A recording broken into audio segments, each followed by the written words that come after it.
the case of Siobhan McLaughlin.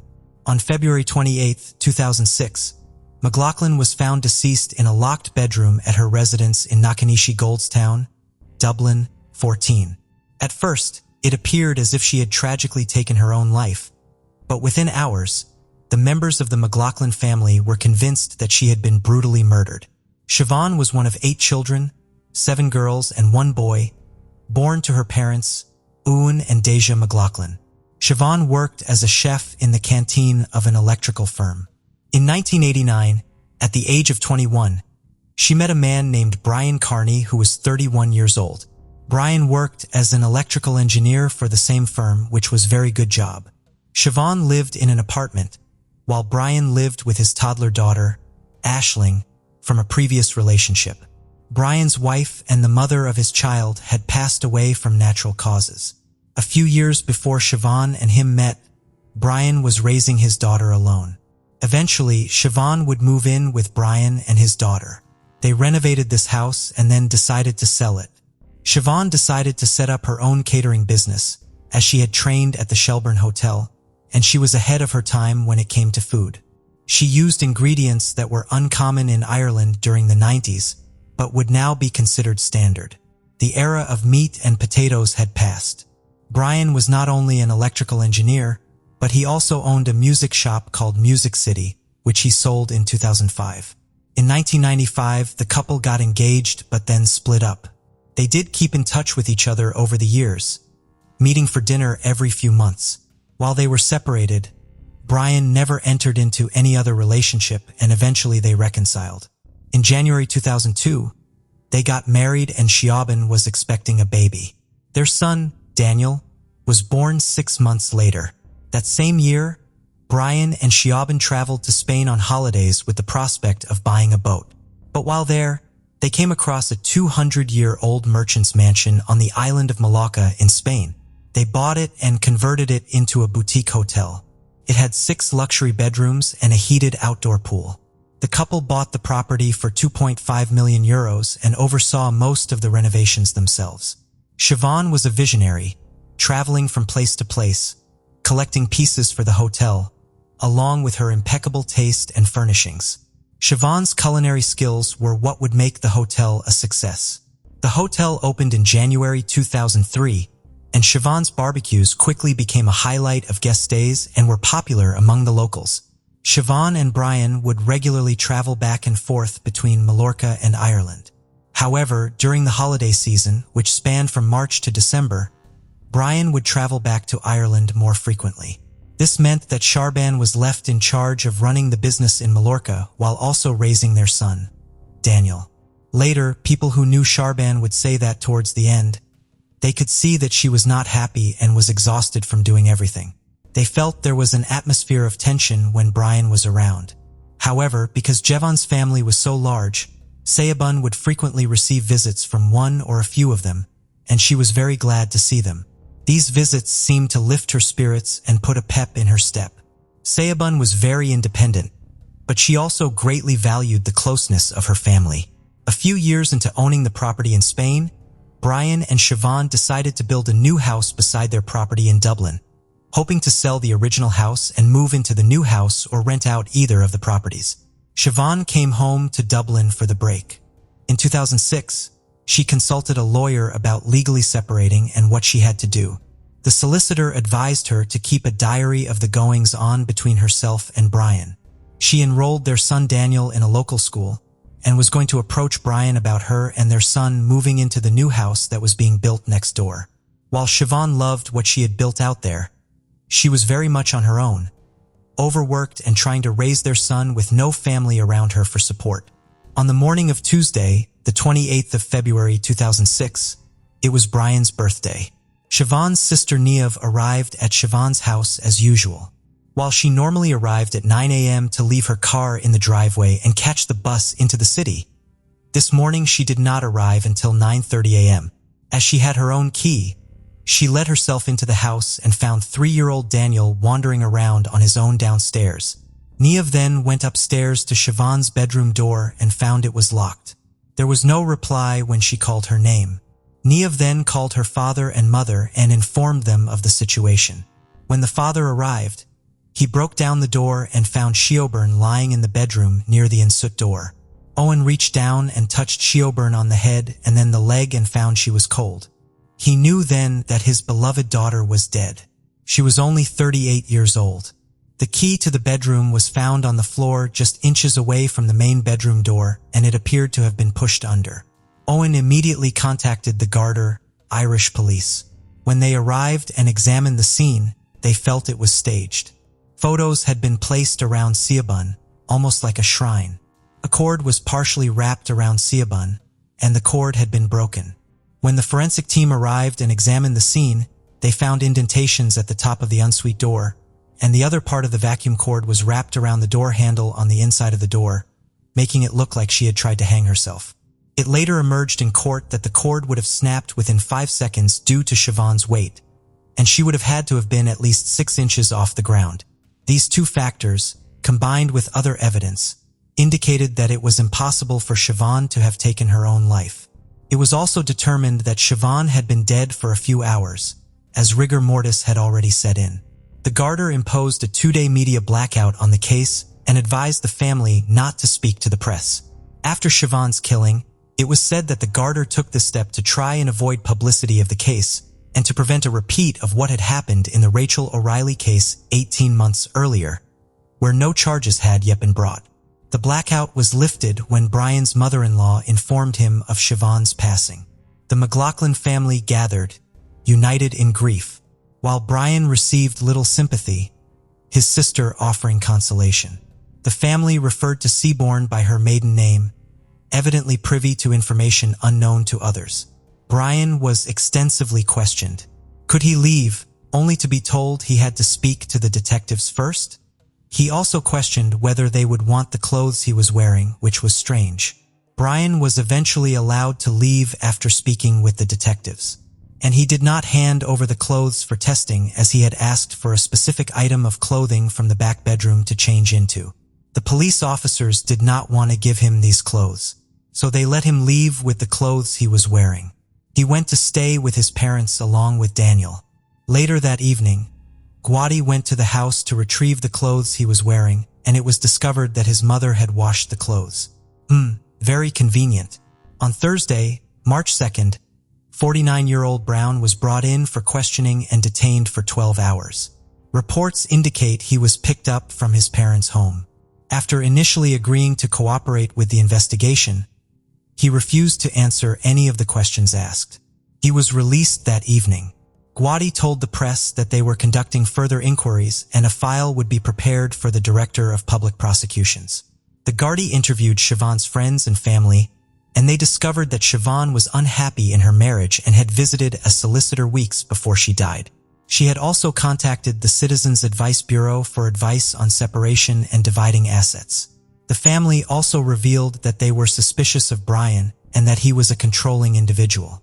They provided an example of Siobhan being made to take out the dishes from the dishwasher and being required to wash them by hand because it was too expensive to run the dishwasher. He controlled the money, and she had to get his approval for everything. Serben sold her apartment, and Brian moved them to Spain. One of the sisters would say it was his dream to move to Spain, not Serben's. Serben's life was in Ireland, and she had no one in Spain. It was his way of isolating her from her friends and family. There was also a growing rift between Brian and the McLaughlin family. Brian delayed the funeral by 10 days after asking for a second autopsy. When a death notice was published in the newspaper, the McLaughlin family referred to Siobhan as McLaughlin and not Carney, and never mentioned Brian. Meanwhile, they published a separate notice in a different newspaper.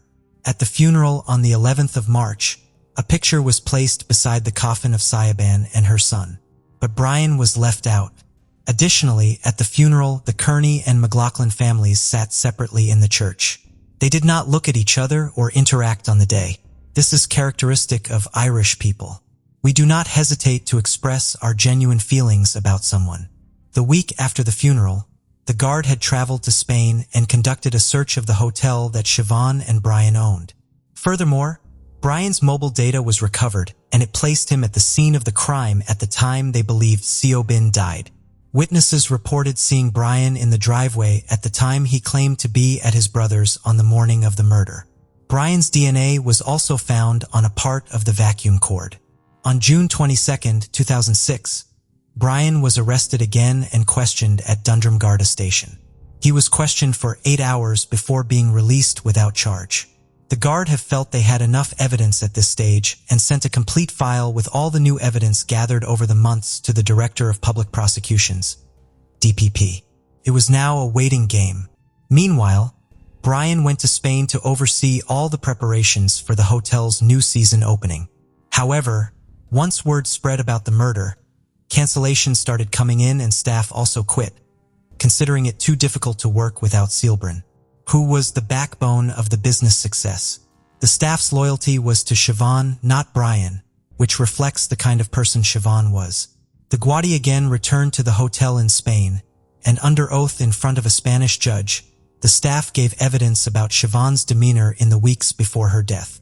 On December 10, 2006, Siobhan's family held a vigil outside her house where she was killed. Her sister said, "We are utterly distraught without Siobhan, but we are equally determined and will not rest until her killer is brought to justice." Zayabin was the embodiment of fun, life, joy, a terrific mother, and an adorable and hilarious sister and daughter, a true friend, and she will never be forgotten. 200 people turned up at the vigil. They held hands, sang hymns, and held up pictures of Zayabin. In January 2007, the newspapers once again spoke to Guardi sources, and they said they were confident that an arrest would be made soon. However, the amount of evidence was substantial and it would take time to go through it. On Tuesday, the 17th of January 2007, the inquest into Seabin's death was postponed. The McLaughlin family appealed to the public for fresh information to convict the main suspect Brian, as the Director of Public Prosecutions announced they needed even more evidence to go for a conviction of murder against Brian. Brian did not attend the short hearing. On May 30, 2007, Kearney was arrested at his home next to his original home with his kids. He was charged with Serbin's murder, brought to court, and remanded to prison. His response was not guilty, and no bail request was made. The McLaughlin family attended the hearing, but Kearney avoided eye contact and chewed gum, disrespectfully. Kearney was freed on bail on June 6, 2007, after appealing to the High Court at Clover Hill Prison the previous day. His release came with conditions. He had to surrender his passport, pay on €100, and provide a €55,000 bond from an independent juror, which his brother Patrick supplied. He also had to sign in weekly at Dundrum Garda Station.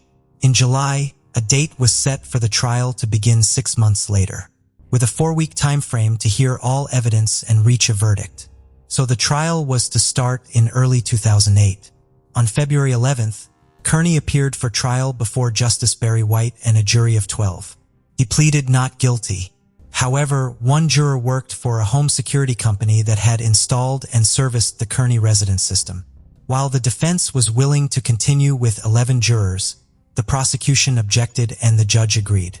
The jury was dismissed and a new one sworn in a week later.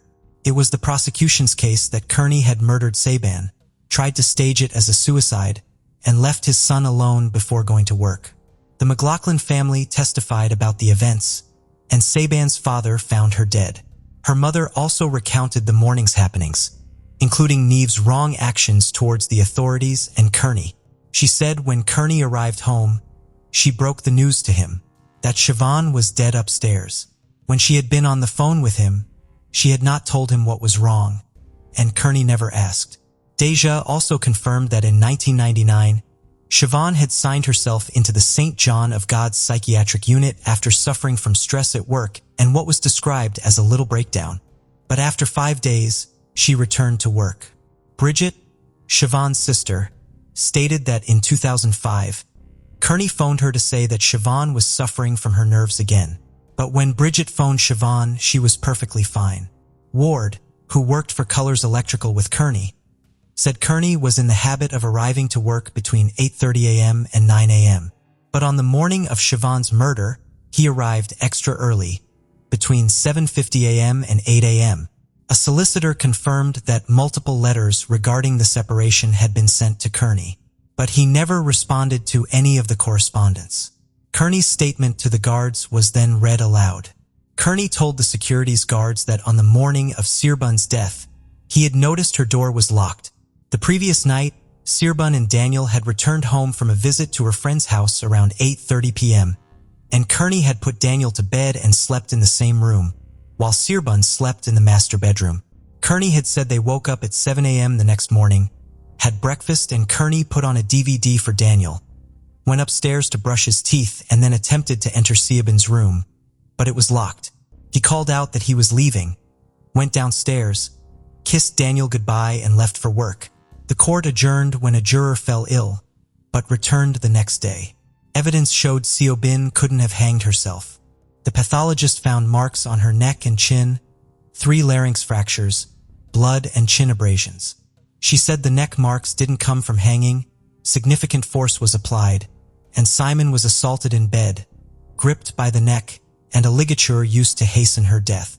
The security guards reported no signs of forced entry, as the house's windows and doors were in good working condition. The alarm company confirmed that the system was activated at 10:50 p.m. the previous night, and then immediately deactivated. And it was reactivated at 7:37 a.m. the next morning before being turned off again. A thorough search of the Kearney residence uncovered a diary in the airing cupboard, and the writing inside was confirmed to be Sabin's by her sister. Sabin's solicitor had advised her to maintain a diary documenting the events of her marriage to Kearney. Additionally, Sabin's passport was found wrapped in sheets and clothing in another area, and a €500 note was discovered in a drawer among wrapping paper. A financial forensic agent was next to take the stand. Kearney did own properties in Ireland and had a stake in the electrical business plus the hotel. But while he was asset-rich, he was cash-poor. On Monday, the 3rd of March, closing arguments began. The defense were first, and they said the prospect of splitting with Seaburn did not suit Kearney financially. He wanted to sell one of the houses at Knocknashee, but if Siobhan wanted to move into one of them, this would not be an option, and Kearney would have to work out his debt. In some other way, the fact that Siobhan had started to squirrel away money, hide her passport, keep a diary of her relationship with Kearney, and send solicitor letters showed her seriousness about leaving him. Siobhan was looking forward to her future and making plans, which showed that she was not suicidal. The evidence shown by forensics also showed that it was next to impossible that she had taken her own life. Kearney even admitted that he, Searbun, and their son had been the only ones present that night. The defense recommended caution, as the prosecution had shown no hard evidence, and it was all circumstantial evidence. They said the jury needed to pay attention to what was missing in the case. There was no history of violence, no custody dispute, no alcohol abuse or jealousy. The jury was asked to ignore the emotions of the McLaughlin family when they were giving evidence. It is known that there doesn't have to be outward signs of abuse, as it's the rabbit hole of a course of control, which the family would say there was plenty of. Searbun was strangled, and she had known Kearney since a very young age. There were no visible signs of physical violence, but there were extreme levels of control, like Kearney telling her to take the dirty dishes out of the dishwasher and hand wash them because it would cost too much money. When Searbun finally said she was going to a solicitor, that's when Kearney couldn't cope and he took her life. Coercive control is considered a form of domestic abuse, even if there is no physical violence. This is a growing issue that we are only now starting to address in the 2020s. On the 4th of March, Justice Barry White charged the jury and referred to the victim as Rachel rather than Siobhan in his summing up, which was a terrible mistake. It so happened that at the same time he was overseeing the case of Rachel O'Reilly, and he apologized. It wasn't the first or the last time that both women would be mentioned in each other's trial, as they both had died within 18 months of each other under similar circumstances. The jury was discharged that evening, and the following evening they came back with the verdict of guilty of murder by a majority verdict of 11-1. The McLaughlins wept and hugged each other as the verdict sunk in. Kearney made no reaction, but his daughter, who sat next to him, wept. And Kearney took his wedding ring off and took his wallet out and handed them to her. Kearney was sentenced to life there and then, and the McLaughlins asked to give a victim impact statement. But this was denied, which I don't understand why. Kearney was escorted to a van and brought to Whitfield Prison to start his sentence. Kearney lodged an appeal straight away, and it was heard in 2009, and the 3-judge panel dismissed the appeal. In 2012, Kearney was refused permission to bring his appeal to the Supreme Court. 7 years later, in 2019, Kearney's applications for parole were refused on 2 occasions. Kearney's sister told her local radio news network that the parole board had recommended Kearney for 2 outside prison visits with his family, suggesting they were preparing him for release. However, the parole board will only recommend his release if he admits his guilt, which he has never done. As of 2022, although the Minister for Justice has the final say on any release, Kearney remains incarcerated. In prison, Kearney is a trained counselor to help other inmates with their mental health and works for the organization The Samaritans. He is also trained in first aid. While in prison, he decided to sell the hotel in Spain, but then took it off the market in 2010. The hotel was then run by his brother Patrick and his wife, and it is still open, although it may be under new ownership since then. Kearney said he wanted to keep the hotel in order to facilitate his son's education. The McLaughlin family sought to adopt Daniel, but it's unclear whether they did or how he is doing, which is good, as he deserves some peace, as does his half-sister, Aisling. A family with 3 children lived in the house where Siobhan was murdered, but it was up for sale for €1.4 million back in 2008. It is presumed that it has been sold since then. Kearney's daughter did live in the new house while he was still a free man, but there have been no updates on her either. If Kearney decided to sell off all his assets and pay off his debts, he will have a significant amount of money when he gets out, and he may even become a millionaire. The family were considering suing him for Sabin's share at least, if not all, but there are no public details on this. Sae Bun's sister Aisling released a statement after Kearney's conviction, saying that while their lives were utterly destroyed by Sue Bun's death, Sae Bun had now got justice. They are grateful to have known and had someone as special as Shorney in their lives, which was their nickname for her. However, they miss her every hour of every day, and the unbearable longing to see her and protect her never leaves them, even though they know it's too late. Johanna Casas was born in Pico Trancado, a small town in the northern part of Santa Cruz province in Argentina. The town got its name from a nearby hill with a flat top. From there, you can see the oil wells, which are the main industry in the area. Though her exact birth date isn't officially recorded, family social media posts and news reports suggest she was born on July 19, 1990. Johanna wasn't the only baby to arrive that day. 15 minutes after she was born, her twin sister Edith was born. They are the oldest daughters of Marcelina del Carmen Orellana and Valentin Casas, who also had another child. Valentin, a police officer, eventually split from Marcelina, but he stayed very involved in his kids' lives. The twins looked incredibly alike. They had the same face, build, and even sounded similar. They even shared part of their names, as their parents named the younger twin Edith Johanna. They were so similar that their mom would sometimes mix them up, even changing the same baby's diaper twice. The sisters shared a special twin bond. Edith once said that they could feel when something was happening to the other. For instance, when Edith was 11, she had an accident while with her mom in another city nearby. She was in a coma for a few days, and when she woke up, she kept asking for Johanna. Valentin told her that Johanna, who was with him back in their hometown, felt like Edith was calling her. As they grew up, the twins became beautiful young women with very different personalities. Edith was quieter and more reserved, while Johanna was outgoing and liked fashion and makeup. This interest in fashion led Johanna to start a modeling career. She even participated in fashion shows and traveled to bigger cities like Bahia Blanca, where she was once crowned the beauty queen of Pico Trancado. In mid-2006, when Johanna was just 15, she met a local young man named Victor Singolani, who was 21 at the time. They met one afternoon at the town bingo hall, where Johanna was with her dad and brother. Victor was at another table with his mom and a friend. Later, he mentioned noticing Johanna looking his way quite a bit. Victor had a reputation around town for being quite the charmer and a ladies' man. He worked long hours at the oil company and spent his free time out with friends, often choosing local brothels over bars. He boasted about being with over 40 women who came to him effortlessly. That day at the bingo, after they exchanged looks, Victor felt sure he could start something with her. He said that Johanna made the first move by coming over and giving him a note with her name and phone number on it. He texted her right away and they started talking. They went out a few times and soon made their relationship official. Marcelina, despite the age difference between Johanna and Victor, was okay with their relationship. She preferred this to her daughter randomly hanging out with others. They were together for about a year and a half. Over time, Johanna's parents noticed Victor's aggressive behavior toward her. There was an incident where Victor, trying to hit Johanna, accidentally broke a window and injured his hand instead.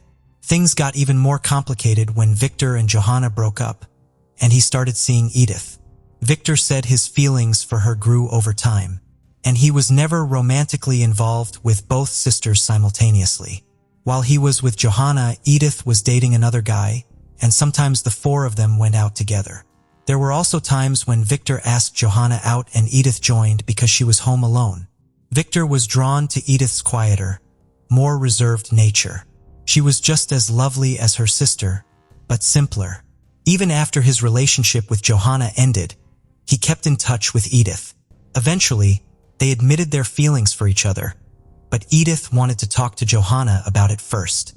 Johanna told her sister they were adults and knew what they were doing, so she didn't oppose their relationship. However, the twins' close bond changed. When Edith started dating Victor, the friends they shared began to drift apart and each sister formed her own group. Victor and Edith eventually broke up, and Victor moved on to another local woman. Both sisters continued to have complicated relationships after Victor. When Victor ended another relationship 2 years later, he reached out to Johanna again. She was with someone else at the time, but quickly ended that relationship to get back with Victor.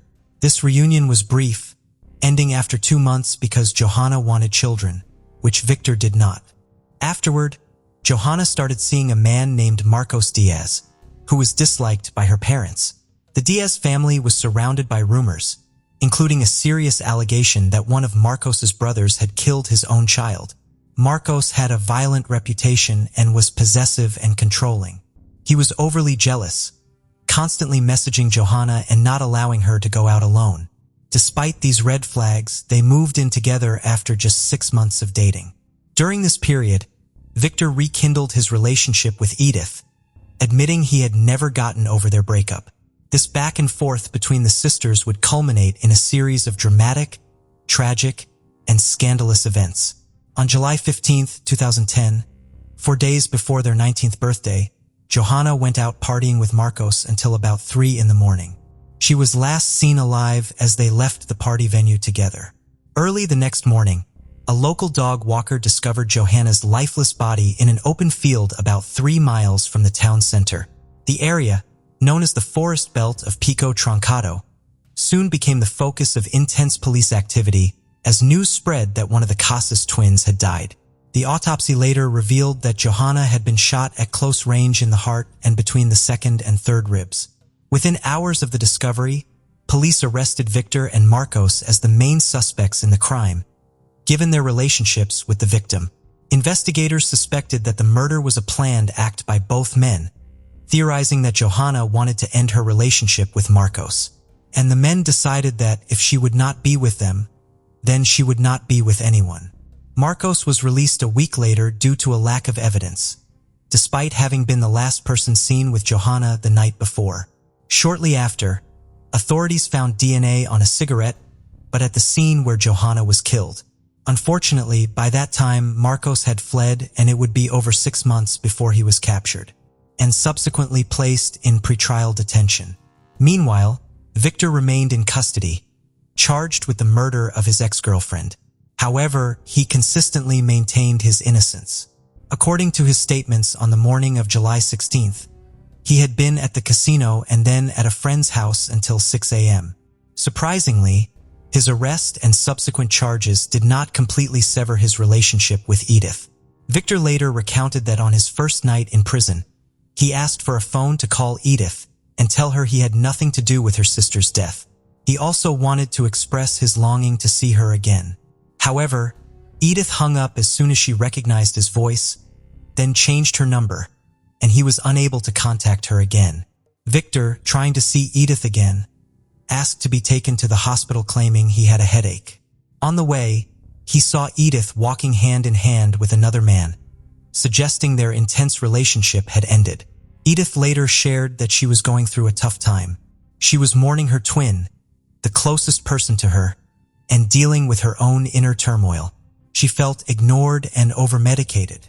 2 years after Johanna's death, in mid-2012, Victor stood trial for her murder, facing charges that painted him as abusive and controlling. The prosecution's case was built on 3 main pieces of evidence. The first was the paraffin test, done on Victor's hands right after his arrest, which detected gunpowder. The second was evidence from tracking dogs that placed him at the crime scene. Lastly, Victor's alibi failed as he couldn't confirm his whereabouts during the crime. Victor's lawyer pushed back, asking the higher court to throw out the evidence due to severe investigative errors, including a supposed audio recording of the judge of the case acknowledging mistakes by the inexperienced local police. Despite these challenges, the trial began on June 18, 2012. The prosecutor sought a 20-year sentence due to the alleged use of a firearm, while another suggested 15 years. And Victor's defense argued for his complete acquittal. Victor decided not to testify. The courtroom heard from various witnesses. Johanna's father accused Victor of past violent behaviors and threats towards his daughter, recounting a time he overheard Victor on a speakerphone call threatening Johanna. A woman who lived near the crime scene mentioned her son was the only one home that night and noted the delayed police response. The person who found Johanna testified that he saw no blood at the scene. Another witness spoke about Victor's complicated relationships with the twins, suggesting he saw Edith as a substitute for Johanna. Edith herself took the stand, having attended every day of the trial wearing a t-shirt demanding justice for her sister. She testified that Victor was physically abusive towards both her and Johanna and claimed that he had coerced them into intimate relations. Finally, she stated that she believed Victor had played a role in Johanna's death, calling him a psychopath. The hearings concluded, and on June 27, 2012, Victor was sentenced to 13 years in prison for simple homicide. However, the controversy surrounding the case was far from over. Despite his conviction for Johanna's murder and the serious allegations against him, Edith later shocked everyone by announcing that she was back in a relationship with Victor. It remained unclear how this reconciled relationship came about, but at some point, Edith became convinced of Victor's innocence and believed that the real perpetrator of the crime against her twin sister was Marcos, who was in pretrial detention awaiting his trial. When asked about her sworn testimony, Edith claimed she had been pressured by her parents to make those accusations. Regarding the evidence presented by the prosecution, Edith sided with the defense. Just as Victor's lawyer had argued during the trial, there was never any conclusive evidence placing Victor at the crime scene. He also highlighted issues with the paraffin test, noting that it was conducted without expert witnesses present, and the officer in charge didn't wear gloves and used his teeth to cut the tape. Furthermore, Victor was found to have the highest concentration of gunpowder on his right hand. He explained this by saying he had been in his brother-in-law's truck, who often went hunting and sometimes left bullets on the seats. Regarding the tracking dogs, the defense stated that 2 of them had yielded negative results, with only 1 dog indicating a positive result, and there were no witnesses to corroborate this. They also argued that a person's scent could linger at a scene for up to a month.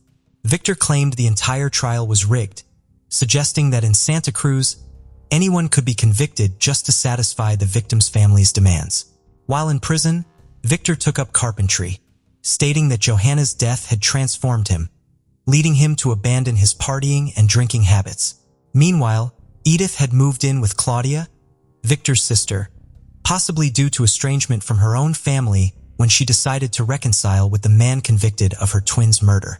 Together, they sold chairs, stools, tables, magazine racks, portraits, and paintings that Victor made in prison. With the proceeds, he bought a pair of rings. During a prison visit, Victor proposed to Edith and she accepted.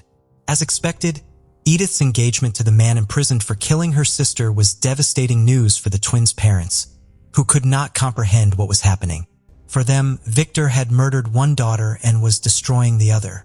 At that point, Marcelina declared that it was as if Edith had also died. Since moving in with her sister-in-law, Edith had barely seen her family. She believed they had brainwashed her daughter and that Claudia never left her alone for a second. When the engagement was announced, Edith's family filed a legal injunction to try to prevent the marriage, claiming that the 23-year-old was mentally unstable and fearing for her safety. The wedding was originally scheduled for December 5, 2012, when Victor had only served about 6 months of his sentence. However, the injunction delayed the ceremony. Despite this, Edith showed no signs of psychological or mental dysfunction that would prevent her from getting married. On February 14, 2013, Victor and Edith tied the knot amid widespread disapproval. Their story, a woman marrying the man accused of murdering her twin sister, grabbed headlines worldwide. An Argentine journalist known for his bold reporting style won the exclusive coverage with a bid of $1,500. Journalists from countries like Germany and the USA flocked to their small town, and big media outlets like the BBC and Daily Mail covered the story. Edith even got offers from Playboy magazine and was invited to join Argentina's top TV show, Dancing for a Dream, but she turned them all down. On their wedding day, just before noon, the couple headed to the civil registry office in Pico Trencato, heavily guarded due to the controversy. Chaos broke out when Victor, still incarcerated, arrived in a prison transport. The crowd became unruly, throwing punches, stones, eggs, and tomatoes and shouting insults. The vehicle and the registry's doors were damaged, making the wedding front page news. Despite the chaos, Edith and Victor declared their love and plans to start a family. Yet the legal battle over Johanna Casas' murder was far from over. On June 4, 2013, the trial began for Marcos Diaz, who had been held at the Pico Trencato police station. Charged initially as an accessory, Marcos was described in court documents as violent and controlling, known for harassing his girlfriends and often involved in armed fights. His unexplained trip the day after Johanna's murder was seen as an escape attempt, and he stopped texting Johanna right after her supposed time of death, suggesting he knew she was gone. This contrasted sharply with his frequent texts to her the day before. DNA from a cigarette butt and a music CD linked to Marcos found near Johanna's body were key pieces of evidence against him. During the trial, Edith, supporting Victor, tearfully accused Marcos of killing her sister. Valentin, the twins' father, also testified, recalling the last time he saw Johanna with Marcos, and describing Marcos as a dangerous man involved in cult-like activities, often seen causing trouble at the cemetery. Marcelina, for her part, described the accused as obsessive over her daughter. He never let her be alone, not even to attend family parties. However, the proceedings took an unexpected turn when prosecutor expanded the accusations. He posited that Marcos was the actual perpetrator of Johanna's murder and the only one present at the scene when her life was taken. As a result, on July 2, 2013, the court sentenced Marcos Diaz to 12 years in prison for the homicide of Johanna. At this point, 2 individuals were convicted for the same crime, each found guilty by different courts. Following the verdict, Marcos expressed dissatisfaction with the sentence, reasserted his innocence, and claimed he was convicted because there was no one else to investigate. On the other hand, Edith expressed relief and happiness that justice had finally been served. Meanwhile, the twins' mother chose not to speak to the media, while their father expressed his disagreement with the ruling. Victor's lawyer announced plans to seek his immediate release, asserting that they had always maintained his innocence. If the evidence indeed confirmed that Marcos was the only one at the crime scene, his client would be released immediately. Ultimately, on December 5, 2013, the Higher Court of Justice announced the release of Victor due to insufficient evidence to convict him. After his release, Victor sought compensation from the state, requesting $75,000 for his wrongful imprisonment. However, he received no payment. Over time, Marcelina began to reassess her view of the events, and ultimately accepted that Victor had not been involved in Johanna's murder. Although the marriage between Edith and Victor lasted several years, by 2021, it was known that they had separated. She was living with a new partner and was expecting her first child while he had rebuilt his life with another woman. After more than 2 decades of tangled romantic relationships, a brutal crime and a couple of equally controversial trials, the case of Johanna Casas seemed to have finally reached a conclusion. Nevertheless, to this day, there are still those who debate the facts and continue to question whether Victor was truly innocent of the events of July 16, 2010, or if he managed to escape unpunished from one of Argentina's most sensational crimes. Antonia was born in the late 1980s to a loving family that valued closeness and togetherness. Her parents, Alejandro and Marcela, raised 5 children in a spacious home, providing a nurturing environment where care and attention were abundant. The children were well-behaved and kind, and the household was generally free of significant problems. Antonia, however, stood out from her siblings due to her exceptional qualities from a young age. She was remarkably perceptive, responsible, and ambitious, which made her a source of great pride for her parents. She consistently excelled academically, had positive relationships with her teachers, and had clear plans for her future. Antonia's aspirations included traveling and living a fulfilling life. After high school, Antonia successfully enrolled in her preferred university and began pursuing a highly competitive major. As a freshman, she dedicated herself to mastering the fundamentals of her chosen profession and actively participated in both academic and social activities, forming close bonds with like-minded friends who shared her interests and ambitions. Antonia had become particularly close to Consuelo Uribe, a law student. They friends enjoyed spending time together, going shopping, attending parties, and socializing. Their friendship deepened over time. When Antonia's boyfriend Rodrigo broke up with her, Consuelo suggested a distraction to help her cope with the heartbreak. Antonia, struggling to come to terms with the breakup, welcomed her friend's idea. To take her mind off the past and briefly escape her sadness, Antonia and Consuelo planned a trip to Pucón, a tourist town in Chile, to celebrate the country's Independence Day on September 18th. The music festival was scheduled to take place at the Black Room Club on the evening of September 17th. At around 6:30 p.m., Antonia, Consuelo, and 3 other friends, including Consuelo's boyfriend, set off for Pucón. The trip was smooth, and upon arrival, the group stayed in separate accommodations, with they staying in a summer house owned by the Uribe family. After 8 p.m., they got ready to head to a party at Black Room, a well-known spot that promised an unforgettable night. Before leaving, Antonia texted her dad, who reminded her to be careful around people she didn't know. Antonia assured him that being cautious was second nature to her. They had a great time chatting and dancing with friends. As fate would have it, Martin and Antonia unexpectedly ran into each other at the club. They were thrilled to see each other and spent the evening together, chatting and dancing. Throughout the night, Antonia would occasionally leave Martin's side to check in with her friend and greet other male acquaintances she had met while bar hopping. However, she didn't realize how much she had been drinking, likely due to the long drive and her empty stomach. This was unusual for her, as she normally didn't let herself get carried away with alcohol. Consuelo told Antonia it was time to leave the club, but Antonia was having too much fun and refused to go. Consuelo warned her to stop drinking and think about leaving, but Antonia was determined to stay. Despite Consuelo's concerns, Antonia chose to stay at the club and Consuelo left without her. However, Antonia would soon come to regret her decision. One of their friends stayed at the club and saw what happened next. He later shared what he saw during the investigation and in court. He said that Martin started talking to Antonia and then took her hand, leading her towards the exit.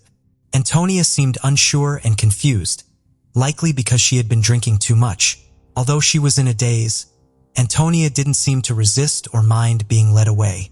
It was unclear if she even knew what was happening. But external surveillance footage told a different story.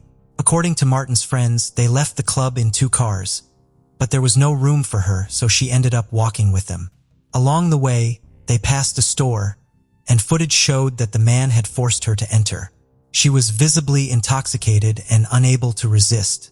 Throughout the night, Martin, who was somewhat more sober than the others, attempted to exert control over the situation. The footage captured moments of Martin being overly affectionate towards her and trying to kiss her despite her clear reluctance and attempts to pull away. After arriving upstairs around 9 a.m., Consuelo checked her messages and found a voice message from her friend Antonia. Initially, Consuelo had trouble making out what Antonia was saying, but after listening more closely, she caught a few words. Antonia was asking to be picked up, but Consuelo didn't know exactly where she was. To find her, Consuelo used her GPS and, accompanied by her boyfriend Jose, headed to the location indicated. Upon entering the house, Consuelo and Jose were shocked to find Martin standing naked, attempting to cover himself with a pillow. When Consuelo asked about her friend Antonia, Martin claimed he didn't know where she was. However, they soon found Antonia upstairs in one of the rooms, lying on a bed in her underwear, crying quietly. Jose carried her to the car, and Consuelo asked what had happened, but Antonia was too distraught to explain. At the summer house, Consuelo and Jose tried to comfort Antonia, holding her and talking to her. Eventually, Antonia opened up about what had happened. She confessed that Martin had taken advantage of her against her will, leaving her feeling powerless. After learning about the incident, Jose and Consuelo urged Antonia to report the attacker to the police and pursue justice. However, Antonia declined, fearing that her parents and the public would find out and judge her. Instead, she chose to silently cope with the trauma and try to heal on her own, asking Jose and Consuelo to keep the incident private. During a conversation with her father, Antonia tried to respond normally to his lighthearted question about whether she had been drinking too much. However, her response unintentionally revealed her distress. The next day, Antonia met with Martin to discuss the incident, but he was uncooperative and arrogant. Martin claimed that the events of the previous night were consensual, which made Antonia realize that she would not receive the truth or an apology from him. She understood that she needed to try to move forward.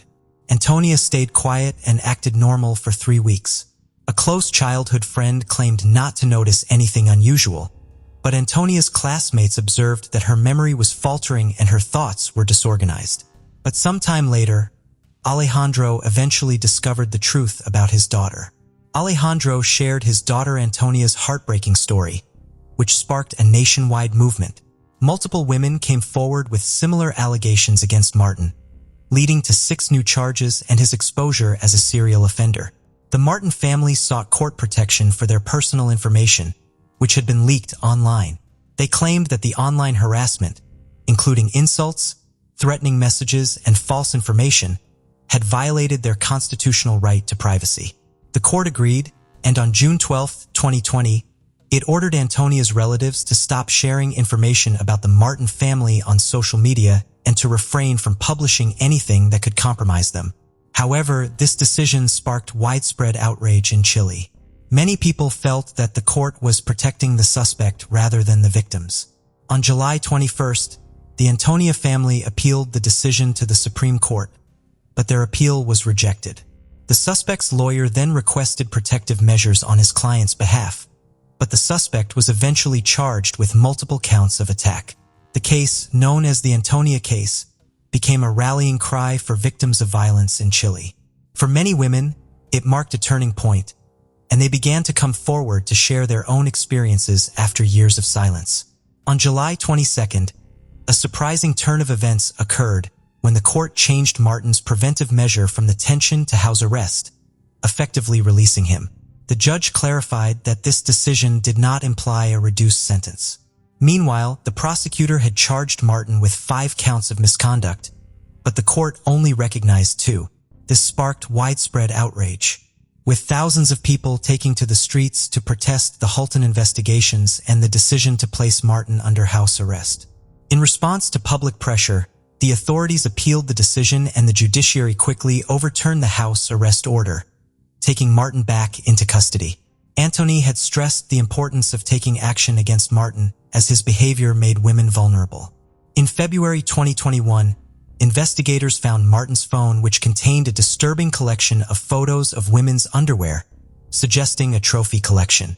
The 400-page police report included statements from multiple victims, witnesses, and people close to Martin and Antonia. A childhood teacher described Martin as a smart and cheerful child, but noted that he had an unusual interest in intimate topics. Some women recalled that Martin had inappropriately touched them when they were children, but at the time, no one thought much of it. On June 14, 2022, the criminal court in Tomoko began its hearings, which were expected to last over a month. During this time, the prosecution presented evidence, expert testimonies, and witness statements. The court started watching a CCTV. Video footage revealed that Antonia was unable to control the situation. On August 26th, Martin was sentenced to 20 years in prison for crimes against intimacy and intimacy-related aggression. However, on December 29th, the Supreme Court accepted the defense's appeal, disagreeing with the verdict. A new trial was scheduled for spring 2023. In a related development, Martin's original lawyers resigned on March 16th, and the public defense took over his case. The second trial began on April 24, 2024, focusing on 5 counts of violence and 2 counts of forced intimacy. During the trial, Martin waived his right to remain silent and provided his account of the events. He claimed that his actions were the result of severe intoxication.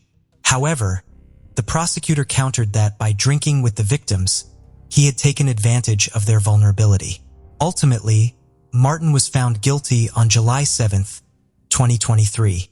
The federal prosecution sought a prison sentence of 41 years, but on July 28, 2023, Martin only was sentenced to 17 years in prison for committing 7 intimacy-related crimes against 6 victims.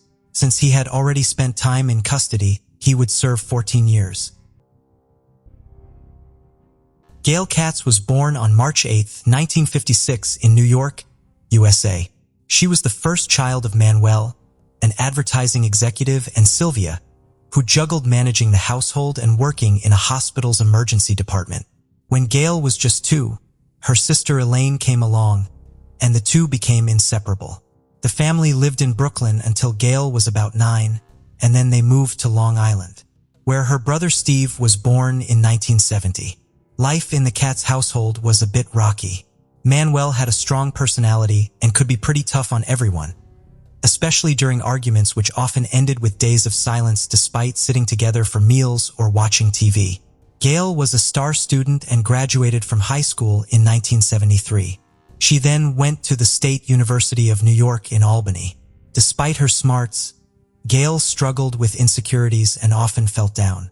Her love life was a roller coaster. She took breakups hard. After nearly 5 years at university, she grew disinterested in her studies, started experimenting with drugs, and even ended up in the hospital after a serious attempt on her life. Her parents were really worried about her and tried to help, but it usually ended in heated arguments. Hoping for a fresh start, her mom suggested she should try to settle down, ideally with a doctor, thinking it would give her a more stable and luxurious life. But Gail wasn't into that idea. Instead, she moved to Manhattan and joined a dance program at New York University. She was talented, but her lack of confidence got in the way, and she eventually dropped out, not giving up. She then tried social work, but soon felt it wasn't right for her either. Gail returned to Albany and started exploring her artistic side by dating a musician. They experimented with music and choreography, but it wasn't quite the right fit. Then she met Amanda, a band member who played guitar and synthesizer. They clicked instantly, becoming close friends and trusted confidants. At this stage in her life, Gail faced a dilemma. She was torn between following her mother's advice to settle down with a professional partner or continuing to pursue her creative passions. In her search for clarity, Gail turned to a therapist, hoping to find guidance in making these life decisions. Despite the therapy sessions, she found it challenging to set a clear path for her future and defaulted to searching for a partner as a temporary solution to her indecision. By 1979, at 23 years old, Gail was doing odd jobs in Manhattan and spending her leisure time at a popular dance club in Albany. It was there, through Amanda, that she met Robert Byronbaum, a charismatic recent medical school graduate who was a year older than her.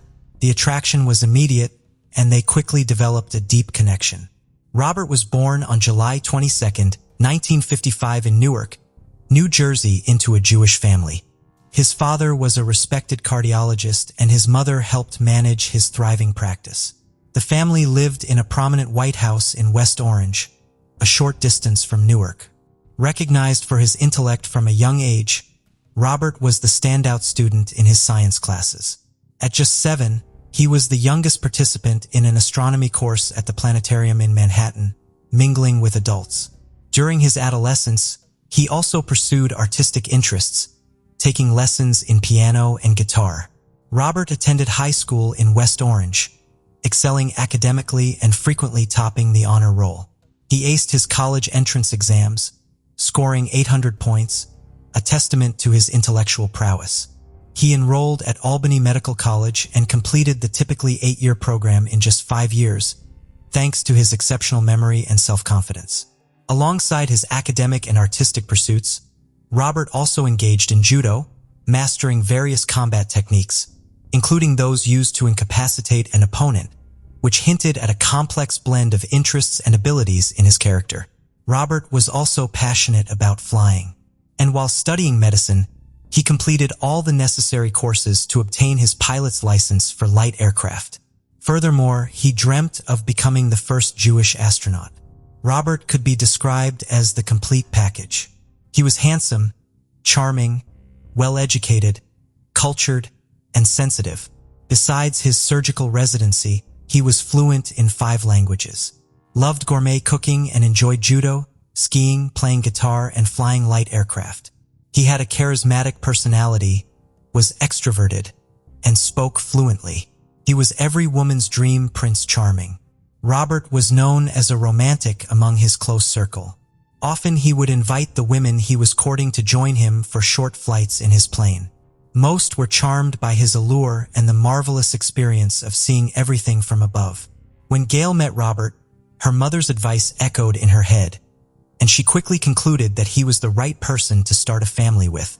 The couple went on several dates and flew through the clouds during their romantic flights.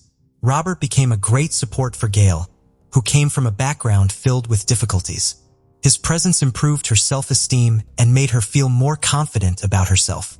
As time passed, their relationship grew stronger and became more intimate. Eventually, their love led them to formalize their engagement. Their bond was very solid, and their inner circle described it as something magical. Gail's parents were delighted with Robert, seeing him as the ideal husband for their daughter, not only because of his many attributes, but also because of his medical background. They believed a great future awaited them. However, as the saying goes, appearances can be deceiving. And behind his magical and attractive facade, Robert hid a sinister side.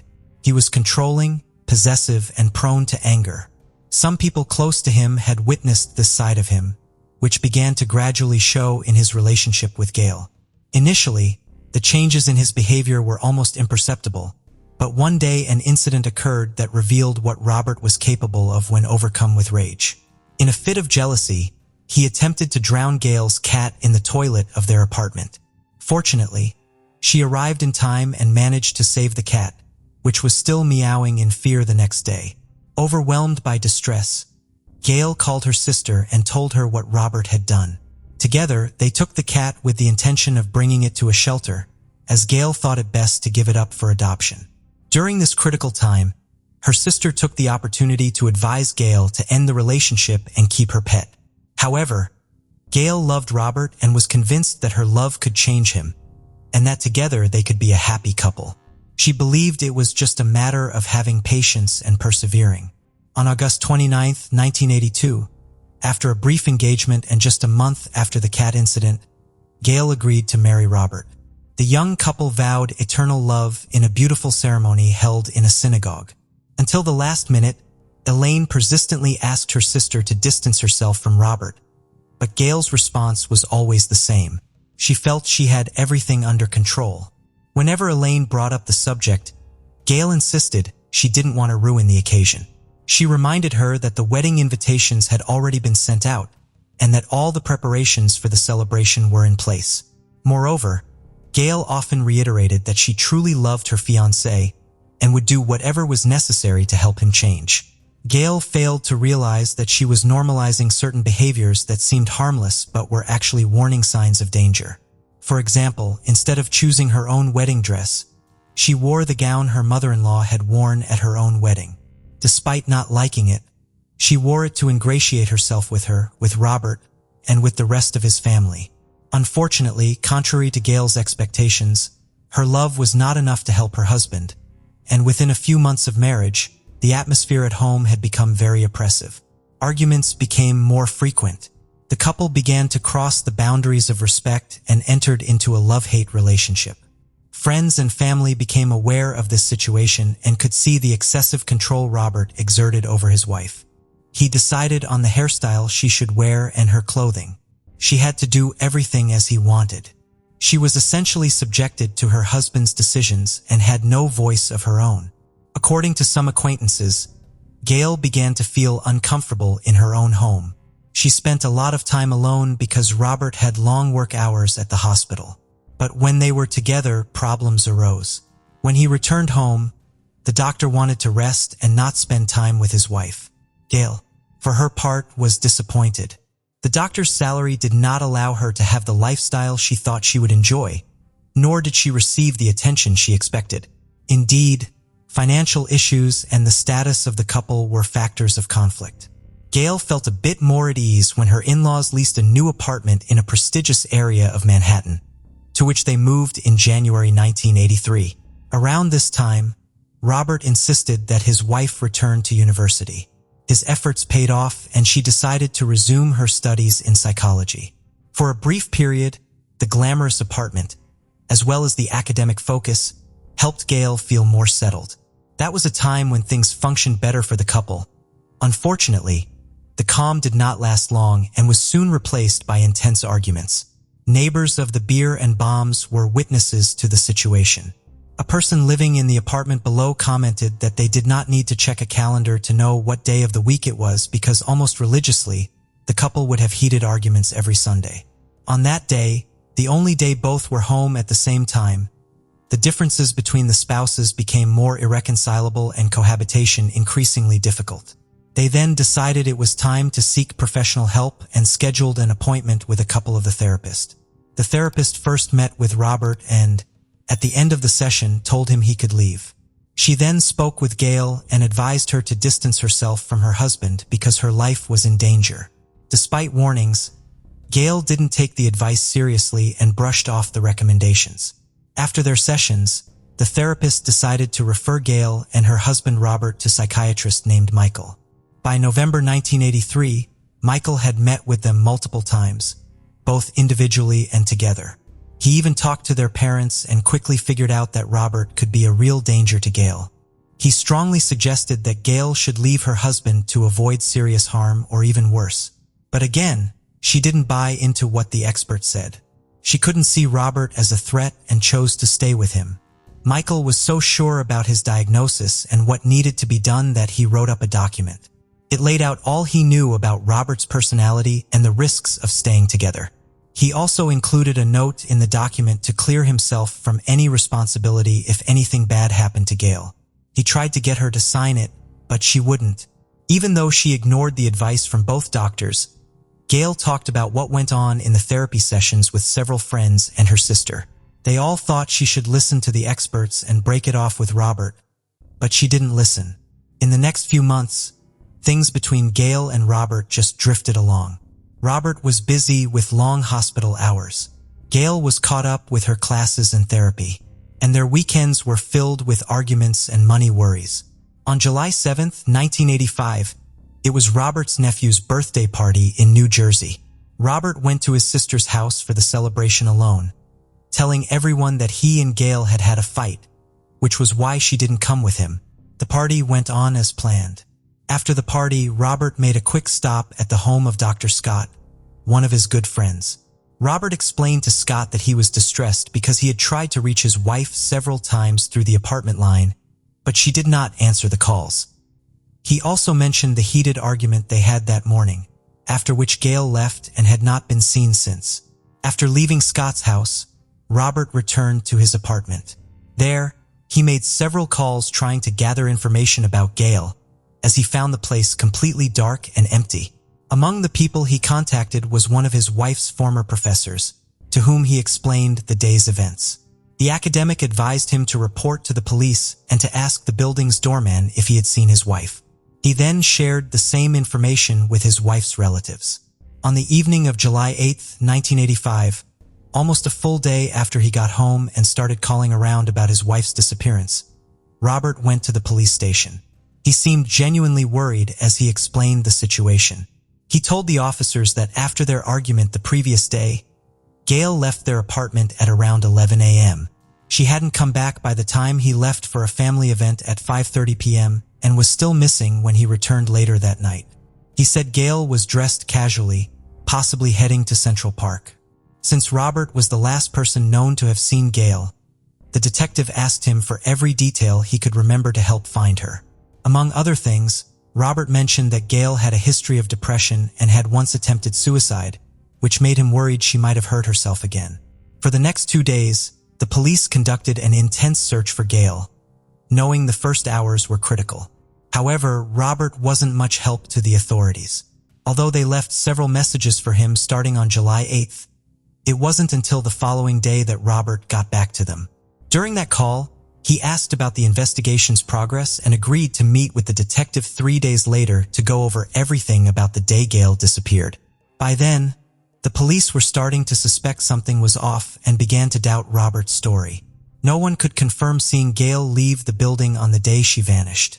Besides the police efforts, Gail's friends and acquaintances were also desperately trying to locate her. They actively searched and handed out posters with her description, all wondering where she could be and what might have happened. At the time, Gail's sister, Elaine, was 27 and was studying hard for her final law school exams. Initially, she tried to stay calm, but as time passed without any word from Gail, anxiety overwhelmed her. It seemed out of character for Gail to just vanish without contacting her or anyone else in the family. Elaine was also worried because Gail had missed important appointments with her patients, which she needed for her psychology degree and her own therapy sessions. As days went by, Elaine became increasingly convinced that Robert had something to do with her sister's disappearance. This suspicion wasn't just based on how he acted after Gail went missing, but also on things Gail had confided about her troubled marriage. Gail's parents sat down with their children and one of the detectives for a crucial meeting. During this session, Elaine shared some disturbing incidents involving her sister and Robert. She described a time when Robert caught Gail smoking on the balcony. Instead of just scolding her, he violently grabbed her by the neck and squeezed until she passed out. Gail reported this 4 days later, but eventually dropped the case, and the police didn't pursue it seriously either. She also recalled a dinner at a restaurant where Robert fed Gail a bite and then unsettlingly tried to feed Elaine in the same way, which she found inappropriate and strange. As Elaine detailed these acts of violence and excessive control, Gail's parents grew increasingly convinced that their son-in-law was responsible for their daughter's disappearance. Furthermore, during a visit to Gail and Robert's Manhattan apartment, the family noticed all of Gail's belongings were still there: her purse with her documents, payment cards, cigarettes, and keys. It seemed impossible that she would leave voluntarily without these essentials. This oversight made it clear to the Katz family that Robert might have forgotten to remove these items. Unbeknownst to them at that moment, the search for the truth behind Gail's disappearance would turn into a relentless challenge filled with intrigue and deceptive half-truths. The family and Gail's close friends made several trips to the couple's apartment, creating distractions to keep Robert occupied while they searched the place for any clues or suspicious items. They even went through the trash bins of the apartment complex, hoping to find something that might lead them to Gail or implicate the doctor. Despite all their searching, Gail's family and friends never found any concrete evidence. Wanting to leave no stone unturned, Wayne, Gail's cousin, decided to reach out to 2 of her past romantic interests who might know something that could help the case. He first met with a psychologist who had dated Gail during a 6-month break from Robert. This man hadn't heard from Gail in days and shared that she had been thinking seriously about leaving Robert to marry him. He felt that if Gail had chosen to leave with someone, it would likely have been him. Next, Wayne contacted a banker who had been involved with Gail before her time with Ken. He was also in the dark about her current whereabouts, mentioning it had been a long while since he last heard from. For those who loved Gail, fearing the worst seemed inevitable, but they still clung to hope that she might be found alive. However, as days turned into weeks, that hope dimmed even though their resolve to discover the truth remained strong. They kept a close watch on Robert, believing he might eventually slip up and reveal something or make a mistake that could lead them to the truth. Knowing he was under suspicion, Robert hired a lawyer named Scott to safeguard his interests. Tensions between the Katz and Birnbaum's families grew, leading to virtually no communication between them. Gail's relatives were frustrated with Robert's parents, who had suggested to the police that Gail might have run off with someone else or even taken her own life. The Birnbaums, on the other hand, were upset knowing the Katz suspected Robert was involved in Gail's disappearance. Months after Gail vanished with no significant leads, the Manhattan District Attorney's Office took over the case, assigning a chief investigator named Andy. He decided to explore a new angle: Robert's interest in flying. Upon investigating the flight club where Robert rented planes, Andy discovered that on July 7, 1985, Robert had taken out a plane and altered the logbook to show he was flying not just on that day, but also on the following day. This led Andy to hypothesize that Robert might have killed Gail, then flown her body over the Atlantic Ocean to dispose of it. The fact that Robert had never mentioned this flight during police interviews made this theory seem all the more plausible. However, the district attorney's office informed the Katz family that without Gail's body and in the absence of conclusive evidence, they could not press charges against Robert. From that point on, the young doctor continued his life as an innocent person with nothing to fear. In February 1987, a new forensic search was conducted with the goal of gathering criminalistic evidence from the aircraft Robert had rented and the car his father had borrowed the week his wife disappeared. During this investigation, luminol, a chemical substance that detects traces of blood on surfaces, was used. Despite these efforts, the authorities found no evidence that the aircraft or the car had been used to transport the remains of a person. In May 1989, nearly 4 years after Gail vanished, a torso was discovered in the waters off Staten Island. To identify it, forensic experts compared old chest x-rays of Gail with the remains. The technician concluded it was indeed Gail's torso, but noted that, according to the study, the remains had only been in the water for about 2 to 3 months. This raised questions about where Gail had been all those years, suggesting she might have been alive until just before the remains were found. For Gail's family, the discovery was heartbreaking, but brought some form of closure. After years of uncertainty, they were finally able to hold a funeral service and create a memorial for their beloved Gail. A few months after the funeral, Gail's mother passed away and was buried next to her daughter. The prolonged tragedy and the endless questions had taken a heavy toll on her. Meanwhile, Robert seemed to move on with his life with little outward grief. He continued to socialize and date, frequently attending events in the Hamptons, where wealthy New York families gathered. Eventually, he started a serious relationship with Sandy Schiff, a criminal lawyer from New York who saw him as hardworking, sweet, gentle, and devoted. Sandy believed Robert was very open with her, having shared everything about Gail's disappearance right from the start. Their relationship, which was free from arguments or fear, lasted about 3 years. In the early 90s, Robert moved to the Bahamas to open his own plastic surgery clinic, marking 5 years since Gail's disappearance. Shortly after relocating, he began dating Stephanie Youngblood, a chiropractor. She described their first year together as wonderful. They shared many interests and trips, including a memorable skiing trip to Argentina. The couple also balanced their medical careers with adventure and fun. Later, Robert joined Flying Doctors, a group that transported medical personnel to provide care, particularly to children in Mexico. As their relationship developed, Stephanie became more curious about Robert's past. Eventually, she discovered he had concealed his previous marriage and Gail's disappearance. Robert explained he preferred not to discuss it and asked her to keep this information confidential, claiming it wasn't public knowledge. Despite his vague explanations and scant details, Stephanie chose to believe what Robert told her and continued the relationship. Despite her initial reluctance, Stephanie soon found herself unable to ignore the glaring issues in her relationship with Robert. His temperament flared up publicly on a couple of occasions, leading to outright attacks on Stephanie. After a particularly alarming incident, she convinced him to see a specialist. It didn't take many sessions before the therapist pointed out Robert's volatile nature and advised Stephanie to keep her distance, citing her safety. Her gut feeling and the professional's advice prompted Stephanie to end the relationship. Meanwhile, the Katz family suffered yet another loss in 1994. It had been 5 years since Gail's burial and her mother's death when Manuel, the family's patriarch, passed away. The only consolation for the family was that both parents had lived to see their daughter laid to rest. The next year, a decade after Gail's disappearance, Robert started a new chapter in Las Vegas with Janet Chalet, an obstetrician and gynecologist. Their relationship moved quickly to an engagement. Around this time, Robert secured a copy of Gail's death certificate in New York. While he had mentioned his missing wife to Janet, he hadn't disclosed the suspicions that surrounded his past. Confronted with the death certificate, Robert shared more details about Gail, which Janet accepted, moving forward with their wedding plans. In 1997, as forensic technology advanced, the district attorney's office decided to re-examine Gail's case, which had been filed away as unsolved.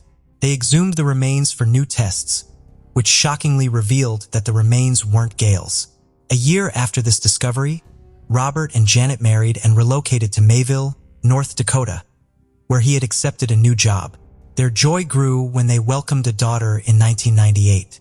Robert, having always wanted a family, cherished his role as a father. Since becoming a lawyer, Elaine had committed herself to uncovering what happened to her sister. Working closely with Michael, the psychiatrist who had treated Gail, she vowed to keep pursuing the truth. As a lawyer who often represented children in divorce cases, Elaine's professional skills aided her personal quest. She continually monitored Robert, investigated various theories about Gail's fate, and periodically shared her findings through articles in the press, maintaining hope that the truth would eventually emerge. Elaine actively reached out to various media outlets, including radio stations and television networks, understanding the significant impact they could have in keeping her sister's case in the public eye. She also communicated with the residents of the Manhattan building where Gail had lived with Robert, as well as the hospitals where Robert was affiliated, ensuring that the community saw him as a suspect in Gail's disappearance. As the investigation gained momentum, the police revisited several witnesses, some for the second time. A few women who had dated Robert after Gail vanished came forward to revise their earlier statements, offering a more candid perspective that added depth to Robert's profile. One key witness was a woman who had a romantic relationship with Robert starting in September 1985, just months after Gail's disappearance. She moved into the Manhattan apartment and shared with the police her belief that Robert knew how to dispose of a body by dropping it from an airplane, a theory the investigators were already considering. This aligned with the altered flight logs, which Robert had changed to make it look like he flew the day after Gail went missing. The alteration was conspicuous, done in a different color ink. With new evidence, including the altered flight log and testimony from Dr. Michael Stone regarding Robert's psychological profile, prosecutors charged Robert with second-degree murder on December 8, 1999. At the age of 45, the now prominent plastic surgeon appeared in court alongside his lawyer and wife, pleading not guilty. Bail was set at $500,000, which his father paid, allowing him to stay free during the trial. As the trial date approached, it seemed Robert's luck was dwindling. The trial would be overseen by a judge known as the Iron Princess for her empathy towards cases involving female victims. Recognizing the formidable judge, Robert's lawyer suggested bolstering their defense with a more experienced criminal defense attorney. A month before the hearing, the judge ruled that Gail's psychiatrist, who had warned her life was in danger, could not testify due to doctor-patient confidentiality rules. The trial kicked off in early October 2000. During the opening statements, prosecutors argued that the marriage between Robert and Gail had ended tragically in a fit of rage, leading Robert to murder Gail and dispose of her body from an aircraft. They stressed that while there was no physical evidence like a body or blood traces, The motive was clear and compelling. Throughout the trial, the prosecution painted a picture of a day when Gail intended to leave Robert, which, given his controlling nature, was deemed unforgivable by him. In contrast, the defense maintained that the prosecution's story was speculative and aimed merely to explain the disappearance of a woman whose body had never been found. They presented what they believed were logical exculpatory explanations for Robert's behavior and inconsistencies over the years. Witnesses played crucial roles in shaping the narrative. A defense witness testified he saw Gail with another woman at a bagel shop on the day she vanished. His description of Gail's clothing matched what she wore that day, although not her physical appearance. Prosecutors challenged his credibility, suggesting his testimony was vital for the defense, but unreliable. Similarly, a beauty salon owner who regularly styled Gail's hair testified about Gail seeking an apartment to move into alone, hinting at her marital problems. She also mentioned Gail's infidelities, noting Gail was very detailed when discussing her romantic life. The jury also heard about a letter from psychiatrist Michael Stone that detailed allegations of abuse, alongside witness statements about Gail's experiences with her controlling and violent husband. Additionally, the court examined the altered flight log, and the prosecution underscored Robert's inconsistent explanations to various people about Gail's fate, ranging from mental illness claims to alleged involvement in a botched drug deal, or that she had moved to California and was working as a waitress. Though the evidence was circumstantial, the deliberation ended with the jury convicting Robert of second-degree murder after 7 hours. Despite the conviction, Robert continued to proclaim his innocence. A month later, he was sentenced to 20 years to life in prison without the possibility of parole, bringing a somber conclusion to a lengthy and complex case. 15 years after Gail's disappearance, the person responsible had been convicted and was behind bars. Yet the case took a startling turn when, after 20 years in prison, Robert confessed to the crime. It was December 20th to 20th, 35 years since Gail had vanished. During a parole board meeting, Robert disclosed that he had ended his wife's life and disposed of her remains over the Atlantic Ocean. He detailed how a heated argument led to uncontrollable shouting, culminating in him strangling Gail to silence her. He then transported her body to a hangar, rented a plane, and dropped her into the ocean, later describing his actions as an immature loss of control. Daniel Bibb, one of the prosecuting attorneys, was stunned by the confession, having thought it unlikely that Robert would ever admit to the crime. Gail's brothers felt a complex mix of emotions. Robert's admission provided a grim confirmation of their suspicions.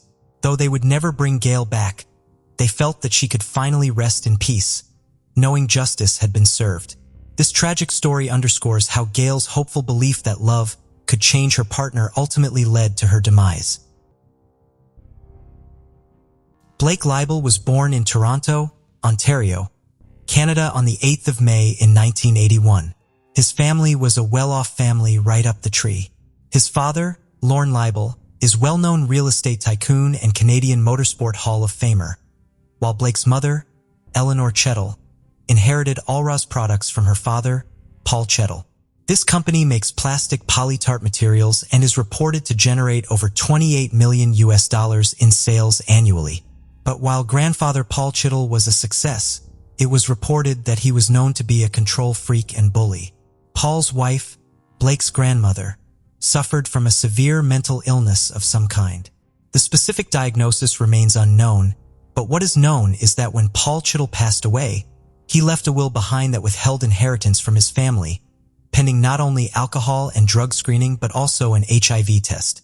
Once relatives successfully passed these stipulations, Paul Chettle's girlfriend would get 2 Mercedes-Benz cars, a Cadillac, and some other parting gifts, while Blake's mother got a payout of $12 million. Oddly enough, Blake's brother Cody Leibel was cut out of the will, with Paul Cheitel stating that it wasn't out of lack of love, but rather that he knew Cody's father would adequately provide for him. On the other side of the family, Blake and Cody's father, Lorne Leibel, was a man who dated beautiful young women and took them out in fancy Ferraris. He was the envy of any man who set eyes on his fortunes or female companions. When Lorne Leibel split up with Eleanor Chettle, Blake lived with his mom while Cody lived with his dad. It was during this time that Blake and his father reportedly became distant and estranged, as Blake felt that Lorne wasn't providing enough for him financially.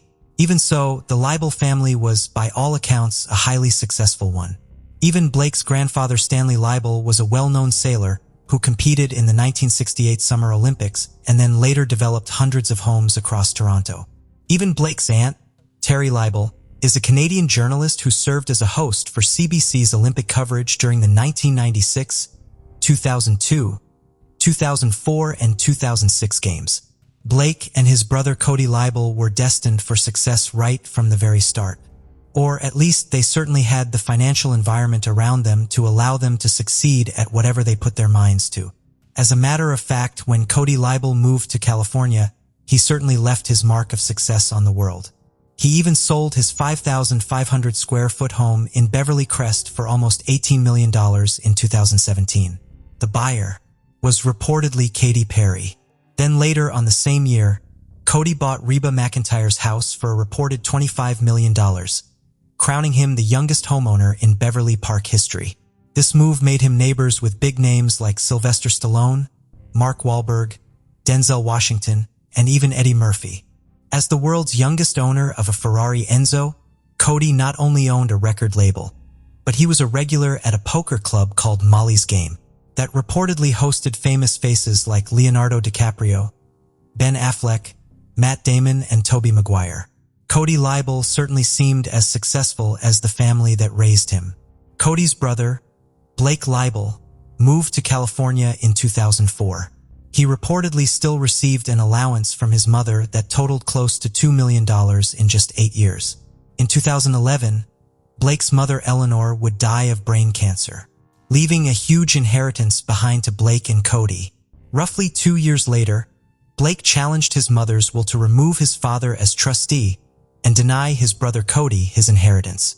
But Blake, who reportedly didn't even attend his mother's funeral, received little sympathy from the courts.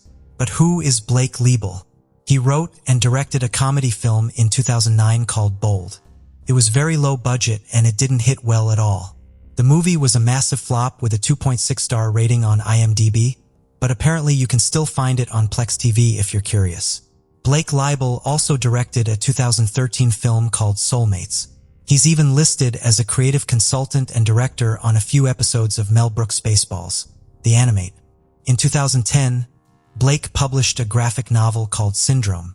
The novel was about a man named Dr. Chettle, who happens to share the same name as Blake's own mother. In the novel, Dr. Chettle studies serial killers. He also goes as far as to recruit a town full of actors and then set up a fake Truman Show-style scenario. Next, he fakes the execution of a serial killer before wiping his mind and allowing the memoryless man to run free in the fake town, so Chettle can monitor his actions. The doctor's goal in the book is to cure serial killers. Chetell's character can be quoted saying that evil is not some mysterious force, evil is a syndrome. Co-author of the book, Ryan Roberts, stated that Blake told him that he had done a lot of research on serial killers. Ryan also recalled how Leibel jerked his hands upward when showing how a victim could be flipped upside down in order to drain them of fluid. In hindsight, Ryan Roberts said he'll never forget that. While Blake didn't actually write or illustrate the final edition of Syndrome, he was credited as creator of the book, and he wrote an introduction at the start of the novel, asking the question, if you loved hurting things, what would you do? Syndrome, Blake's biggest success, and it ended up with him giving away stacks of the graphic novels for free at Comic-Con in San Diego. A producer said Blake wanted to be a respected comic book artist, and he used his cash to try and buy that image. He tried hard to come across as cool and edgy, but it was clear to everyone that Blake Leibel had some serious mental issues that he needed to address. His mental state had begun to deteriorate, and he was spiraling into a dark abyss. Those close to him had started to recognize the signs, but none could foresee the depths to which Blake would ultimately sink until it was beyond anyone's reach to save him. Blake Leibel had quite the romantic life. In 2006, Blake met a Californian model named Amanda Braun. Amanda was previously in a relationship with Andrew Alchek, who died in prison following convictions for crimes committed as a crooked hedge fund manager. After 5 years of dating, Blake and Amanda finally tied the knot in 2011. Not long after the wedding, Amanda Braun-Leibel gave birth to a son. While the couple appeared to live comfortably in their Beverly Hills mansion, Blake continued to cash in and spend his checks pretty much as quickly as he received them. He reportedly smoked weed constantly and came up with various plans for success, but none of his ideas proved fruitful. During this time, one of Leibel's friends said Blake was developing a dark obsession with brutal violence. It was like Blake was becoming a different person. He was distant and paranoid. Then in the summer of 2015, Blake left Amanda while she was pregnant with their second child. This was reportedly due to his pot-smoking habit consuming his life. But I'd say there was more than a marijuana issue brewing. Blake began isolating from almost everyone as he sank deeper into a world filled with gore, violence, and darkness. He even stopped returning his family's calls and began to suspect that his brother Cody was in deep debt. Some Russian gang members, and he was worried it could potentially bring harm back his way. But there was never any evidence that Cody Leibel owed any major debt like that. And no one could understand why Blake's sanity was spiraling out of control. But most of his friends claimed it was initially the death of his mother that brought on this dark madness. Eleanor Chattel's $5.5 million home in Toronto, plus the millions of other dollars acquired due to her death, just wasn't enough for Blake. He was broke, and when he failed to have his mother's will overturned in 2013, he turned to his father to help him pay for his mounting credit card debts. Then Blake was sued by his lawyers for non-payment in the unsuccessful case of Eleanor Chattel's will. After Blake split up with Amanda, he began pitching another original script called Psychopump. It was about a caped vigilante that cuts off the heads of villains and then uploads his antics to YouTube. But reviewers of the script stated that it was terrible in every way possible. There wasn't one thing about Blake Leibel's new project that anyone liked. It was likened to a bad rip-off version of Batman, where Batman is violent, psychotic, stupid, sadistic, and highly unlikable. Psychopomp was nothing more than a gratuitously violent film, devoid of any imaginative flair. However, there were whispers that Hilary Shore, a producer involved in Children of Men, had expressed interest in the Psychopomp screenplay. Yet, this supposed development never materialized. While married to a pregnant Amanda Braun, Blake had started seeing Iana Kashin, a stunning 30-year-old Ukrainian former attorney from Kiev.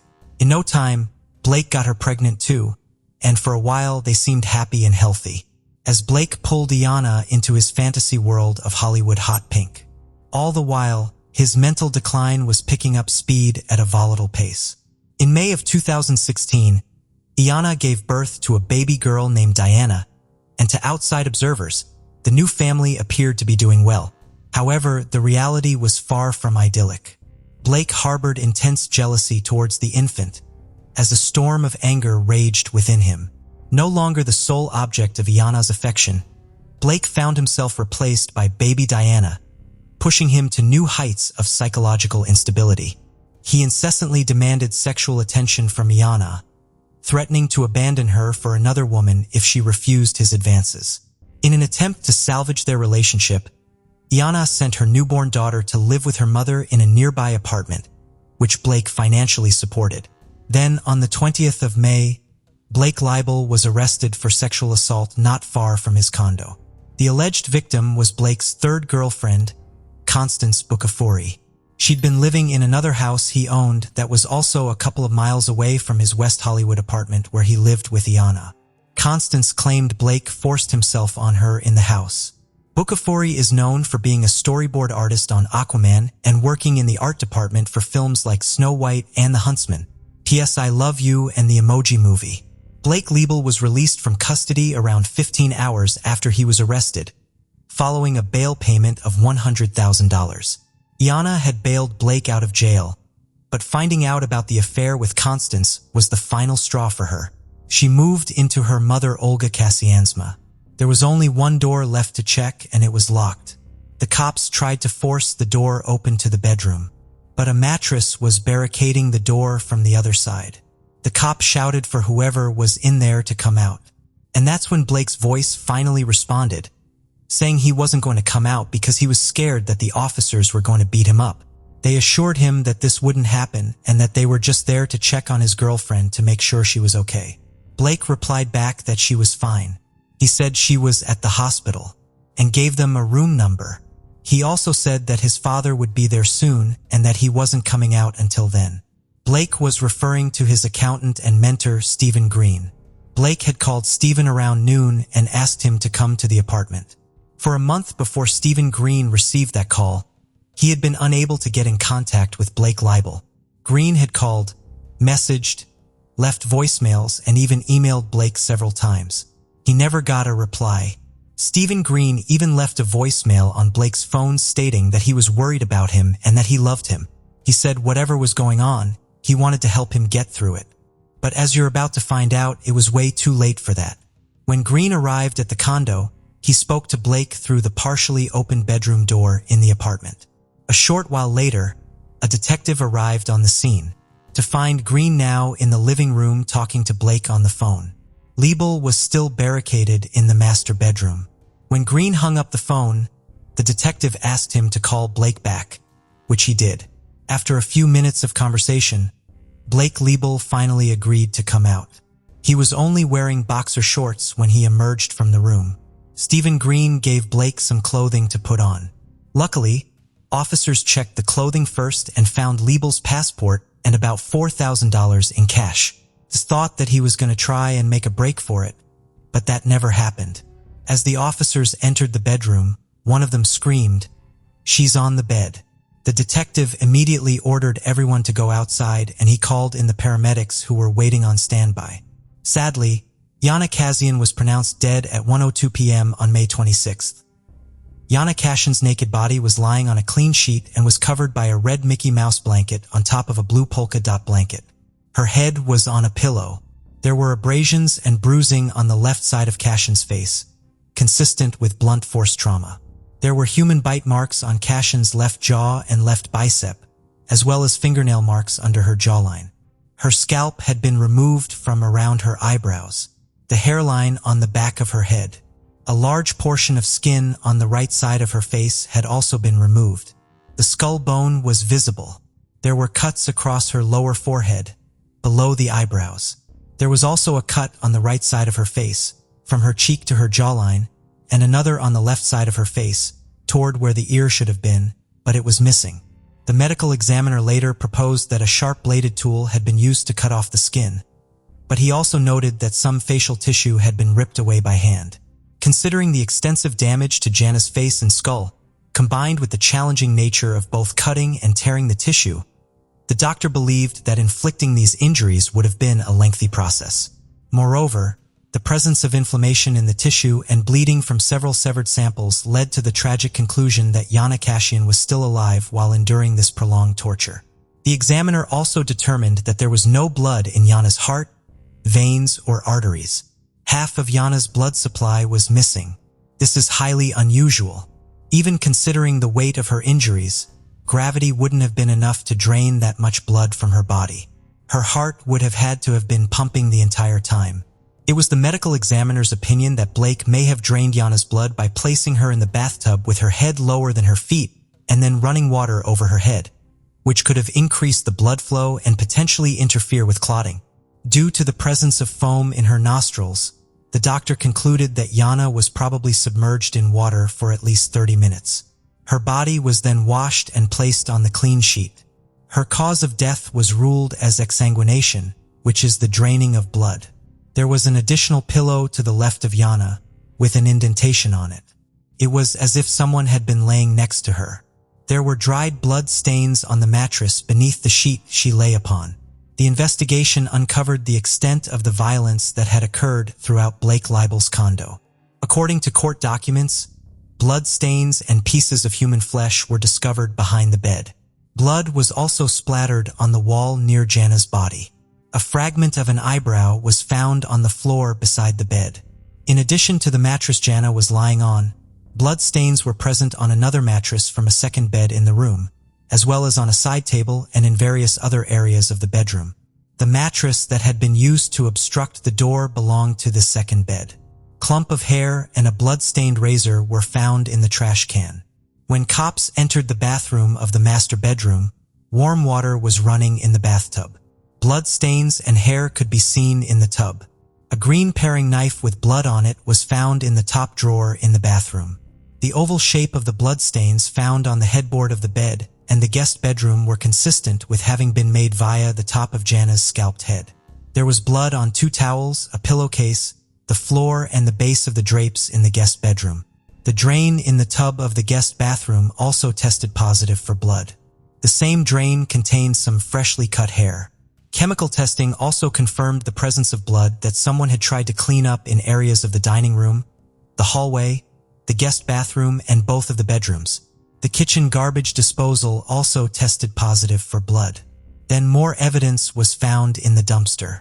Inside trash bags that had been thrown down the garbage chute, mere feet from Blake's condo door, investigators found blood-stained bedding, towels, clothing, bath mats, placemats, a bed skirt with bloody handprints, human tissue, including some pieces with hair that appeared to be scalp, and the missing ear.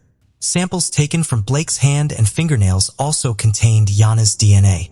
Jana's hands showed signs of injury consistent with self-defense. The marks and bruises seen on Blake's face when arrested were most likely inflicted by Jana fighting for her life. The LA coroner concluded that she was kept alive for around 8 hours. He said he'd never seen injuries like that, and he likened them to wartime injuries. Blake Leibel was arrested and charged with the torture and murder of Jana Cashin.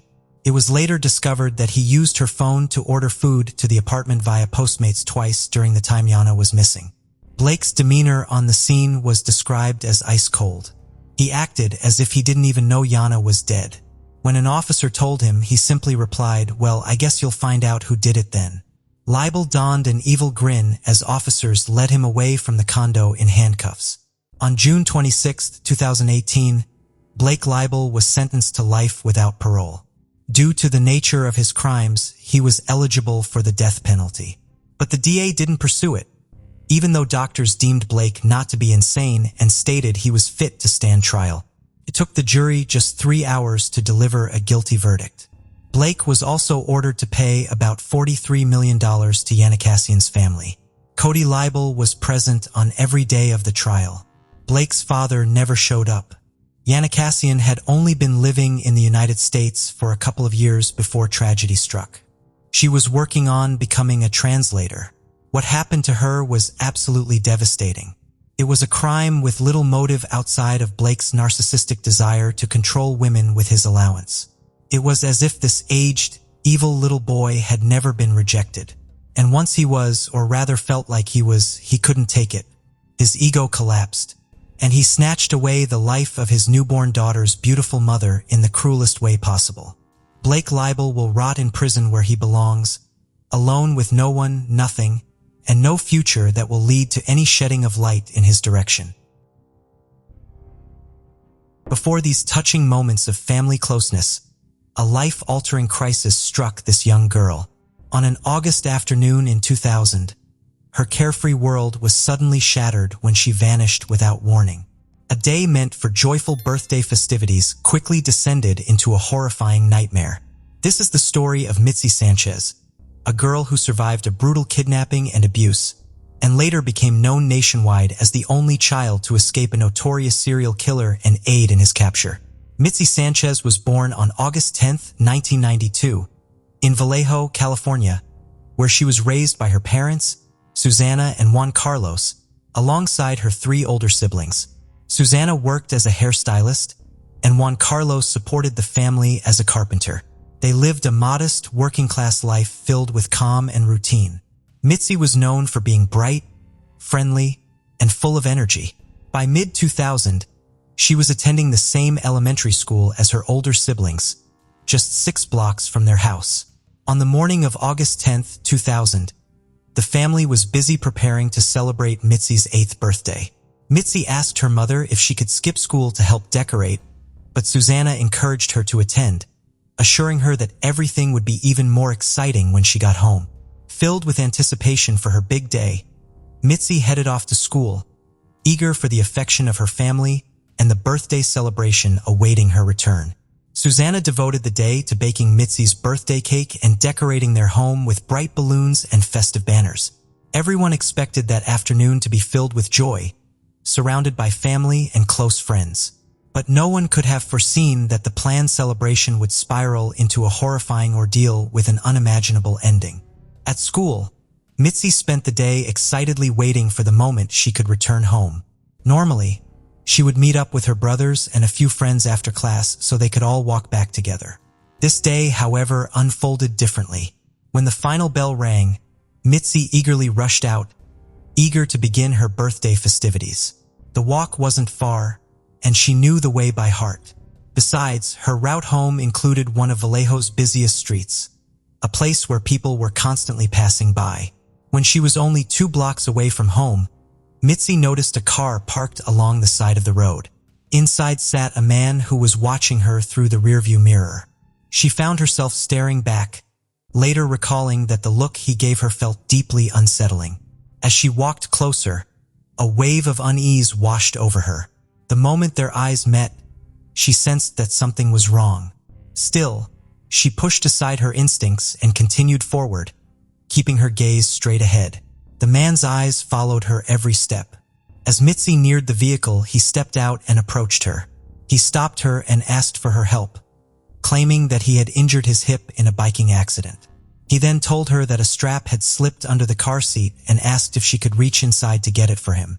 Mitzi paused for a moment, but as a trusting child, she agreed to help the stranger, never imagining that her small act of kindness toward an adult would lead her into a terrifying trap.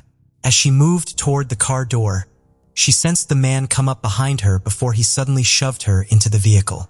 Once inside, she fought to scream and pull away, but he easily overpowered her. When she tried to call out, he grabbed her from behind and clamped his hand over her mouth to silence her. He forced her down, pushed her onto the floor of the car, and locked the doors. Mitzi desperately tried to get out, but the handle wouldn't budge from the inside. The man got into the vehicle and drove off. Despite her screams, no one heard her. They drove a few blocks, and as they turned left, Mitzi could see her house pass by the window. It was then she realized what was happening and feared she might never see her family again. She wished with all her might to be at home and not in that car. The man drove to a hardware store parking lot and stopped. While there, he handed Mitzi new clothes and ordered her to change. The first thought that crossed Mitzi's mind was about who might have worn these clothes before. It was very disturbing for her to put on someone else's garments. Although confused and very scared, she complied with all the stranger's demands, not wanting to anger him. However, she always kept the idea of escaping in mind. Mitzi was a very clever girl. She thought she might find a blind spot to escape the car and return home. Meanwhile, at the Sanchez household, everything was ready for her party. But it was 4 o'clock in the afternoon and Mitzi had not returned from school. Her older sister began to worry and told her mother, who decided to call her teacher and some friends to find out where she might be. After receiving negative responses from everyone they contacted, Susanna panicked, realizing her daughter was missing. They called 911 to report Mitzi's disappearance and alerted their friends and neighbors, who soon joined the search. When the officers arrived, they knocked on every door in the neighborhood, asking residents if they had seen the girl. However, there seemed to be no trace of her. By that time, Mitzi was far from that place. The man had parked in a public parking lot, and she could see there were restrooms there. She thought that if he allowed her to go there, she might be able to escape. But when she asked, he sharply replied no. The man intimidated her by saying he had a firearm stored in the trunk of the vehicle and warned her not to try to escape, claiming no one had ever escaped from him. He drove for a long time until nightfall, then decided to park in a rest area. He prepared to cover the windows with some blankets and towels so no one could see inside the car. Then he took a chain he had ready, wrapped it around Mitzi's ankle, attached it to the gear shift, and secured it with a padlock. After that, he left the vehicle and walked away. When he returned, he pulled out a bottle of liquor he had bought and forced Mitzi to drink directly from it. After making her drink, he showed her a series of photographs of various naked women. She didn't want to see them and shut her eyes to avoid looking. Then he decided to take pictures of her as well. So he fetched his camera and started taking photos. That same night, the man fell asleep in the car with Mitzi right beside him. Despite being extremely tired and sleepy, she fought hard to stay awake. She was terrified and didn't want to let her guard down for even a minute. At that moment, through a crack, she saw flashing blue and red lights. They were from a police patrol cruising the area. She thought that if she could scream or get out of the car, she might be saved. However, the threat made by the man echoed in her mind, making her believe that any attempt to escape could lead to her death. She watched the patrol pass very close and then saw it drive away. Her hopes were diminishing. She wondered if she might never escape and pondered whether her family was worried and looking for her. On August 11th, after 24 hours since her disappearance, the police department received a call from someone working at the local landfill who claimed to have found some clothes entangled in the trash. The officers who arrived at the scene collected the items for investigation. They turned out to be a sheet from a local motel. However, this clue did not provide any relevant leads for the case. That same day, elsewhere in the city, her captor drove around Vallejo again. He made her hide under the seat and covered her with a blanket to prevent anyone from seeing her. After a few minutes, the man stopped in front of a house and got out. Mitzi did not dare to look through the window, but she tried to force the chain tied to her leg, though it was impossible to break free. When he returned, he had some papers in his hand, started the car, and as they drove off, he told Mitzi that her mother was really worried about her. He claimed he had recently spoken to her and that she had given him a series of flyers with Mitzi's face and description to distribute around the area. Mitzi felt frustrated realizing that all this time they had been parked in front of her house and she had not noticed. She had been over 24 hours without food or water, felt very weak, and they had spent most of the day driving around the city and making quick stops. Then they stopped in the parking lot of a deserted industrial factory. At this point, the man unlocked Mitzi from the chain and ordered her to move to the front seat while he was on the driver's side. It was then that he sexually assaulted her. The helpless child couldn't grasp what was happening, feeling her body overwhelmed by pain. In mere seconds, her life had become a real torment. Despite this, Mitzi held back her tears, not wanting to give him the satisfaction of seeing her in pain. As night fell, she resolved not to close her eyes, feeling an increasing fear of what he might do if she let her guard down. The next morning, on August 12th, they left the parking area and he started driving again. Unknown to Mitzi, the anguish growing inside her each minute she was trapped with this man was matched by the desperation her parents and relatives felt from not knowing her whereabouts. Mitzi had been observant of her captor's small habits, noting that he frequently stopped for cigarettes or alcohol. Whenever they parked, he would leave her alone and chained for at least 30 minutes. Upon his return, he would likely sexually abuse her again. However, this time something was different. The man stopped the car to fetch his cigarettes, and as he had done each time they stopped, he left her locked and chained inside. Upon returning to the vehicle, he didn't get in. Instead, he opened the passenger side door and leaned towards her. But in doing so, something fell to the floor unnoticed by him. He then stood up and left the car again, warning her not to look and to remain silent. Mitzi ignored the warning, curious about what had fallen from his pocket. She got up and leaned towards the driver's seat to see what it was. Her heart filled with hope when she saw a bunch of keys on the floor, which had fallen from the man's pocket. Perhaps in a moment of inebriation, he had let his guard down and hadn't noticed what happened. For Mitzi, this was the small window of opportunity she had been desperately waiting for. One of the keys was smaller than the rest, so she assumed it was the key to her lock. Mitzi grabbed the keys and immediately tried the small key in the lock slot.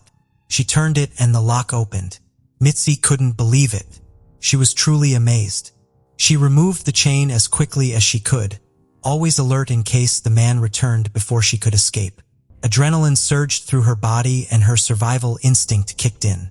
Nothing would stop her now and fear had become her ally, pushing her to get out as quickly as possible. As soon as she was free from the chain, she exited through an open window. As she placed her body on the ground, her legs failed her.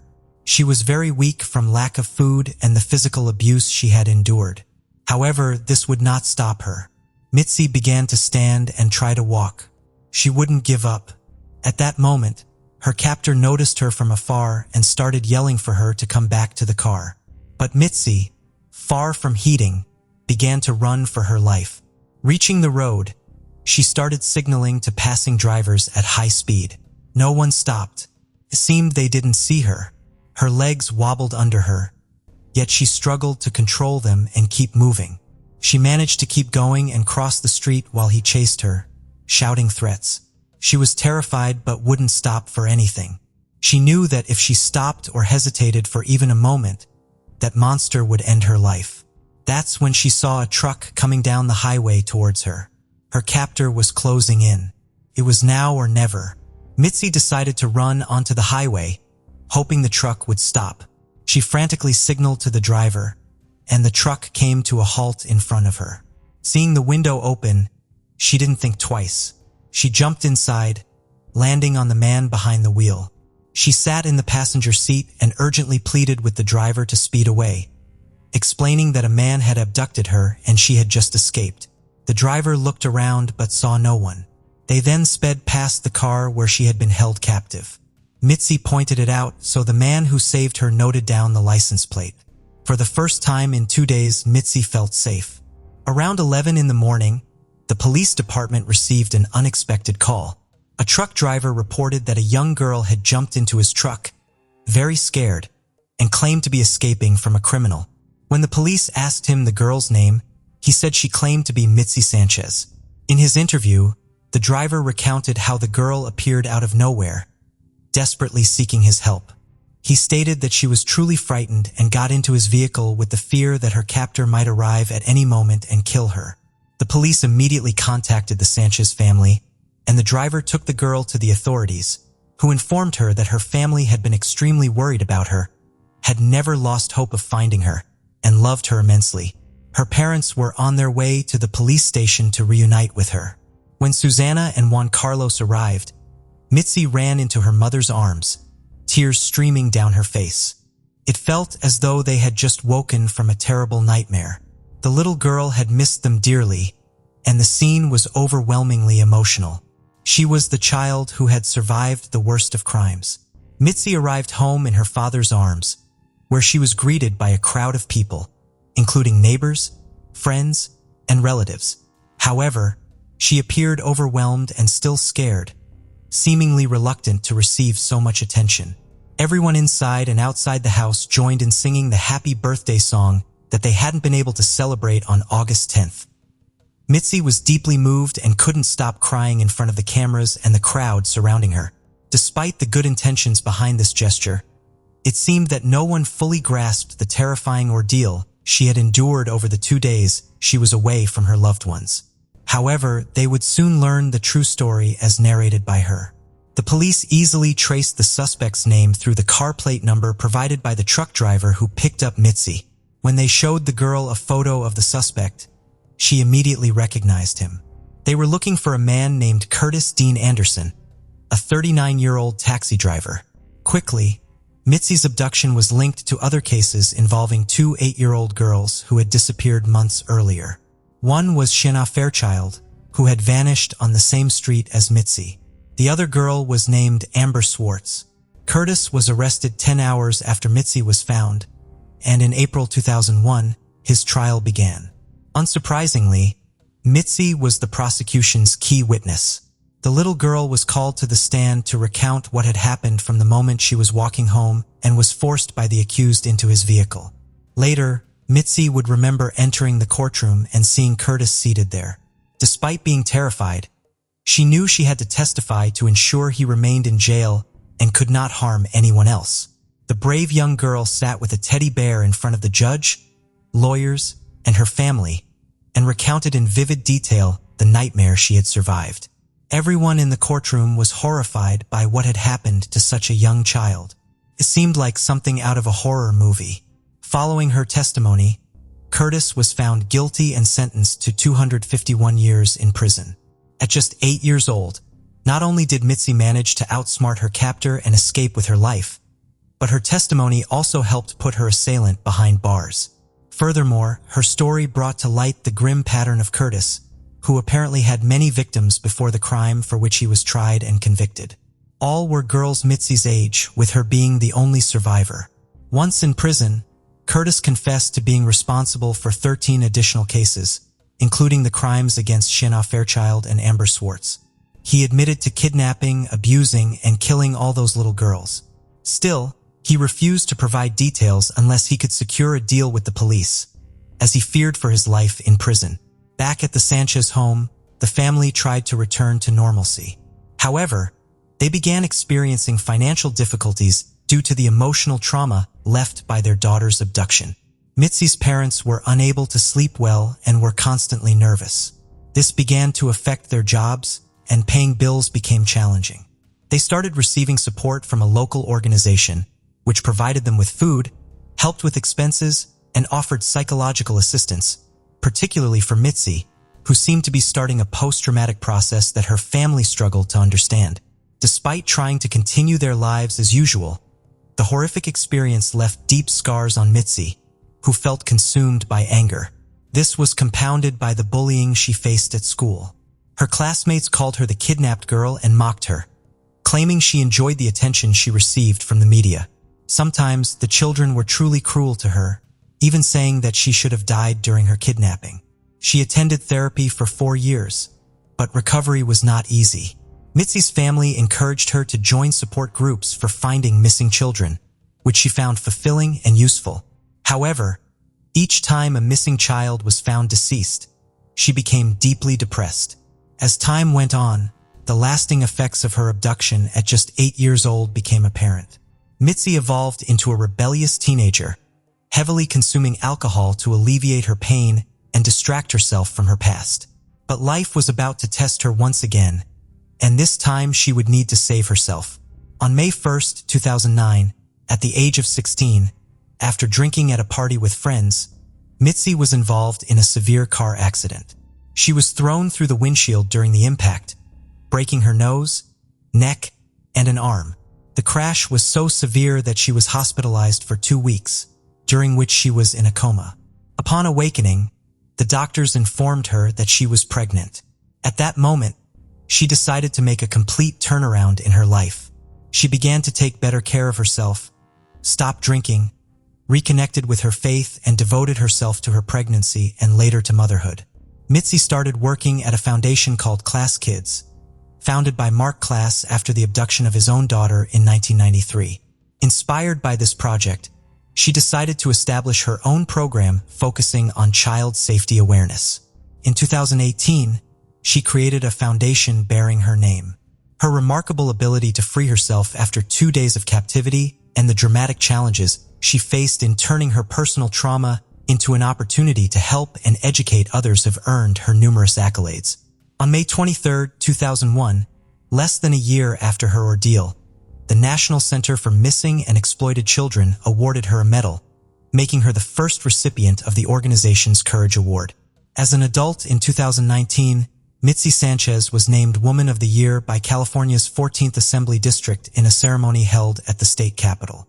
By 2024, Mitzi is a 32-year-old woman, an outstanding mother, and a tireless activist working at her foundation to assist children who are victims of sexual abuse or are missing. Additionally, she gives lectures and workshops on safety and prevention to equip young people with better tools for self-defense. Jamie McMahon and Christopher Kaufman were once seen as quiet, friendly young men by those who knew them. Everyone believed they were simply good people. But seemingly out of nowhere, they stunned their friends and families by launching a wave of kidnappings and murders that terrified the small rural town of Gibson, Iowa. What caused such a shocking transformation? According to those close to them, the answer was methamphetamine. Meth, a powerful, highly addictive stimulant that targets the central nervous system, became widespread in the area around 1997. Originally derived from amphetamine in the early 20th century, it was once used in nasal decongestants and bronchial inhalers. The drug produces intense energy, excessive talkativeness, and a false sense of euphoria. During their violent rampage, McMahon and Kaufman executed 2 women in cold blood, attempted to rob a bank, and kidnapped 2 young girls before disappearing, sparking an extensive FBI manhunt that spanned 6 states. The case remains one of the most horrifying in U.S. history. Jamie Gerald McMahon and Chris Michael Kaufman were both born in small towns in Mahaska County, Iowa. Their families became connected in 1979 when McMahon's mother and Kaufman's father began a relationship and eventually married. Growing up together in Oskaloosa, a city of about 10,000 residents at the time, the two boys were essentially raised as brothers. By 1997, Jamie was 22 and Chris was 18. McMahon was known as the outgoing, charming, and good-looking older brother, while Kaufman was quieter and less athletic. Kaufman had just finished high school with few opportunities ahead of him, spending much of his time with a group of friends who loitered around town. McMahon, meanwhile, had recently lost his job at a local manufacturing plant. As summer began, the 22-year-old McMahon started spending more time with Kaufman and his younger friends, and the two began experimenting with drugs. Friends and relatives described them as once good kids who had suddenly begun to change. A few months before June 1997, Jamie began exhibiting noticeable changes in his personality. Not long after, he started spending much more time with his stepbrother, Chris, a development that surprised many, since although they lived near each other, they hadn't previously been close or shared the same group of friends. Suddenly, the two became inseparable. At some point, though it's unclear exactly when, both began using methamphetamine, a habit that friends and family believe ultimately pushed them toward committing horrific crimes. In the days leading up to their violent spree, the stepbrothers were heavily using meth, reportedly going nearly a week without sleep or food. In fact, the night before their crimes, they were seen partying with several young women at a hotel. That brings us to Wednesday, June 11th, 1997, the day Jamie and Chris launched a brutal 4.5-hour rampage across south-central Iowa. Their first target was a rural farmhouse in Cheer, where 52-year-old Barbara Garber lived alone. According to reports, Chris, seemingly urged on by his stepbrother, shot Barbara point-blank in the forehead without hesitation or remorse. He then fired 3 additional shots at close range while she sat in her armchair. There were no signs of a struggle or forced entry. After the killing, Jamie and Chris fled the scene in Barbara's dark green 1997 Dodge Dakota pickup, the very model Jamie had long admired but could never afford. Barbara's body was discovered later that day by her employer, who had grown worried when she failed to show up for work. She was found fully dressed, reclined on her left side in the living room, with blood pooling from her head wounds. Near her feet were her uneaten breakfast and a cup of coffee. When investigators canvassed the neighborhood, one resident recalled seeing an unfamiliar blue car parked in Barbara's driveway early that morning while leaving for work.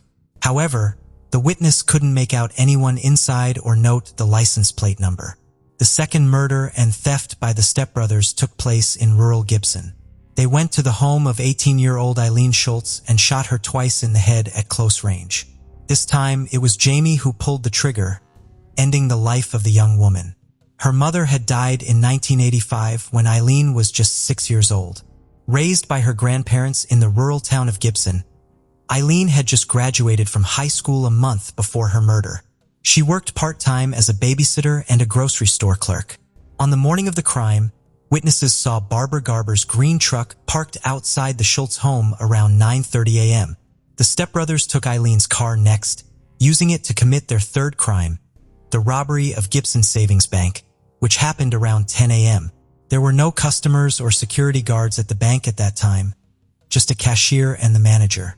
2 masked robbers dressed in ski masks, gloves, and work clothes stormed in. Pointing a gun at the manager's head, one of them went straight to the safe, stuffing all the cash into plastic trash bags. They left the bank with $65,000. The police and the FBI were alerted immediately, and the investigation kicked off without delay. Though the robbers wore masks, bank employees described them as white males. Unfortunately, the bank had no security cameras, making it harder for investigators to gather evidence beyond witness statements. An additional witness, a 10-year-old girl riding her bike on the street, saw 2 masked men carrying bags as they exited a gray car and entered the bank. She quickly rode away before the criminals left the scene. Investigators issued an alert for the car. About 2 miles from the bank in rural Gibson, behind some grain containers, the stepbrothers ditched Eileen's gray car and continued their escape in the pickup truck of their first victim. A police officer found the abandoned vehicle and soon identified it as belonging to Eileen Schultz. Heading to the Schultz home nearby, the officer found Eileen on the floor with a gunshot wound, dead. Beside her lay an audio cassette and .22 caliber bullets, the same type used in the murder of Barbara Garber. There were no signs of forced entry or defensive wounds. For the authorities, it was easy to link the three crimes that occurred in less than 2.5 hours and within 5 miles of each other, especially in a town where such incidents were extremely rare. Ballistic analysis later confirmed that both Barbara and Eileen were killed with the same weapon, a .22 caliber semi-automatic pistol. The massive attention from the media and the panic in the community drove the police and FBI to intensify their investigation. Officers received hundreds of calls with tips related to the case. One came from a young person who saw the green truck with 2 men on board in Oskaloosa. Another witness in Oskaloosa reported seeing a young man from the town between 10:30 and 11 a.m. on June 11th, driving a truck that had not been seen before. It was Jamie who was seen driving around in the blue car. There was another passenger, but the witness couldn't get a good look at them. By the end of that day, investigators had Jamie's name and a description of one of the suspects. The next day, they arrived at the last known address of Jamie McMahon, his parents' house in Oskaloosa. His parents mentioned they hadn't seen him since the day of the crime and shared that his stepbrother, Chris, who had been inseparable from Jamie in recent weeks, was also missing. Jamie's friends told the police that they had seen the 2 stepbrothers together the night before the crimes, driving a blue car. This matched the vehicle that a neighbor had seen early in the morning outside Barbara Garber's house. A friend of Jamie's also revealed that on the day before the crimes, Jamie had come to his house with Christopher and had asked to borrow something unusual, a gun. He handed over a .22 caliber semi-automatic pistol. This information sparked a massive search for the stepbrothers and the green truck they were traveling in. The search spanned over 1,000 miles across 6 states, keeping Americans on edge and the community of Gibson terrified. Mandy, 17, and Amanda, 16, best friends from Oskaloosa, were reported missing by their parents the night before the brothers' crime spree. Unbeknownst to their families, Mandy and Amanda had been at the party Jamie and Chris threw at a hotel in Oskaloosa the night before the crimes. The next morning, June 11th, while the girls were still asleep, the young men carried out the murders and the bank robbery. After the crime spree, the stepbrothers picked up the girls from the hotel in the stolen green truck. They offered the girls a free trip to Florida, which the impressed teenagers accepted without asking many questions. At one point during their trip, they stopped at a river where the fugitives threw a bag into the water. Together, the 4 young people visited Branson, Missouri, and Walt Disney World. For the girls, it seemed like a fun vacation. After 7 days, Jamie and Chris confessed to the girls about the crimes they had committed. At the same time, Jamie reached out to his ex-girlfriend to find out what the police knew about him. Unbeknownst to him, one of the FBI's strategies was to place a device on the girl's phone to record and trace any calls from the fugitive. Although Jamie hung up quickly, the conversation lasted long enough for the FBI to trace the number. The police located him at a hotel in Florida, where staff confirmed that the young men had been there with the 2 teenagers, Mandy and Amanda. After their wild escapade, they had already left the scene. In an attempt to evade recognition, Chris even dyed his hair. 3 days later, in a drug-induced state, Jamie told Mandy and Amanda that he wouldn't mind killing them too. Terrified by this threat, the girls told them they wanted to go home. After some argument, Jamie reluctantly gave them money for a taxi and train fare back home. Once back in Oskaloosa, the girls went straight to the police and explained that as soon as they wanted to leave after finding out about the crimes, Jamie and Chris had held them captive. They were finally set free after 10 days. The girls claimed they had no idea where the stepbrothers were headed next. Soon after, there was a new discovery. An officer found in the river the bag the stepbrothers had thrown away. Inside were the ski masks and work clothes Jamie McMahon and Chris Kaufman had worn during the bank robbery, as well as Eileen's wallet with her ID. The fugitive stepbrothers managed to evade a nationwide manhunt for about 3 weeks. There were sightings as far away as Texas and Minnesota. On June 30th, 1997, 19 days after the crimes, a man in Pensacola, Florida, called the police to report a 1997 green Dodge Dakota, the same vehicle the authorities were searching for. He said the driver looked just like Jamie McMahon. The caller even recognized the license plate while driving on Interstate 10. The case gained national attention after the vehicle and a description of the crimes were broadcast twice on America's Most Wanted, leading to their identification. Immediately, the county police started a thorough search for the vehicle. An officer found the truck at a motel. The stepbrothers had removed the front license plate in an attempt to confuse the authorities, but it was indeed the vehicle they were looking for. The police questioned the receptionist, who, upon seeing their photos, confirmed that the two young men were staying there. However, she added that there was a third man with them. Fearing that the fugitives might have taken a new hostage, officers evacuated the motel. A SWAT team along with negotiators arrived. Snipers were positioned, and officers surrounded the area. A negotiator called the room's phone, and the unidentified man answered. It quickly became clear he was not a hostage. He informed the officers that he had met the stepbrothers a few days ago while hitchhiking and had been partying with them. He explained that Jamie and Chris had been awake for 4 days, high on methamphetamines, and were now finally asleep. The man on the phone was shocked to learn that they were murderers and that they were armed. As the frightened man was unsure what to do and the negotiator was trying to persuade him to leave the room, the stepbrothers woke up. Jamie grabbed the phone and the officer asked him to let the innocent man go. After 2 hours of tense negotiations, the man finally walked out of the room with his hands up. He had met the fugitives in New Orleans and spent a couple of days with them. He reported that the room was filled with lots of money and drugs, and as far as he could see, there was only one gun. The negotiator managed to speak with Chris over the phone, who was very tired and not in a clear state of mind to make decisions. Therefore, the negotiator turned back to Jamie and asked him to help his younger brother out of this situation. Jamie did just that, convincing Chris to leave the room with his hands raised. Only Jamie remained, exhausted, continuously handling the gun as if contemplating suicide and feeling utterly lost.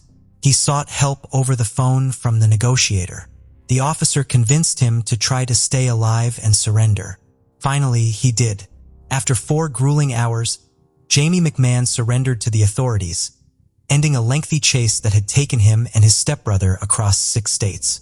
The authorities searched the room, recovering $29,000 of the $65,000 stolen from the bank and the .22 caliber semi-automatic pistol. Empty beer bottles, marijuana, and methamphetamines rounded out the grim scene. Over 3 weeks, the stepbrothers had blown through $36,000 on drugs, hotels, and women. Back in Iowa, McMahon and Kaufman faced charges of first-degree murder and robbing a federal bank. They returned to a community that had been deeply concerned and frightened while awaiting their capture. Chris confessed to the crimes to the authorities, thinking that doing so might preempt his stepbrother from pinning both murders on him.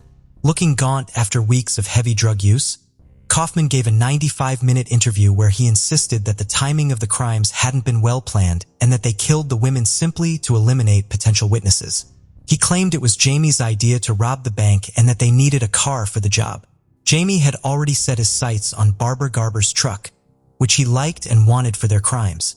Barbara knew Jamie, which is why she let them into her house. As soon as she did, Chris pulled out the gun and ordered Barbara to sit down. Jamie repeatedly urged his brother to do it, and the young 18-year-old simply complied. Chris admitted to shooting 52-year-old Barbara Garber 4 times in the head. He claimed he did it to prevent her from reporting the theft of her truck. He described the brutal murders casually, as if discussing the weather, in a monotonous tone to an agent from Iowa's Criminal Investigation Division. "I just sat there for a while and then I did it," he explained. When asked how he felt about killing the 52-year-old grandmother, Chris admitted to feeling a bit guilty, but ultimately felt that all he had to do was pull the trigger. Since Jamie was particularly fond of Barbara's truck, they decided to steal a different car to rob the bank, then abandon it to continue their escape in the pickup. McMahon decided to visit another acquaintance, Eileen.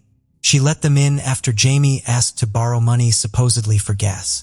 She gave them $5, and as she turned around to put a cassette in the music player, Jamie shot her in the back of the head. To make sure she was dead, he shot her again between the eyes after she had fallen to the floor. Then they took the car keys and the wallet of Eileen and finally fled. Chris strongly denied having shot Eileen, and the authorities confirmed that it was Jamie who took the life of the 18-year-old, which he later admitted in court. When asked if he would do it all over again, Chris said he probably wouldn't do exactly the same thing. "I wouldn't kill anyone," he stated. The young man requested a psychiatric evaluation, asserting that he knew he could be capable of killing someone in prison if they tried to bother him. The stepbrothers were each sentenced to 5 life terms after pleading guilty to first-degree murder, car theft, and armed bank robbery. They agreed to plead guilty on the condition that federal prosecutors would not seek the death penalty. The father of the stepbrothers insisted that both Jamie and Chris were good kids at heart. "If they did this, we feel drugs were the cause. That's the only thing that could have been," he said. Methamphetamine use was on the rise in the region around that time. In 1997, Iowa was identified as one of the top 5 states in the U.S. where the use of methamphetamine, known as the poor man's cocaine, began to gain followers in the working-class areas of southeast Iowa due to its ease of manufacture and relative affordability. Health experts note that methamphetamine use can lead to paranoid behavior, weight loss, bad temper, and irritability. 20 years after the crimes, at 42 years old and having spent nearly half his life behind bars, Jamie McMahon decided to end his life. In November 2017, he was found unconscious in his cell. Authorities determined it was an apparent suicide. Despite immediate life-saving attempts by the medical staff, Jamie was declared dead at 10:30 a.m. Jamie and Chris's story is a stark reminder of how drugs can lead to disastrous and irreversible decisions. These guys wanted to endlessly extend their ecstasy from drugs, alcohol, parties, and women. To fund their lifestyle, they made the most insane decision to rob a bank. But then they needed a getaway car. And in that chain of poor choices, they murdered 2 women without any mercy to accomplish what they wanted. Case of Emmett Corrigan. Ashley Harmon was a vibrant and intelligent person who experienced a challenging time when her parents divorced when she was 9. During this period, she took on a maternal role, caring for her 5 siblings and protecting them. Ashley's faith was the cornerstone of her life. As a devout Mormon and a member of the Church of Jesus Christ of Latter-day Saints, she turned to her faith in God for strength and comfort during difficult times. Her unwavering belief provided her with a sense of peace, resilience, and determination, enabling her to overcome obstacles and face challenges with courage. In 2003, while studying human development at Utah State, Ashley met Emmett, a philosophy student. Emmett, like Ashley, had experienced the pain of his parents' divorce at a young age. However, he found solace in the Mormon faith and was baptized into the Church of Jesus Christ of Latter-day Saints at 17. Ashley was immediately drawn to Emmett's charm, and he reciprocated her feelings. Emmett was immediately smitten with Ashley's intelligence when they first met, and he quickly realized she was the one he wanted to spend the rest of his life with. He confided in his closest friends about his feelings, and their relationship blossomed over the next few months. During Christmas in 2008, Emmett proposed to Ashley and, to his delight, she accepted. The couple tied the knot in a Mormon temple, surrounded by their shared values and beliefs. The ceremony was a beautiful expression of their commitment to each other and their faith. As newlyweds, Emmett and Ashley were filled with joy and excitement as they began their new life together. Their marriage was built on a foundation of stability and happiness, which is deeply rooted in Mormon values. In the Mormon faith, marriage is considered a sacred and eternal bond that transcends mortal life. While divorce is not entirely ruled out, it is strongly discouraged and only permitted under specific extreme circumstances. In 2005, Ashley and Emmett had twin daughters, and they were thrilled to start their journey as parents. Emmett loved being a father and cherished every moment with his girls. Ashley was happy to be living the life she always wanted. At the time, they were college students at Utah State University, and they managed to balance school with taking care of their babies. Although they faced challenges, their faith and love for each other helped them overcome difficulties. With determination, They pushed through and worked towards a better future. In 2009, Emmett graduated from Utah State University with high honors, went to law school, and passed the bar exam, becoming a bankruptcy attorney. During this time, Ashley stayed at home to care for their growing family, while Emmett focused on building his career. Ashley Corrigan took on the role of managing the household and raising their 4 young children. To outsiders, the Corrigan family appeared to have a perfect life. A beautiful home, multiple kids, and a fulfilling career for Emmett. But beneath the surface, things were different. In August 2010, Emmett began to feel overwhelmed by the financial burden of providing for his family of 6. To remedy this, Emmett decided to start his own business, a criminal defense firm. Through a friend, he met Candy Hall, a reputable paralegal with experience in criminal law. The two met for lunch and got along well, leading Emmett to hire her for his firm. Candy was married to Robert Hall, a hard worker and devoted father.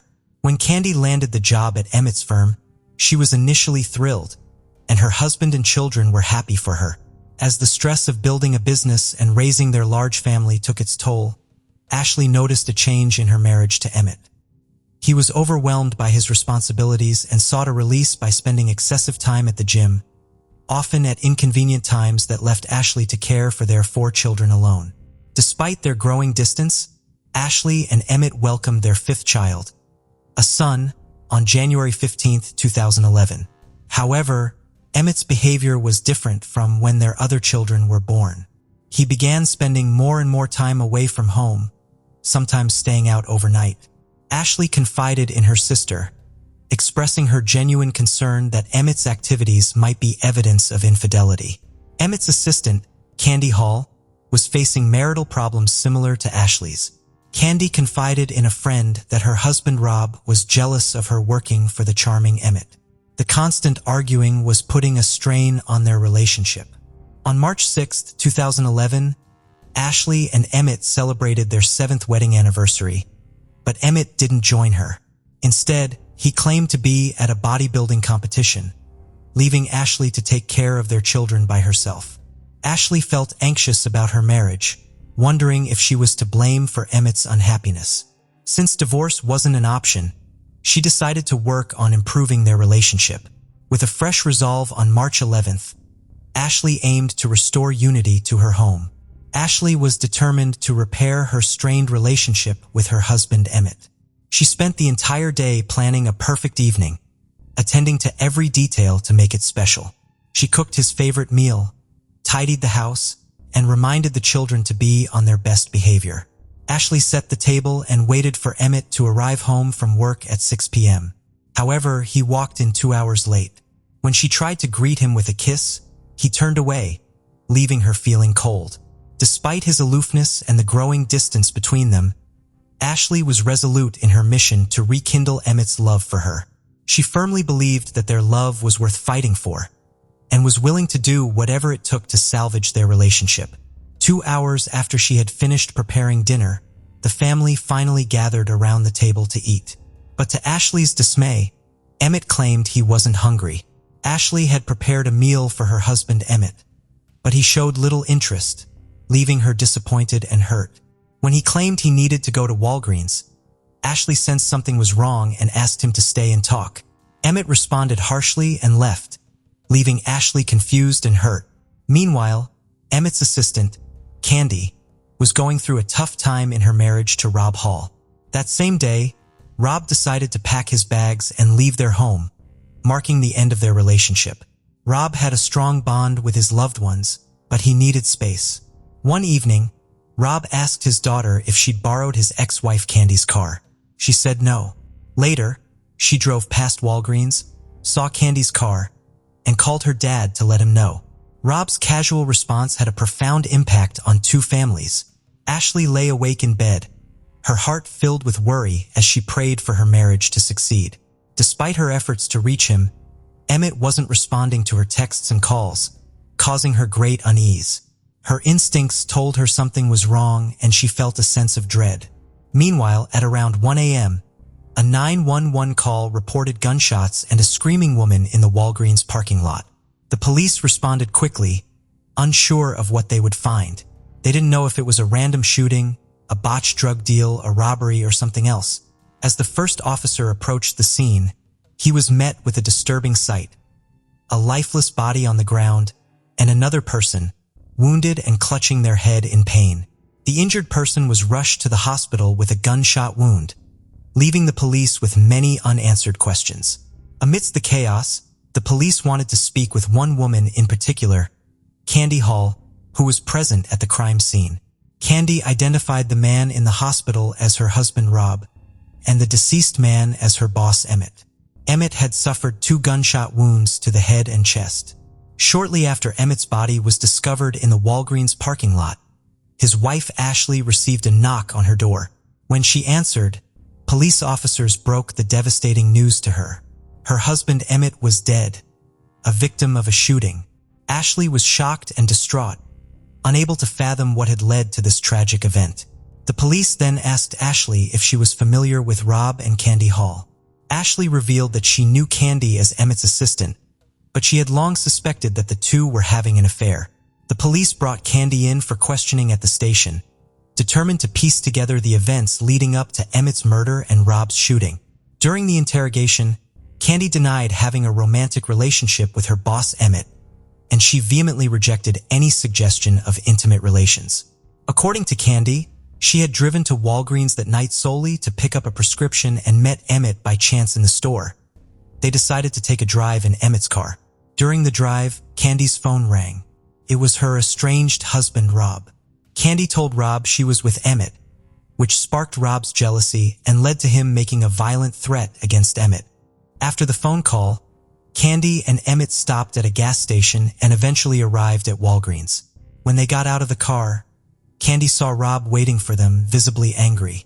The situation escalated into a heated argument and physical fight between Rob and Emmett. Amidst the chaos, Candy heard 3 loud gunshots and turned to see both men on the ground. She saw a gun lying nearby, picked it up, and threw it away. When questioned by detectives, Candy claimed she didn't know who fired the first shots. Rob, who suffered a superficial gunshot wound to the head, was treated at the hospital and then interviewed by detectives. He told them that the gun found at the scene was his and that it fell out of his pocket during the fight with Emmett at Walgreens. According to Rob, Emmett dove for the gun, and they struggled over it, resulting in Emmett shooting him in the head. Rob claimed he didn't know who shot Emmett during the struggle. The detectives weren't surprised that Rob didn't remember much due to his head wound from the gunshot. However, they did wonder if Emmett had fired the first shot, considering he ended up dead.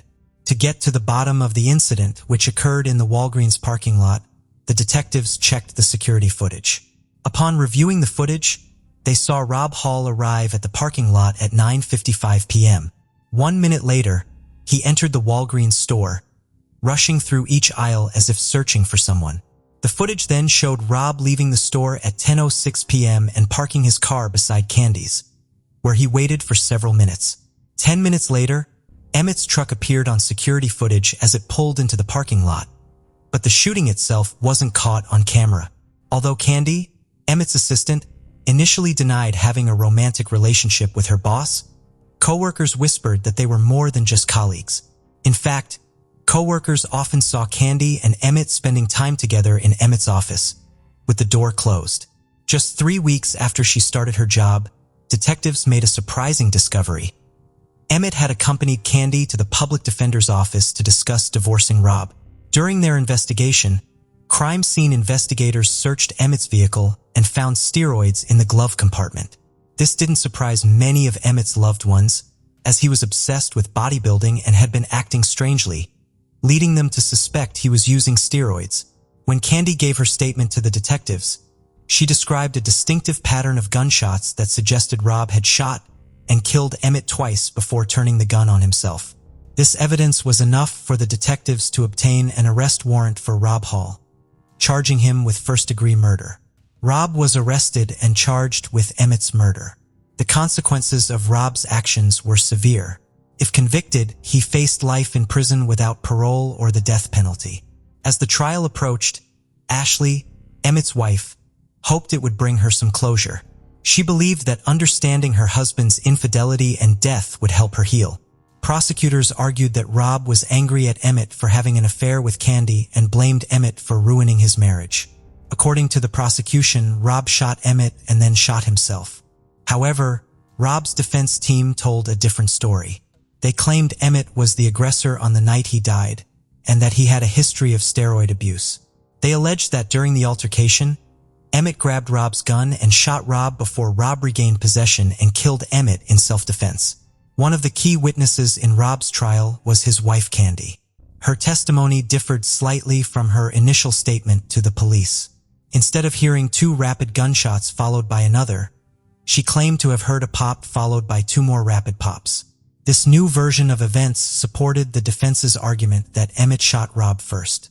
To prove Rob was the shooter, prosecutors presented forensic evidence that the type of weapon used in the parking lot shooting left significant gunshot residue, GSR, after firing.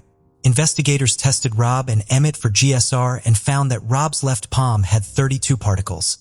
His right palm had 23, while Emmett had only 1 particle on his left hand and none on his right. The forensic evidence proved that Rob was the one who fired the gun 3 times and that Emmett never possessed the weapon. After careful consideration, the jury found Rob Hall not guilty of first-degree murder, but guilty of second-degree murder, which means the murder was not premeditated. The judge sentenced Rob to 30 years in prison. Rob will be eligible for parole in 2028 when he is 58 years old. Despite the conviction, Rob maintains his innocence and appealed his conviction in 2021, but the Idaho Supreme Court denied him a retrial. 2 months after Emmett's murder, Candy Hall was arrested and charged with embezzlement for allegedly stealing money from her previous employer. This charge was unrelated to Emmett's murder. Candy pleaded guilty and was sentenced to imprisonment, released on parole in 2014, and remains on probation until 2026. In an interview, Candy expressed deep feelings of guilt over the incident, mainly due to its impact on her relationships with her children. She hopes to prove to them that it was a regrettable mistake. Ashley struggled to come to terms with her husband's murder by his lover's husband. In a 2015 interview, she faced Candy Hall for the first time. Despite her emotional pain, Ashley decided to move on and create a new life. She moved out of town with their 5 children, who gradually adjusted to the change and found joy again. Ashley eventually remarried, had 2 more children, and now blogs for victims of trauma.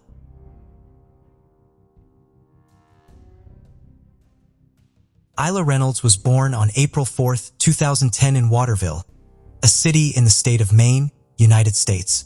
She was a beautiful girl with blonde hair, blue eyes, and an irresistible smile. She loved music and dancing to the rhythm of her favorite songs.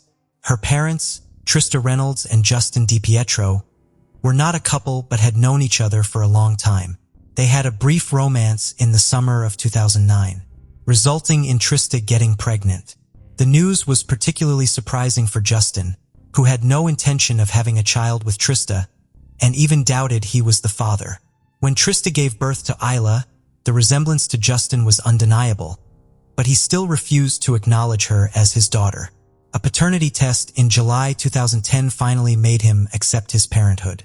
Consequently, in December of the same year, he was ordered by Child Protective Services to provide child support. Trista and Justin didn't have a court-approved custody agreement. However, Trista, who lived in Portland, had the primary physical custody of Isla thanks to an arrangement between them. It was only in mid-2011, after Isla's first birthday, that Justin started having visits with her. He lived an hour and a half away, and the encounters were meant to be during the day and very brief. They agreed that he could occasionally take Isla with him, but never overnight. In the months following Isla's birth, Trista became pregnant again, this time by her fiancé Raymond. Thus, in 2011, Isla became the elder sister to Raymond Jr., and Trista managed the care of both children. Everything changed on October 13, 2011, when Trista had an encounter with Child Protective Services. The details of the complaint that led to this meeting are not clear, but it was known that Trista had a substance abuse problem. That day, officials gave her an ultimatum: overcome her addiction or lose her children. Immediately, Trista entered a 10-day rehabilitation program and left her children in the care of her mother and sister. Isla and Raymond were her world, and she was determined not to lose them. By October 2011, Justin had seen Isla approximately 5 to 10 times. However, just 4 days after Trista's internment on October 17th, Justin and his family decided they wanted custody of Isla. Justin's mother, Phoebe DiPietro, contacted Child Protective Services and received approval to take Isla. The official call to inform Trista's relatives about the agency's decision came swiftly. When Isla's aunt heard that they had to hand over Isla, she criticized the decision, claiming that Justin was abusive and had harmed the child in the past. The officials argued that a father has more rights to custody than an aunt. Once permission was granted, Justin and his family went to pick up Isla, but they did not know the address. The child protection officials provided the location through the police. Officer Charles Weaver accompanied Justin and his mother to Jessica's house, Isla's aunt. The paternal grandmother waited in the car while Justin and the police officer went to the door, leading to a dramatic scene. Jessica implored the officer not to take the child away and warned that she wouldn't give up Isla willingly. The officer noted that Isla was in good spirits. She was incessantly laughing, playing, and even trying to initiate conversation. To demonstrate her point, Jessica, Trista's sister, told the officer to observe how Isla's behavior changed when Justin appeared. At that moment, he had just approached, and seeing him, Isla immediately started to cry and tried to distance herself. Despite this, the officer took the child and handed her to her father. Isla was struggling and screaming, and even attempted to bite the officer when she was placed in Justin's arms. Isla's aunt told Officer Charles that Isla was terrified of her father and that they couldn't take the child away. Charles explained that if it were his decision, he wouldn't let Isla go with Justin, but it wasn't up to him. He was there to enforce the directive from Child Services. It's crucial to clarify that if Justin had wanted primary physical custody of Isla, he would have had to reach an agreement with the child's mother or otherwise undergo a judicial process to obtain a judge's approval. As we saw in the custody exchange we just recounted, there was neither an agreement nor a court involved. What was applied was the judgment of a Child Protective Services supervisor. What the official did not consider were the arrangements made by the mother herself, who had full custody for the child to remain in the care of her relatives during her temporary absence. On the other hand, before a court grants a parent-exclusive physical custody of a child, usually the conditions are thoroughly evaluated, including a background check and a home visit, which did not occur in Isla's case. In essence, in custody procedures, the child's best interest must prevail, but reportedly, no report was found to support the adopted decision. In analyses published about Isla's case, it was believed that only the presence of imminent danger threatening the child's safety could outweigh the stability and continuity provided by staying with her maternal relatives. In this sense, it could be thought that Child Protective Services officials believed the child was at risk. If that had been the case, it is not justified that the measure was applied only to Isla and not to her little brother Raymond. The father took the girl to his childhood home in Waterville, where he lived with his 47-year-old mother, Phoebe, his 24-year-old sister, Alicia, and her daughter, Gabriella, who, like Isla, was a baby. At that time, Justin, 25, occupied the partially finished basement, a single large room, while the rest of the family lived upstairs. During the time spent in rehabilitation, Trista called Justin every day to speak with Isla and ensure everything was all right. In these contexts, she perceived no warning signs. On October 20th, 2011, coinciding with the 8th day of Trista's treatment, there was a meeting to discuss Isla's case attended by Child Protective Services members, 2 doctors, Trista and her sister Jessica, who were accompanied by a lawyer, and Justin, who participated by phone. This encounter resulted in an agreement. Isla would be returned to her mother on October 22nd, 2011, as soon as Trista completed the addiction recovering program. It was also agreed that Justin would bring Isla to the treatment center on the 21st for a visit. Everything was going well for Trista, but the situation would soon change. None of the established agreements were fulfilled. Desperate to regain her daughter, Trista repeatedly called Child Protective Services for help to enforce the agreement made in their presence. Since she could not get anywhere with Child Protective Services, She sought a temporary agreement with Justin. He would continue to keep the child, and she would have regular visits. On November 12, 2011, Justin took the girl to an emergency room. After conducting the pertinent studies, the doctors determined that the little girl had a broken bone in one of her joints. Specifically, the broken bone was in the joint that connects the elbow to the upper arm. Justin told the doctor that the accident had occurred the previous night on November 11th. According to his account, it was raining, and he slipped and fell on her while on the porch with Isla in his arms. He added that, although she had cried, she didn't seem to be injured, and it wasn't evident until the next morning that she required urgent medical attention. By the following Monday, the orthopedist considered that surgery wouldn't be necessary, and that the injury would likely heal on its own. A week later, on November 26th, during her third medical appointment to assess the child's progress, the specialist said things were going as planned. Trista was present at that medical consultation to closely follow her daughter's recovery, never thinking that this would be the last time she would hold her in her arms. From that moment, things spiraled, tired of arguing over the custody of her daughter, over visitations, and even over her right to talk to the child on the phone. The mother decided to take a step forward. On December 15, 2011, she filed papers in court to initiate legal proceedings to obtain full physical custody of Isla. Just 2 days later, on Saturday, December 17th, Justin called the police in the morning to report Isla's disappearance from his mother's house, where he was staying with his girlfriend, Courtney Roberts, and his sister, Alicia. He assured them that they had put the 20-month-old girl to bed the night before, and when they woke up, she was gone. Early that morning, Trista had started a car trip to a coastal city in Maine, just 50 miles from the Canadian border, to visit her boyfriend, Raymond, who had just entered a correctional facility after being convicted of arson. She was dozing in the passenger seat while her father-in-law, Robert Fortier, drove. Robert answered a call from Trista's father, informing him that Isla was missing. The news left him frozen, and he looked for a suitable place to stop the vehicle and wake Trista. Still drowsy, she heard her father's voice and managed to understand that her baby's whereabouts were unknown. Desperate, Trista changed her course to meet the police who were searching for her little daughter. The journey lasted an hour and a half, but for Trista, it seemed like an eternity. Throughout the trip, she frantically called Justin to find out what had happened, terrified at the lack of response. Even upon arriving at the police station, both Trista and her fiancé's father gave statements.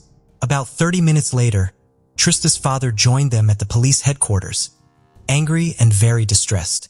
As it transpired, Justin had called 911 that morning at 8:49 to report the disappearance.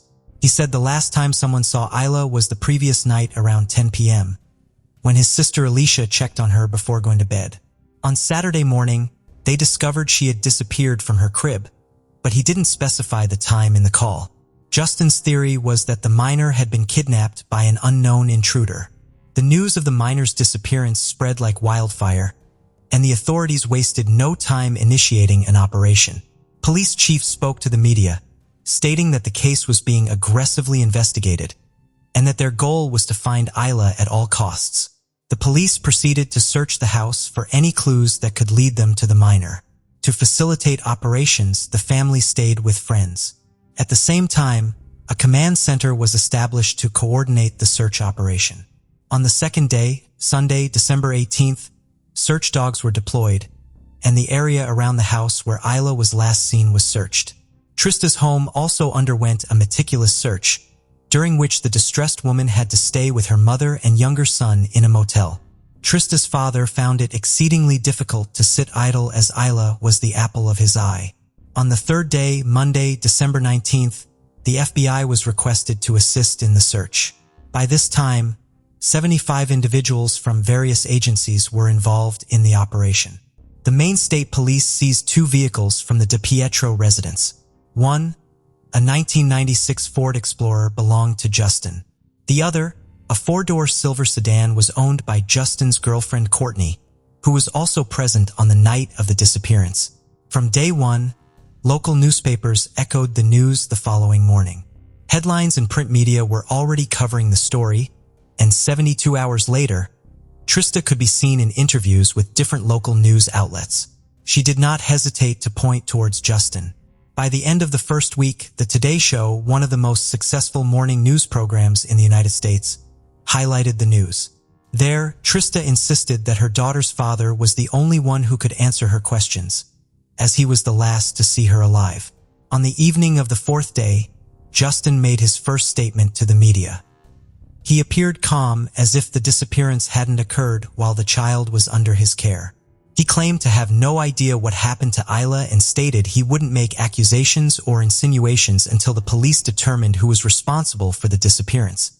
He also announced that he and his family would do everything possible to aid the investigation and secure his daughter's return. During his statement, Justin acknowledged that Isla was under his exclusive custody at the time of her disappearance, but he lied, stating that this was achieved through an agreement with the mother. Moreover, he added that Trista was incapable of taking care of the child. As days passed, the search efforts widened. The FBI's child abduction rapid deployment team canvassed the neighborhood, knocking on every door. They repeatedly interviewed neighbors, hoping to uncover some revealing details. The police emphasized the significant effort underway, seeing only commitment and energy from the 75 officers dedicated to resolving the case. Until the 10th day after Justin's complaint, it was estimated that 5,000 hours of work had been invested in the search, and 330 leads were being followed. The operation also involved around 50 civilian volunteers from the Search and Rescue Association. A reward of $30,000 was offered to anyone who could provide a lead that would help in recovering Isla. Trista remained steadfast in her efforts to find her beloved daughter. The grieving mother was determined in her fight to keep everyone focused on the case. She worked with allies and support groups to organize vigils, marches, and events in memory of Isla. News cameras were always present, and she, along with other spokespeople, offered new topics to journalists to keep the story on the front page and in the nation's mind. Gradually, the initially optimistic and hopeful message from the authorities started changing.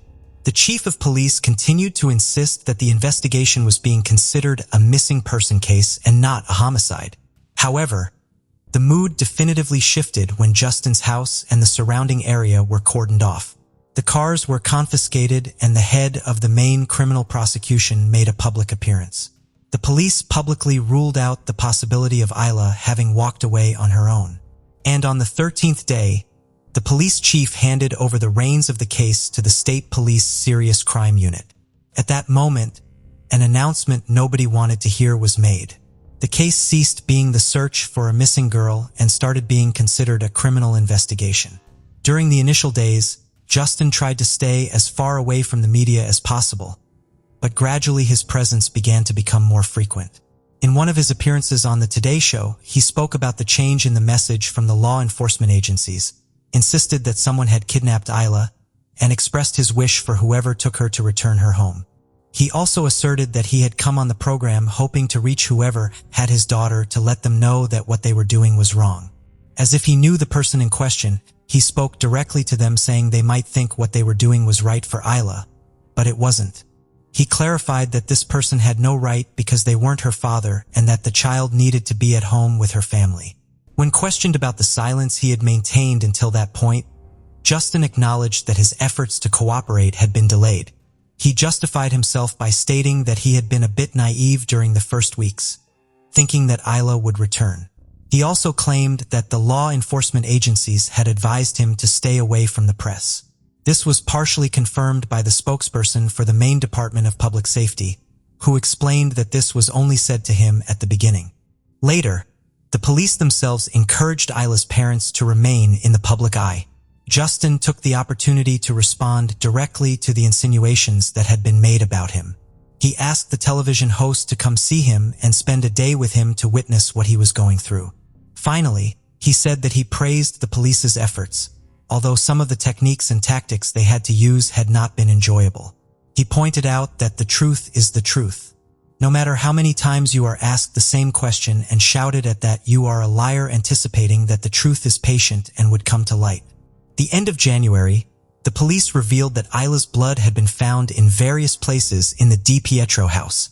It also emerged that while there was not enough evidence to make any arrests, Justin, Courtney, and Alicia, the three adults living in the residence where the girl was last seen, were considered suspects. Stephen McCausland, the spokesperson for the Maine Department of Public Safety, said that the family's version of events was not supported by any forensic evidence, thereby ruling out the possibility that someone could have entered the bedroom where Isla slept alone and taken her without any of the three adults in the house noticing. 6 months after Isla's disappearance was reported on May 30th, 2012, the police said that it was unlikely that the little girl was alive. Trista's family allowed journalists into their home as they watched the press conference where this news was announced. Trista immediately broke into tears. Then her sorrow turned to rage, and she asserted that Justin had killed her baby. For Trista's family, learning in detail the results of some forensic tests conducted at Justin's family's house was very hard. They knew Isla's blood was found, and had even been told that the amount found was equivalent to 25% of the blood volume of her body. However, they had never been in front of the evidence until January 2013, when everything discovered was revealed to them. To begin with, Justin's 1996 Ford Explorer had a baby seat in the back, and Isla's blood was found on the left shoulder strap. There was also dried gastric fluid on the back seats. In the girl's bedroom, blood was found on some of her princess, pink sneakers on the floor next to her crib, as well as on the face and arms of her doll. The investigators thought that she might have tried to clean the blood from her mouth with her toy. Additionally, a blood stain was located on the living room sofa. However, most of the blood traces were in the basement. A pool of Isla's blood stained the center of the mattress on which Justin slept with Courtney. Moreover, vomit and an unidentified pink fiber resembling hair that could be from a toy were found on the bed. Next to the same piece of furniture were Justin's sneakers stained with Isla's blood on the tongue and inside. Additionally, there were splashes on the cement floor around the bed and on the walls. The latter matched Isla's height. An expert determined that some drops were the size of a dime, indicative of trauma from a blunt object.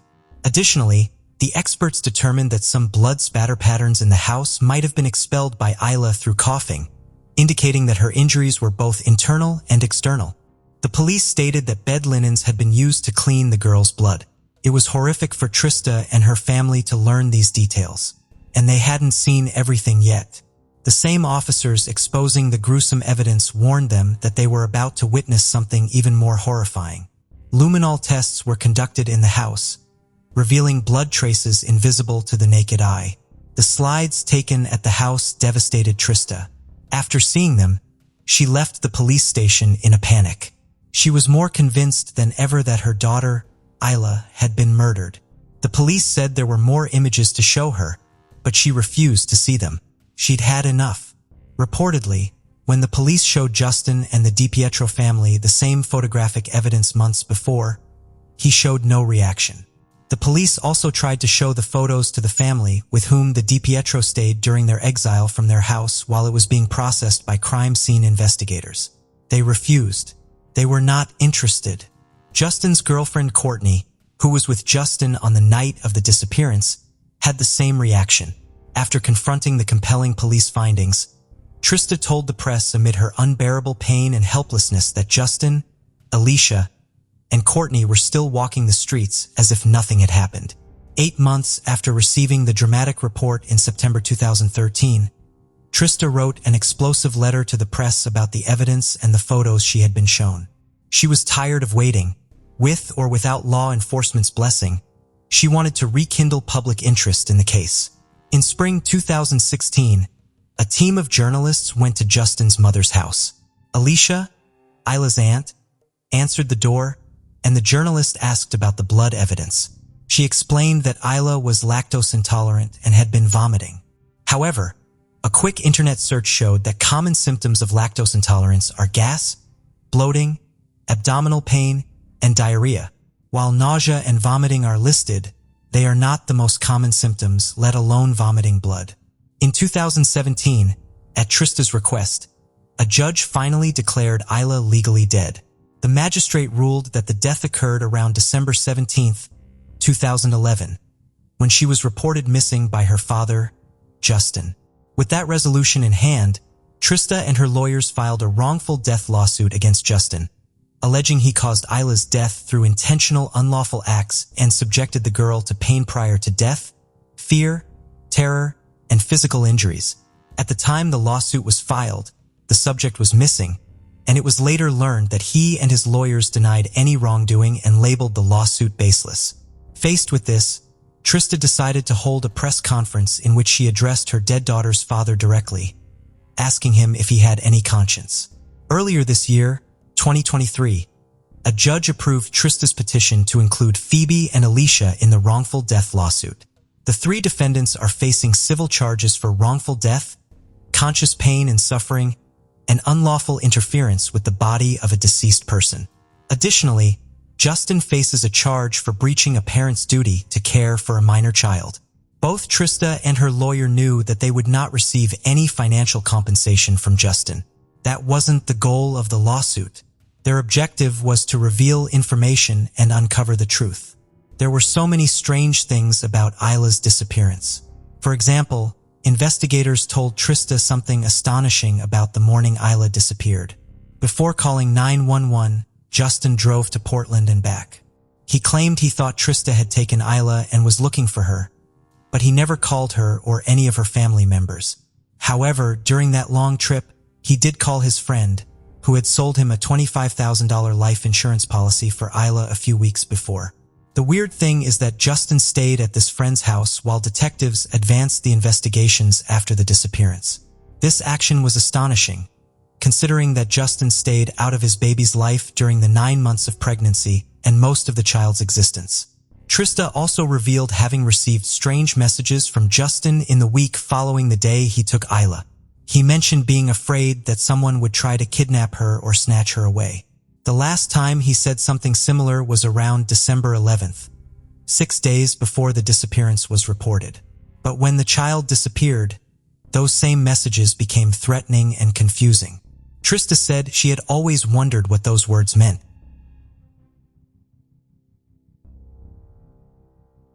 The case of Maria Munoz.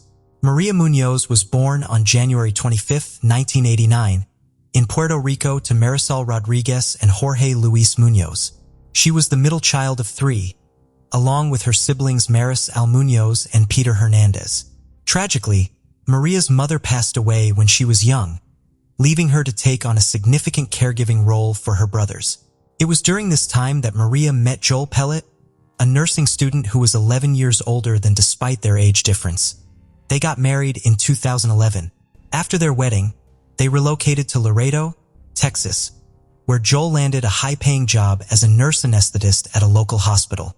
Their new financial stability allowed them to live a life of luxury, complete with expensive cars and exotic vacations. By the time Maria was 31, she had left her job to focus on raising their 2 young sons. As a devoted stay-at-home mom, Maria cherished every moment with her children and supported her husband Joel, who was 40 at the time. Maria was a devoted mother who spent quality time with her children, taking them to the park and reading to them before bed. She also made time for her own interests, like playing the piano. Despite her happiness at home, she harbored a long-held dream of returning to school and becoming a nurse again. From the outside, it seemed like Maria and her husband Pellet had a perfect relationship. He would frequently share photos of his family with friends and colleagues, boasting about how wonderful they were. However, beneath the surface, things started to take a turn in 2018 after Maria gave birth to their second son. Those close to Pellet began to notice a change in his behavior. Pellet underwent a physical transformation, losing weight and gaining muscle. He also became more outgoing and flirtatious with other women, behavior that didn't align with what was expected of a married man. On social media, he started removing photos of his wife and children, replacing them with pictures of himself alone. This new online persona made it seem like he was single and carefree, without the responsibilities of a husband and father. In 2020, Maria's life was turned upside down when she discovered her husband, Pellet, was having an affair with a surgical nurse named Janet Arando.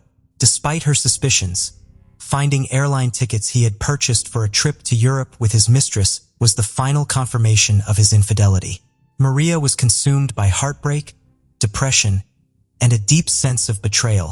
She felt lost and alone, struggling to come to terms with the fact that her 10-year marriage was built on lies. To cope with her emotional turmoil, Maria began seeing a therapist who prescribed medication to support her mental health.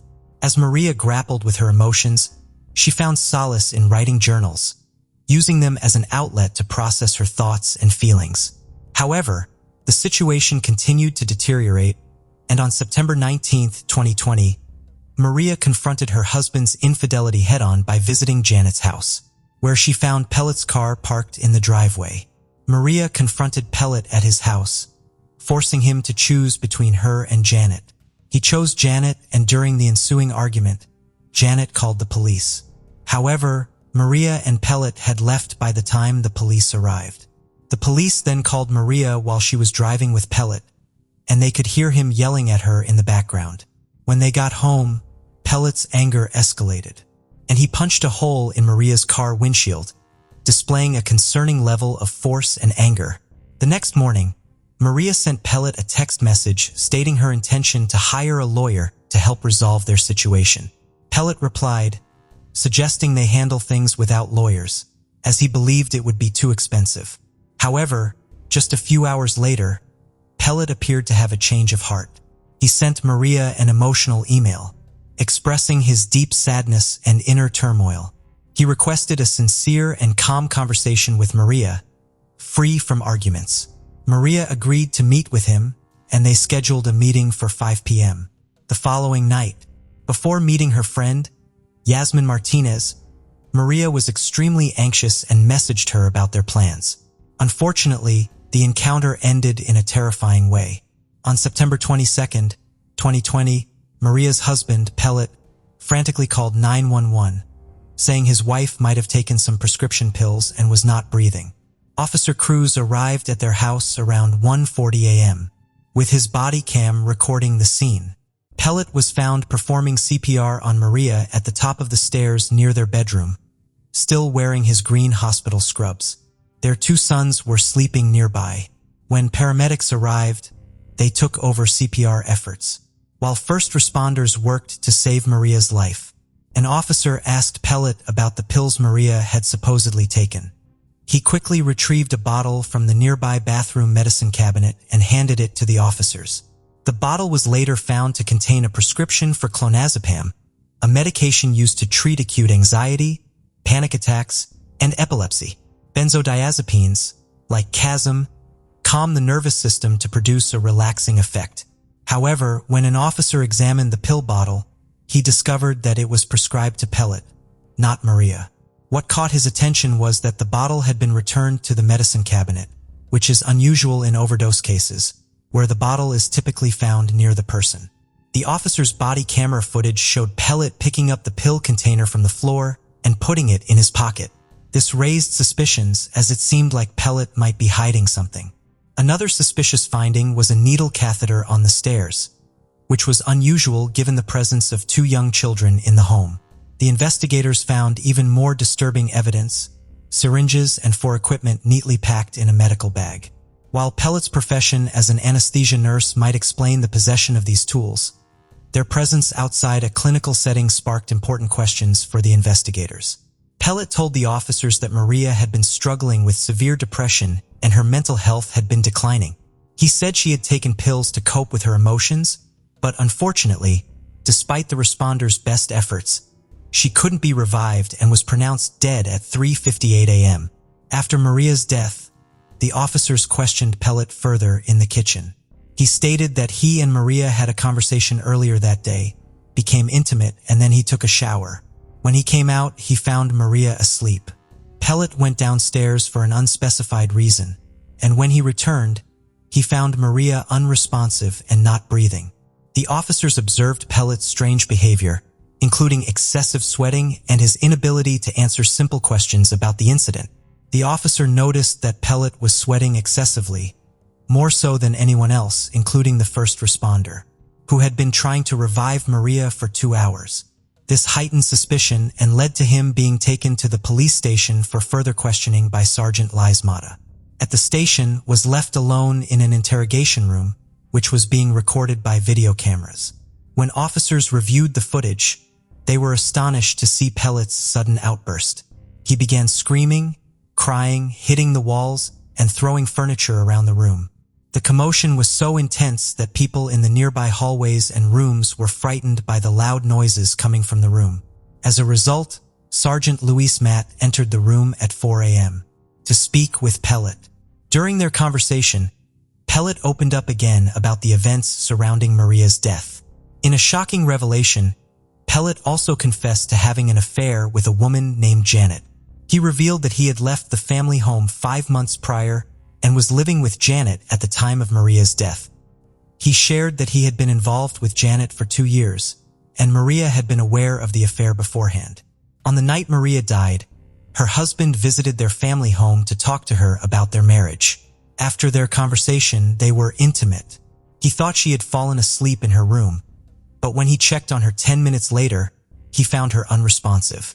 The husband confessed to the officer that he had given Maria clonazepam, a medication prescribed to him to help with her anxiety and depression. However, he couldn't provide details about how many pills she had taken or how many were left in the bottle. Despite being questioned, the husband was unable to provide any additional information to help clarify what had happened. He was released, and an autopsy was performed on Maria just 8 hours after her death. The timing of the autopsy meant that any cause of death should still be detectable in her stomach contents. However, the autopsy results revealed a surprise.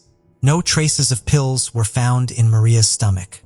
Instead, the medical examiner discovered a small red pinprick mark on the inside of her elbow, which suggested that she may have been injected with something. The discovery of the mysterious mark on Maria's hand led investigators to explore its potential connection to her death. During their investigation, they found a journal in Maria's home, which she had kept to cope with her anxiety and depression. The journal proved to be a crucial piece of evidence, revealing Maria's innermost thoughts and experiences. Investigators learned that Maria loved her husband dearly and wanted to preserve their family, despite his desire to be with someone else. She expressed her desperation to escape her emotional pain, writing, "I want it to stop. My past haunts me, and I don't want to be sad anymore." Through her journal entries, Maria documented the heartbreak she felt when her husband left their home in Laredo, leaving her to care for their 2 young sons alone. The journal, along with recordings on her cell phone, exposed her husband's abusive behavior and chronicled her emotional journey from grief to healing and, eventually, a newfound optimism for the future. Maria Munoz wrote in her journal the day before her death, "What is it that I want? Number 1. Move forward." Her journal entries revealed a strong desire to live and move forward with her life, with no mention of suicide or plans to end her life. This led investigators to rule out suicide as a possible cause of death, and they continued to search for answers. Dr. John Hunsinger, Maria's previous employer and an anesthesiologist, became aware of the autopsy findings and contacted the lead detective Cruz. Dr. Hunsinger recommended a comprehensive toxicology screening, which the investigators conducted. In January 2021, the toxicology test results were finally received by investigators Sergeant Luis Matt and Cruz. Contrary to Maria's boyfriend Pellet's claim, Maria did not have clonazepam in her system. The report revealed a surprising discovery: the presence of 7 surgical drugs including morphine, Demerol, Versed, Propofol, ketamine, Lien, and Naren. These medications are typically used during surgical procedures with propofol and ketamine, often administered intravenously as sedatives and for pain management. The investigation into Maria's death took a significant turn when toxicology results revealed high levels of propofol in her system. This was shocking because propofol is a highly controlled substance, typically only accessible to medical professionals working in anesthesiology. As a nurse anesthetist, Pellet would have had access to propofol, leading investigators to suspect him. Dr. Hunsinger, who worked with Pellet and had experience with propofol, was stunned by the extreme amount found in Maria's body, the highest he had ever seen. Given Pellet's profession, investigators believed he would know the exact dosage required to sedate or overdose someone. Furthermore, a small mark on Maria's arm suggested she may have been injected with the substance. With the toxicology report, Pellet's suspicious behavior, and Maria's journal, authorities felt they had sufficient evidence to arrest Pellet for Maria's murder. They quickly obtained an arrest warrant, and De La Cruz went to apprehend Pellet, who surprisingly did not resist. He was taken into custody, marking a new phase in the investigation. As police prepared to question him about Maria's death, Pellet would finally face the consequences of his actions. The trial began on March 21, 2023. During the legal proceedings, both the prosecution and defense presented their arguments.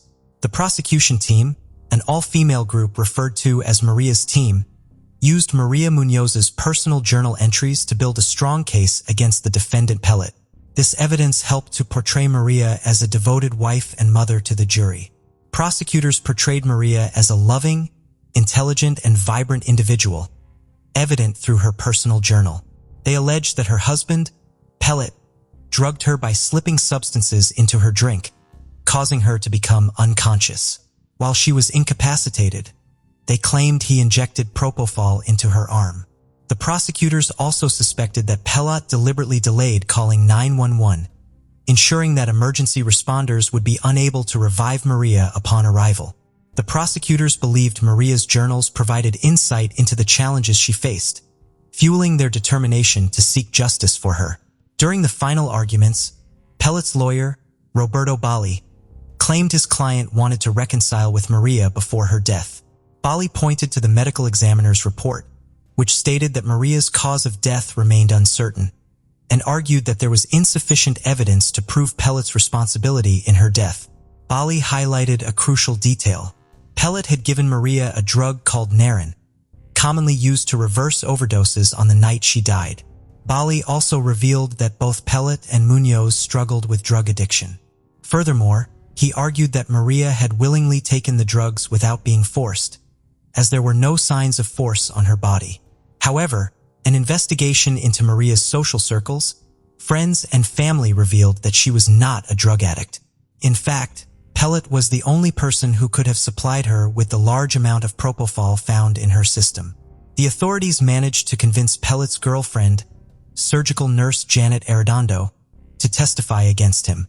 She disclosed that Pellet had admitted to giving Maria something to calm her down, and confirmed that he had brought drugs, including propofol, home from work. The jury delivered a verdict in under an hour, finding Pellet guilty of murdering his wife Maria, after a 9-day trial on March 30, 2023. On April 27, 2023, Pellet received a life sentence for the murder conviction, plus an additional 10 years and a $10,000 fine for tampering with evidence. As of now, Joel Pellet is serving his life sentence at a Texas Department of Criminal Justice, facing the consequences of his heinous actions. His imprisonment serves as a testament to accountability and a tribute to Maria's life, ensuring that her memory is honored through the pursuit of truth and justice. The reason behind Joel Pellet's brutal act of killing his wife, Maria Munoz, is not entirely clear. However, according to the prosecution, it is believed that he was driven by a desire to end his marriage and start a new life with his girlfriend, Janet Arredondo. Regardless of the motive, Pellet's actions were inexcusable and justice had to be served. The jury's verdict has brought a sense of closure to this tragic case, confirming that heinous crimes like this will not be tolerated. The conviction serves as a powerful reminder that those who commit such atrocities will face the full weight of the law. Adam was born on August 6, 1964 in Jonesville, a small town in North Carolina, USA. He dropped out of high school early. Adam was a tall, burly man with a thick, rough beard. He was married to Miriam Benj for 5 years. Their relationship was rocky because, according to Miriam, Adam thought women were beneath him and that he could do whatever he wanted with them. He was abusive to Miriam and even to his own mother, whom he insulted and hit. In 1993, the couple divorced. That year, Adam became a truck driver and began traveling along the East Coast. He drove trucks and worked part-time at a chicken processing plant near his home in Jonesville. Years later, he settled down with another woman. They lived in a trailer home with 3 daughters. Adam had never been in serious trouble, But those who knew him described him as dismissive of women and often antisocial, controlling and always ready to pick a fight. A former co-worker traveled with Adam in his truck for about a month in the late 90s, covering much of the country. His co-worker eventually refused to work with him any longer because of Adam's constant negativity, argumentative nature, and disrespectful attitude towards women. In his truck, Adam carried a DVD of a horror movie called Hunting Humans. The film, about a serial killer who stalked and then knifed his victims, had a huge impact on him. So much so that when he set out on his trucking trips to the northeastern United States in the summer of 2007, the first things he packed were the DVD, 2 large hunting knives, a torch, and a leather mask with holes for the eyes and mouth. In July 2007, Adam left North Carolina and headed east on Interstate 78 with stops planned in Massachusetts and New Hampshire. Early on July 13, 2007, Darlene Yult, a 42-year-old mother of 2, was on the phone in the backyard of her home in the middle-class suburb of West Hanover Township, Harrisburg, Pennsylvania. While she spoke, her husband, Todd, a carpenter and youth soccer coach, and their children, Nick and Nicole, ages 24 and 21, were asleep inside. It was around 2 a.m., and Darlene was chatting with a family friend about a surprise trip they were planning. That friend had planned a Caribbean cruise but ended up offering their tickets to Todd and Darlene after having to discipline their sons. Darlene was thrilled about the upcoming October adventure. Unbeknownst to her, someone was watching her on the warm night. Suddenly, from the darkness, a figure emerged wielding a long knife. It was Adam. The killer slit the woman's throat and violently stabbed her in the left side of her chest until she died within minutes. All she could scream was, "Oh my God! Oh my God!" On the other end of the phone, her friend heard the sudden change in her voice. Although Darlene no longer responded, the call was still active. He shouted her name, hoping she would answer. Panicked, he rushed upstairs to wake his wife and told her something terrible had happened to Darlene and that he needed to go to her house immediately. Meanwhile, after the murder, Adam calmly returned to his truck, parked at a nearby stop, and drove away, leaving behind the crime scene. Chad and Patty, Darlene's friends, sped to her house. Arriving there, the place was eerily quiet and they headed to the backyard. The kitchen lights shone through the sliding glass doors and they could see Darlene's lifeless body slumped in a chair, her eyes still open and a gaping wound in her throat. Shocked, they immediately called the police. When the officers arrived, Todd was still asleep in his room. An officer yelled at him to show his hands. Todd, groggy and barely understanding what was happening, was blinded by flashlights and confronted with guns pointed at him. Nick experienced a similar rude awakening. Both men were handcuffed and taken to the kitchen. Todd kept asking what was happening and where his wife was, but the police did not answer. Then, he noticed Darlene's purse on the table next to her car keys and cell phone, which made him worry. The detective eventually removed Todd's handcuffs and took him to another room, while another officer spoke with Nick in the kitchen. Todd then received the devastating news. Darlene was dead. He was heartbroken, feeling a pain like never before, as if someone had ripped his heart out. The whole Ewald family was in shock. Meanwhile, Adam continued with his life as if nothing had happened. Later that morning, he picked up a load from a company as scheduled to continue with his work. Hours later, the detectives interrogated Todd at the station. He struggled to explain how he hadn't heard anything. However, the detectives were not satisfied with his testimony and considered him the prime suspect in his wife's death. The next day, they brought him back to the station for further questioning.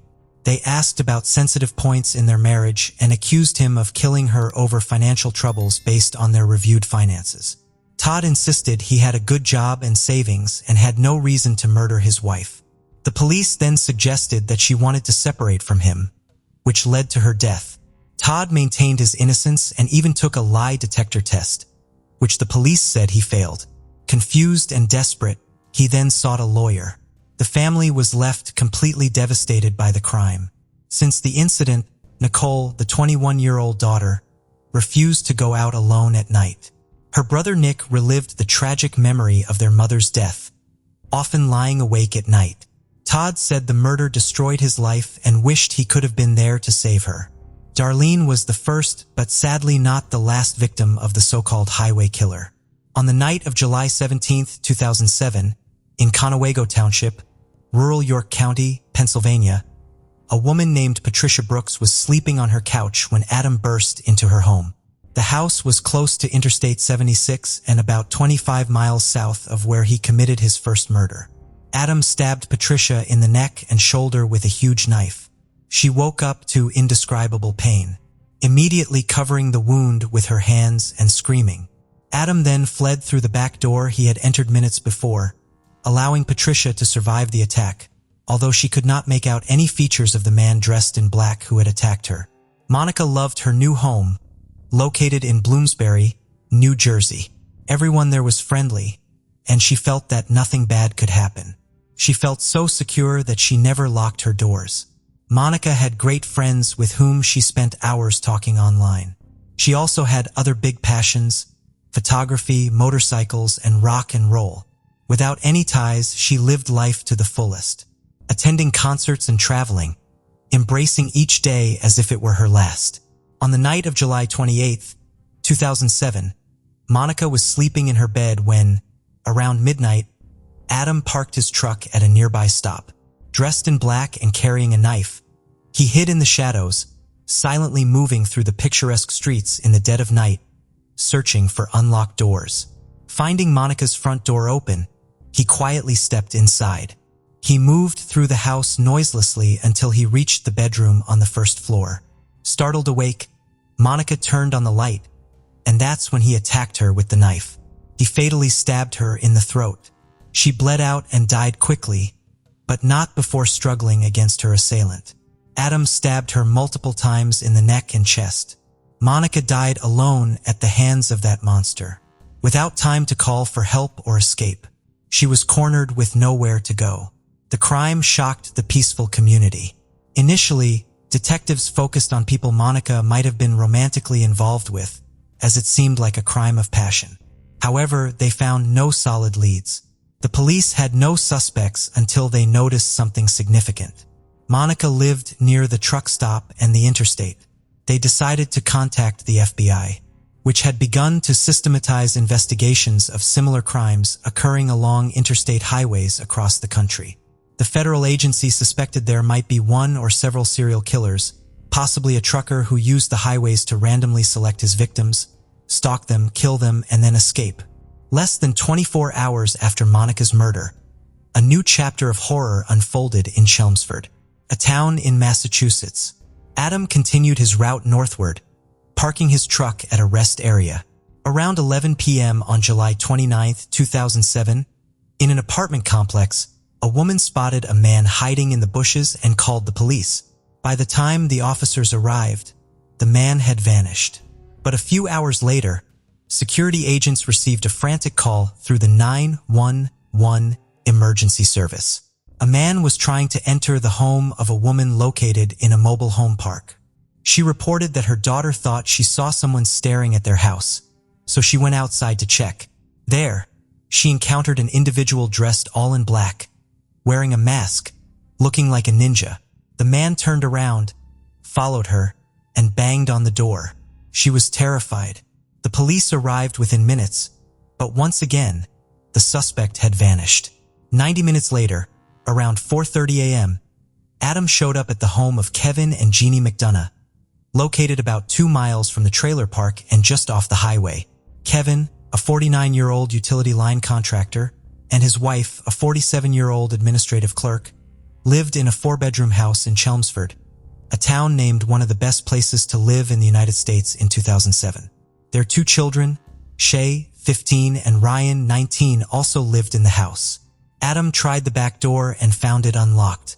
Shay had left it unlocked around midnight because she thought her brother was still out, not knowing that Ryan had stayed at a friend's house that night. So Adam entered the house without any trouble. The family's dog, a black Labrador mix named Bosco, was outside and never barked, later leading to suspicions that he might have been drugged by the intruder. That warm night, everyone in the town was asleep. Shay had moved to the guest room because it had air conditioning and was right next to her parents' room. making it cooler to sleep. Suddenly, she felt a huge hand covering her mouth and nose. It was Adam, wearing a mask with openings for the eyes and mouth. In his other hand, he held a huge hunting knife. She couldn't breathe and couldn't see well in the dark room. At first, she thought it was her brother who had come home late, but then she heard a stranger's voice threatening to kill her and making some noise. Adam pulled down the sheets that covered her, and that's when she panicked. She, a swimmer with strong legs, began kicking vigorously against the wall adjoining her parents' room. What happened next, in moments of desperation in the quiet Massachusetts neighborhood, was both a complete nightmare and an incredible story of heroism. She's frantic kicks and a muffled groan woke her parents, who thought she was having a nightmare. But when they entered the room, they saw the huge intruder, initially just a large black silhouette to them. Adam, who was 5.9 feet tall and weighed 245 pounds, was confronted by Kevin, who weighed 160 kilograms and was 5.6 feet tall.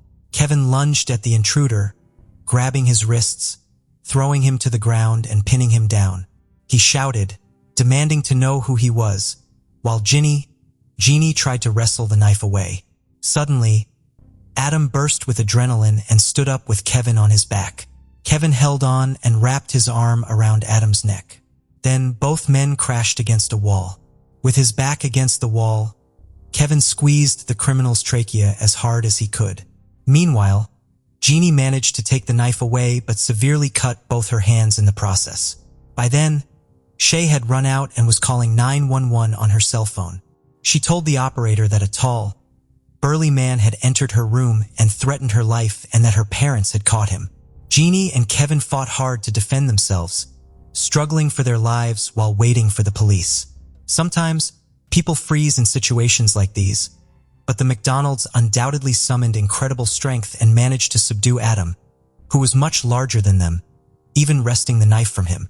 The officers arrived at the house in 4 minutes and saw Adam subdued by the family. Kevin had applied a powerful headlock that immobilized him.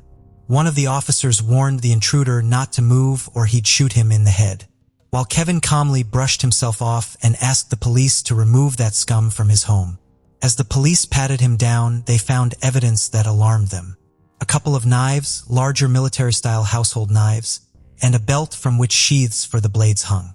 They also discovered a flashlight used for strangling, a ninja star, a hood, and a terrifying leather mask with cut-out eyes and mouth. Meanwhile, in Adam's truck, they found what appeared to be trophies or souvenirs from previous victims in several DVDs, including one from the movie Hunting Humans. After the incident, life slowly returned to normal for the family. Shay started seeing a therapist to help manage the terror she sometimes felt, but she still had problems sleeping alone. In fact, their dog Bosco began to sleep by her side every night. Whenever she saw a shadow, Shay would still get up, but she was grateful to be alive and often remembered how her parents fought for her. They didn't consider themselves superheroes, just parents who acted instinctively to protect their daughter. The FBI was handling a database of about 80,000 unresolved violent crimes across the United States. They had started gathering information on serial killings and assaults near major highways. By 2007, they had recorded more than 500 murders with similar characteristics over the past 30 years. But they were concerned there might be more hidden cases. Approximately 200 suspects had been identified, most of them truckers. With their investigations, the FBI had helped state police with baffling crimes that remained unsolved and also connected cases that were sometimes half a country apart. Often, suspects use distance as a smokescreen to cover their tracks. When they dispose of a body and move 2 or 3 states away, they know it will be difficult to be identified. The first thing the FBI does when it receives a case is to look for specific characteristics they can investigate. For example, if someone is strangled, the search focuses on all strangling cases. After receiving calls from the police in Massachusetts and New Jersey about unresolved stabbing cases, an FBI analyst determined they were very similar and not far from major highways. This prompted them to put officers from both states in contact. Soon they began linking Adam to his other crimes. Investigators learned that the criminal had been in Bloomsbury the night Monica Massaro died at a truck stop less than a mile from her house. A receipt found in his truck led them to that lead. In August 2007, a New Jersey police investigator decided to go to Massachusetts to question Adam about Monica's murder. For over an hour, the detective conversed amiably with Adam, just trying to gain his trust. Then he directly asked if Adam had attacked anyone in New Jersey. Adam then asked if there was the death penalty in that state. The detective replied that no one had been executed there for years. Adam smirked and said, "That's why I haven't done anything there. What I've done is what I've done, and I haven't done anything wrong." Then Adam confessed to killing Monica and described the crime in detail, showing no remorse and exhibiting great cruelty. Initially, Adam claimed he was just a struggling trucker trying to make ends meet for his family of 5. He said he had been sidelined by a back injury, which affected his finances and required him to take medication for various ailments, including hallucinations and diabetes.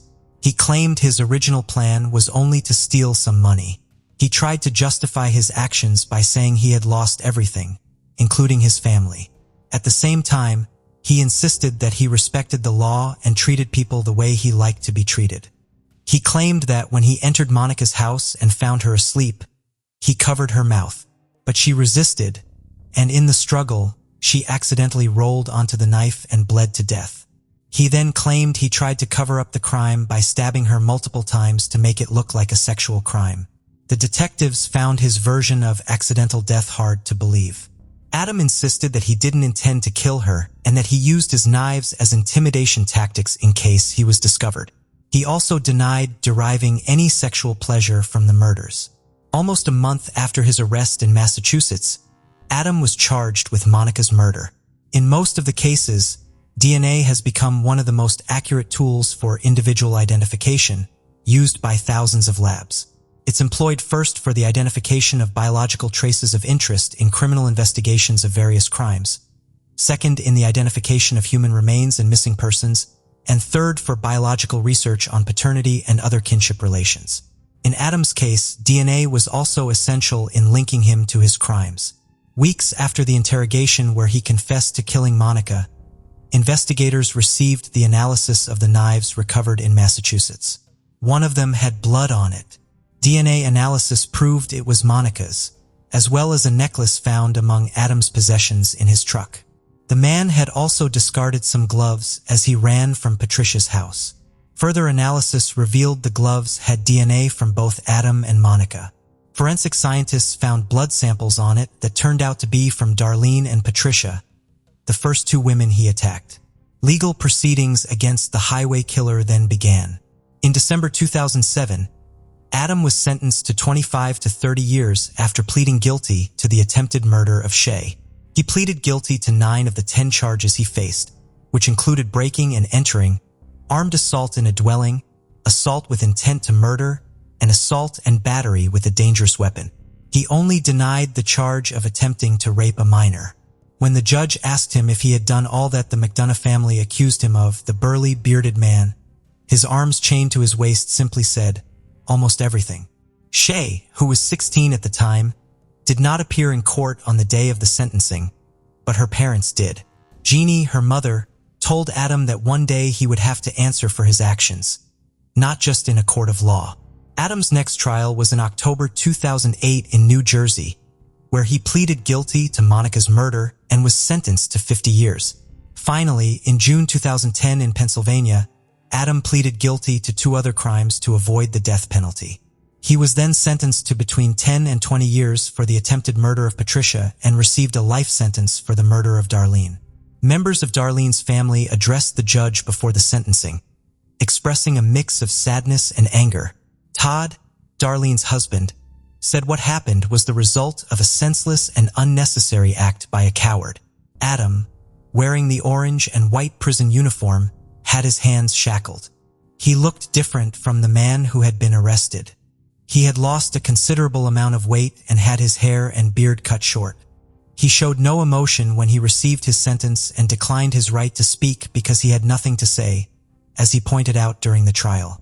Meanwhile, Nick, Darlene's 25-year-old son at the time of the trial, asked the judge to review the investigation and sentence his mother's killer to death. He told reporters outside the courthouse that he wished to see him dead, but the prosecution had decided not to seek the death penalty as such executions are rare in Pennsylvania. Adam Leroy is serving his sentences at a maximum security prison with 2,000 beds. Authorities have speculated whether Adam was involved in other murders, given the extensive routes truckers take. But this has not been proven. Even the criminal himself has refused to comment to the police on this speculation. One such case occurred in the town where Adam lived and relates to the murder of a police officer who was shot 7 times in October 1996, and his body was found in his patrol car after he had pulled over a truck reported as stolen. Although the modus operandi in this case is substantially different from Adam's, a composite sketch of the suspect created with the help of witnesses resembles the highway killer. In 2011, Jeannie McDonough published a book recounting how a normal family ended the criminal crusade of a serial killer. It started as a personal diary with which the woman tried to make sense of the whirlwind of emotion she felt after saving her daughter from the monster, Adam, and the guilt and sadness she experienced for the other victims of the man. She then began to learn more about the women who fell victim to the criminal. She attended several trials in New Jersey and Pennsylvania and started exchanging letters with relatives and friends of the victims. All of this is detailed in the book. Over time, Shay moved in with some friends and began working as a nanny, and her parents had to fight against the sense of overprotection towards their daughter. They also installed a powerful home security system. The case of Adam brings us back to motiveless killers. He was perhaps an aggressive man, but with no criminal record, who suddenly at the age of 43 embarked on a 17-day murder spree, committing crimes against 4 women who had no connection to each other or to him. They simply lived in houses near a major road and had the misfortune of leaving their doors unlocked. The highways became the hunting ground for this man, who chose his victims randomly, only focusing on those who could not defend themselves or pose a threat to him.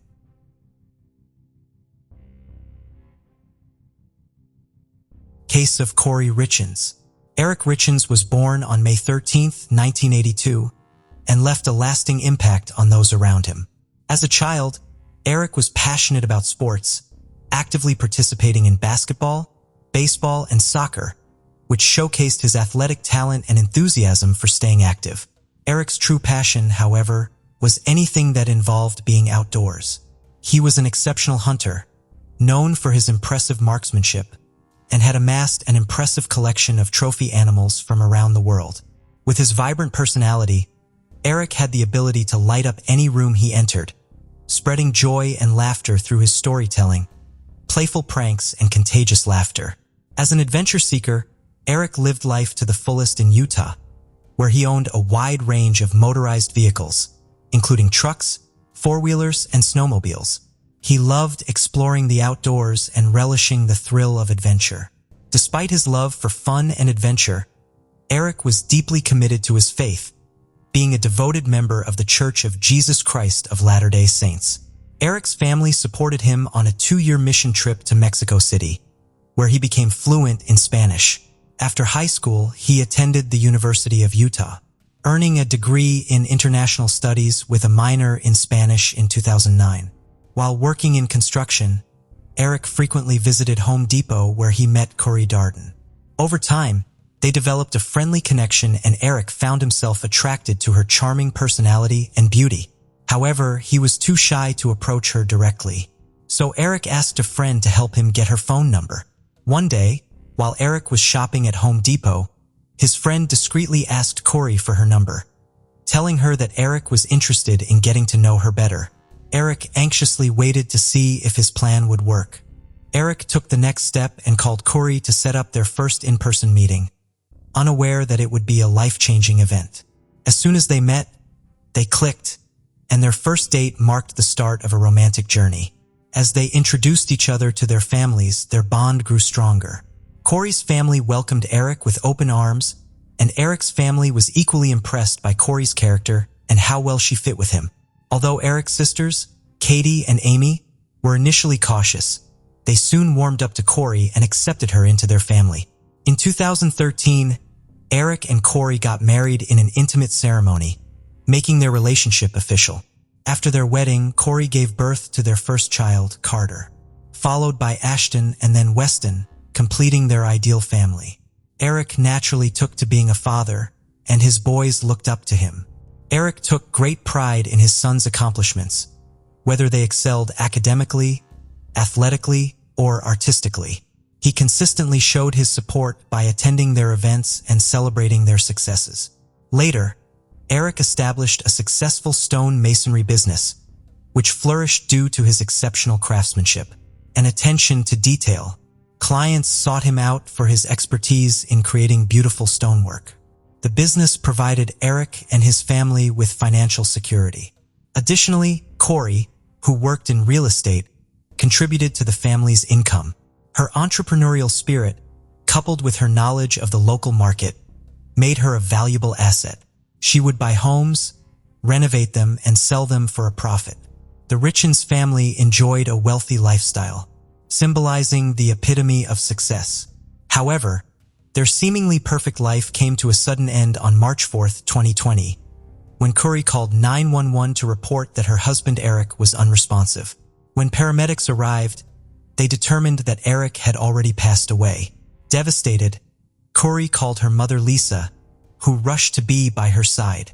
Corey's brothers, DJ and Ronnie, were present too, overcome with tears and shock. The three of them struggled to come to terms with Eric's passing. Corey recounted that the evening had begun on a happy note as they celebrated her latest real estate business milestone, the purchase of a luxurious mansion.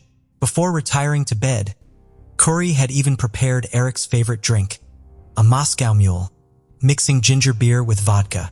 Corey went to bed around 9 p.m., but ended up sleeping in her 9-year-old son's room because he was having nightmares. Later, around 3 a.m., she returned to the bedroom she shared with Eric. When she touched him, she was alarmed to find him ice-cold and unresponsive. Despite trying to wake him, she couldn't rouse him and knew something was seriously wrong. As she waited for the paramedics to arrive, Corey remembered the dispatcher's instructions to perform CPR on Eric, which she claimed to have followed. The paramedics were baffled by Eric's cause of death, speculating that it might have been an aneurysm given his apparent good health and lack of known medical conditions. However, further investigation revealed that Eric had complained to Corey about chest pains the night before his death, which initially reinforced the aneurysm theory. But the autopsy results were shocking. Eric's cause of death was ultimately determined to be a lethal dose of fentanyl. Fentanyl is a highly potent pain medication that can be extremely dangerous and even deadly when taken in excessive amounts. After Eric's death, a critical question remained. How did this substance end up in his system? From the start, Corey and her family quickly blamed Eric's recreational drug use as the reason fentanyl was present. Corey explained that Eric would take a THC-infused gummy every night to relax, as he preferred THC, the psychoactive ingredient in cannabis, to unwind. However, Corey, her mother and brothers had concerns about the origin of these gummies, suspecting that Eric didn't always buy them from trustworthy sources and instead purchased them illegally. Eric's family strongly disagreed with these claims, believing there was more to the story, and urged investigators to explore other possibilities. Despite trying to move on, Corey faced significant challenges, according to her brother Ronnie, as the absence of their husband and father left a huge gap in their lives, leading their 3 sons to act out due to the uncertainty surrounding his death. Corey, grieving and seeking comfort for her children, turned to a creative outlet to cope with her emotions. She wrote and self-published a children's book on Amazon titled Are You With Me?, which aimed to help kids understand and deal with the loss of a loved one.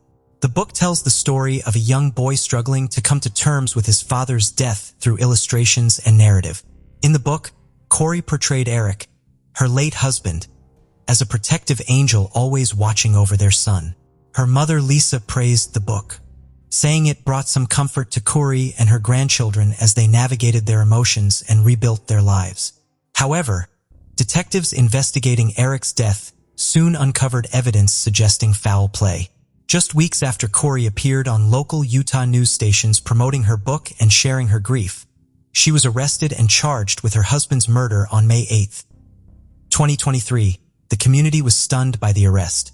and the tragic turn of events transformed what was initially a heartwarming story of a grieving wife and mother into an unbelievable tale of betrayal and tragedy. Is accused of murdering Eric by poisoning him. Eric's family believes Curry deliberately put a lethal dose of fentanyl in the Moscow Mule she made for him on the night he died. However, Curry's lawyer claims that no fentanyl was found in the glasses at their home. Corey denies any involvement in Eric's death, saying she had no reason to harm him. Her mother, Lisa, was shocked to hear about her daughter's alleged involvement and told investigators that the couple was happy and had no reason to kill each other. But as detectives dug deeper, they found that Corey and Eric's relationship was not as perfect as they seemed. The couple had disagreements, and Corey, who had given up her career to be a stay-at-home mom, wanted to be independent. She was also growing increasingly frustrated with Eric's frequent hunting trips. According to Lisa, Eric was unfaithful in his marriage, and he confided in her about the affair along with Corey. To address their marital issues, Eric and Corey sought counseling. However, Eric's family denies that he ever cheated on her. Eric genuinely loved his sons and wanted to save the marriage. Despite his efforts, Eric was preparing for a potential divorce. He set up a secret trust with his sister Katie without revealing his intentions. The investigation uncovered that Eric had 6 life insurance policies worth $3 million. Furthermore, Corey forged Eric's signature on an additional $100,000 policy just 2 months before his death. It was also discovered that Corey allegedly stole money from Eric's personal accounts and misused business funds over several years. Contrary to her claims, Corey's house flipping business was failing, according to Eric's family representative. Corey's company was deeply in debt, with millions of dollars owed. According to the spokesperson, Corey urgently needed cash, and a prenuptial agreement signed before the marriage stated that she would not inherit the business assets if they were to divorce. However, if Eric were to pass away before her during their marriage, the assets would transfer to Corey. The spokesperson's claims were disputed by Corey's attorney, who maintained that the business was not in financial trouble. The attorney explained that the debt was a normal part of the house flipping business, as it relied on lines of credit that would be repaid once the properties were sold. Corey's attorney clarified that the large debt figure mentioned was simply a result of regular business transactions. Corey's mother, Lisa, recalled that Eric had been supportive of Corey's business ventures, particularly when they bought the mansion where they were celebrating on the night of his death. In Heba Valley, Utah, a 10-acre estate with a mansion sat vacant since its construction in 2017, despite being close to popular ski resorts and Deer Creek Reservoir. This prime location offered endless opportunities for outdoor recreation. Corey, with the help of investors, bought the mansion with plans to renovate and transform it into a recreational hub. Her goal was to sell the property at a significant profit. After consulting an accountant, Corey and Eric discovered that they could potentially make a $12 million profit from the sale of the property, a substantial return on the initial $3 million investment. However, there's a discrepancy in Eric's involvement. While he seems to be on board with the purchase, his family claims he was against it and had a heated argument with Corey about buying the mansion. Eric's family spokesperson claims that Corey gave Eric a drink containing fentanyl on the night of his death, and they believe this was not Corey's first attempt to harm Eric. They allege that in 2019, during a trip to Greece, Eric became violently ill after Corey gave him a drink. But Corey's brother Ronnie denies this, saying Eric was mistakenly given an alcoholic drink by a bartender while taking antibiotics.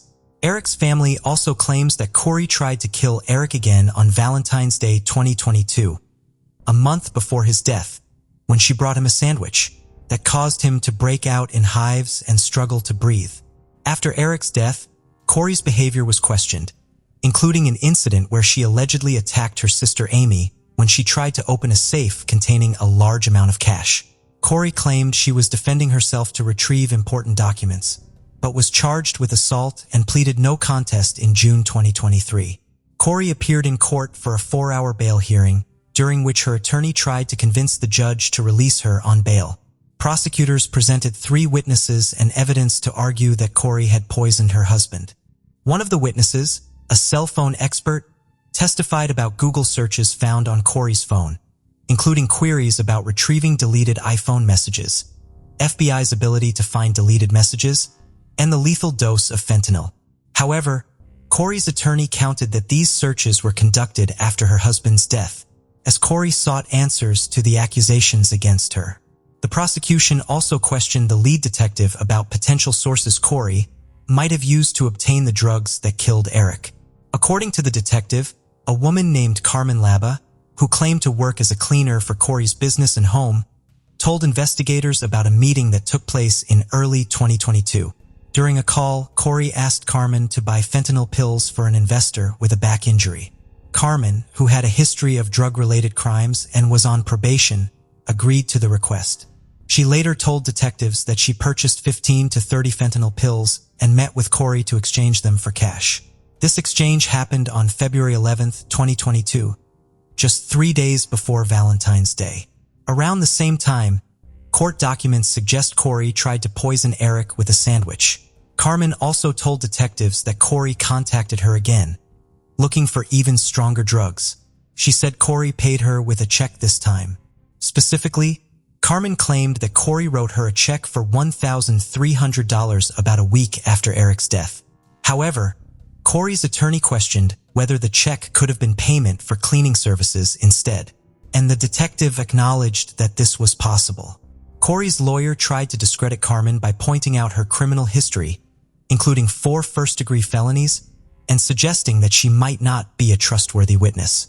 The lawyer claimed that Carmen may have been coerced into saying she sold drugs to avoid a long prison sentence, as the detective allegedly told her she would face serious consequences if she didn't cooperate.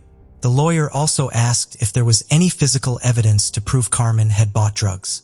The detective admitted that they found no text messages showing Corey asking Carmen for drugs, and no witnesses came forward to confirm they had seen the exchange. At the bail hearing, Eric's sister spoke to the judge, expressing her family's distress over Eric's death and their fear that if Corey was released on bail, he would cause them further pain. Eric's sister asked the judge to keep Corey in custody, and the judge accepted her request. Meanwhile, Corey's family was upset because Corey was not allowed to leave jail before her trial and would have to stay there. They believed that Corey's time in jail was affecting her mental and physical health. In 2023, something serious happened to Corey while she was taking medicine given to her by the jail officials. She had a seizure and was quickly taken to the hospital from the jail. While Corey was in jail, she claimed that the officials gave her the wrong medication, which caused her to experience adverse effects. Fortunately, she recovered after being treated at a hospital. During her hospital stay, jail officials found a handwritten, unsent letter in her cell. They filed it into court records, claiming it was a note from Corey to her mother. Prosecutors argued that this letter provided additional evidence of Carey's intentions and motivations. In November 2023, they requested a no-contact order to restrict Carey's access to her mother and brothers. Mainly due to the letter, prosecutors claimed that the letter was evidence of witness tampering. According to prosecutors, the letter instructed Carey's mother on how her brother Ronnie should testify in court. Specifically, Curie allegedly wanted Ronnie to claim that Eric had admitted to obtaining pain pills containing fentanyl from Mexico during his trip abroad. The letter also instructed Ronnie to obtain text messages from Eric discussing his drug use. Curie stressed the need to link Eric's Mexico activities to his alleged drug involvement. Despite this, she vehemently denied accusations that a letter was an attempt to tamper with witnesses, claiming it was a work of fiction she wrote as a fantasy story. The judge ruled in her favor, as the prosecution failed to prove witness tampering. Currently, Eric's family are fighting for custody of their 3 sons, who are living with one of Eric's relatives. Although Corey is in jail, she still gets to see her sons through twice-weekly video calls. While her family has not been allowed private visits with the children, regularly attend their sports events and practices, which are open to the public. If convicted of poisoning her husband Eric with fentanyl, faces a sentence of 25 years to life. Multiple civil lawsuits have been filed against Corey, all related to Eric's estate. A central issue in these cases is the custody of Eric's children.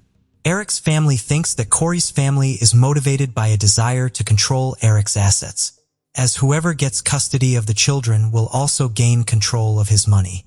Corey's trial is scheduled to start in 2025.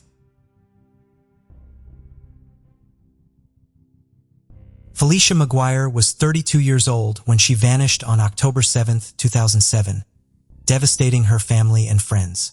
Witnesses last saw her alive in the Boston neighborhood of Dorchester. The police carried out massive searches and thorough investigations. Still, she was never located. She vanished in mysterious circumstances, and the police received information of a person of interest engaging in questionable activity. But soon, the investigation was closed, providing no closure for Felicia's loved ones. Welcome back to Mystery Detective, where we explore unsolved mysteries. Today, we want to examine Felicia McGuire's unexplained disappearance. This is a case that remained unsolved for 15 years before justice was rendered in 2023. Before we continue, please, if you're new to the channel or haven't subscribed yet, kindly do so, as it will encourage us to continue making more videos like this for you. Having said that, let's dive right into this enigma without further ado. The Boston, Massachusetts neighborhood of Dorchester is situated in the city's southern region. It is Boston's largest neighborhood, with a total land area of almost 6 square miles. Over 90,000 people from various ethnic backgrounds live in Dorchester, including Irish Americans, African Americans, Caribbean Americans, and Vietnamese Americans. Dorchester is now a rapidly developing neighborhood in Boston as a result of recent residential and commercial construction. This case we are looking at today takes place in this area. Felicia McGuire was born in 1975 in the lovely city of Dorchester. Although her father's identity is unknown, she was raised by her mother, Sharon McGuire. Felicia spent her formative years in a joyful household filled with love and laughter. She gave birth to her only son in 1997 and named him Nicholas Fahey. After the birth of her son, Nicholas became the core of her entire universe. It wasn't clear who Nicholas's father was, and what had happened to him, however, remained a mystery. Felicia never left Dorchester. She continued to reside there with her cherished son and her mother, building a home that was warm and loving, regardless of the obstacles and difficulties life hurled at her. Over the years, Felicia got into a relationship with a man by the name of David Pena. She also shared a home with him. Despite the difficulties of being a single parent, Felicia never wavered in her commitment to her child's welfare. She put forth endless effort to make sure her child had the finest life possible. She went above and beyond to provide her child the attention and assistance he needed. Felicia McGuire was a great example of a selfless and devoted mother who prioritized the needs of her child before her own. She never let life's challenges break her spirit. Unfortunately, all her efforts to see her child excel and become a great person in the society came to a stop when on October 7, 2007, Felicia McGuire disappeared without a trace. The 32-year-old devoted mother was last seen in Boston, Massachusetts' Dorchester area, where she lived. Nobody is aware of what happened to her after being seen going about her business on Rixton Street. Sharon, Felicia's mother, was devastated by the disappearance of her daughter, and the confusion surrounding Felicia's whereabouts only made matters worse. She looked through every telephone directory and potential contact she could think of, but her effort yielded no result. Felicia's failure to get in touch with her friends and family as the days passed by caused them to worry more and more. After 10 days, on October 18, 2007, Sharon McGuire finally reported her daughter missing. The Boston Police Department immediately got to work and opened an investigation into her disappearance. They soon found out that Felicia's behavior was not normal and that she had ceased speaking with her beloved son and other family members. This raised concerns that she may have been the victim of a terrible incident. Since it was not in her character to vanish without informing anyone, Felicia's family was very concerned for her safety and well-being. They wondered where she could be and what had happened to her. Her son and family had to deal with the lingering doubts about her fate. As the investigation progressed, law enforcement personnel put in a lot of effort to find any information that would help them solve the mystery. In an effort to piece together a timeline of Felicia's final known movements, detectives questioned members of her family, acquaintances, and neighbors. A thorough search of the neighborhood, including neighboring woodlands and bodies of water, was also carried out in an effort to find the missing woman. Felicia's family got more worried as the days turned into weeks and the weeks into months. They never stopped wondering where their cherished mother and daughter was. The Boston Police Department was concerned about her disappearance as well. Because of the lack of information, they posted pictures of Felicia McGuire on social media in November 2013 in an effort to get any information that would help bring her home safely. They gave a thorough description of her in the social media posts. The police voiced great concern for her safety and well-being, and listed her physical characteristics, including her height, weight, hair, and eye color. Felicia was a stunning woman with chestnut brown hair and piercing, life-filled eyes. She was a slim 5 feet 2 inches tall, weighed around 140 pounds, and had a medium frame. Felicia had been missing for more than 6 hard years, and as each day went by, the mystery surrounding her absence grew more complex.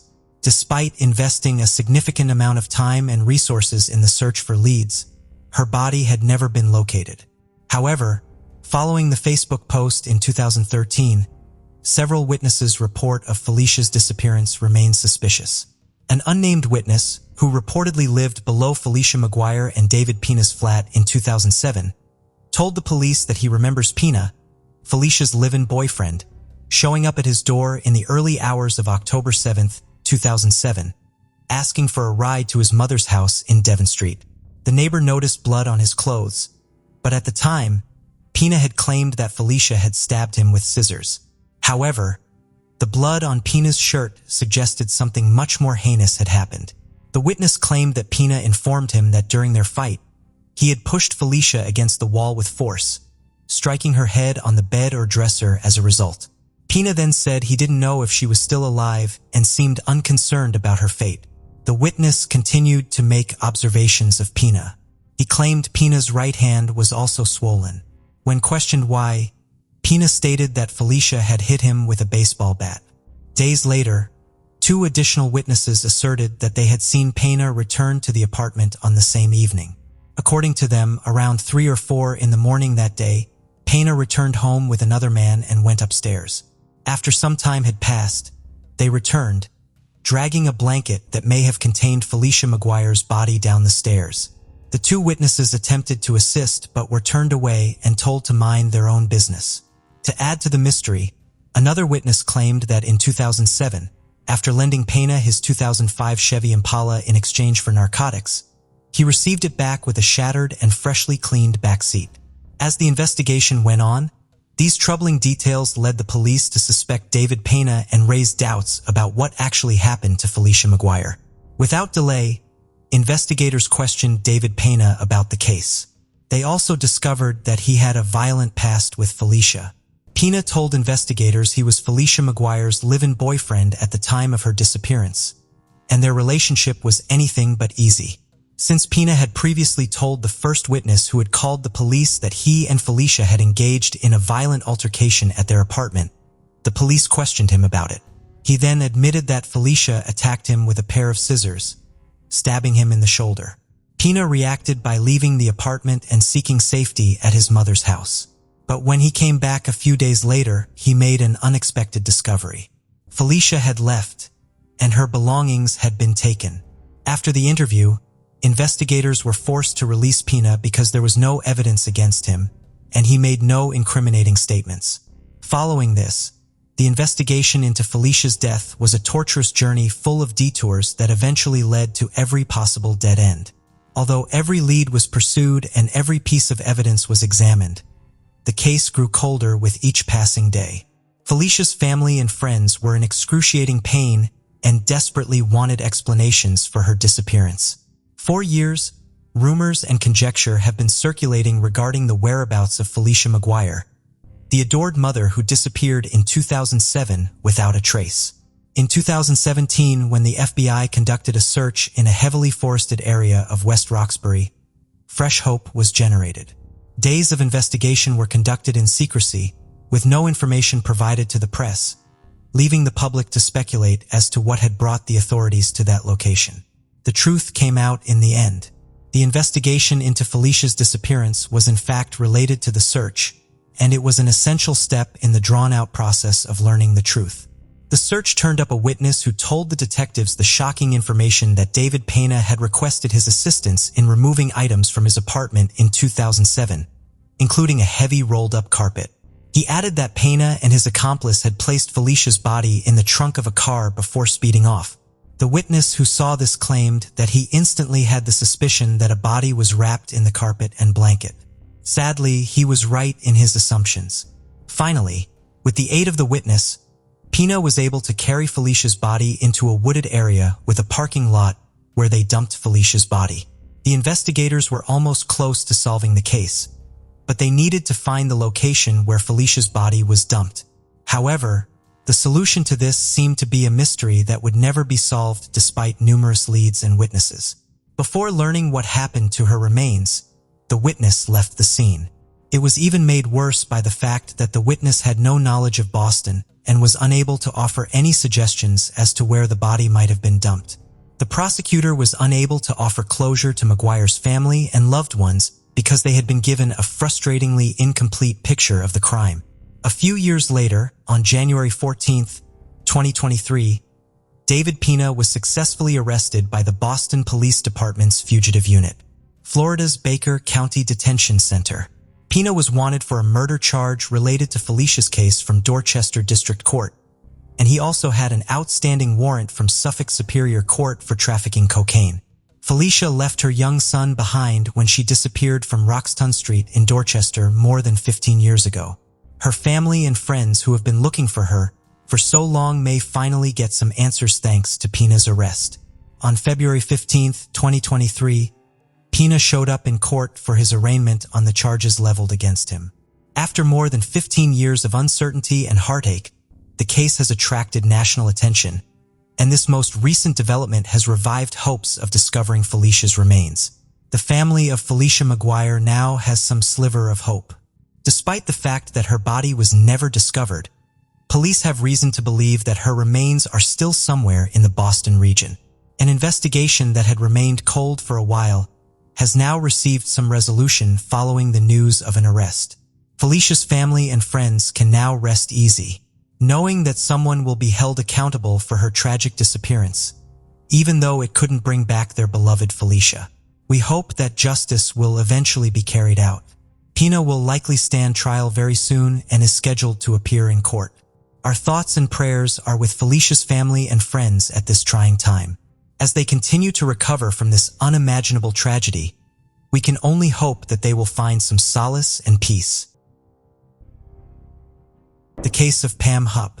Pam Hupp, born on October 20, 1958, in Delwood, Missouri, was the second child in the Newman family. She later married Mark Hupp, and the couple had 2 children. In 2001, they relocated to Fallon, Missouri. Pam held several jobs over the years, including working as a life insurance administrator at State Farm until 2010, when she left the position after filing disability claims for chronic leg and back pain. Although she had a minor criminal record, including 2 forgery charges, those who knew her never imagined she might be capable of violence. That perception changed on August 16, 2016, when Pam shot and killed Louis Gumpenberger, a man with significant physical and cognitive impairments resulting from a car accident in 2005. Pam claimed that Louis attacked her with a knife after jumping out of a passing vehicle, and that she defended herself by knocking the knife away and then shooting him 5 times with her Ruger LCR, which she said she had taken from her nightstand. However, her story appears suspicious, and the true events of that day remain uncertain. Pam also alleged that Louis told her to drive him to the bank to withdraw money belonging to Russ Faria, a man who had been wrongfully convicted of killing his wife Betsy in 2011. According to Pam, Louis grew agitated and exclaimed, "We're going to the bank. We're getting Russ money." Later evidence, though, showed that Louis's actual plan was to have Louis Gumpenberger attack and kill Pam. A handwritten note discovered at the crime scene outlined a set of instructions for Gumpenberger. He was allegedly directed to first retrieve Russ money from Pam's apartment, then kill Pam and stage the scene to make it appear as though Russ' wife was responsible. The note contained disturbing specifics, including a directive to leave the knife protruding from Pam's neck. The person behind the plan promised Gumpenberger a substantial payment for carrying out the crime. Pam Hupp was ultimately arrested for the murder of Louis Gumpenberger. Yet a critical question emerged. Was Gumpenberger truly a hired assassin, or had Pam manipulated him, exploiting a mentally disabled man as a pawn? The truth began to surface when Pam voluntarily went to the O'Fallon Police Department. During her interview, she asked whether the session would be recorded, noting that she was typically accompanied by Chris Hayes, a reporter from KTVI. She even accused Hayes of drawing criminals toward her through his reporting. Pam also had a history of impersonating Kathy, a producer for an NBC television show. According to the O'Fallon police chief and the St. Charles County prosecutor, Pam used this fake identity to lure Gumpenberger into her home, where she convinced him to reenact a 911 call, providing her with a cover story for the violent crime she was about to commit. After killing Gumpenberger, Pam Hupp staged evidence to implicate him, including a handwritten note found on his body. Investigators quickly built a strong case against her due to the extensive evidence uncovered. They found 9 $1 bills on Gumpenberger, which Pam had planted. A 10th bill was later located in her dresser, and its serial number matched 3 of the $100 bills also found on Gumpenberger. Pam Hupp was arrested on August 23, 2016, and charged with first-degree murder and armed criminal action. When she requested to use the restroom on the day of her arrest, she attempted to commit suicide by stabbing her wrist and neck with a ballpoint pen. Fortunately, she did not succeed. On January 30, 2017, she appeared in court for the first time. The prosecutor, Phil Groen, argued that her actions demonstrated a consciousness of guilt. A grand jury convicted her of all charges. In December 2016, her bail was set at $2 million. Pam's trial began in 2017, during which she pleaded not guilty, prompting the prosecutor to pursue the death penalty. The prosecutor's reasoning was that Pam had seemingly chosen her victim, Gumpenberger, at random.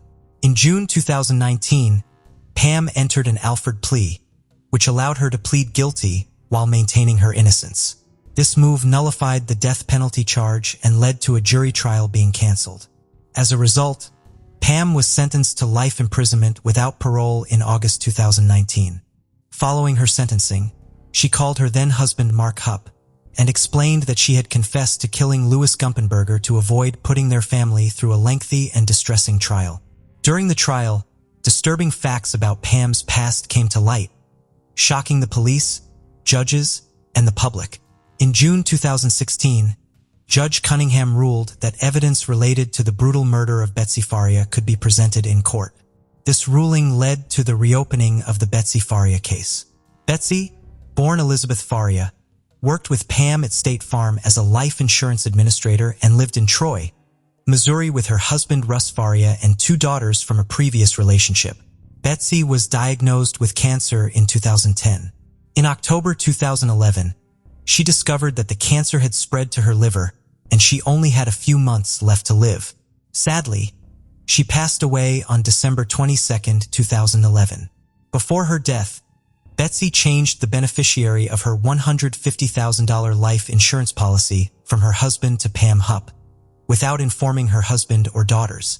Pam claimed that Betsy had instructed her to set up a trust fund for her daughters, but later alleged that Betsy wanted her to keep the money because they had a romantic relationship. Betsy's daughters took Pam to court in 2014, trying to reclaim their mother's life insurance fund. However, their case was dismissed in 2016. In the same year, Russ, Betsy's husband, sued State Farm. On December 27, 2011, just 5 days after making Pam the beneficiary of her life insurance policy, Betsy attended a chemotherapy session at the Alvin J. Siteman Cancer Center. Weakened from the treatment, she went to her mother's house, where it was agreed that Russ would pick her up or she would stay overnight. However, Pam unexpectedly showed up and insisted on driving Betsy home, claiming to have dropped her off around 7 p.m. Betsy's daughter reported that her mother didn't answer her call at around 7:21 p.m. Later, at 9:40 p.m., Russ, Betsy's husband, desperately called 911 to report that his wife had taken her own life. However, Russ had been at his friend Michael Corbin's house watching movies from 6 p.m. to 9 p.m. Afterward, he drove to Arby's in St. Louis before returning home. When the emergency responders arrived about 10 minutes after Russ' call, they quickly realized that Betsy's death was not a suicide. Her body was found lying on her right side, with 55 stab wounds and a deep cut on her wrist. A kitchen knife was lodged in her neck, and another knife was discovered under her pillow. Notably, there were no blood stains or footprints around the entrance of the house. The investigation determined that Betsy died between 7:20 p.m. and 9:41 p.m. Suspicion immediately fell on Russ Faria, who became the prime suspect. The authorities believed he had a motive, as his wife had refused to give him access to $150,000. Russ was arrested and charged with his wife's murder, while the real killer remained at large. Russ Faria was arrested the day after Betsy's death. He became the prime suspect due to his 911 call, in which he claimed her death was a suicide. However, a glance at the body immediately ruled out this possibility. Additionally, a pair of blood-stained slippers were discovered in his closet, incriminating evidence against him. Russ was subsequently charged with first-degree murder and armed criminal action in court in January 2012, just a day after his wife's funeral. The investigation revealed more damning evidence against Russ. He performed poorly on a polygraph test, leading police to regard his behavior as suspicious and erratic.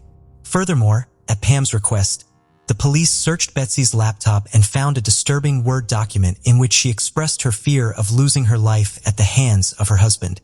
Russ was held on a $250,000 bail, which he couldn't afford, so he was kept in county jail until his trial on November 18, 2013.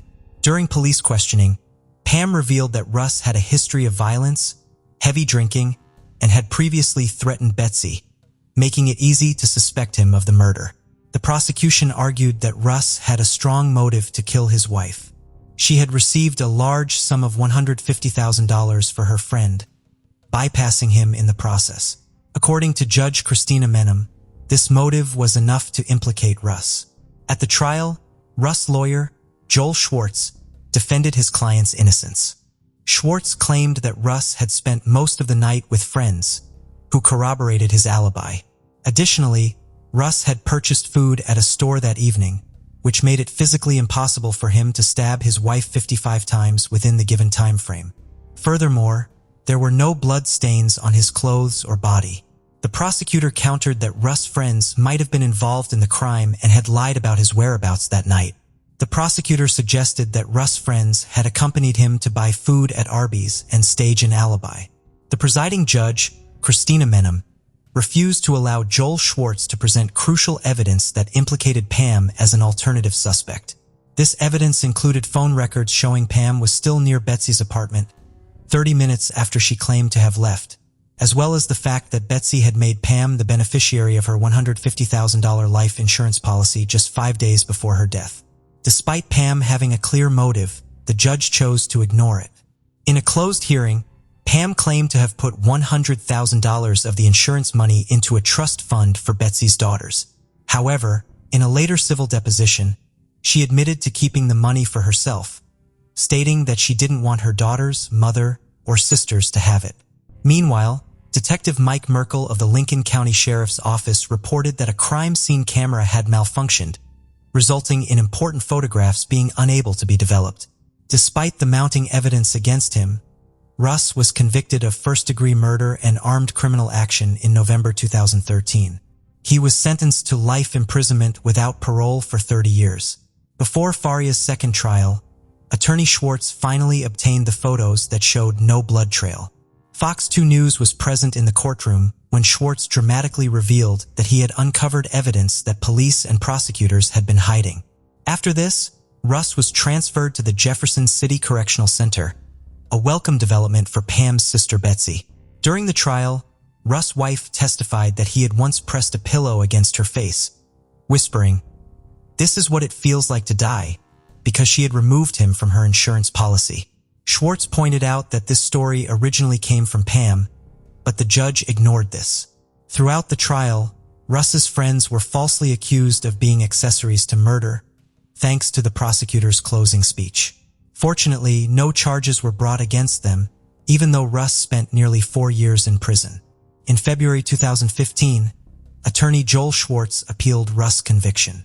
However, back in 2013, Judge Christina Menem had already rejected Schwartz's request to review the case. In 2014, KTVI and the St. Louis Post-Dispatch revisited the case, uncovering some suspicious facts about Betsy's death and her true killer. Their investigation found that Pam Hupp had given contradictory statements to the police, including a false claim that she had left the Faria residence immediately after dropping Betsy off. The Faria murder case was marred by controversy and deceit. A police officer recalled being shocked that nobody suspected Pam, with everyone focusing on Russ instead. A 911 operator testified that Russ seemed genuinely shocked and agitated during their call. However, 2 jurors revealed that crucial information had been withheld from them, raising questions about why the sheriff's department would deliberately hide evidence that favored Russ. The media uncovered a disturbing web of relationships between the prosecuting attorney, Leah Askey, and key figures in the case, including the captain of investigations and a lead investigator. This information led to Russ' retrial in February 2015. The Missouri Court of Appeal transferred the case back to the 45th Circuit Court, where a new judge, Stephen R., took over. He granted a new bench trial due to new evidence and released Russ on bond pending the trial. During the retrial, Russ was allowed to present incriminating evidence against Pam.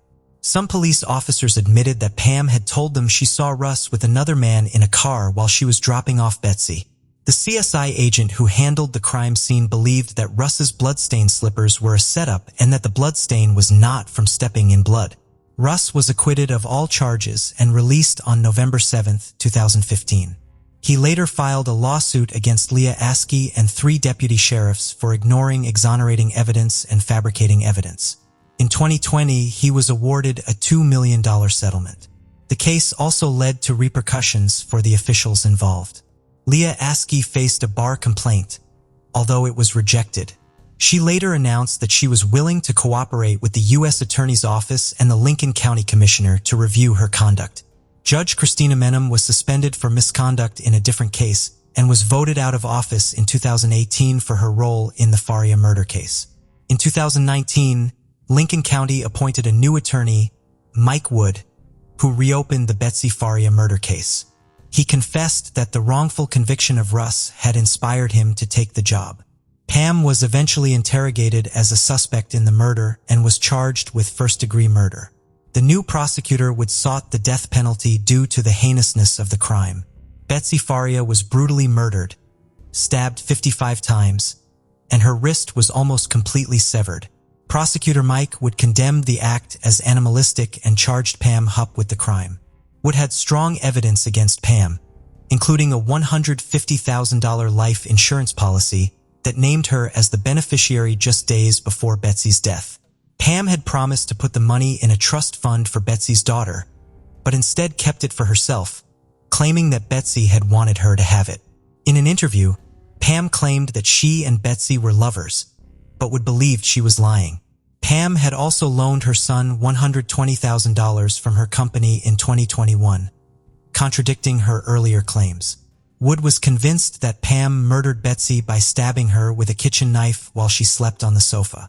He believed Pam tried to make it look like a domestic violence incident by walking around the room with socks on. The evidence against Pam included a text message she sent to Betsy's phone at 7:20 p.m. claiming she was home, but her call records showed she was still at the Faria residence. The fact that Betsy was found lying on her side suggested to Wood that she was killed by someone she trusted. Pam pleaded not guilty to the crime, but her trial was delayed multiple times due to her attorney's death and other issues. Finally, in 2023, the trial was scheduled to start in 2025. Wood was not only determined to bring Pam to justice, but also criticized the Lincoln County prosecutors for mismanaging the case and showing bias against Russ Faria, Betsy's husband. He pointed out a 2015 destruction order that could have led to the destruction of evidence, which would have made it impossible for Russ to be released from prison. Christopher Wilder was born on March 13, 1945 in Sydney, Australia. He was the oldest of 4 sons to an American father, Coley Chapman Wilder, a naval officer, and an Australian mother, June Wilder. His life began with a dramatic twist. During his birth, he turned in such a way that his neck got tangled in the umbilical cord. He was stuck and began to suffocate, with his heartbeat becoming barely noticeable. Any attempt to pull him out only made the situation worse. At that time, cesarean sections weren't commonly performed. Seeing their efforts failing, the doctors decided to call the hospital priest to administer the last rites.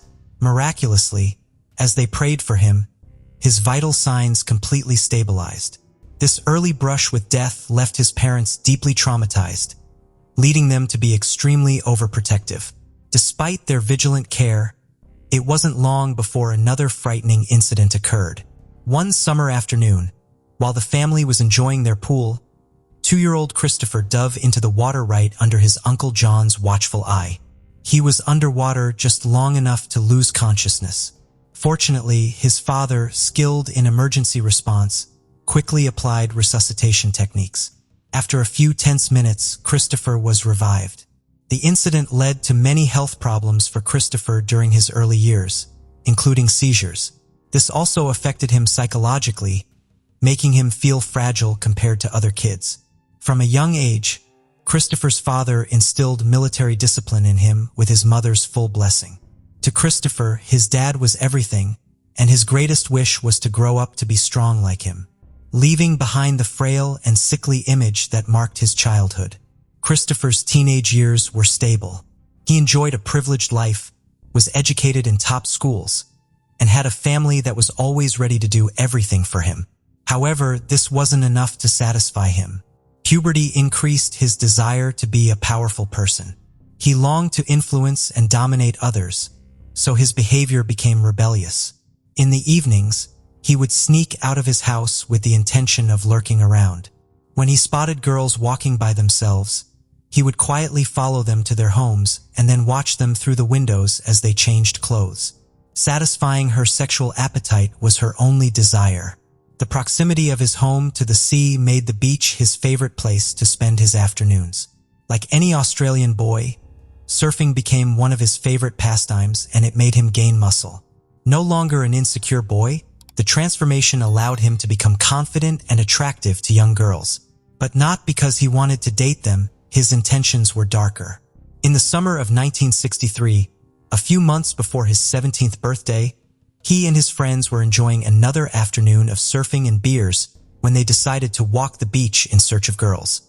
They spotted a 13-year-old girl sunbathing. They offered her a few drinks, and Christopher began making advances towards her.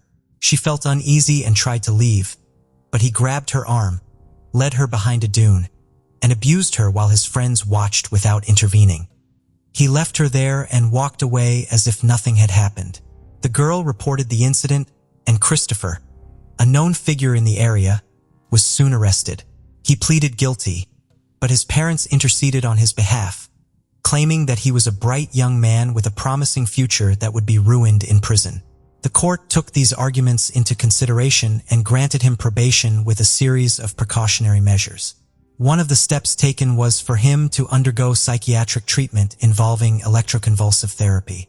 This involved administering short bursts of electric shocks to the brain with intensities varying from 75 to 470 volts. The purpose was to treat what was described as a damaged mind. In truth, his condition didn't improve. Instead, his disturbing fantasies only grew. Around the same time, Christopher became fixated on a book called The Collector by John Fowles. The story follows a solitary entomologist who collects butterflies and becomes obsessed with a beautiful art student. This chilling narrative appeared to inspire him deeply. The therapist who treated him during this time knew he was fascinated by this book, which he had nearly memorized. For him, it represented the ultimate fantasy of having complete power over another person. On a warm day in January 1965, 2 15-year-old girls, Mary and Schmidt and Christine Scherzrick, went with their younger siblings to Wanda Beach, an ideal spot for surfing. That afternoon, the wind was too strong for a peaceful stroll, so the group decided to take shelter in the dunes. Mary and told her younger siblings that she and Christine would go fetch their backpacks from the rocky area at the south end of the beach, and then they'd return to head home together. Hours passed and the girls never showed up. The next morning, their lifeless bodies were discovered in the sand. Christine had been stabbed 14 times, and Marianne's throat was deeply slashed. Their undergarments were completely torn, a clear indication of an attempted rape. The brutality of the crime shocked Sydney and became front-page news in both local and international media. Over 7,000 people were investigated, and Christopher was a key suspect since his physical description and psychological profile matched that of the perpetrator. Despite these coincidences, there was no evidence to charge him, and his DNA did not match the sample the police had from the assailant. By early 1967, it seemed like the turmoil in Christopher's life was behind him. While out for a walk in Sydney's Palm Beach, he met Christine Pollock. They connected instantly and quickly became friends. Their bond deepened, blossoming into a romantic relationship. He loved taking her to the best surfing spots and driving around the city together. To fully win her heart, he often asked Christine to also invite her younger sister, who was 15. After a month of dating, Christine began to feel uneasy, especially because he often looked at her younger sister in a peculiar way. Alarm bells rang when what seemed like a latent violent streak became glaringly apparent during a dinner at his parents' house. That day, without any apparent reason, Christopher suddenly became enraged and punched out a dining room window. Despite this disturbing event, their love overcame the turmoil, and the couple got married after a year. From day one, Christopher gave free rein to all his sexual fantasies, and if his wife refused, he would beat her until she agreed. More than sexual intercourse, those intimate encounters were rape. The hell was short. Just a week after the marriage, the wife found underwear and pornographic photos of young girls in her husband's car. She decided to end the relationship and, accompanied by her mother, went to the police and accused him of sexual abuse and physical violence. She also told them of her suspicion that he might be the killer of the teenage girls in Wanda Beach. Once the report was made, the police began their investigation. Christopher knew he was under scrutiny and could be arrested at any moment, but as usual, luck was on his side. There was no solid case against him. However, the warning prompted him to distance himself from the situation, and with his father's help, he emigrated to the United States. By early 1969, he had settled in Boynton Beach, Florida. He adapted easily and found his calling as an electrical contractor and construction engineer. The real estate boom at the time quickly made him a lot of money, and he became even wealthier when he ventured into the real estate business. With his newfound wealth, Christopher bought a luxurious bachelor pad. He had two public passions: photography and competing in amateur car races. He bought several high-end cameras and set up a photo studio in his condominium. This hobby soon became a ploy to seduce beautiful young women. Using his charisma and approachable appearance, he posed as a talent scout for famous magazines, thereby attracting vulnerable victims to fulfill his sexual perversions. Christopher spent considerable time roaming the beaches of South Florida, looking for women until one day he was arrested in Pompano Beach for demanding that two girls pose nude for him. The police detained him, but not for long. He only had to pay a hefty fine to be released. 3 years later, while at a shopping mall, he posed as a photographer and convinced the schoolgirl to allow him to take pictures of her for a prominent magazine of the time. Upon arriving at his van, he drugged her and forced her to have sex with him inside the vehicle. The girl fled and filed a complaint with the police. He was arrested again, but managed to negotiate the charges, claiming that his mind shut down on weekends. As a result, he was granted probation with a therapy regimen. Despite his ongoing criminal record, Christopher had managed to evade any formal charges until the mid-1980s, when he persuaded a teenager to get into his car for a photo shoot in a rural location. There, he committed a horrific sexual assault. Arrested and taken to court, he quickly pleaded guilty, but manipulated the jury into believing he would seek immediate psychiatric care, resulting in a verdict in his favor. He was sentenced to 5 years of probation with the condition of attending therapy sessions during that period. At this time, Christopher was seeking a genuine and deep relationship. It was then that he met Elizabeth Kenyon, a 19-year-old who had recently been an Orange Bowl princess and a finalist in Miss Florida. Their relationship was brief. He quickly proposed marriage, but she declined, citing the age difference as too significant, though they remained on good terms. It had been more than 10 years since he last saw his parents, and using this as a reason, he persuaded the court to allow him to travel to Australia. Once permission was granted, he returned to Sydney in 1982. It didn't take long for him to resume his previous modus operandi. He took with him his cameras and a bunch of cards with a false name to pose as a model photographer. One afternoon, he was able to trick two girls under the usual pretext and drove them to an isolated area of the beach where he forced them to undress and pose suggestive poses. Seeing the fear in the teenage girls, he put them in his car and drove them to his hotel. While there, he threatened to beat them. He tied them up, abused them for hours, and then released them. But he was arrested and charged with kidnapping and sexual assault. The case went to an initial detention hearing in a local magistrate's court. The accused didn't seem worried about the charges and claimed that it had all been a misunderstanding. His parents paid a substantial amount of $400,000 for his bail, and he was allowed to return to Florida to handle business matters. Christopher promised to return for the hearing scheduled for April 1984. This situation put him at a crossroads. He was unable to control his impulses, was about to be tried in Australia, and was already known in the United States. He couldn't risk being charged again.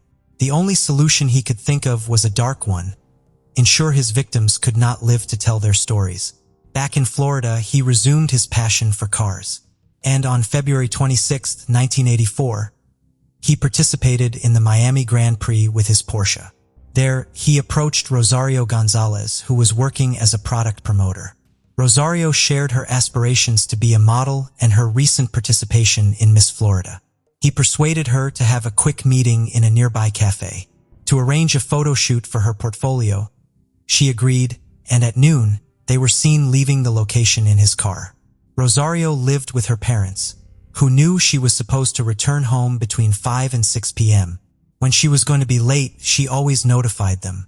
For this reason, and because she did not make any contact, her parents quickly filed a missing person report. Witnesses confirmed that the young woman had left the racetrack between noon and 1 p.m. with a Caucasian man around 30 years old. Rosario's car was found parked near a shopping plaza, but there were no traces of her. The Miami Herald published a profile of the suspect. By then, Elizabeth, his former girlfriend, had become a teacher for children with special needs. On March 5, 1984, in the late afternoon after finishing her workday, she headed to the gym as was her routine. After leaving the building, she exchanged a few words with the security guard and then walked away in her Chrysler. She made a brief stop at her usual gas station and, by chance, ran into Christopher. He wasted no time in asking if she wanted to model for him in a session, and she happily agreed. So they continued their journey together.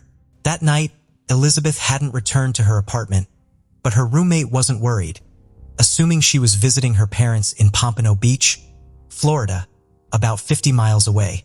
The next day, when Elizabeth didn't show up for work, her family, knowing it was out of character for her to leave without notice, decided to report her missing. Frustrated with the slow pace of the police investigation, her parents hired a private investigator. With his expertise, he quickly linked Elizabeth's case to that of the young woman who disappeared during the Miami Grand Prix.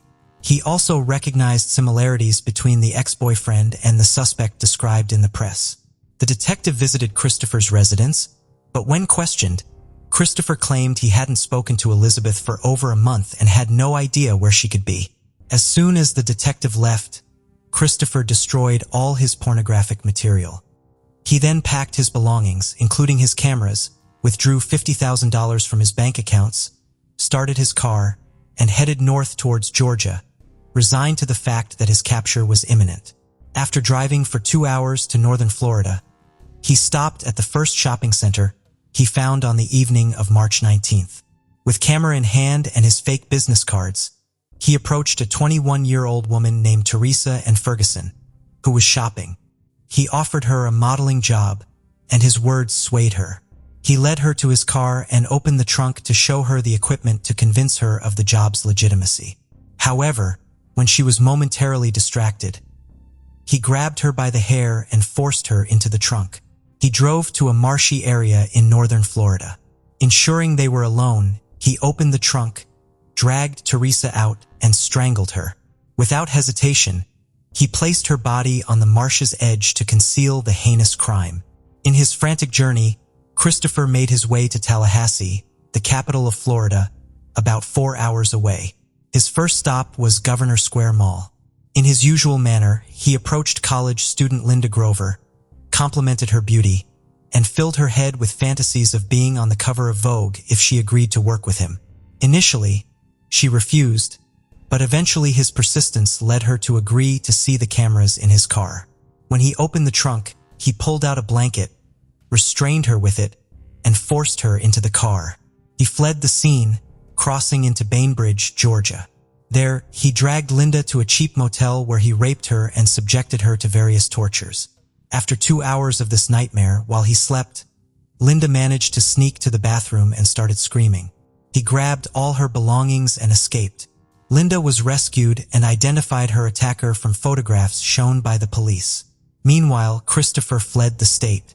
He drove all night, covering a 9-hour journey to Beaumont, Texas, where he took a break in the parking lot of Lamar University. There, he noticed a nursing student named Terry Walden. Despite deploying his usual charm, she flatly rejected him. On March 23rd, he returned to the mall and was again met with rejections, leaving him deeply frustrated and considering leaving empty-handed. However, he then saw Terry again. Thinking she might have changed her mind, he approached and insisted once more, but her response was the same as before. Enraged by her rejection, he followed her unnoticed to the parking lot. As she opened the door of her car, he suddenly appeared and pushed her inside. Driven by his anger, he took her to a secluded spot where he stabbed her 43 times in the chest, then dumped her body in a nearby canal. He fled in her car. During the search for the nursing student, Texas authorities found Christopher's car abandoned in the mall parking lot.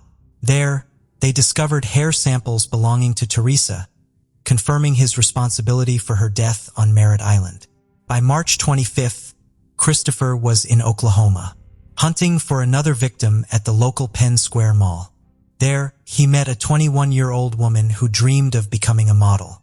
His tactic worked better than ever. It was not difficult to convince her to come to his car under the pretense of conducting a photo session for $100. He drove 180 miles north to Newton, Kansas, checked into room 30 of a motel, and abused her until dawn. After breakfast, with absolute coldness, he drove his victim 90 miles northeast of Newton near Junction City, Kansas, where he stabbed her to death and dumped her body near Milford Reservoir. By March 29th, Christopher was in Colorado, continuing his spree. This time, he was at Grand Junction. He started looking for a specific type, a girl with a cowgirl look. He found his target in 19-year-old Cheryl Lynn Bonaventura. Well-dressed and polite, he introduced himself as a modeling agent, and she was thrilled with the proposal as it was her dream. Naively, she voluntarily got into his car, agreeing to the plan to leave the city. Along the way, they stopped at a restaurant in Silverton where, in front of the staff, they pretended to be a married couple heading to Las Vegas. They arrived the next morning at the Four Corners Monument, where the states of Utah, Colorado, Arizona, and New Mexico meet. They took a photo at the iconic spot and continued their journey to Page, Arizona, near the Utah border. There, Christopher booked a room under the same pretense of being a married couple. On March 31st, Cheryl's family reported her missing to the police, though they hoped it was just a misunderstanding or an act of rebellion due to her age. Unfortunately, that morning, Cheryl and Christopher's journey took them to the Kanab River in Utah, a remote area with deserts, mountains, and cliffs. As they silently admired the scenery, Christopher unexpectedly stabbed his victim and then shot her, leaving her lifeless. He abandoned her body in a desert area. Christopher's journey continued to Las Vegas, Nevada. His plan was to attend a modeling event, which for him was a paradise filled with naive girls eager to succeed in the tough world of flashes and glamour. Camera in hand, he arrived and sat in the front row to scout his potential victims.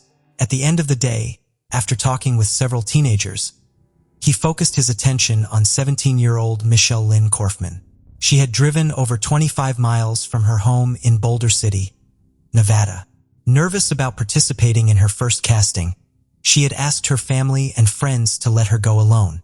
They talked, and Christopher filled her with compliments. Subsequently, Michelle changed her clothes and left the mall in his company. It was April 1st. As soon as Las Vegas authorities alerted the FBI about the disappearance of the young woman at the modeling event, the agents reacted swiftly, requesting all photographs taken during the evening. A photographer promptly handed over 5 rolls of film. After developing them, they could see Michelle walking the runway, with Christopher intently focusing on her. Meanwhile, like the others before her, Michelle suffered violence and torture at his hands. Her body was left at a rest stop in Southern California. On April 4th, Christopher reached the opposite coast of the United States in Torrance, California. There, he went to a shopping mall where he saw a girl filling out a job application. She was Tina Marie Rizzico, 16 years old.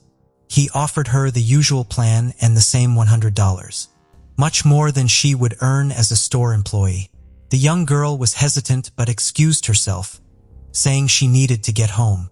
Her rejection did not sit well with him. He pointed a gun at her and demanded she get into his car without making any noise.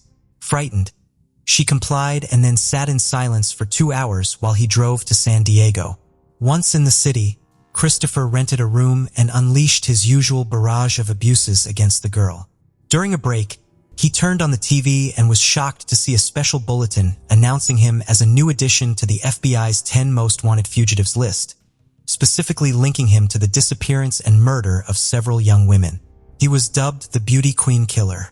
In a turn of events, he chose not to kill Tina, but instead coerced her into becoming his accomplice to lure more victims. In exchange for her cooperation, he promised to release her in the next city. Terrified, she agreed. He started driving back east and arrived in Merrillville, Indiana on April 10th. There, Tina kept her word. At the South Lake Mall, she convinced 16-year-old Donette Sue Wilt to join them, assuring the young girl that another woman's presence meant safety. In the parking lot, Christopher pulled out a gun and forced Donette into the car. Once at a nearby hotel, Tina witnessed him attacking Donette for 2 consecutive days. Christopher kept the TV on and saw another FBI bulletin, this time Tina's mother pleading for her daughter's life. Panicked, he ordered the girls to grab their belongings and get into the car immediately. He then drove non-stop to the border of New York. Considering it too risky to travel with both, he left his car in a wooded area of Pana. While Tina stayed in the car under threat of death if she left, he took Donette into the small forest. Suddenly, he began to strangle her. She fought back fiercely, but he pulled out a knife and stabbed her twice in the chest. Thinking her dead, he walked away. Fortunately, Donette was still alive. With great effort, she managed to drag herself to the side of the road. A truck driver took her to the hospital in Pagnan, where they managed to save her life. Hours later, she was able to report what had happened to the county sheriff. She detailed her attacker and the young woman accompanying him. She described the vehicle they were traveling in and their intended escape destination, Canada. This triggered a police operation to capture the fugitive. Christopher drove to Victor, New York, just 50 minutes from where he had abandoned Donette. He parked at the Eastview Mall, exited the car violently with a gun in hand, and kidnapped Beth Elaine Dodge, a 33-year-old woman who was passing time while waiting for her daughter to come out of daycare. He forced her into his vehicle and commanded Tina to drive Beth's car. After a short drive to the outskirts of the city, he stopped next to an abandoned gravel quarry. He pointed the gun at Beth, led her to a densely wooded area, and shot her in the back. Then he made Tina transfer all belongings from the other car to the stolen one. In his way, Christopher reassured Tina that he would not harm her and chose to drive to Logan Airport in Boston. There, he bought her a ticket back to California and set her free. While in Boston, he headed north to Beverly, Massachusetts, attempting to kidnap 19-year-old Carol, who he assaulted suddenly on the street. However, He was unsuccessful as she managed to escape screaming for help. Descriptions of both the vehicle and the suspect were circulated among patrol officers, making it only a matter of hours before the serial killer would be caught. On the afternoon of April 13th, needing directions to Canada, he stopped at a gas station in Colebrook, New Hampshire. However, 2 state troopers recognized him and approached. At that moment, Christopher reached for the gun in the car, threatened the officers, and a struggle ensued with one of them. Suddenly, the revolver went off twice. One bullet seriously injured the officer, while the other struck the killer directly in the heart. Christopher died instantly.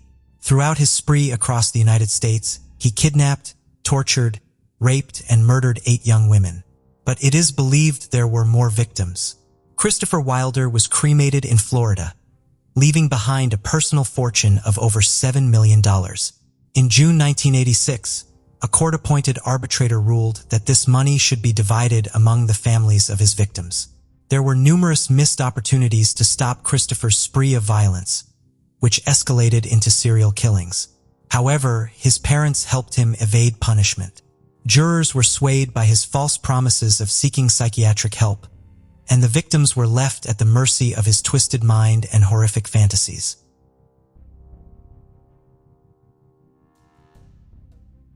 Anna Alexeyeva Repkina, a charming and outgoing woman from Chelyabinsk, Russia, hailed from a good family. With a strong work ethic, passion for travel, rock music, and cats, she owned several. Anna was a vibrant individual. She loved capturing life's precious moments through photography and valued romantic relationships deeply. Her ultimate goal was to find true love, settle down, have children, and build a happy family. Anna's remarkable sense of humor made her a delight to be around, something her friends and acquaintances often highlighted. However, her life took a dramatic turn in 2016, when her high school sweetheart of 7 years ended their relationship, leaving her devastated. Despite this heartbreak, Anna refused to give up on her dreams. She took the initiative to try online dating, determined to find her ideal partner. On a Russian dating site, she came across a promising match who seemed to possess all the qualities she was looking for. Anna met a charming young man named William Hargrove, a 26-year-old from Oregon who worked as a bouncer and mechanic. What drew her to him was his fascination with Russian culture, but more importantly, his adoration for her. William consistently showed kindness to Anna, often complimenting her and making an effort to be present for her whenever she needed him. Despite the physical distance between them, those who knew him described William as a charismatic and passionate person with a great sense of humor who inspired those around him to chase their dreams. As they developed their online relationship over several months, their bond grew stronger.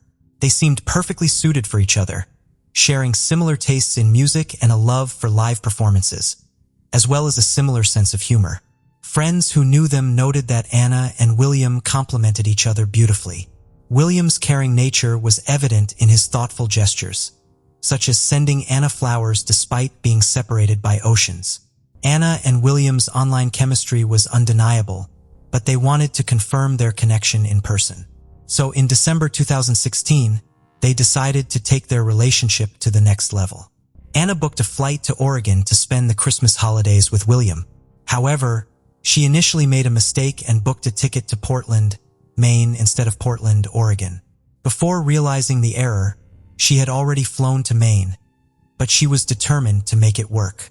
After fixing her flight issues, Anna finally arrived in Oregon. William picked her up from the airport and they spent the next 10 days together. He took her on sightseeing trips, and they enjoyed activities like visiting the seaside, playing in the snow, and cuddling by the fire. William also introduced her to his friends, and they celebrated New Year's Eve together, sharing a romantic kiss at midnight. It was the perfect Christmas experience for Anna. After a whirlwind 10-day visit, William popped the question to Anna using his grandmother's emerald ring, and she happily accepted. However, what Anna didn't know was that William was leading a double life. During their time together, he had also been secretly seeing his 33-year-old landlady, Michelle Chavez, behind her back. William rented a room in Michelle's house, and it seemed he also held a special place in her heart.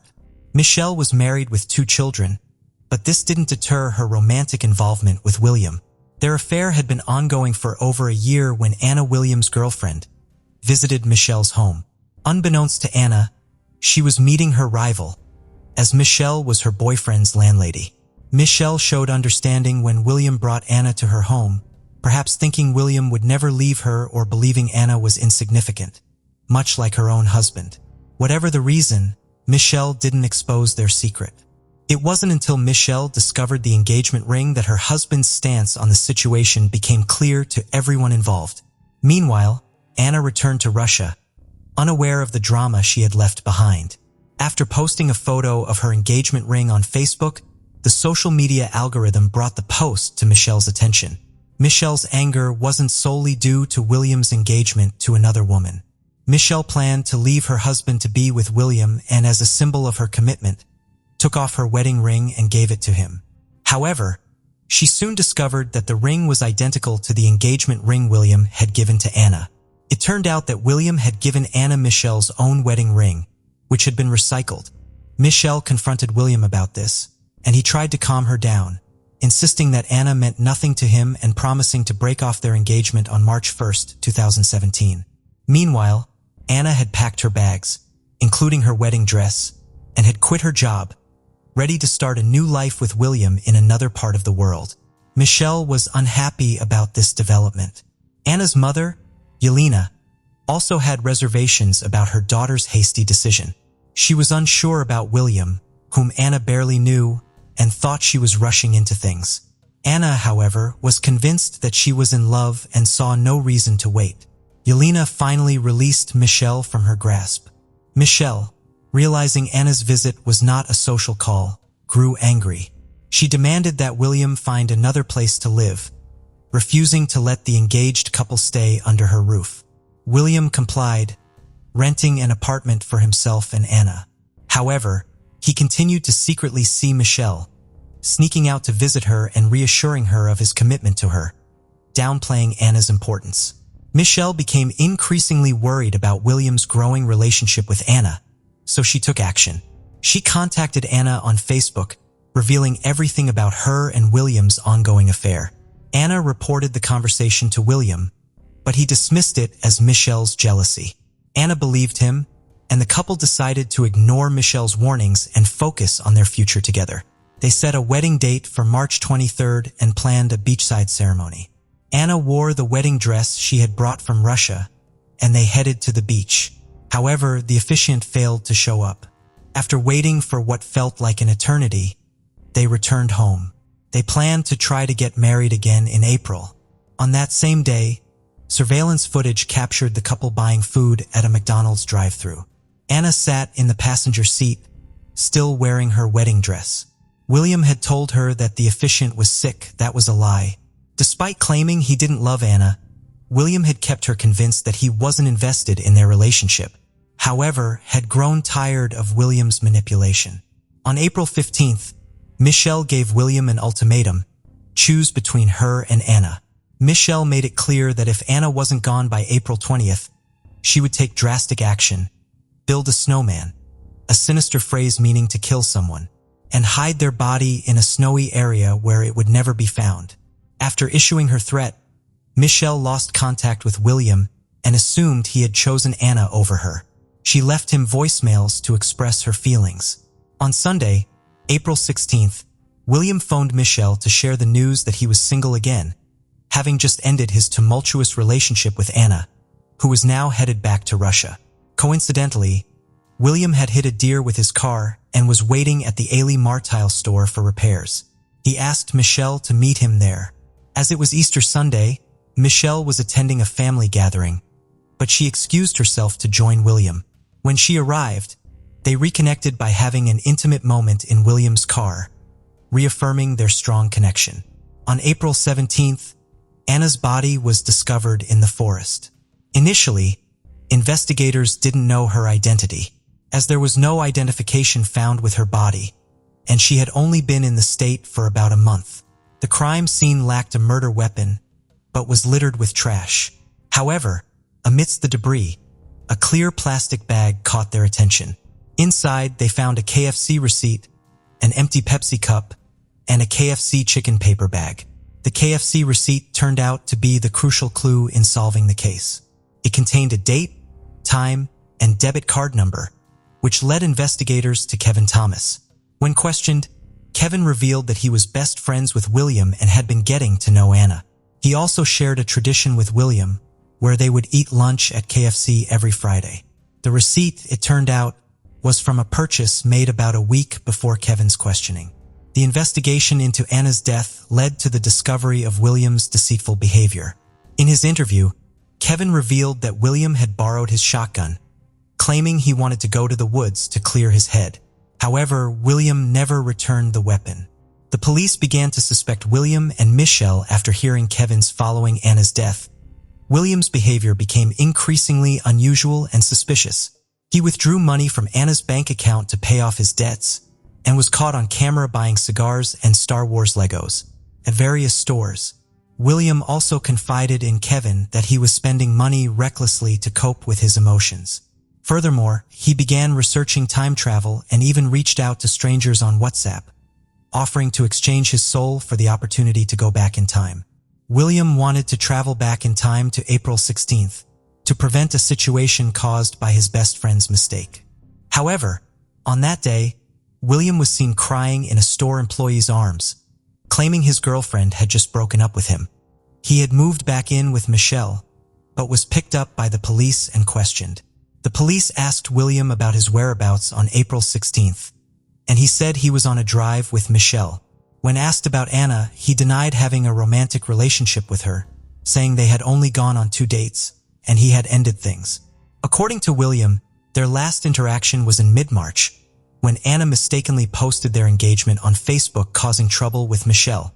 When questioned about the trash found near his late fiancée or the woman he dated, William admitted to littering, but claimed it was just KFC trash and a can from the general store, not related to Anna's death. About 40 miles separated the ALP general store from the logging road. However, the investigators did not believe William's alibi. Lieutenant Chris Duffett, one of the investigators, quickly increased the pressure by revealing that William's trash had been discovered near a murder victim at a different location. Initially, William reacted with surprise and heartbreak, feigning disbelief that he was being questioned about a murder. 2 days after Anna Rapina's body was found, her fiancé William Hargrove was arrested for her murder on April 19th. During the investigation, was also questioned about her whereabouts on April 16th, the day Anna was killed. At first, Michelle stuck to a rehearsed alibi, claiming she and William had spent the day together, with William picking her up from her mother's house and going on a drive. However, Michelle later changed her story, admitting she had lied initially. She then claimed that she and William had planned to meet up, but he never called or showed up. When the police revealed that William was in custody for murder, Michelle's response was surprisingly calm, saying only, "Okay." The investigator pressed Michelle on her lack of emotion, which eventually broke down, and she tearfully attributed her initial calm to being in shock. William Hargrove was indicted on charges of murder, identity theft, and 2 counts of theft in June 2018. His trial began in October 2019, with the prosecution seeking the maximum penalties for each charge, while the defense argued for a more lenient sentence. William's defenders claimed he was innocent and that Melissa, the spurned lover, was the true culprit. However, the prosecution presented a strong case against William, backed by evidence and motive. The evidence showed that William was torn between 2 lovers, with Anna pressuring him to make a choice. There were records of William and Anna driving together in an alone car. On the day of Anna's murder, William's cell phone was tracked to the logging road at 4:30 p.m. The shotgun used to kill Anna was found in William's car, with his fingerprints being the only ones on the weapon. Despite denying any involvement in Anna's death, William was caught using her money to go shopping and pay off his car insurance.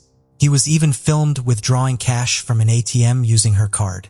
The prosecution argued that William had driven Anna to the forest, gotten her out of the car, and then executed her with his shotgun.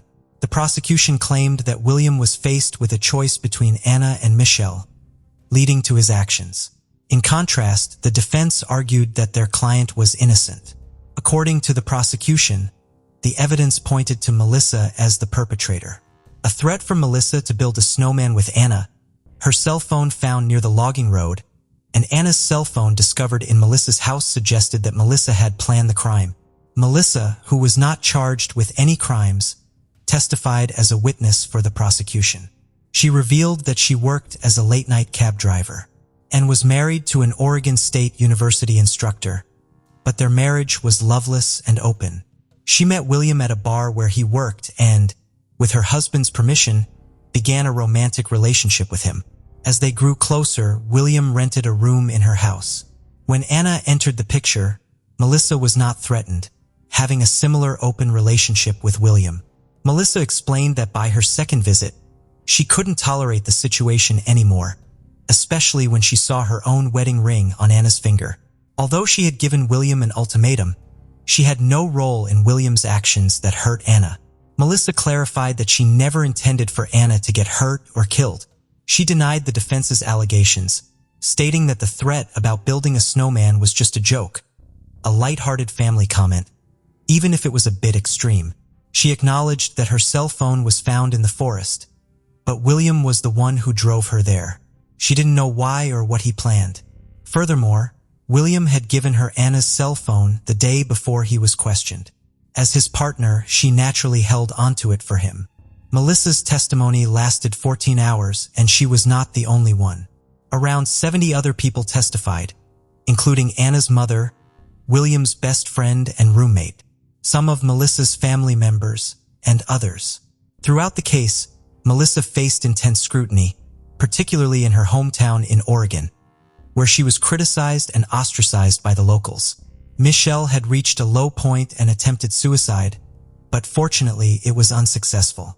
The prosecutor praised Michelle's efforts to take responsibility, calling her actions tough and super tough. After a month of court appearances, the judge asked the jury to deliver their verdict. The jury deliberated for less than 3 hours and returned with a decision. Despite the defense's efforts, they couldn't find Michelle guilty of Anna's death. There was no physical evidence linking Michelle to the crime scene or the weapon used. In fact, she had a solid alibi. She was celebrating Easter at her mother's house, and multiple witnesses could vouch for her presence. On the other hand, William maintained his not guilty plea, but the overwhelming evidence against him led to his conviction on all charges. He was sentenced to life in prison with the possibility of parole in 25 years. Anna's attorney announced plans to appeal the verdict.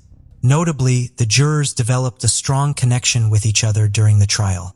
After the trial, they visited the logging trail, where Anna's life was tragically cut short, to pay their respects to her memory. Anna will be remembered as a courageous young woman who left her home in Russia to build a new life in the United States. Anna was a loving person who openly shared her love with others. She was cherished by many during her lifetime, and her memory will continue to be loved and honored.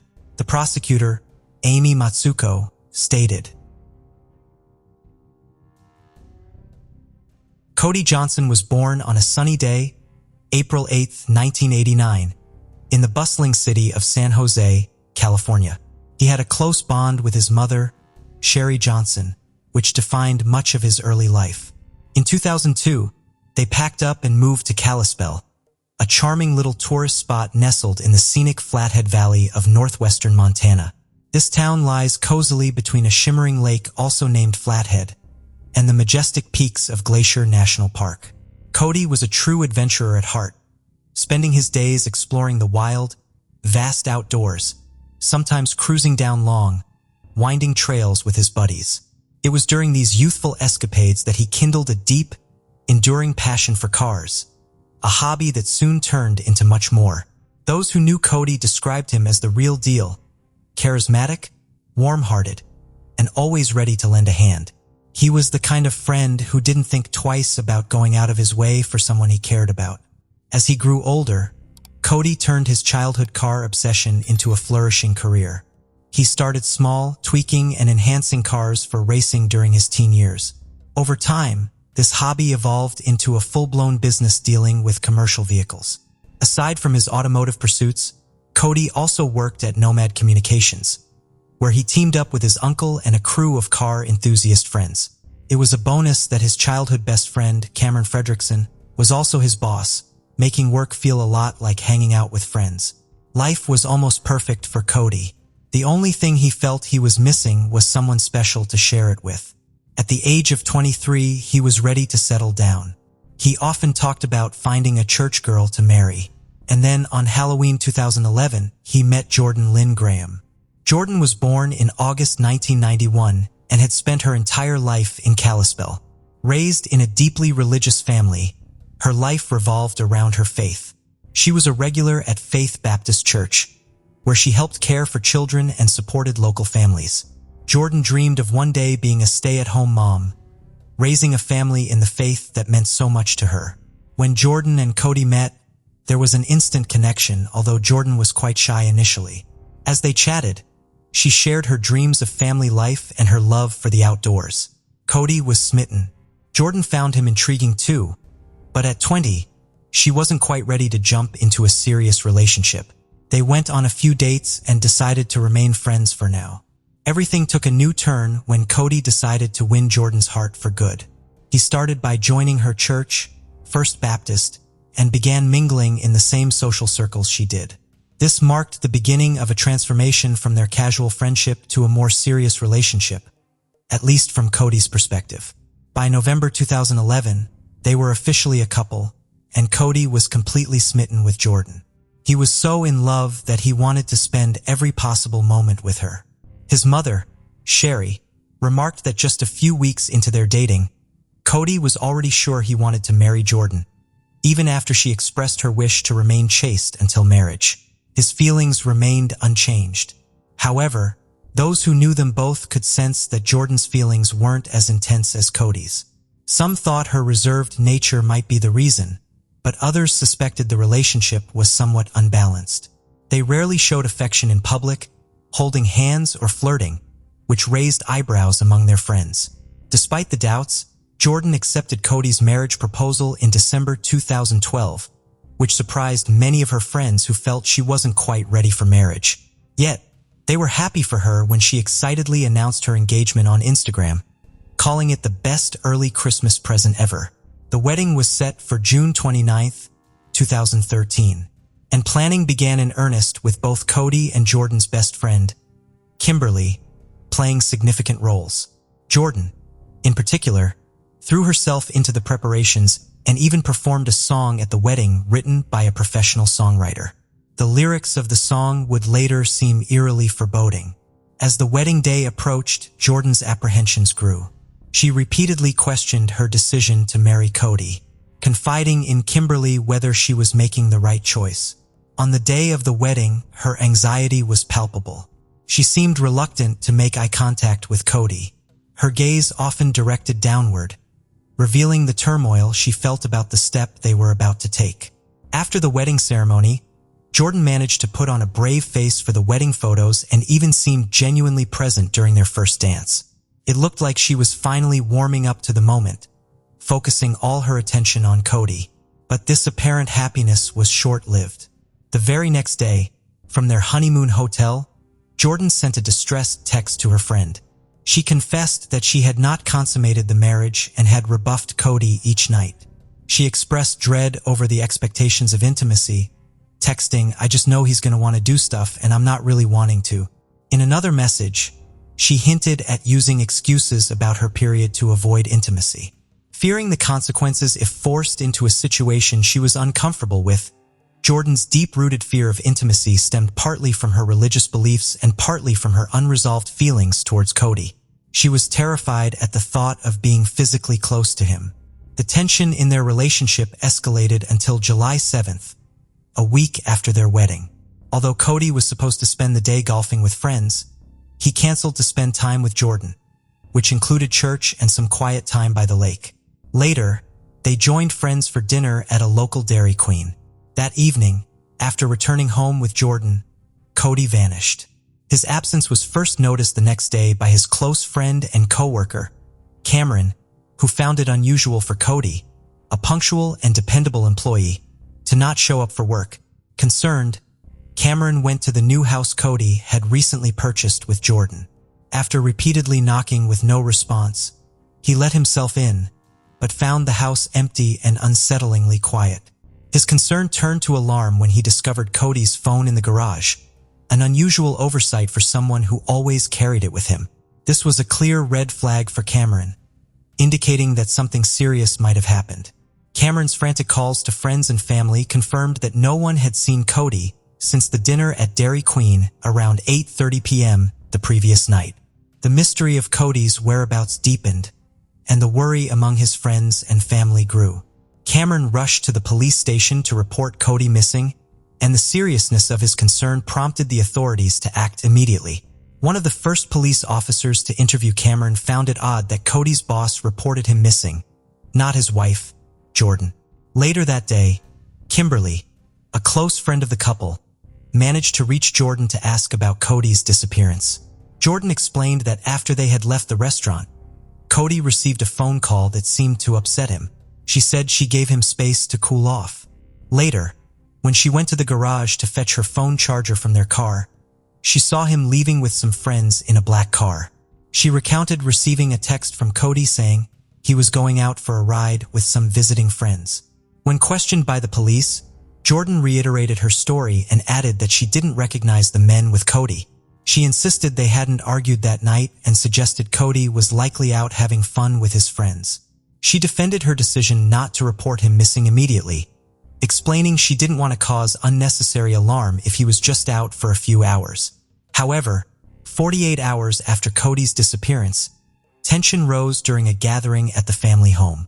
Friends and family were baffled by Cody's uncharacteristic behavior, disappearing without telling anyone where he was going, particularly so soon after his wedding. Despite the growing doubts, Jordan maintained her story. The atmosphere grew more strained, and during an intense discussion, Jordan became so agitated that she threw her wedding ring across the room. While some saw this as a strange way to cope, Kimberly sensed something more troubling. Kimberly called her friend to discuss her suspicions after leaving the gathering.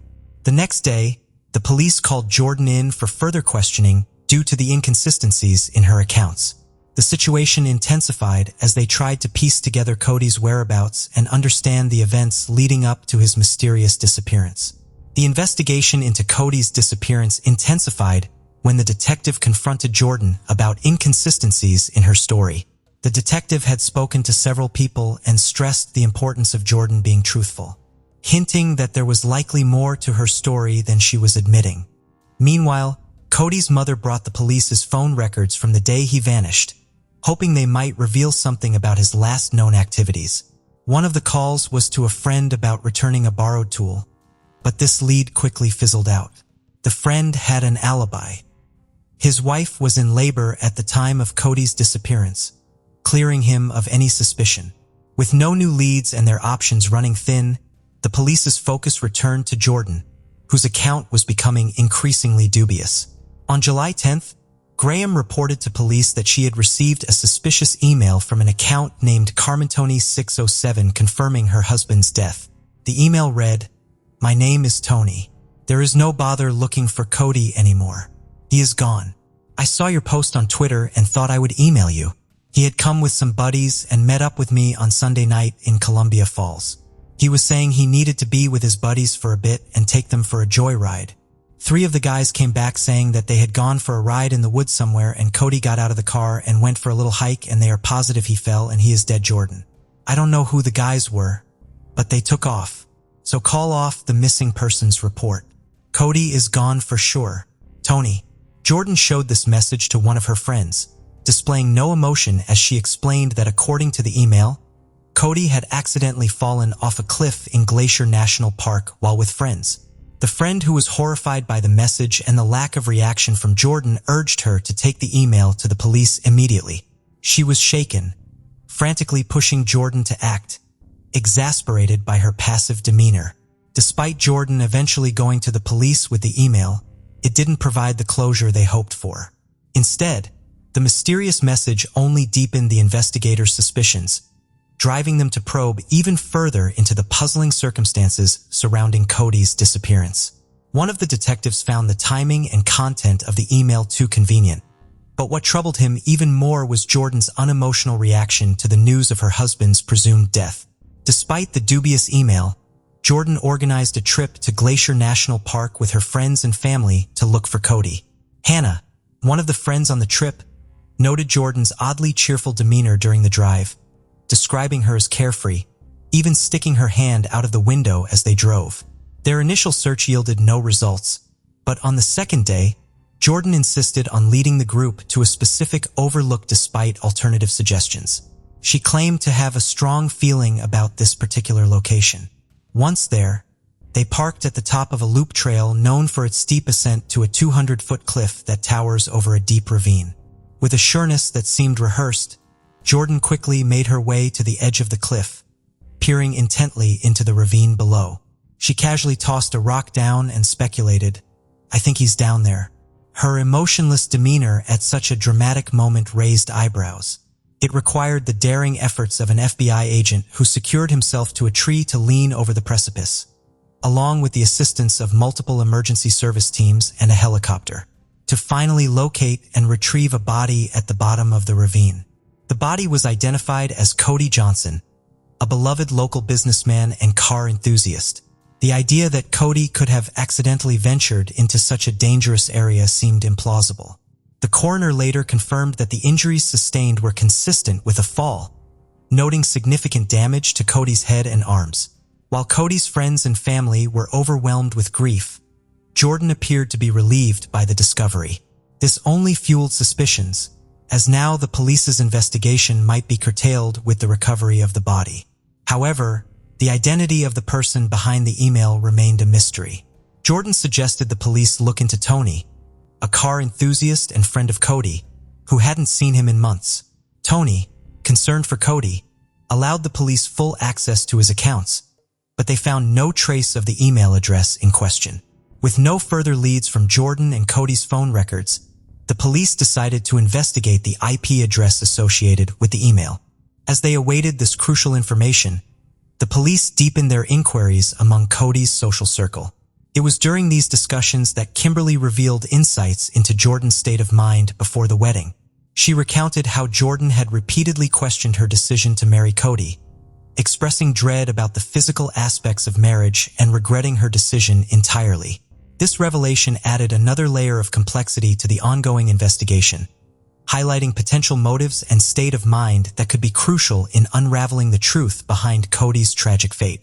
Just 2 days before Cody vanished, Jordan expressed her unhappiness in a message to her friend Kim saying, "I should be happy, but I'm not. If I tell him, it's going to break his heart." She also disclosed a troubling incident where Cody had physically intimidated her, which added to her distress. On July 7th, further messages revealed that Jordan was apprehensive about discussing her feelings with Cody, fearing his reaction. After their conversation that day, which escalated into a heated argument, Jordan left home to give Cody time to cool off. This decision marked a significant turning point. The police's suspicion towards Jordan intensified when they learned about these events. Soon after, the information from the email, which had misleadingly declared Cody dead, was sent from a computer at Jordan's stepfather's house. Interviews with her family suggested Jordan could be behind this email, although this alone wasn't conclusive proof. The breakthrough came when the investigation revealed that both Cody and Jordan's cell phones had pinged towers near Glacier National Park on the night Cody was last seen, despite Jordan's claims that she wasn't with him. Surveillance footage also confirmed their presence together at the park entrance at 9:17 p.m., further contradicting her statements. Faced with mounting evidence, police brought Jordan in for questioning again on July 18, 2013. Confronted with the evidence, Jordan broke down and recounted the events of July 8th. She admitted that after confessing her true feelings about their marriage, they had argued fiercely. In a moment of high tension and emotional turmoil, they went to Glacier National Park, where, according to Jordan, during an argument near a cliff, she pushed Cody, resulting in his fatal fall. She explained her actions by saying the emotional pressure and anger in that moment overwhelmed her, leading to the tragic outcome. Jordan's emotional turmoil was evident in her statement to the police. describing how she felt overwhelmed by every emotion imaginable in that tragic moment.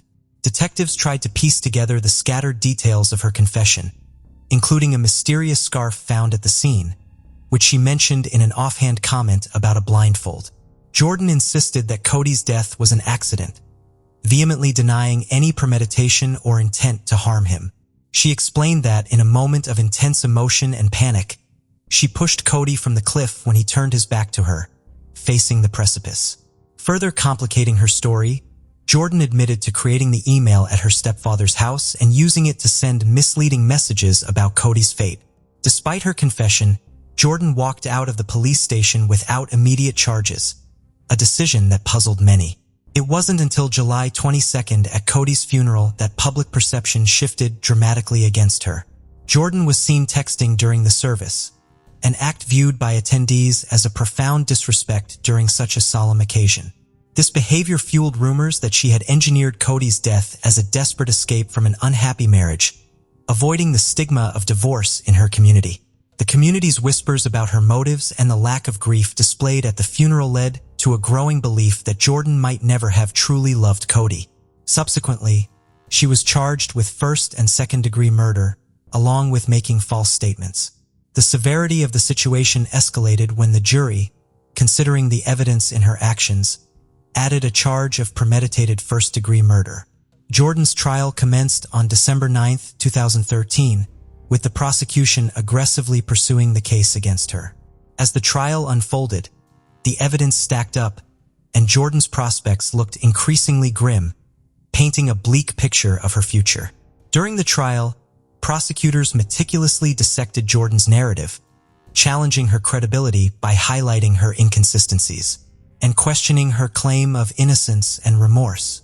The testimonies from Cody's family and friends were particularly damaging.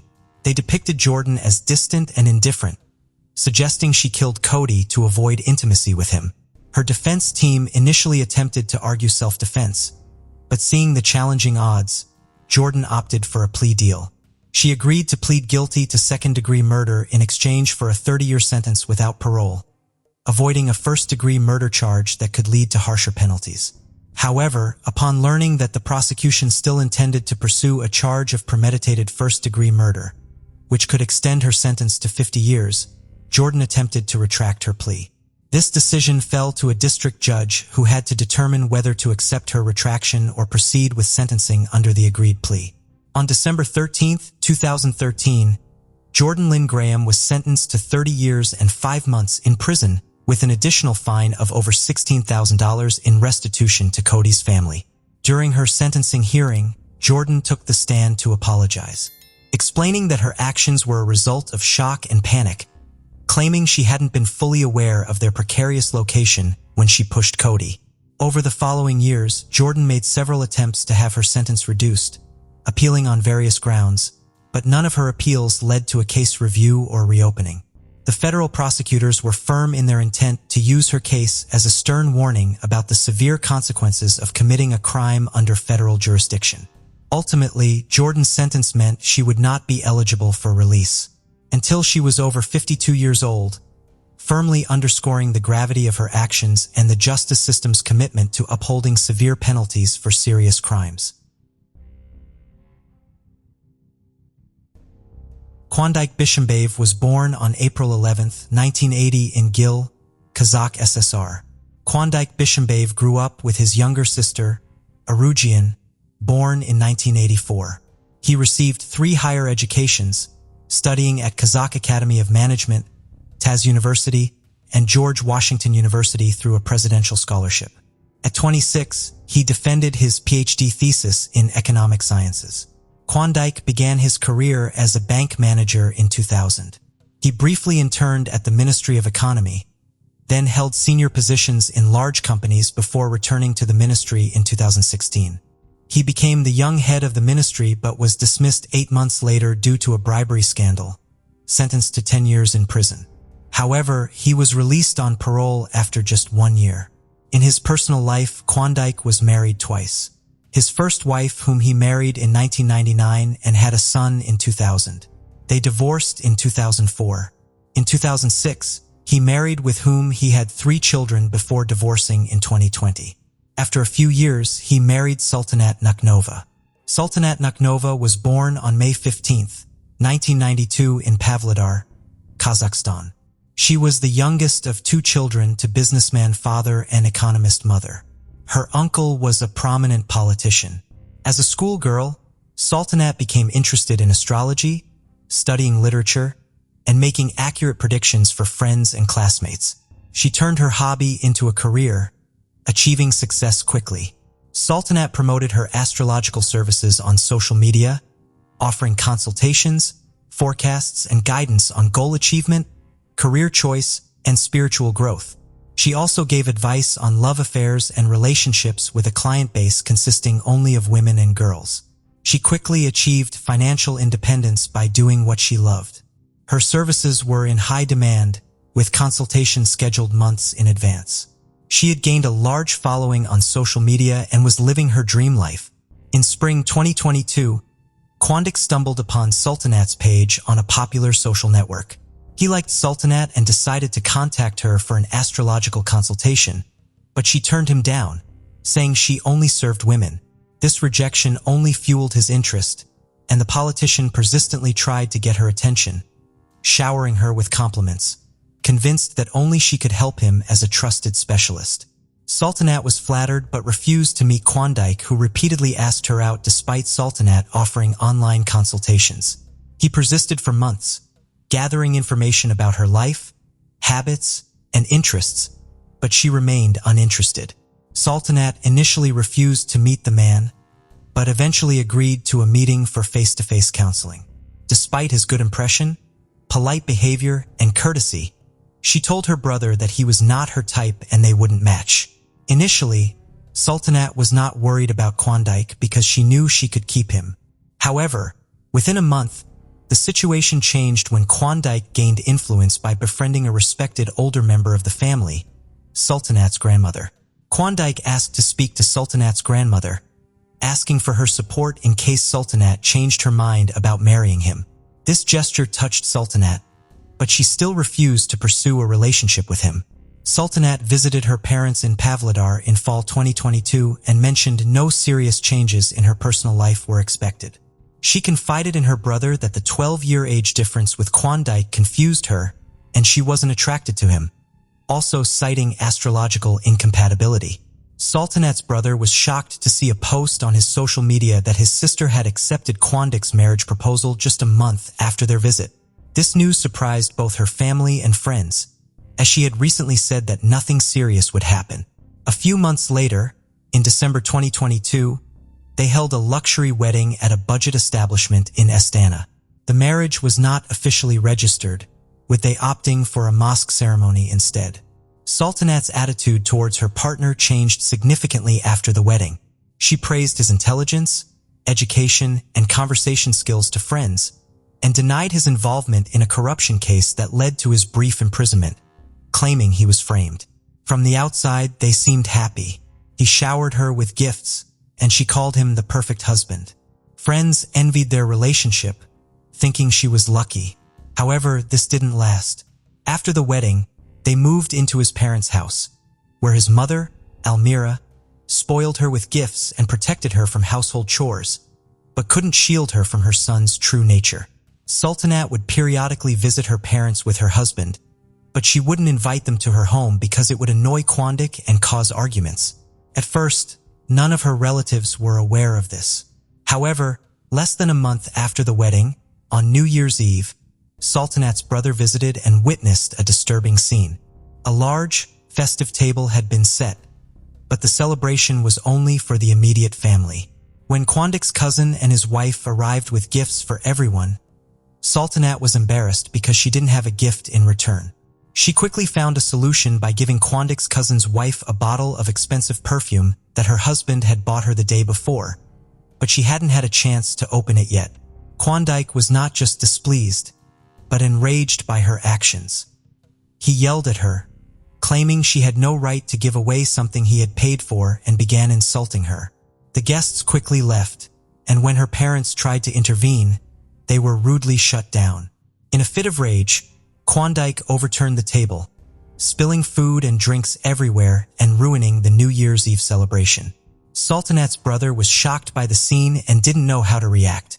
The next day, Sultanat confided in him over the phone that her husband's behavior had changed dramatically since their wedding, and she was unsure of the reason, but hoped the situation would improve with time. Sultanat Nukanova's brother advised her to end the relationship and return home, but she flatly refused. 2 months later, she sent him selfies showing severe bruises on her face, asking him not to ask any questions. Concerned, her brother tried to contact her, but she didn't answer his calls. He then reached out to her husband, Kwandike, who agreed to meet with him. During their meeting, Kwandike told Sultanat's brother to stay out of their business and refused to explain the cause of the bruises on his wife's face. Kwandike was also unable to account for Sultanat's whereabouts, which filled him with uneasy thoughts. Fortunately, Sultanat was eventually found at her parents' country home. Despite the pleas of loved ones, Sultanat returned to her husband, insisting that she loved him and was willing to do anything to save their marriage. For a while, he behaved impeccably, showering her with gifts and promising to change for her sake. They even took a vacation together to a popular resort in the Maldives, where they appeared to be very happy. Sultanat didn't explicitly complain about her marriage, but her behavior and appearance changed. She lost weight, became withdrawn, and wore revealing clothing, possibly to hide bruises. She stopped working as an astrologer and blogger and only posted happy photos with her husband on social media. Kwandike took away her source of income, making her reliant on him. She was not allowed to socialize without his permission and was monitored at all times. Despite appearing perfect to outsiders, their relationship was actually controlling and suffocating. Lieutenant confessed to her friend that her husband exerted total control over her, forbidding her to work or contact her parents without his knowledge, and was irrationally jealous, accusatory, and abusive. Despite her friend's horror and advice to leave him, she insisted she just wanted to talk, not be advised. They sought help from a family psychologist to save their marriage. Sultanat's husband rejected her therapist options and instead chose his own specialist, who blamed Sultanat for all their problems. She suspected her husband had hired the therapist to humiliate her. In summer 2023, Sultanat tried to leave him and stay with her parents. But her husband appeared a week later, asking for another chance and suggesting a change of environment to save their marriage.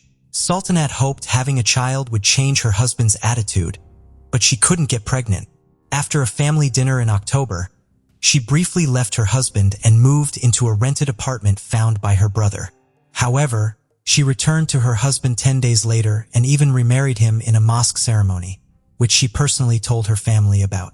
On November 5th, she invited her family and close friends to her cousin's restaurant. Kwandike made a good impression with his chivalrous behavior, being attentive and affectionate towards her.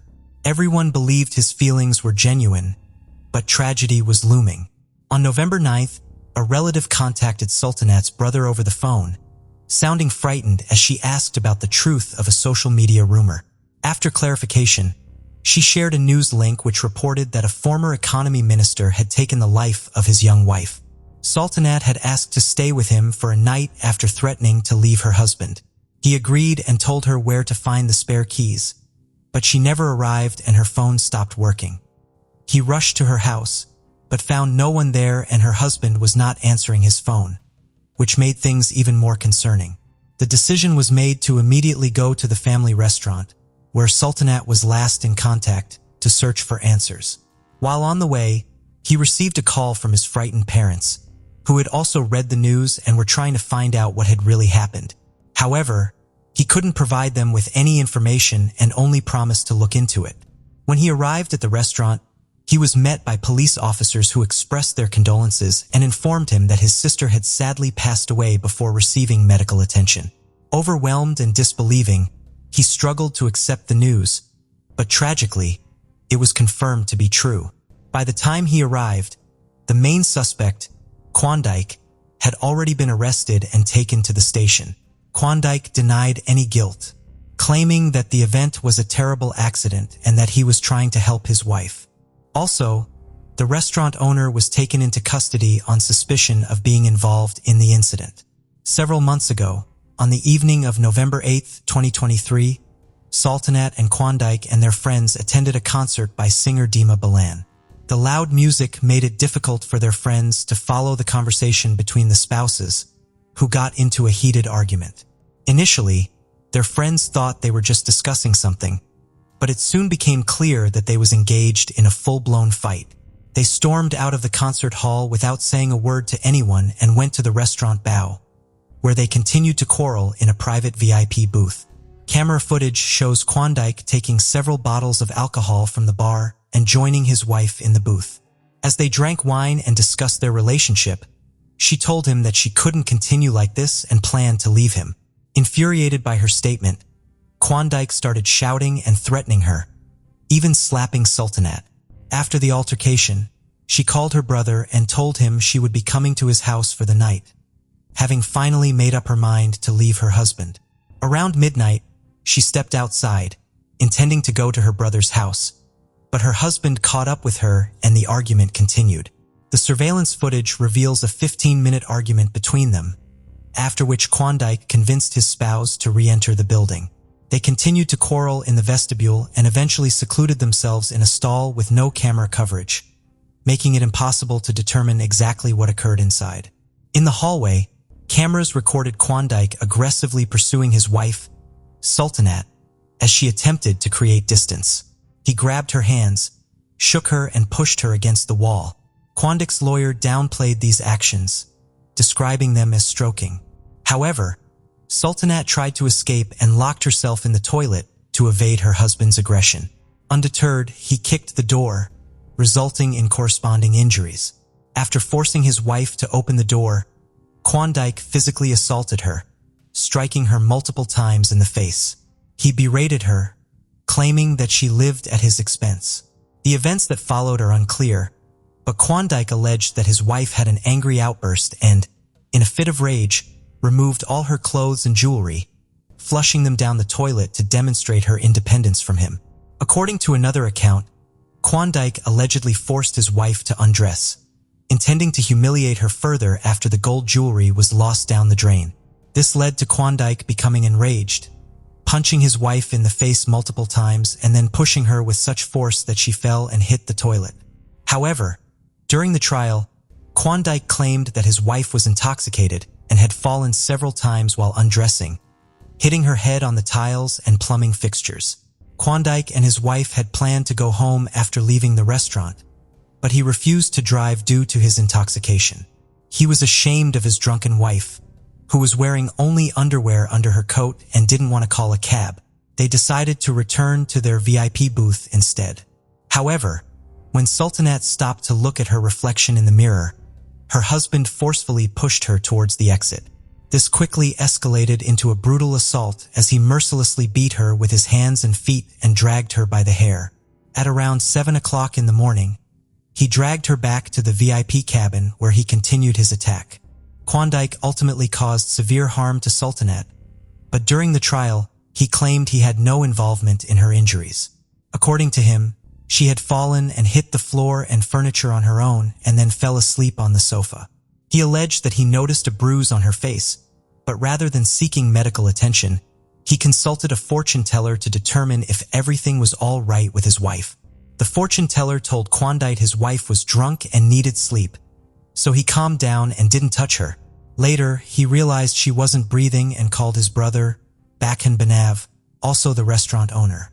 Together, they deleted CCTV footage, claiming it showed his wife's indecent behavior. Banav called an ambulance in the evening, but she had already died. He claimed to have tried CPR, but it was too late. Both brothers were arrested by law enforcers. Klondike's former wife, Nazim, was also under scrutiny several years ago when her then-husband was arrested on corruption charges. She defended him at the time, but soon after his release, she filed for divorce, citing irreconcilable differences and claiming she had outgrown the marriage. However, after her ex-husband was accused of brutally murdering his new girlfriend, Nazim gave a candid interview admitting that she believes him to be capable of such a crime. She explained that her 14-year marriage to Klondike changed dramatically in 2011 after the birth of their second child. Klondike became increasingly aggressive, selfish, and narcissistic, thinking that the world should revolve around him. Nazim also revealed that her husband frequently cheated on her, openly flaunting his infidelities. However, it wasn't until his phone data was accessed during his 2017 arrest that she discovered the full extent of his cheating. He had multiple mistresses, and they constantly changed. After Klondike was released from prison, his behavior became even more violent and aggressive, according to Nazim. A disagreement erupted between them a month later, sparked by a minor issue. However, Klondike's reaction was excessive as he became enraged and ripped a toilet lid from the wall with his bare hands, throwing it at Nazim. Although she dodged, the incident made her realize that the marriage was unsalvageable in her opinion. Klondike had apparently restrained his true nature for a long time because he knew Nazim wouldn't tolerate his darker impulses. Klondike had a sinister strategy. He initially chose a victim, tested her limits, and pushed her to see how much she would tolerate. Once he was convinced that she wouldn't leave or complain, he revealed his true self as a sophisticated sadist. The trial of Klondike began in March 2024, with relatives of Sultanat pushing for an open trial to prevent him from using his wealth and connections to influence witnesses and judges. Klondike, who had previously been convicted of a serious offense but released on parole, requested a jury trial to avoid a life sentence. A jury of 12 was selected, and in this case, a life sentence would require a unanimous decision from all jurors and the judge, a very unlikely outcome. Klondike denies premeditated murder, claiming the event was an accident. He says his spouse provoked him, but video recordings contradict him. Initially, authorities considered charging him with domestic violence, a crime with lenient punishment in Kazakhstan. However, this sparked outrage, particularly from the victim's mother, who feels her son-in-law may get off too lightly, undermining her faith in justice.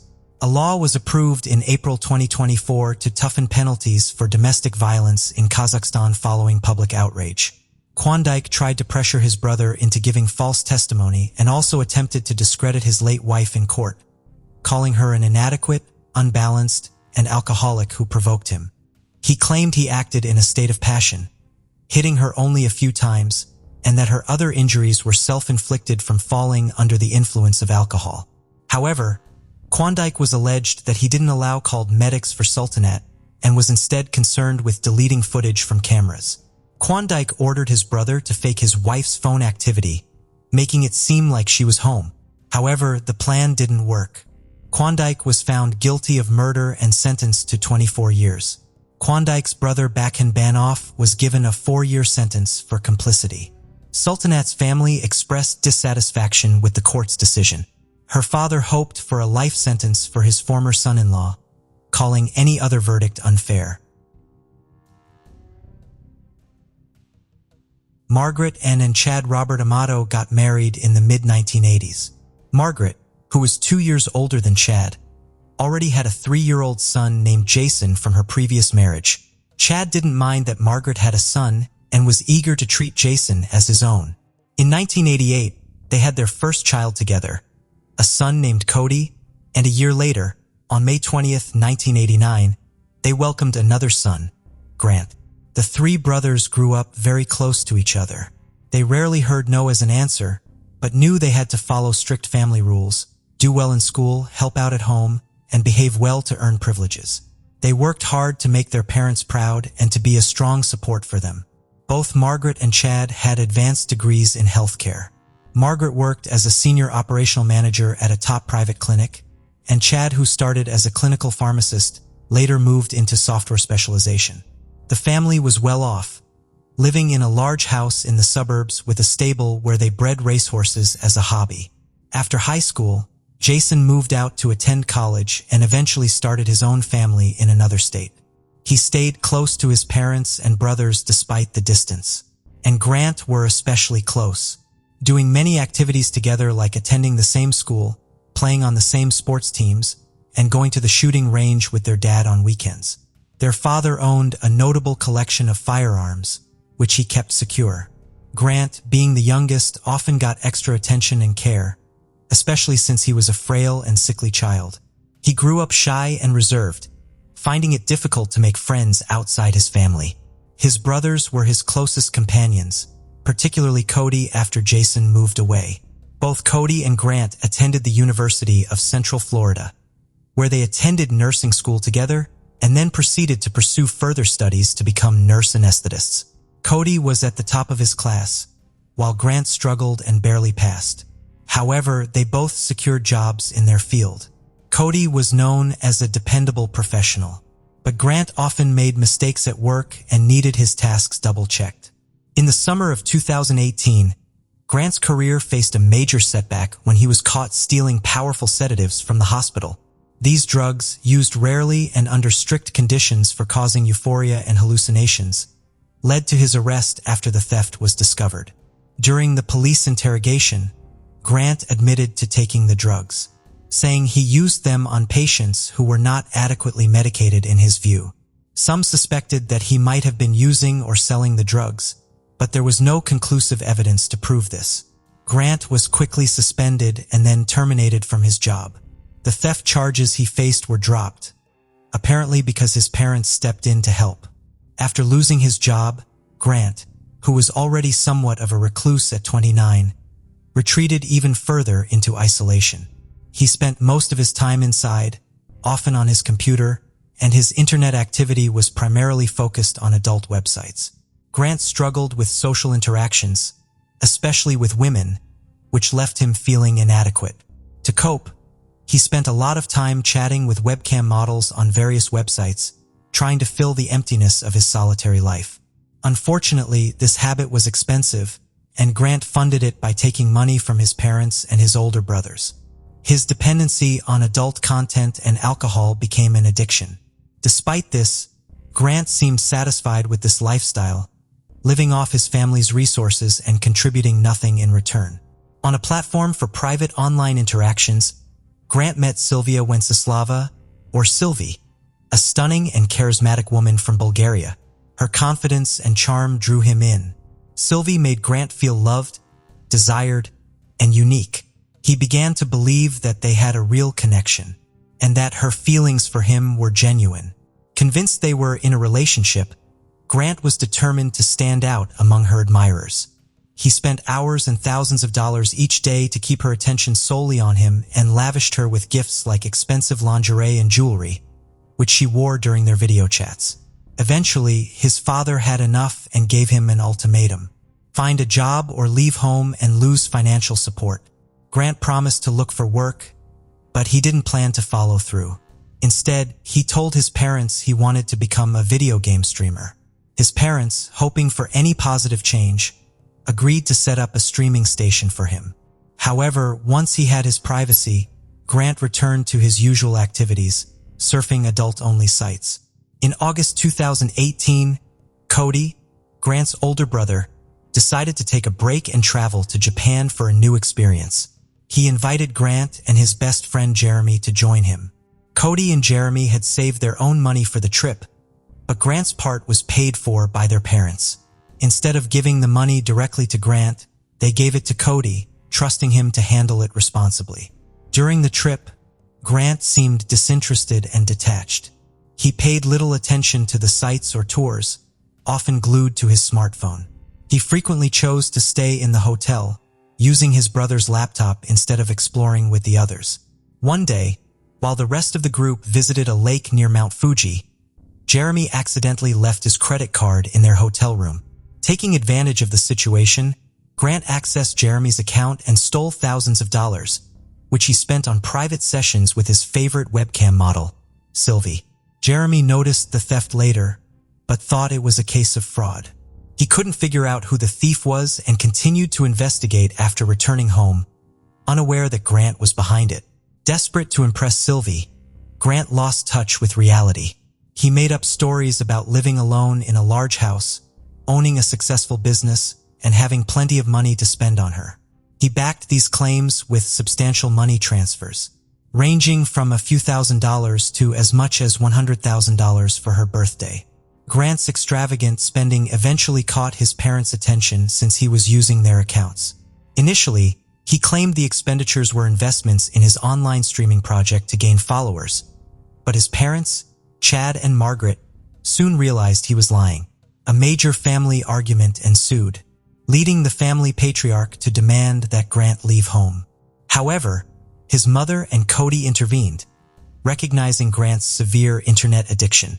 The family was shocked to discover that Grant had drained nearly $200,000 from their accounts.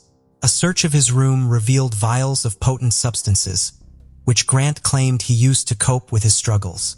His parents decided to cut off his access to their funds and planned to send him to rehab for drug and internet addiction. Overwhelmed by everything, Grant declared he was done with it all and threatened to end his life. He then fled in his car at high speed. It was later found out that Grant went to his aunt and uncle's house, where he crashed through their fence and hit their garage wall. Understanding the family's distress, his relatives offered him refuge, giving him a place to stay until things calmed down.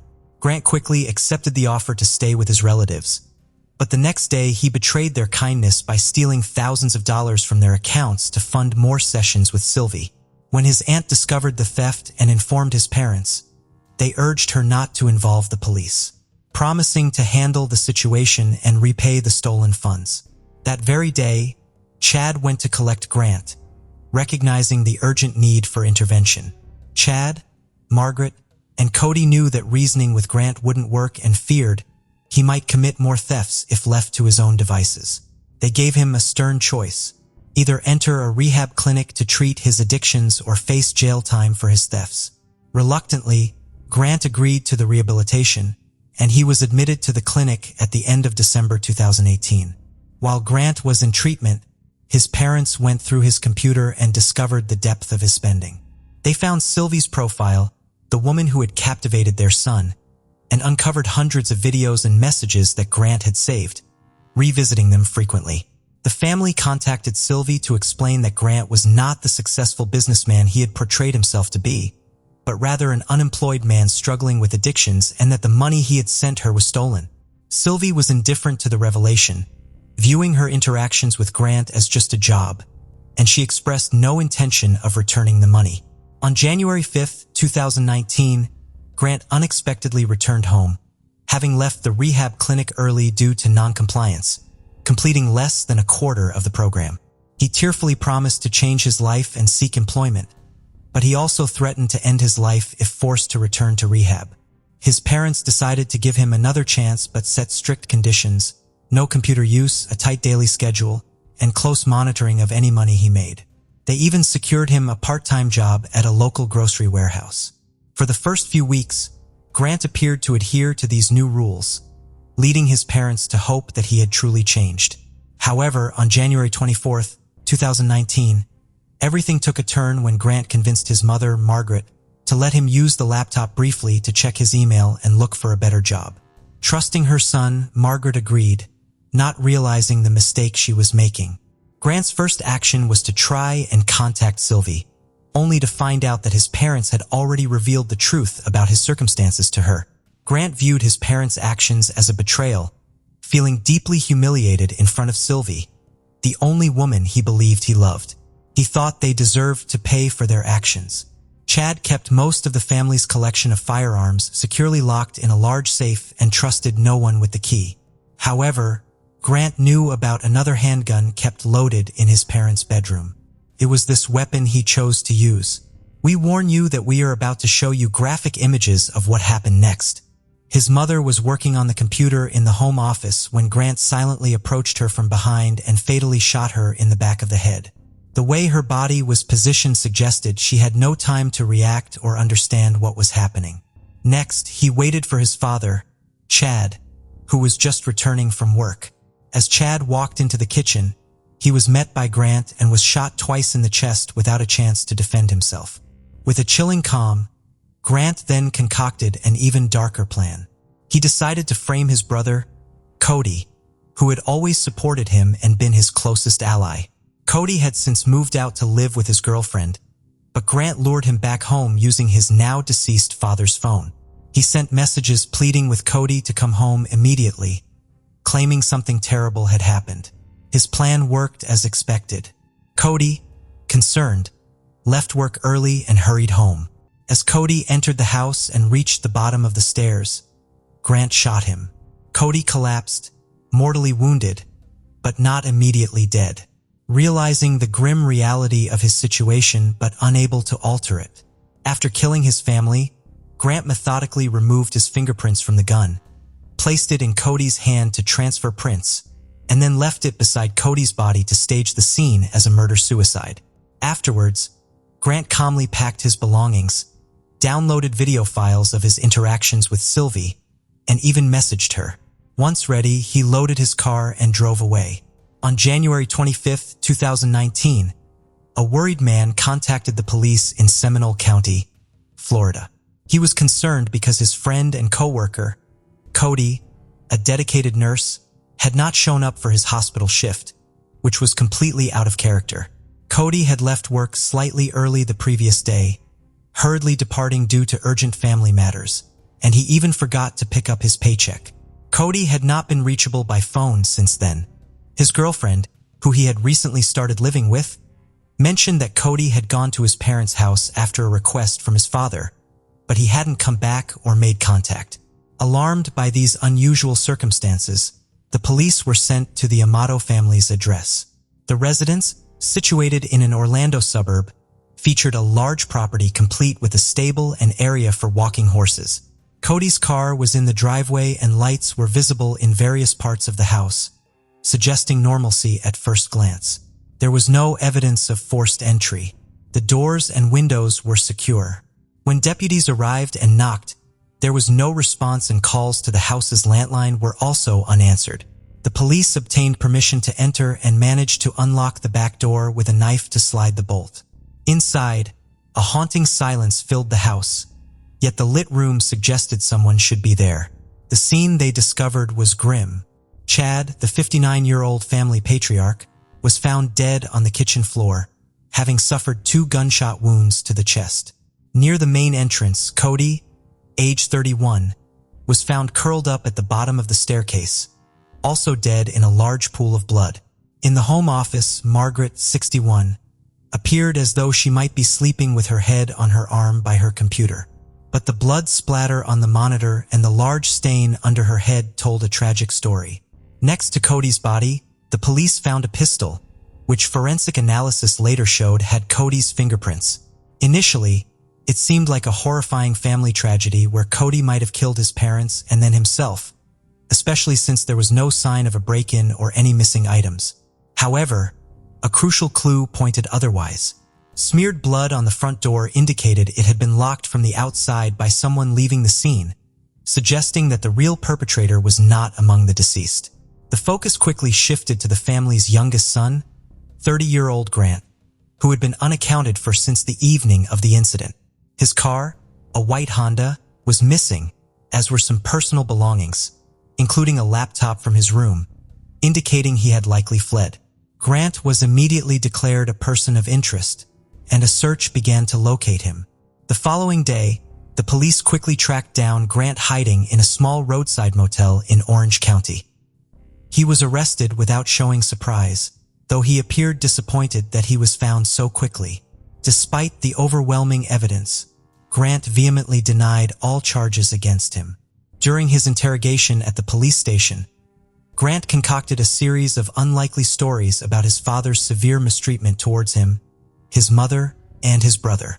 He painted a picture of his father trying to sever his relationship with Sylvie, whom he described as his true and genuine love. When asked about the tragic night of January 24, 2019, Grant's explanations were unclear and inconsistent. He suggested that a violent altercation had erupted between his father and brother. According to Grant, Cody had seized a gun and fatally shot Chad, with their mother Margaret becoming an unintended casualty. Grant maintained that he was not present during the events, claiming he had spent the night in his car after being expelled from the house by his father. He claimed he drove away the next morning, oblivious to the calamity that had occurred. His account was fragmented and lacked credibility, and the evidence increasingly indicated that he was the lone architect of the tragedy. Consequently, Grant was arrested and charged as the principal suspect in the triple homicide of his family. Unable to post the $750,000 bond, Grant remained in jail as his trial began on July 15, 2019. The courtroom heard from numerous witnesses, all of whom spoke unfavorably about Grant. These included his elder brother Jason, other relatives, and Cody's friend Jeremy, whom Grant had previously robbed during their trip to Japan. Witnesses characterized Grant as someone deeply troubled by addictions, dishonesty, and theft. A critical piece of evidence highlighted during the trial was a substantial bank transfer from Chad's account to Grant, executed after all other family members had died. To authorize this transfer, it was revealed that Grant had used his deceased father's fingerprint. The prosecution advocated for the death penalty, arguing the severity and premeditation of Grant's crimes, while his defense pleaded that he was mentally ill and needed psychiatric treatment rather than capital punishment. On August 12, 2019, the verdict was delivered. Grant Amato, age 30, was found guilty of first-degree murder in the deaths of 3 family members, and was sentenced to life in prison without the possibility of parole. When asked if he felt remorse, Amato responded with, "My family has been blaming me for months for ruining their lives, stealing and not following the rules of the home, so I might as well be blamed for this too." On December 7, 1985, Armand and Lorraine Peltier led their Siberian husky named Paka outside their home in Frenchville, Maine, right across the river from Canada. At some point in the early morning hours, a woman delivered a full-term baby girl on a gravel pit access road near the intersection of US Route 1 and Peltier Avenue in Frenchville, and then drove or was driven away, leaving the infant behind as temperatures were well below zero. Mr. Peltier said that not long after letting their dog out, she came back and kept pounding at the door's window to get back in. He said he went to go look and could not believe what he saw. He would say he thought it was a rag doll at first, but then he realized it was actually a newborn baby. Mrs. Peltier remembers a cute little girl with reddish blonde hair that they were later told weighed 6 pounds, 8 ounces. The baby had very recently died and still had the umbilical cord attached, although police did not know if the baby was born alive. When authorities arrived on the scene, they found a large amount of blood, placenta, and boot prints. An autopsy was performed and the cause of death was listed as exposure. It was 30 degrees below zero the night before, and officials said she could not have lived more than 30 minutes in that temperature. The Peltiers believed the cries of the infant or its scent led Paka right to her, and said Paka carried her so carefully by her head right to our back steps. In 1985, investigators told the Peltiers that any wounds caused by Paka in no way contributed to the baby's death. Sheriff James Midori said there were some wounds in her head, but they were completely superficial, and he noted the dog did nothing to hurt the little baby.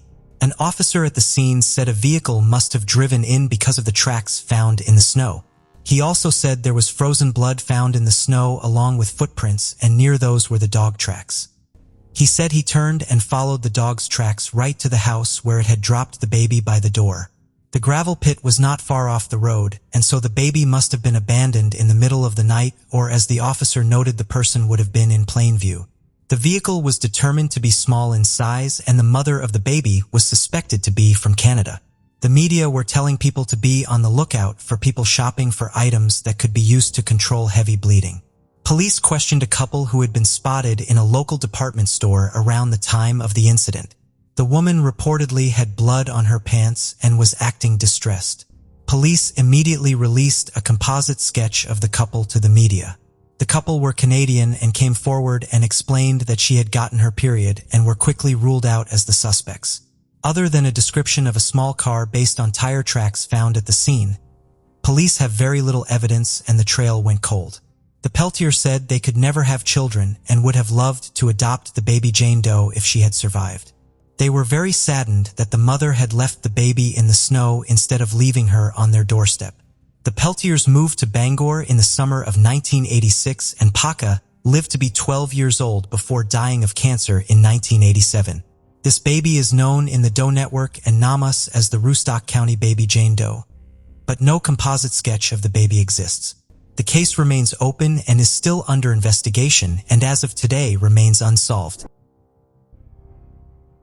That night, Lise Coleman needed a babysitter to look after her 10-month-old son, Travis. Christine Falling, who had experience in babysitting, offered to take care of the baby at her house. The next morning, the little boy was found dead without any evidence of aggression or violence. However, the police investigation revealed a much darker truth than anyone could have imagined. On March 12, 1963, Christine Falling was born in Perry, USA. She was the second daughter of a couple who would be considered very unusual today. Her mother, Anne, was a minor, only 16 years old when she had Christine. The eldest daughter, Carol, was born more than a year earlier when Anne was just 14 or 15 years old. To this already dramatic picture was added the significant age difference with Thomas, her father, who was 65 years old. Throughout history, there have been a few uncommon relationships where a large age difference does not matter, and the marriage is very happy. However, this was not the case with Anne and Thomas. A few months after Christine was born, her mother left the house, leaving her and her sister Carol in the care of their father, who worked as a lumberjack and had little to no parenting skills. However, the young mother did not run away forever. She returned home sometime later and was pregnant again. She had more kids over the next 2 years, naming them Michael and Earl. Although the home had 2 girls and 2 boys, Thomas, the husband, claimed that only one of the 4 children was his. It was evident that the family's conditions were neither normal nor stable. The arguments between the mismatched couple grew increasingly frequent, sometimes turning violent. During periods when Anne disappeared, Thomas would take the 4 children to the forest while he worked. The situation was dire for everyone, especially the children. Adding to their difficulties, Thomas suffered a work-related accident that rendered him unable to continue working. One day, Anne made an extreme decision. She took her 4 children, put them in the car, drove to a shopping center, sat them on a bench and left, never to return. It is not difficult to imagine that the 4 children ended up in the social care system, circulating through orphanages and related institutions. No further information is found about the 2 younger brothers, Michael and Earl. The eldest daughter, Carol, seemed to be a normal child, or at least no contrary references are found. But Christine was a different story. Living in adverse conditions since birth, Christine developed mental problems, intellectual deficits, and exhibited aggressive behavior. Caregivers at the orphanage described her as a compulsive liar and thief, someone who broke rules to get attention. Her relationships with other children and people in general were terrible. Everything became more complicated when she began to gain weight uncontrollably and suffer from epilepsy. It is easy to imagine that in an orphanage environment, Christine endured more suffering, becoming the target of mockery, comments, and cruel treatment. However, sometime later, both Christine and Carol had a stroke of luck. They were adopted by a couple, the Fallings, who not only gave them their last name, but also a stable home. The Fallings were a couple who longed to have children, but Dolly Falling couldn't get pregnant. Some accounts suggest that the husband knew the girl's family, which is why they decided to adopt both of them. Unfortunately, although their environment changed, Christine's behavior did not. She was problematic. Her vocabulary and way of speaking were not consistent with her age. She had fits of rage, and she continued a habit she had started in the orphanage, tormenting cats in unimaginable ways. Sometimes she would throw them from great heights to see if it was true that they had 9 lives. She quickly discovered it was false, but continued her experiments. Another factor that added tension to the situation was Christine's epilepsy. Life in the Falling household began to turn into a nightmare, not just for the seemingly generous couple, but especially for the adopted girls. According to some sources, the father abused both girls, particularly the older one. This was something the couple always denied, though there are records of 2 arrests of the father for abusing Carol. The first case went to trial, but the jury was divided. The second time, the accusation was made by his own wife, Dolly, who later withdrew it. Things were so out of control that the pastor of their church intervened and managed to convince the family to remove the girls from their home. Thus, the sisters were sent to a home in Orlando, where a large group of children, aged between 6 and 21, lived after being removed from their homes due to abuse, neglect, or abandonment. Apparently, This place was more pleasant for Christine, but it did not stop her impulsive, deceitful, aggressive, and cruel behavior, nor her epileptic seizures. After some time, frustrated by their inability to achieve the desired behavior from the sisters, particularly Christine, the authorities decided to remove both girls from the institution. Consequently, they were sent back to the Fallings. From this point on, the intimate abuse seemingly stopped, but the physical violence did not. The final straw was a severe beating the father gave Christine for being 10 minutes late coming home. To make matters worse, the next day, he insisted that she go to school in shorts so everyone could see the marks of his justice. She was not only mistreated, but also humiliated. Carol, the eldest, who was approaching 15 years old, decided to find a job to establish her independence. Christine, just over 12 years old, supported her. The day after the beating, both girls ran away from the Falling home. With their newfound independence, their world changed, and not for the better. Initially, both sisters went to a friend's house of Carol's. Christine stayed there for a month and a half, but then decided to look for her biological mother in northern Florida. She managed to find her and lived with her for a while. Nearly 2 years later, in 1977, at the age of 14, Christine fell in love with a 20-year-old young man whose name I couldn't confirm, but it was said he was her stepbrother. Shortly after, they got married, but the sudden marriage lasted only 6 weeks, marked by arguments and violent fights. Christine ended up in the hospital twice for injuries sustained during these fights. In one incident, she even threw a heavy outdoor object weighing over 20 pounds at her husband while he slept. The hasty marriage ended even more abruptly. Following this new disaster in her life, Christine, who by then weighed around 200 pounds, began to exhibit new behavior. Over the next 2 years, she visited the emergency room more than 50 times with a long series of strange and varied ailments that doctors couldn't diagnose. She always seemed very nervous, listing symptoms that didn't correspond to any known diseases. In other instances, potential diagnoses were ruled out with medical tests. One time, Christine went to the emergency room claiming a servant had bitten her, but this was proven false. On another occasion, she arrived at the hospital with bleeding from her intimate areas, which turned out to be just her menstruation. Eventually, the doctors reached a possible diagnosis in her case. Munchausen syndrome, a mental disorder in which a person pretends to be ill, creates symptoms, and even inflicts injuries on themselves to attract medical attention and, consequently, the interest of others due to their supposed poor health. Despite all her strange behaviors, significant weight, obvious mental problems, lack of social skills, and unkempt appearance, Christine had a reputation for loving children and being responsible and trustworthy. This led her to earn some money by babysitting for friends and neighbors. First, everything seemed fine. Her services were appreciated, and as a result, her occasional jobs became more frequent. Things seemed to be finally going well for her. Then came February 25, 1980. On that day, 17-year-old Christine was hired to look after a little girl named Cassidy Johnson. The child was just 2 years old and at a very playful stage of her growth. Her loved ones called her Pongacito and enjoyed her antics.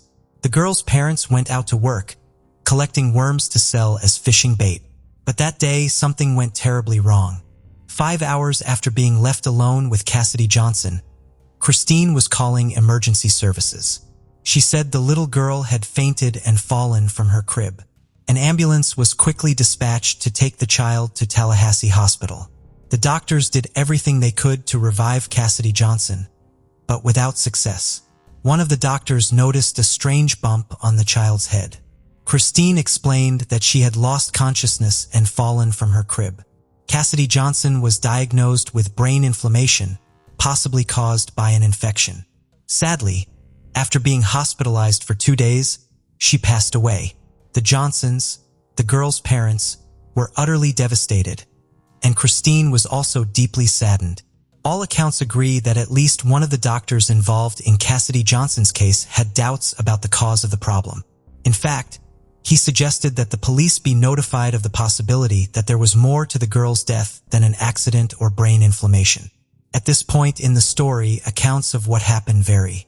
Some sources claim that the doctor who wanted to notify the authorities was ignored by his colleagues, while others say the police were notified but did not act.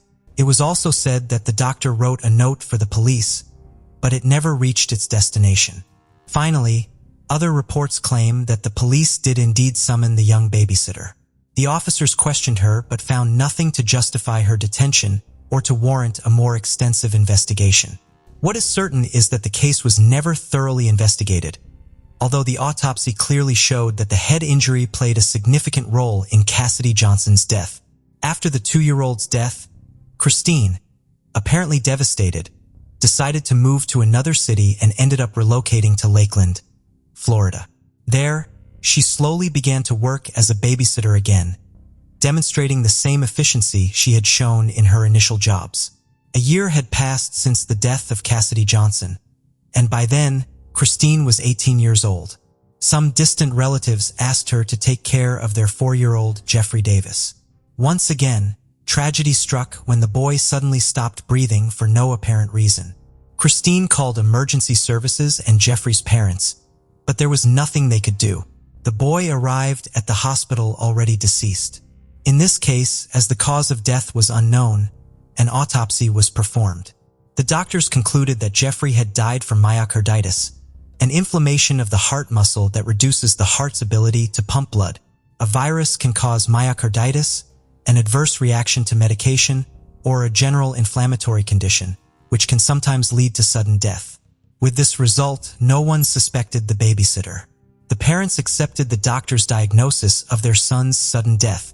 Once again, the young caretaker appeared devastated, and this time it wasn't just any death, it was a family member. Just 3 days after Jeffrey's unexpected death, Christine was asked to take care of another child, Joseph Spring, for a few hours. Joseph, a 2-year-old cousin of Jeffrey, needed care while his parents attended Jeffrey's funeral. Incredibly, the tragedy repeated itself. A few hours after leaving Joseph with Christine, the child was dead. Christine claimed she had left the boy sleeping and then heard a scream. When she ran to see what had happened, she found Joseph dead.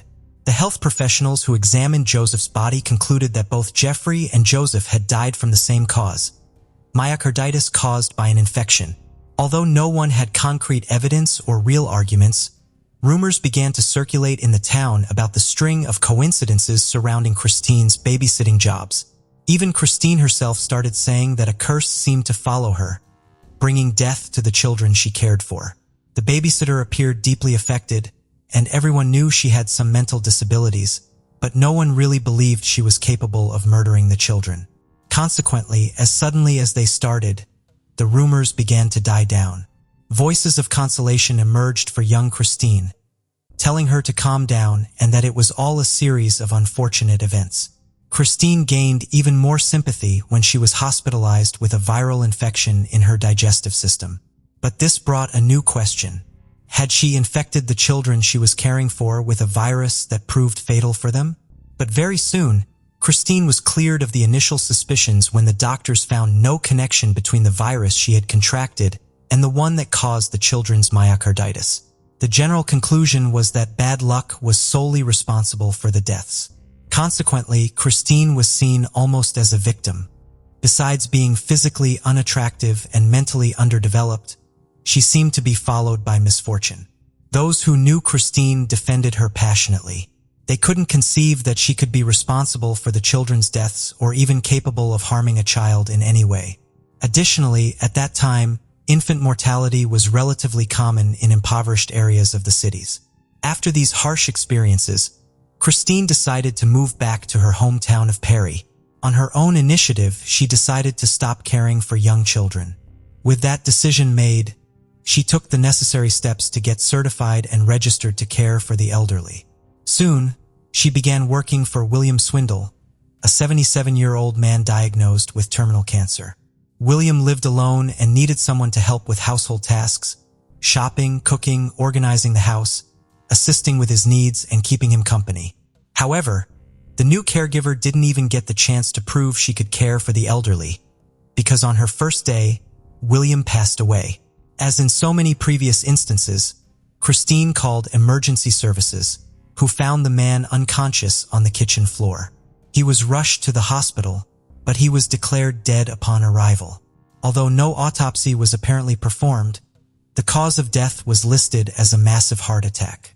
A week later, in the midst of a hot summer, Christine decided to go out with her stepsister, Betty Jean Daniels, who was 19 years old. It was July 14, 1981. Christine accompanied Betty to a vaccination center so that Betty's baby, Jennifer Daniels, could receive her immunizations. On the way home, Betty stopped at a store to buy some diapers and left Christine in the car with the 8-month-old baby. When she returned with her purchases, Christine told her that it seemed the baby had suddenly stopped breathing. Initially, the mother was not alarmed. She said that sometimes babies breathe so softly that it's barely noticeable. But when she checked Jennifer, she realized the baby was indeed not breathing, and her skin had a bluish tint. The distressed mother immediately drove to the nearest emergency room, where the baby was declared dead.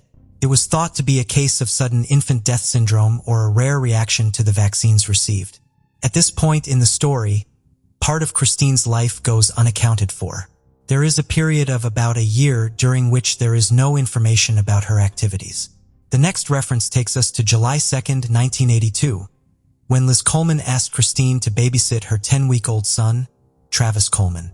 It should be noted that other sources claim the baby was 10 months old. Apparently, Travis had been very sick with pneumonia, but had recovered.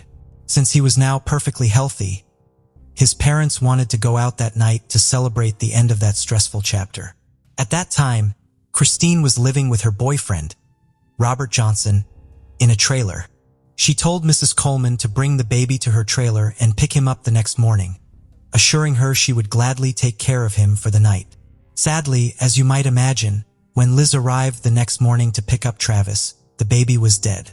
Christine appeared shocked and claimed that the last time she saw him alive was at 3 a.m. when she changed his diaper and gave him his prescribed medicine. She said that at that moment, the baby was fine and soon fell asleep again. Authorities were called and an autopsy was conducted to determine the cause of death. Initially, it was thought to be a new respiratory problem or a relapse of the pneumonia he had suffered. However, during the post-mortem examination, specialists found internal injuries consistent with mechanical asphyxiation. Meanwhile, Christine was interviewed by a local news outlet about Travis's death. She stated that she had experienced the deaths of 5 children, and although she didn't know what was happening, it was enough to scare her. Travis was Christine's last victim.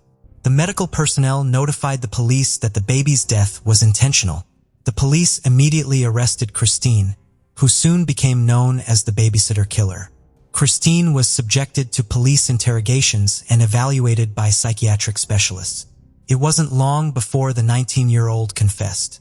Christine claimed she heard voices in her head telling her, kill the baby," which wouldn't stop until she did it.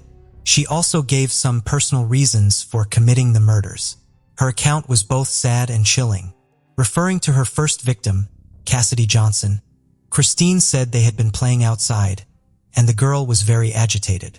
When it was 8 o'clock and the child wouldn't calm down, she suffocated her until she stopped breathing and turned purple. Her heart had stopped, her pulse was gone, and she wasn't breathing. Christine tried to resuscitate her, but couldn't. Regarding the case of Jennifer, Christine explained that the little girl was constantly crying, which drove her crazy. So she put her hands around her neck and squeezed until she stopped. About what happened with Travis, Christine said the baby was sleeping, and she just smothered him for no reason. She continued to give gruesome details, telling authorities that she copied the method from something she saw on television, but added her own touches. She described it as an easy and simple method. After adding that she killed them without knowing why, she explained that she would place a blanket over their mouth and nose and press until they stopped moving, ensuring no one could hear them scream. When she learned she could be sentenced to death in the electric chair, Christine pleaded guilty to the 3 described murders. She claimed she had nothing to do with the others. Authorities were confident that the other 3 victims were also killed by her. But by then, it would have been very difficult to prove, so they decided to leave it at that. In late 1982, Christine Falling was sentenced to 3 concurrent life sentences, with the possibility of parole after serving 25 years. 3 years after entering prison, Christine also confessed to the murder of William Swindle, the 77-year-old patient who lived only a few hours after being placed in her care. In prison and over the years, specialists have stated that Christine did not actually hear voices in her head. Behind bars, she returned to her old habit of claiming to suffer from numerous and strange illnesses, frequently visiting the doctor. Officially, Munchausen syndrome was never diagnosed, but when she had her first opportunity to apply for parole in 2007, a mental health specialist said he believed she indeed suffered from the syndrome and consequently posed a danger to the public. No one came forward to speak on Christine's behalf, and her early release was denied. She had another opportunity before the parole board in 2017, but again, her request was denied. According to one source, her case could be reviewed again in 2024, while Christine continues serving her sentence at Lowell Correctional Institution in Ocala, Florida. Before concluding, it's worth noting that besides the children mentioned in this case, there were reportedly 3 others whom Christine may have also tried to kill. But fortunately, she did not succeed. Leading the list is a 3-year-old named Kylie Summerling, who became seriously ill while in Christine's care. The child was diagnosed with meningitis, but thankfully survived. The other 2 were brothers Charles and Jeffrey Hale, aged 3 years and 14 months respectively. Both also became seriously ill while under Christine's care and required hospitalization, though the details were not specified. The Hale brothers were lucky and recovered from their illnesses. Today, working parents who must leave their children in the care of babysitters have tools to monitor what happens in their homes while they're away. Security cameras and even apps that allow real-time viewing of what happens at home are measures available to protect children from potential abuse by caregivers. However, things were very different in the 1980s. In the book Murder in America, someone once asked Christine what she would like to do if granted freedom, and she said she would love to return to babysitting because she claimed to love children to death. In the fall of 2012, Lizzie Marriott began her studies in marine biology at the University of New Hampshire. To reduce her living expenses, she moved out of her family home in Massachusetts, where she lived with her parents, Bob and Melissa Lizzie, and relocated to Chester to live with her aunt and uncle, Tony and Becky Hannah. Lizzie quickly became a beloved member of her aunt and uncle's family. She had a passion for marine animals, which led her to pursue a degree in marine biology. Although she was now 2 hours away from her parents, they remained close and kept in regular contact. Lizzie was known for her kind, gentle, and sweet nature, which made her a favorite among those who knew her. Lizzie's aunt recalled that whenever Lizzie came home, she'd exclaim, "I'm home," and it filled their hearts with joy. Lizzie was thriving in her new life, with new opportunities opening up in her free time. She had found a job at Target, where she quickly fit in and earned respect from her colleagues. That's where she met Kate McDonough, an 18-year-old who quickly became a close friend. They girls often hung out after work, and one day, Kate invited Lizzie over to her apartment. On subsequent invitations, Lizzie was happy to accept. Lizzie and Kate planned a cozy evening with dinner and a movie on October 9th. However, Kate's boyfriend Seth joined them, bringing a lively atmosphere. Seth was a man of many talents, with a theater arts background and a black belt in karate. Lizzie's family and friends expected a fun evening together. When she failed to return home at the agreed-upon time, her relatives initially thought she might have stayed overnight at a friend's place and then headed to university. However, when she didn't show up the next day, her aunt and uncle grew concerned and contacted her parents, who were also unaware of her whereabouts. Lizzie's parents immediately drove to Chester, reporting their daughter's disappearance to the police along the way. The investigation began, and the police questioned everyone who knew Lizzie, but her relatives had no idea where she had gone. Fortunately, a friend named Nate revealed that he thought Lizzie might be with Kate McDonough. Nate asked Kate if she had seen Lizzie. Kate replied that she hadn't. Detectives began investigating the new information provided by Nate. In the meantime, they discovered that her bank accounts showed no activity and her phone was dead. This led them to rule out the initial theory that she might have been involved in an accident. Shortly after, her car was located. After interviewing her friends and co-workers, investigators gathered some information about Kate and her boyfriend, Seth. Lizzie and Kate's acquaintances have noticed they spending increasing amounts of time together despite their vastly different personalities. Outwardly, Lizzie is sociable and compassionate, whereas Kate is known for being rude. The reason behind their close relationship remains unclear. Lizzie was once a cheerful person, but after meeting Seth, she changed. Her co-workers noticed a difference, and she distanced herself from relatives who disapproved of Seth's behavior. They started dating when Lizzie was 17 and moved in together in Dover, New Hampshire, after she turned 18. On October 12th, authorities questioned Kate and Seth separately, but at the same time. This tactic helped investigators gather more information. For 2 hours, Kate consistently denied ever having met Lizzie on October 9th, but then she stopped cooperating completely with the investigation. Seth, on the other hand, was more open with the details. He contradicted Kate's account, saying that Lizzie was actually at their place on the 9th. Seth described the events of that day, saying that he, Kate, and Lizzie watched a movie together, played strip poker, and then engaged in a consensual threesome. However, the situation becomes tragic when things don't go as planned. Lizzie accidentally dies while tied with rope. Too shocked and afraid of being misunderstood, Seth and Kate decided to dump Lizzie's body into the Piscataqua River on Pierce Island. After being questioned for 11 hours, Seth accompanied police to the location and reenacted how he and Kate threw the body off the cliff. Lizzie's parents doubted Seth's account of her death, insisting she was in a loving relationship with Brittany and wouldn't cheat or take her own life. They urged police to find her body for a proper burial. The search continued with volunteers and a detective, but strong river currents made it possible her body was swept to the Atlantic. The investigation into Lizzie's death continued with a search of Seth's apartment. Detectives found the apartment cluttered and disorganized with evidence of Seth's interest in occultism and black magic. A search of the surrounding area turned up a bag in a trash container containing black leather gloves, a sweatshirt, and men's underwear with DNA from both Seth and Lizzie, confirming their intimate relationship. The sweatshirt was identified as Lizzie's by her family. Later, Kate McDonough confirmed some of his account. According to Kate, she, Seth, and Lizzie spent the evening of October 9th watching a movie and playing strip poker, which eventually led to a consensual intimate encounter involving rope bondage, which Lizzie had agreed to.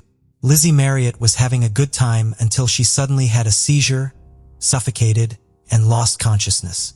She stopped breathing when Seth and Kate lifted her up. Kate thought it was an accident, but an unexpected witness's testimony took the investigation in a new direction. A young woman visited the police station, claiming to have crucial information about the Lizzie Marriott case and requesting to speak with the lead detectives. During the conversation, she introduced herself as Catherine Fish, Seth Mella's ex-girlfriend. Her statements implied that Seth was capable of murder. She revealed that Seth had once confided in her about a fantasy in which she took someone's life. To understand Catherine's testimony, it's essential to examine her past relationship with Seth. They met 10 years ago, and initially Seth seemed attentive and caring. However, during their first intimate encounter, Catherine discovered Seth's interest in BDSM. Seth initially seemed great, but he revealed a cruel and controlling side over time. He didn't tolerate disagreement or boundaries. After sharing dark fantasies, kind of felt trapped and scared, especially when Seth physically attacked her, grabbing her throat and refusing to let go despite her pleas. This incident shattered her illusions about their relationship. After moving to a new city, kind of felt isolated and alone, dependent on Seth. As his behavior escalated, he introduced other women, proposing a polyamorous relationship. Kind of felt trapped, afraid to leave due to Seth's controlling behavior. It took months for her to gather the courage to escape the toxic relationship. In May 2014, Seth Mella appeared in court, facing not only intentional murder charges, but also accusations of taking advantage of multiple individuals. Several people testified against him, including Kate McDonough. 2 months after Lizzie's death, Kate was arrested and held in custody on charges of obstructing justice and interfering with the investigation. During her time in custody, Kate had ample opportunity to reflect on the events and consider who she was protecting. While imprisoned, Kate and Seth stayed in close touch and envisioned a life together in a country where they could not be extradited. They shared dreams of getting married, starting a family, and building a future, but their escape plans stalled in the winter of 2012. Seth convinced his cellmate, Ryan Bachman, who was about to be released, to help their escape. The plan was for Ryan to use his bank account to withdraw money, buy drugs, and sell them to increase their initial investment. They intended to use the money to purchase guns, 2 cars, explosives, and a boat. Ryan had different intentions and chose to keep the money for himself, causing Seth to give up on their plan to escape. Meanwhile, authorities became aware of their scheme. Seth wrote to Kate and hinted at a reunion in the afterlife, suggesting he believed in its existence. This could imply that Seth was vaguely suggesting Kate should consider ending her life to join him in the afterlife. As time passed, Kate's thoughts became clearer, allowing her to make a more rational decision when the prosecutor's office presented her with a favorable deal in 2014. Under the agreement, Kate was required to reveal the truth about the events that occurred on the evening of October 9th, and in return, her potential 20-year prison sentence was significantly reduced to 3 years. This offer was especially beneficial in light of the circumstances that later came to light during the investigation. As part of their agreement, acknowledged that she was deeply intimidated by Seth and followed his instructions without hesitation. Over time, Seth had slowly stripped Kate of her autonomy and stifled her ability to make decisions for herself.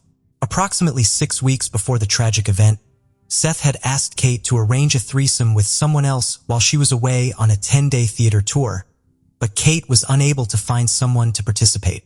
Over time, Seth's messages to Kate became increasingly aggressive, transitioning from giving her instructions to making threats.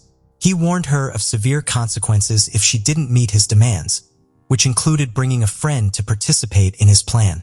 Kate invited Lizzie to visit her at home, and Lizzie agreed because she trusted Kate and had been to her place before. However, Kate didn't tell Lizzie that Seth would also be there, as she knew Lizzie might be hesitant. Seth had seen Lizzie's photos and was eager to meet her. On October 9th, Seth arrived at Kate's apartment at 9 p.m. At first, Kate and Lizzie chatted together, and Seth joined in later, initially creating a light-hearted atmosphere with his jokes and friendly demeanor.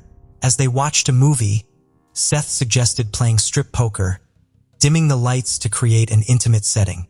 Lizzie began to lose the game, eventually ending up in her underwear. In another round, suggested kissing Kate, but she refused, explaining that she was in a committed relationship and found the idea unpleasant. Seth suggested leaving Lizzie alone, but she refused. He retrieved a rope and gloves from his room, returned, and strangled her with the rope before she could react. After killing Lizzie, Seth committed a further act of violence against her body. His girlfriend, Kate, was present but did not intervene, claiming she was too scared to act. She feared that she would become the next victim if she tried to help. Later, at around 1 a.m., Seth and his girlfriend wrapped Lizzie's body in tarpaulin and placed it in a suitcase. They then transported the suitcase to Lizzie's car and drove to Pierce Island by the river. From the observation deck, they removed Lizzie's body from the suitcase and threw it off the cliff. After the incident, Kate and another person cleaned up inside her car. Then they drove to the campus parking lot where Kate parked her vehicle. From the parking lot, they walked a 10-mile distance to Kate's home. The experience left Kate severely shaken, and she went into shock. She was also fearful of testifying against Seth in the future, worrying that he might intimidate or silence her due to concerns for her safety.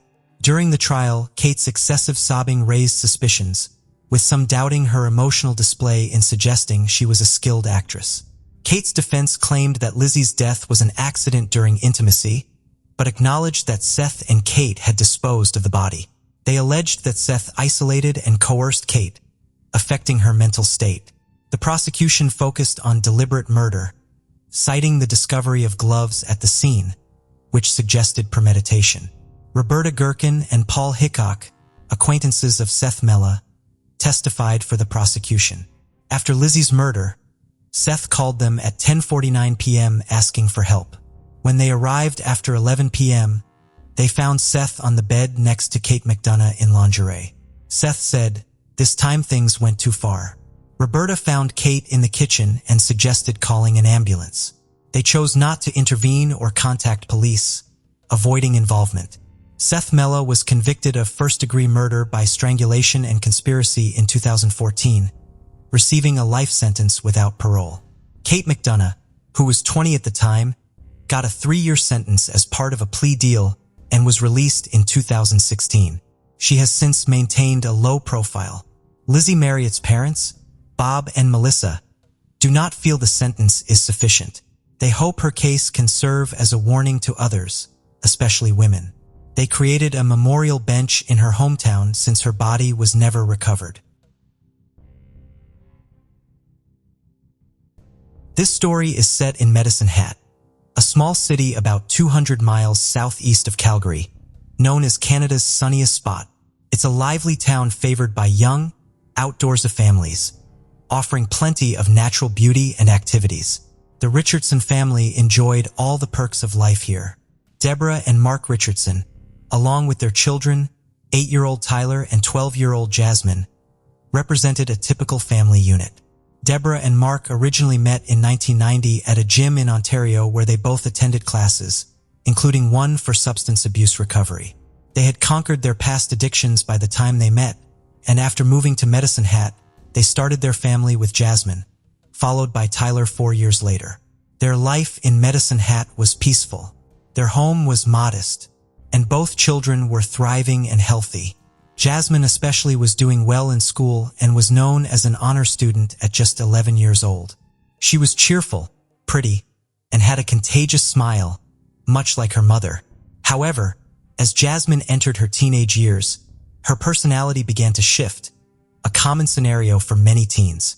Although she started this phase as a happy church-going student, her demeanor changed dramatically when she discovered the internet. While she continued to be bubbly and friendly in person, online she adopted a completely different persona. Jasmine became active on social media platforms like MySpace, where her profile gradually shifted from light and girly to a darker, gothic theme. She also joined Vampire Freaks, a site aimed at connecting those interested in goth, punk, and emo subcultures. Her profiles showcased her in thick eyeliner, alternative clothes, and posing with prop guns. Jasmine's social media profiles were a clear window into her teenage interests. Piercings, tattoos, Tim Burton movies, toy guns, and loud music were all the rage among emo teens in the mid-2000s. She used a made-up name and claimed she was 15. She liked talking to older people, trying to seem as mature as they were. Her parents did their best to help her through these tough changes by suggesting they spend more time together and find activities they could all enjoy. But Jasmine wasn't interested. She saw her younger brother Tyler as a bother and hardly spoke to him anymore. Jasmine could spend hours at her computer chatting with people she'd never met in person. Her parents, Deborah and Mark, believed this was just a phase.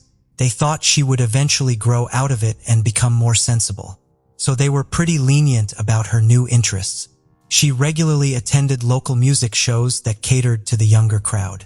Jasmine, only 12, would typically go to these events with a group of her friends. However, it was at one of these punk rock concerts that things began to take a troubling turn. At this show, Jasmine met a 23-year-old named Jeremy Steinke. Jeremy was a troubled individual. He had dropped out of high school after enduring severe bullying and had since refused to seek employment. Instead, he lived in a trailer park with his mother, who struggled with alcoholism and had unstable relationships, leading to a revolving door of men in their home. These men were often abusive towards Jeremy, adding to his difficult circumstances. Jeremy had a tough life, often facing physical abuse from his mother's boyfriends. At 23 years old in 2006, he was without a job and spent most of his time chatting online with much younger girls. Jeremy saw himself as a bit of an oddball, a view that his friends agreed with, especially when he shared some strange facts about himself. For instance, Jeremy claimed to enjoy the taste of blood and said he drank it regularly. He even carried a vial of blood around his neck for whenever he felt the urge to indulge in this unusual craving. Jeremy also had a peculiar claim that he was a 300-year-old werewolf. This strange assertion left many skeptical, especially because Medicine Hat had seen many full moons without any incidents, leading some to dismiss his claim as nonsense. Jasmine first encountered Jeremy at a local punk rock concert where she falsely told him she was 15, though she was really just 12 years old. Despite the age difference, this did not seem to bother Jeremy, who had a preference for younger girls because he found them easier to influence and control. They started exchanging messages across various social media platforms. As the months passed, Jeremy and Jasmine's conversations became more frequent and intense. Jeremy's alternative lifestyle and interests began to shape Jasmine, pushing their chats into a disturbingly romantic direction. Influenced by Jeremy, Jasmine started to embrace a darker, gothic lifestyle. Jeremy's declaration of love was extreme. He gave Jasmine a vial of his own blood, similar to one he wore. This relationship soon became known to Jasmine's parents, who were understandably shocked and worried upon discovering her involvement with an older man. They promptly grounded her and confiscated her computer to cut off communication. To help Jasmine break away from what they saw as a harmful relationship, they decided to seek the help of a psychologist. They truly believed that counseling would repair and strengthen their bond with their daughter. To their relief, it seemed to work. Jasmine appeared to be cooperating and moving back towards a more normal life. She promised her past behaviors were behind her, and so her parents gave her computer back. This decision, however, would tragically lead to their undoing. But did Jasmine cut ties with Jeremy? Not at all. They soon reconnected, this time more secretive than before. Jeremy was infuriated by her parents' interference, expressing his anger through dark, aggressive poetry. He even fantasized about dramatic and violent actions against her parents, echoing a disturbingly romantic notion of eliminating obstacles to their relationship. Jasmine, perhaps influenced by Jeremy's intense emotions, also expressed extreme sentiments in her messages, joking about drastic actions against her own parents to be with Jeremy.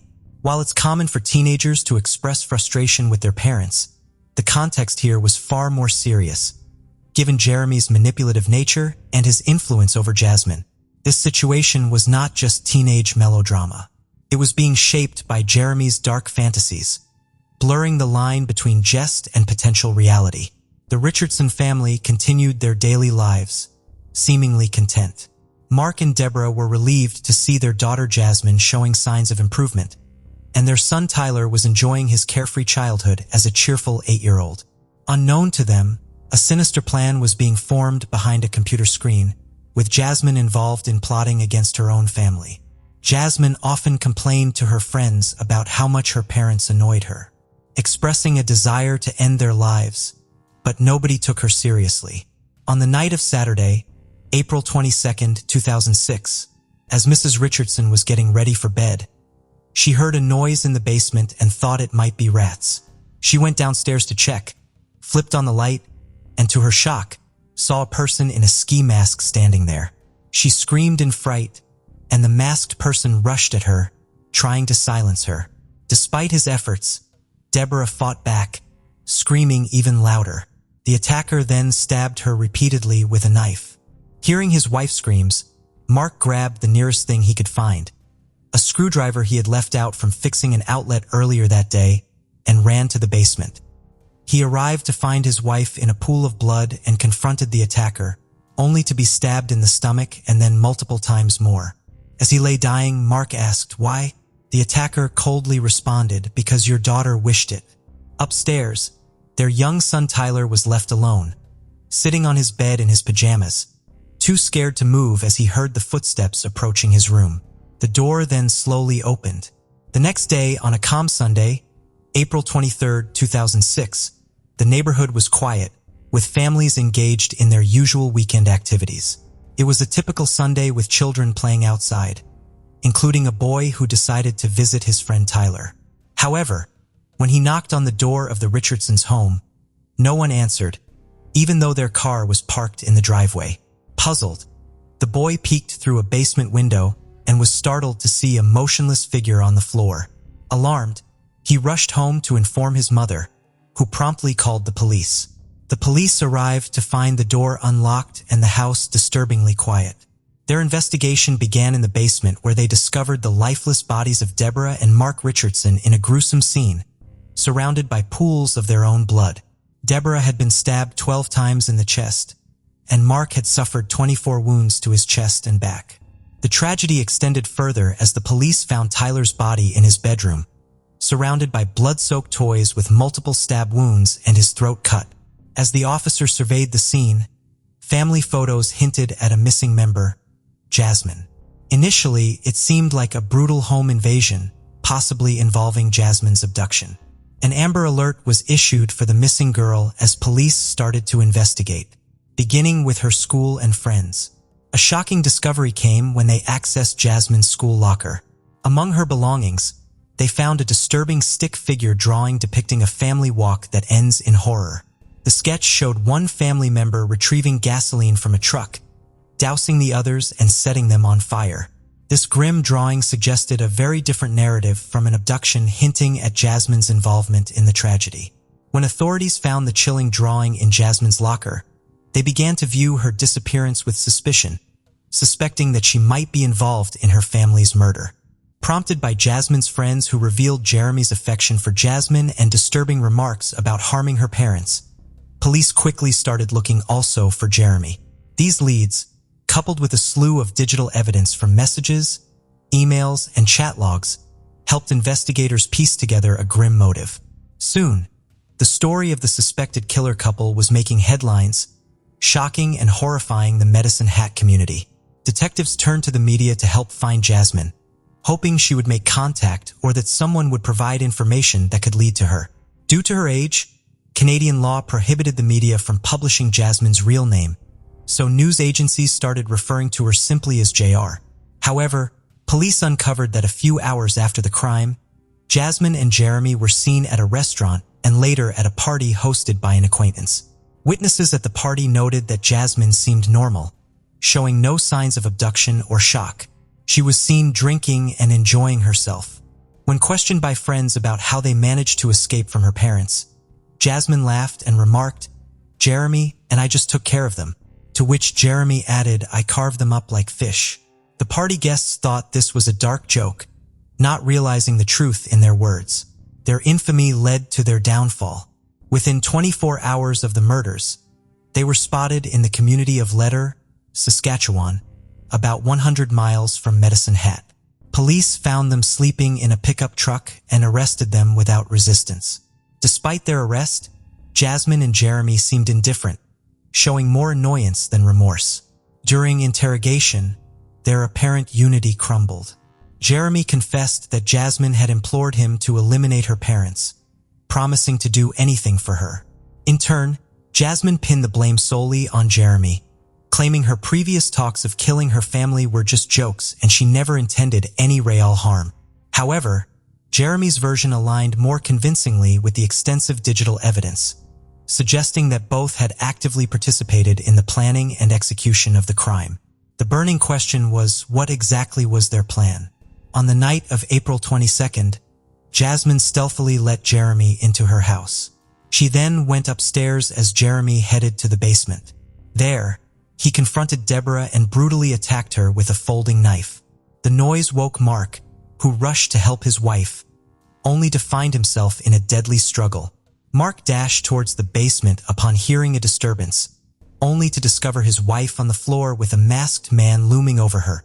A struggle ensued as Mark attempted to wrestle the knife away from the intruder, but tragically, he was overpowered and sustained multiple stab wounds to his chest and back. As he lay fading, he managed to ask the assailant why, to which the chilling reply was, "Because your daughter wanted it that way." Mark succumbed to his injuries shortly thereafter. While this grim scene unfolded downstairs, Jasmine was upstairs, supposedly tasked with killing her younger brother Tyler, who was peacefully asleep. The accounts of what happened next vary significantly between Jasmine and Jeremy. Jeremy asserted that Jasmine had acted alone in killing Tyler. Jasmine, on the other hand, claimed she initially hesitated, and it was Jeremy who urged her to go through with it. She admitted to stabbing Tyler, albeit reluctantly, which she described as weakly. However, evidence showed that Tyler had been stabbed 5 times, including a severe laceration to his throat. After the murders, Jeremy left the scene, leaving Jasmine alone in the house with the bodies of her family. She then took a taxi to Jeremy's trailer, escaping the horrific scene she had left behind. During the trial, a taxi driver testified about picking up Jasmine shortly after the murders. Remarkably, she appeared calm and greeted him cheerfully, showing no signs of distress despite the recent loss of her entire family. After being picked up, Jasmine reunited with Jeremy, and the two spent the next 24 hours together, seemingly unaffected by the gravity of their actions. They were observed being affectionate in public, even visiting friends and boastfully discussing what they had done. Their lack of remorse extended even after their arrest. Interestingly, authorities allowed them to exchange letters, possibly hoping to gather more evidence from their communication. In these letters, Jeremy proposed to Jasmine, and she accepted, further demonstrating their disconnect from the severity of their situation and the normal responses expected under such circumstances.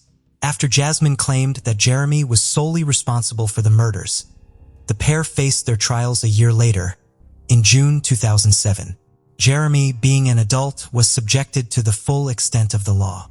His defense painted him as a psychologically weak individual with low self-esteem, blaming his violent actions on a history of abuse from his mother's lovers and a desperate craving for affection. They argued that he sought Jasmine's love to fill the emotional void from his troubled childhood, a sentiment echoed by his friends who said he would do anything for her affection. Nonetheless, such explanations did not excuse the heinous nature of his crime, and Jeremy was sentenced to 3 life terms with a possibility of parole after 25 years. Jasmine, referred to as JR in court due to her age, was also found guilty of murdering her family. The digital evidence and her behavior before and after the murders painted a clear picture of her involvement. Her lack of remorse was striking, especially when she was observed smiling while recounting the events of her family's deaths during her testimony.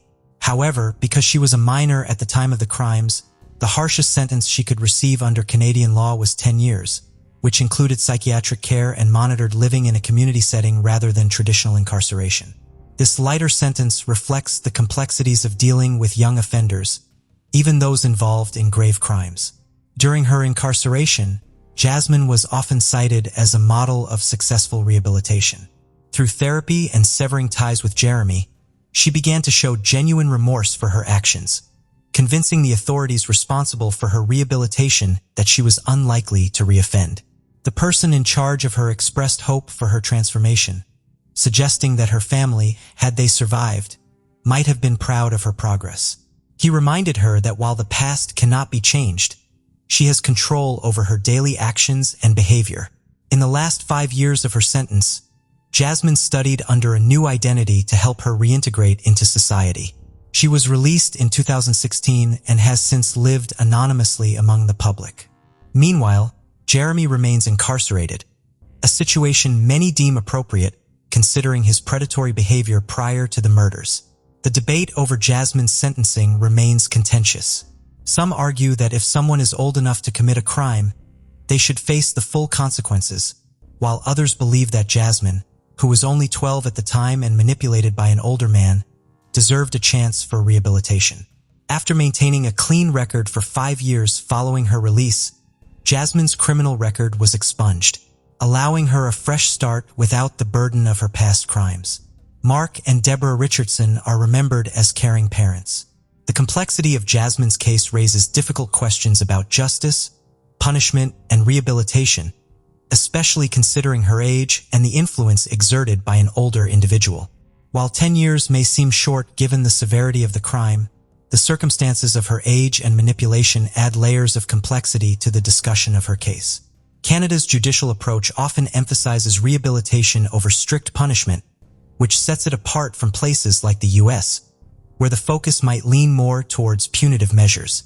This philosophy raises complex questions, especially in cases like Jasmine's. Despite being only 12 years old when she committed her crimes, the severity of her actions, killing her entire family, is undeniable. This leads to a significant debate. Can someone who has committed such grave acts be fully reformed and trusted once released?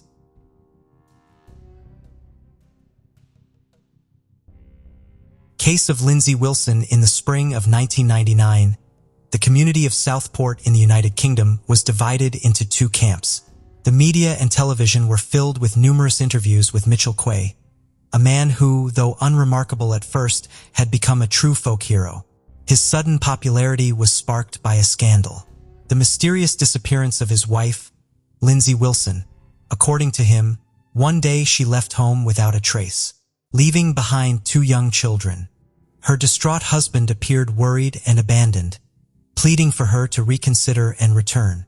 Along the way, he shared details of their marital life, occasionally speaking unfavorably about his spouse. He believed her behavior was driven by a desire for a free and extravagant lifestyle. Mitchell mentioned seeing his former beloved driving around town in an expensive car, although she just passed by. Most likely, the grief-stricken mother had left her children for a wealthy fiancé. Despite the image portrayed on TV, in reality he was enjoying a bachelor's life. As a result, one segment of the population sympathized with the lonely man, offering him attention and support, while the other doubted him and suspected him of a horrendous crime. While Mitchell enjoyed widespread attention, law enforcement continued to search for the missing woman. His persona did not inspire trust, and there were complications in the case. According to Lindsay's relatives and friends, the couple's relationship was different from what her husband claimed. Everyone who knew her considered her a faithful wife and caring mother. Therefore, they were convinced something terrible must have happened to Lindsay. Otherwise, she would have made contact long ago. Suspicion was fueled by Mitchell's words during a famous talk show. When the host asked if he had ended his wife's life, his guest said he would not respond to such an indecent question, then paused and added, "Wait and find out." What was the exemplary husband and father implying? Perhaps he knew more than he shared, or was he so confident in his innocence that he was just waiting for everything to fall into place? Answers to these and other questions are forthcoming. At 17, Lindsay discovered she was pregnant. Raised in a caring, large family, she hadn't imagined becoming a mother so early.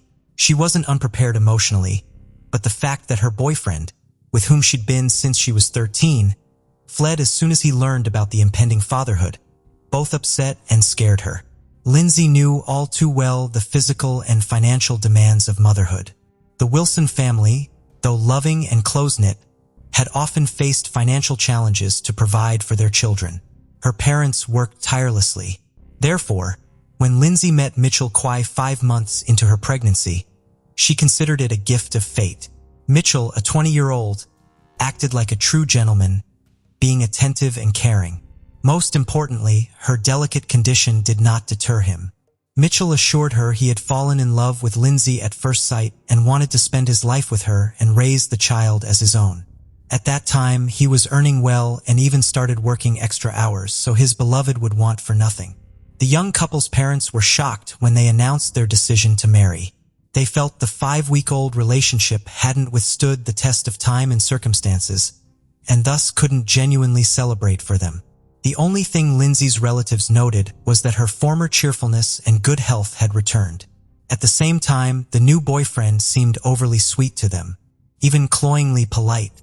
Ultimately, no one interfered with their marriage, keeping their doubts to themselves. Red flag.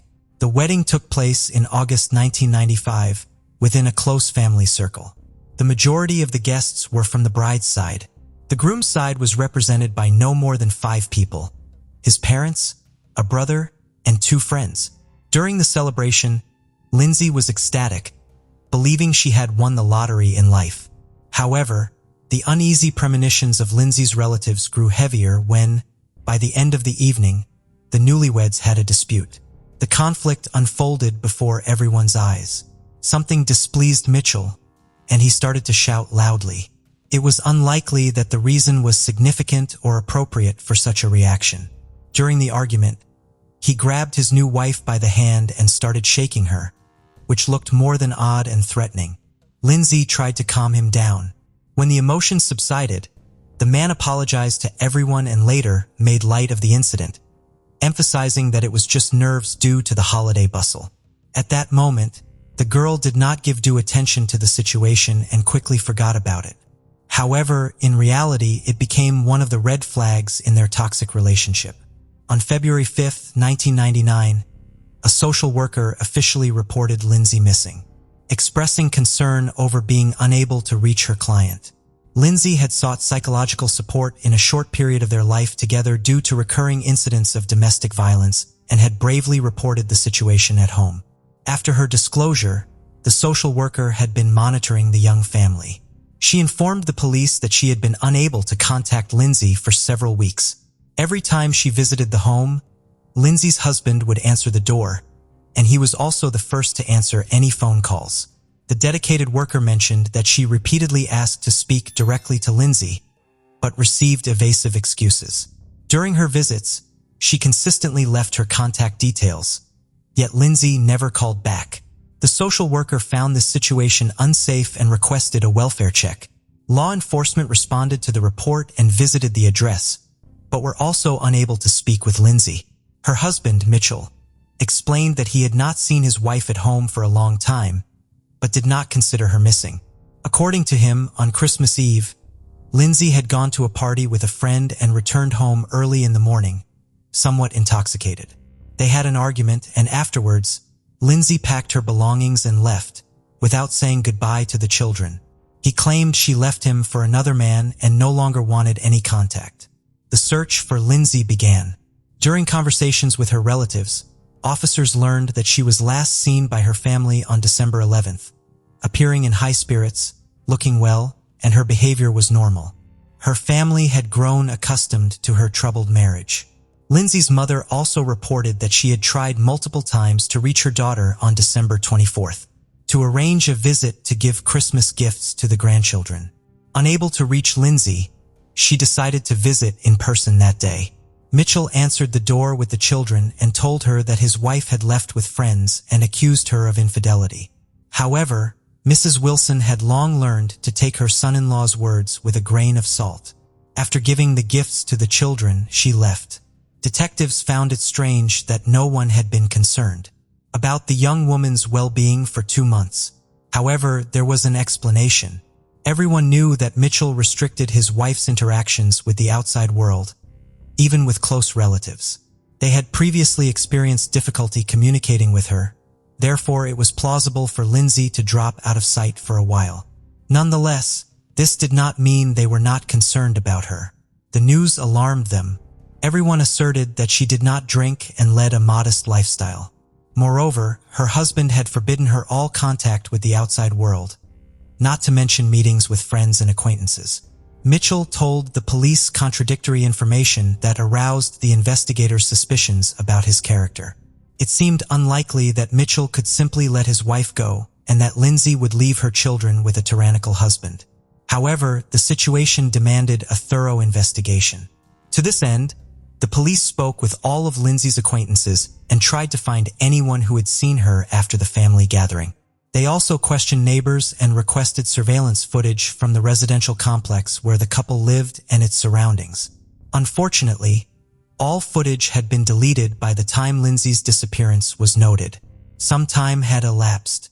However, another date was discovered when she was last seen in person.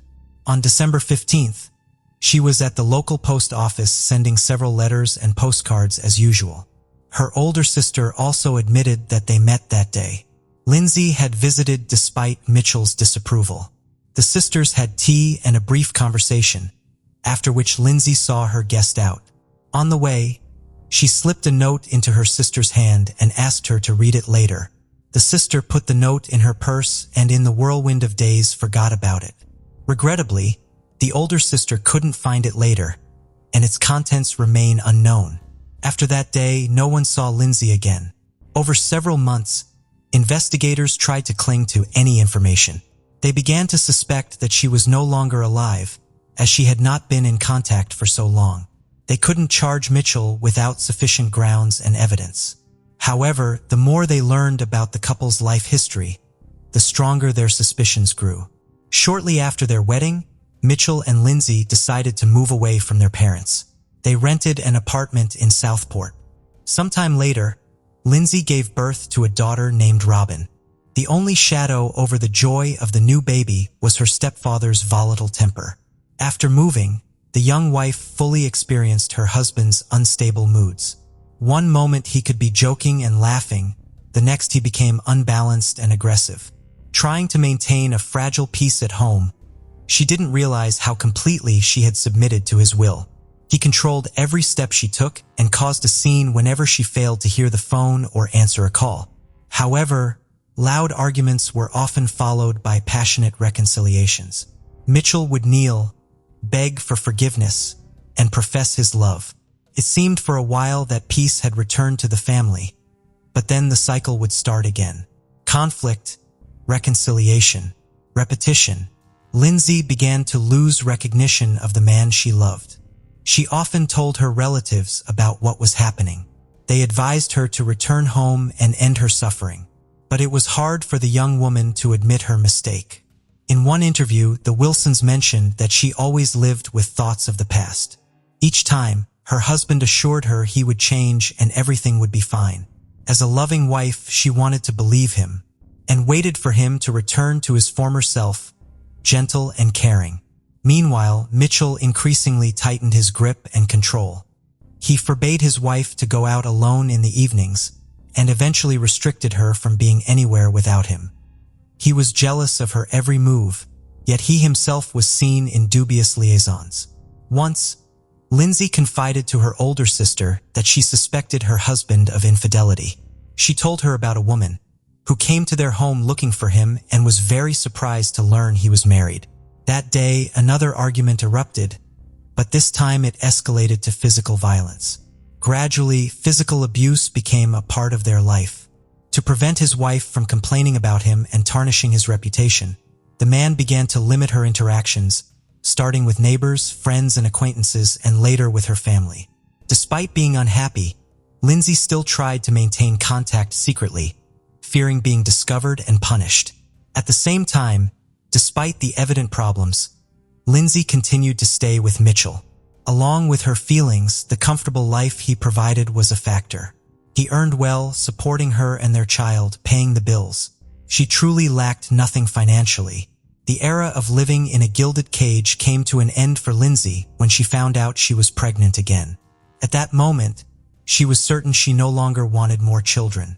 It's only fair to note that Mitchell was good to his stepdaughter, even loving her. However, Lindsay deemed the current circumstances unfavorable for bringing another child into the world and decided to terminate the pregnancy.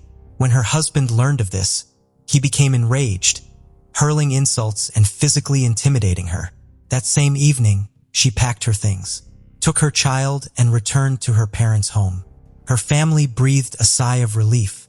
There, she proceeded with the pregnancy as she had planned.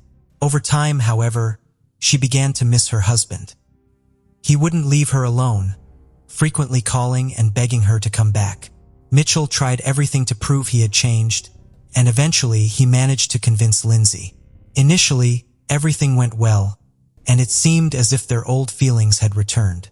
The couple was expecting another child. This peace lasted for 6 months until Mitchell had a severe anger outburst. Fortunately, he did not direct his rage at his pregnant wife, but took it out on the apartment.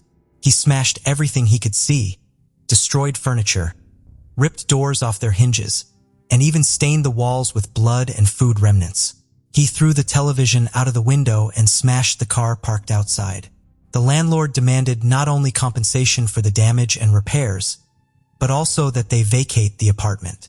This situation worsened the family's financial position, requiring additional expenses. As a result, the couple had to take out a large loan and move to a more modest apartment. You can't run from yourself. In October 1997, their son Jack was born. Mitchell adored the boy. However, the relationship between the spouses became increasingly tense. Throughout their married life, Mitchell frequently left home, sometimes for a few days, sometimes for a week, often over trivial or fabricated reasons. Lindsay had grown accustomed to her husband's behavior, yet when he abandoned her again, she filed for divorce and returned to her parents' home. Apparently, she realized she couldn't cope with the separation on her own. Therefore, she reached out to a local charity that assists women in difficult life situations. They helped her find subsidized housing in another city. Lindsay feared that Mitchell would discover her new address or phone number, so she took measures to distance herself from him. After he made several threats, she even obtained a restraining order from law enforcement. Mitchell remained unpopular with Lindsay's relatives. They too wanted nothing to do with him. Ultimately, their communication nearly ceased. Despite all efforts, Lindsay repeatedly returned to the abusive relationship. Thus, her circle saw no point in trying to save her anymore. They accepted the situation and stepped back. However, this time, her decision proved to be fatal. At the outset of the investigation into Lindsay's disappearance, Mitchell was initially helpful in the search efforts. However, as the case gained media attention, his focus shifted dramatically. He turned his misfortune into a public spectacle, becoming a media figure in the process. As Mitchell invited more journalists into his home, his abundant media appearances began to seem less genuine, with viewers often noting a smirk on his face. Lindsay's parents considered their son-in-law to be involved in their daughter's disappearance, and detectives also viewed him as the prime suspect. Yet, the lack of direct evidence tied their hands. Searches were conducted not just at the couple's home, but throughout the area.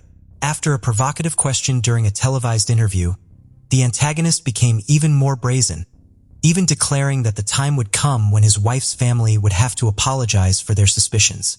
On the eve of the holiday season, Mitchell sent a postcard to the lead investigator on the case.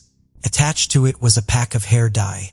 Instead of a festive greeting, Mitchell wrote, "I hope this covers your gray and gives you a bit more confidence," mocking the detective and displaying his own arrogance. In February 2000, Mitchell found himself at the center of a scandal with a tarnished reputation. It became known that he had been forging his wife's signature to receive social benefits, serving as another indirect proof of his involvement in Lindsay's disappearance and presumed demise. The investigators wanted to latch on to a financial motive.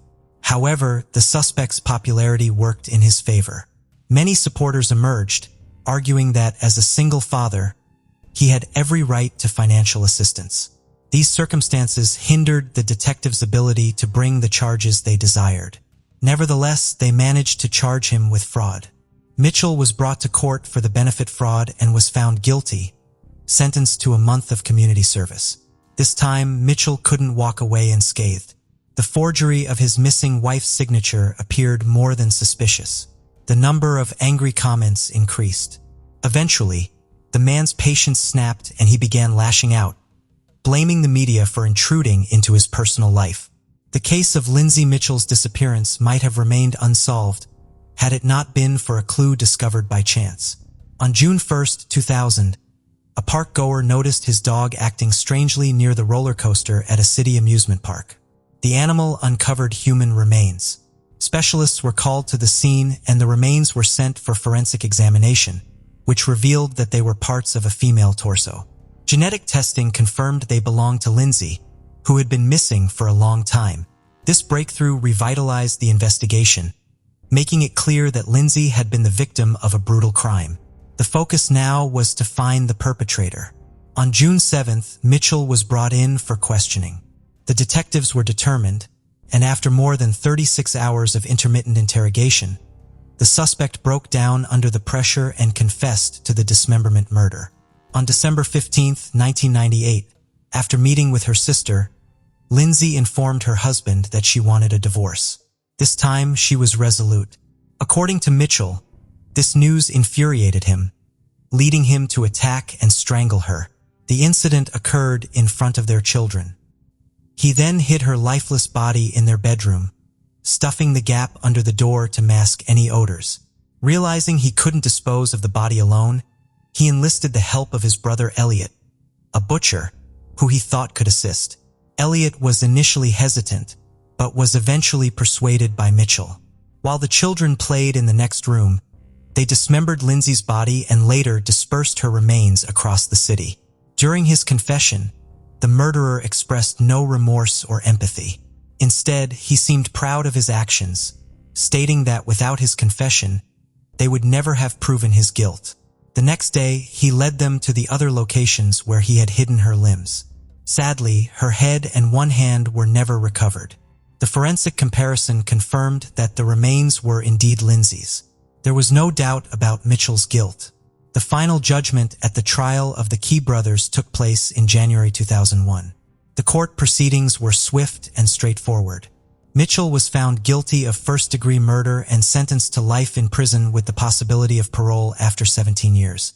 The court-appointed psychiatrist noted that the defendant showed all the signs of being a narcissist with sadistic tendencies. His brother, Elliot, received a 7-year sentence for his role in concealing the crime.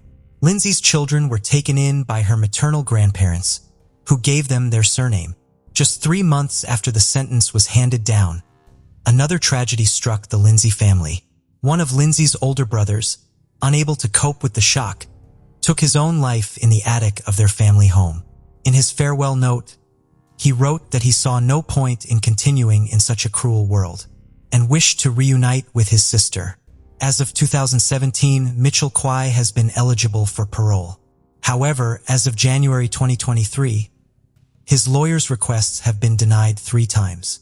Lindsay's family, including the children, are concerned that the murderer might eventually be released. Consequently, they have started a petition urging that he remain incarcerated. As long as the voices of the victim's family are considered, the criminal will continue to serve his sentence. Regardless, no punishment can bring Lindsay back. Experience shows that most women with domestic Stockholm Syndrome try to adapt to their abusers throughout their lives. Even when their families come to their aid, they continue to act against their own best interests. In such cases, only deep self-reflection in psychotherapy can help. If the victim does not come to realize the recklessness of their actions, the end of the relationship will be dire. James Lloyd Allen was born in Providence, Rhode Island, USA, on August 29, 1954. He was one of 3 children born to Lloyd James Allen and Jacqueline Allen, with siblings named Danny and John. The Allens were a typical middle-class family, closely knit and active members of St. Thomas Church. The only out-of-the-ordinary aspect was Lloyd's job. He was a police captain in Providence. As a child, Allen admired his father and the idea of doing things right, though he still found time for some mischief during his school years. Allen is remembered by his family and friends for secretly listening to his favorite baseball team, the Boston Red Sox, on a radio earpiece during class, hoping the nuns wouldn't notice. Growing up with strong values of service, he eventually followed in his father's professional footsteps. His faith also remained a crucial part of his life. By the late 1970s, during weekly prayer meetings at St. Thomas Church, Allen's attention was drawn to a woman named Marge, who was from Bristol and 4 years his senior. Despite the daily demands of his police work, Allen was too shy to approach her. However, fate intervened when Marge was robbed and contacted the police. It turned out her home was in the area Allen patrolled. When responding to the call and finally meeting her, he found himself in a comfortable role. After taking her statement, he made several follow-up visits, which led to dating. They married in 1988 at St. Thomas Church. She was 38, and he was 34. Allen and Marge had different personalities, but they shared the same core values and a deep love for each other. This love was the foundation of their wonderful family. They had 2 daughters, Jennifer and Caitlin.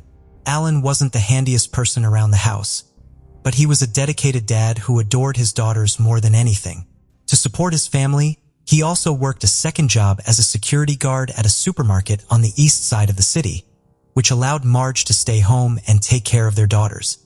Their marriage was mostly peaceful. They enjoyed staying in to watch TV or play with their daughters rather than going out. The only real disagreement at home was about baseball, since Marge was a big Yankees fan and she passed that passion on to her daughters. So whenever they watched games together, there was a bit of a friendly rivalry. As the girls grew up, Marge started working at St. Thomas School. James, on the other hand, was all in on his job in public service, truly embodying what it meant to be an excellent police officer. His co-workers and friends saw him as a man of integrity, with a lot of compassion for crime victims and a knack for solving crimes. His amazing memory and observational skills, along with his resilience and courage, were what made him stand out. He always went the extra mile and was ready to answer calls even in the middle of the night. By 2005, he had become one of the most seasoned detectives in the department, honored with numerous medals, including the Departmental Medal of Honor and the Purple Heart. Known for his signature trench coat, rain or shine, James brought laughter and comfort to Marge and their friends. Meanwhile, Esteban Carpio lived nearby and seemed to be on the wrong side of the law.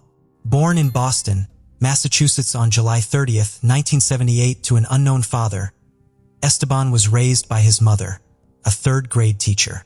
There isn't much known about his early years. As an adult, he worked as a barber and had a history of legal troubles related to substance possession. In the early 2000s, he started a relationship with Samani Finn. They later had a daughter together. Esteban's behavior started to change for the worse in late 2004. He began acting oddly, claiming to hear voices and believing that a friend had cursed him or used voodoo on him.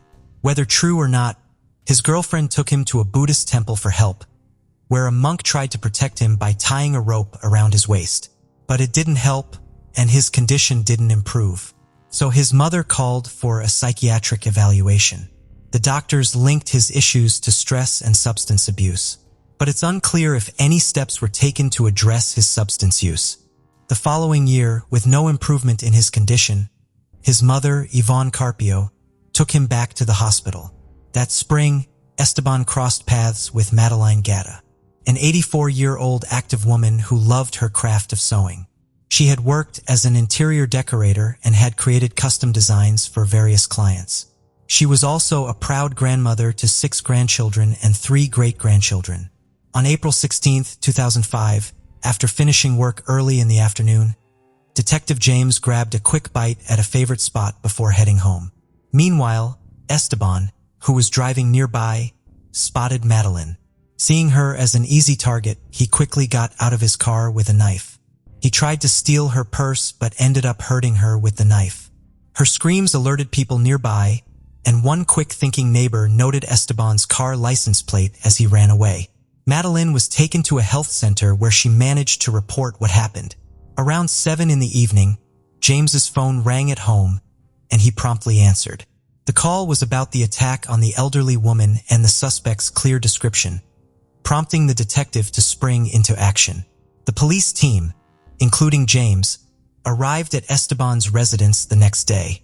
According to statements from Esteban's family, they warned the officers that Esteban was experiencing a mental crisis, having trouble sleeping and was not in his right mind.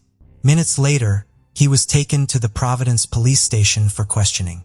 Once there, he was led to a conference room on the 3rd floor, and as he was not under arrest, his handcuffs were removed.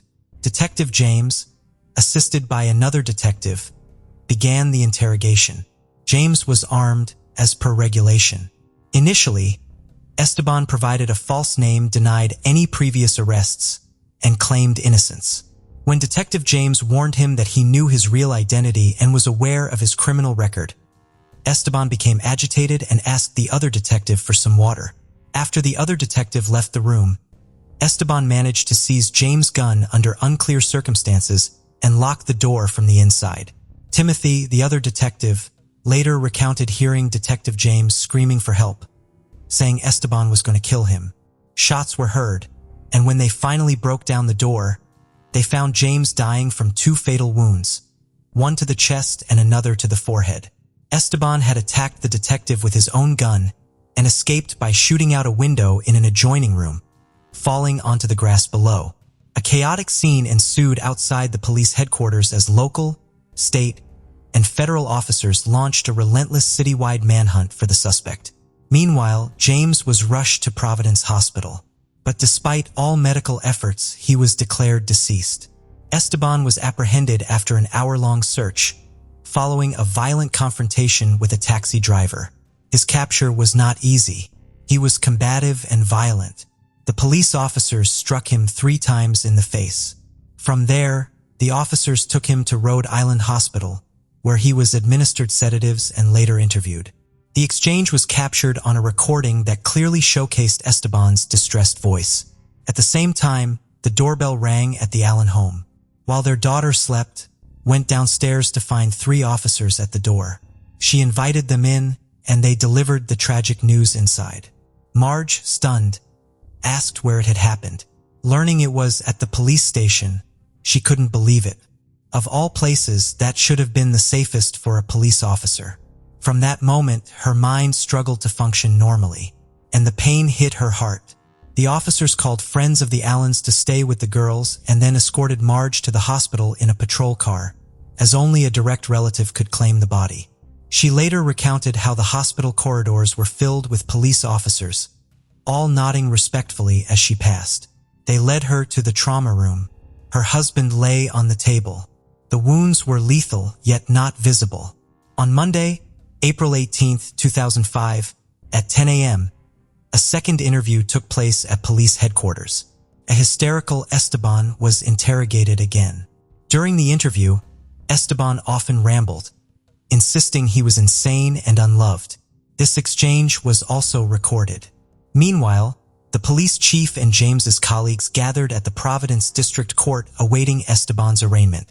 Beyond showing solidarity and affection for their fallen comrade, they wanted to see the man capable of such actions. The tension in the room was palpable as all eyes turned to Esteban, who walked with difficulty, his hands and feet shackled. Several officers escorted him. He had bruises and cuts on his face and wore a white mask covering from his chin to his eyes, making him resemble Hannibal Lecter from The Silence of the Lambs. The moans and screams of his mother and girlfriend soon followed. His mother immediately accused the police of beating her son. Officials struggled to remove both women from the courtroom as they continued to cry out about cover-ups and police brutality. Esteban's face was bleeding and sweating. His eyes were swollen, and his cheeks, forehead, and skull area were severely bruised. His face was marred with multiple bruises and scars. However, such a mask, known as a spit shield, is used by law enforcement when a suspect is injured or combative. Due to Esteban's previous state, the officers decided to take maximum precautions and placed a spit shield on him. They explained that he had injured a leg, an arm, and his head when he jumped out of the window. When accused of murder, he responded by nodding, not denying the crime committed. He only spoke to tell his mother he loved her as he was escorted out of the courtroom. Subsequently, Esteban was detained without bail. Given that the victim was an on-duty police officer, the charge carried a maximum sentence of life imprisonment without the possibility of parole. As is common in such cases that shock the public, a press conference led by the police chief was necessary. However, many questions remained unanswered as he did not explain how Esteban managed to seize the officer's gun or the details leading up to the sequence of gunshots. He also did not discuss weapon-carrying protocols within police facilities or associated interrogation procedures. Nor did he mention if there were any witnesses. Instead, he expressed heartfelt words for Detective James.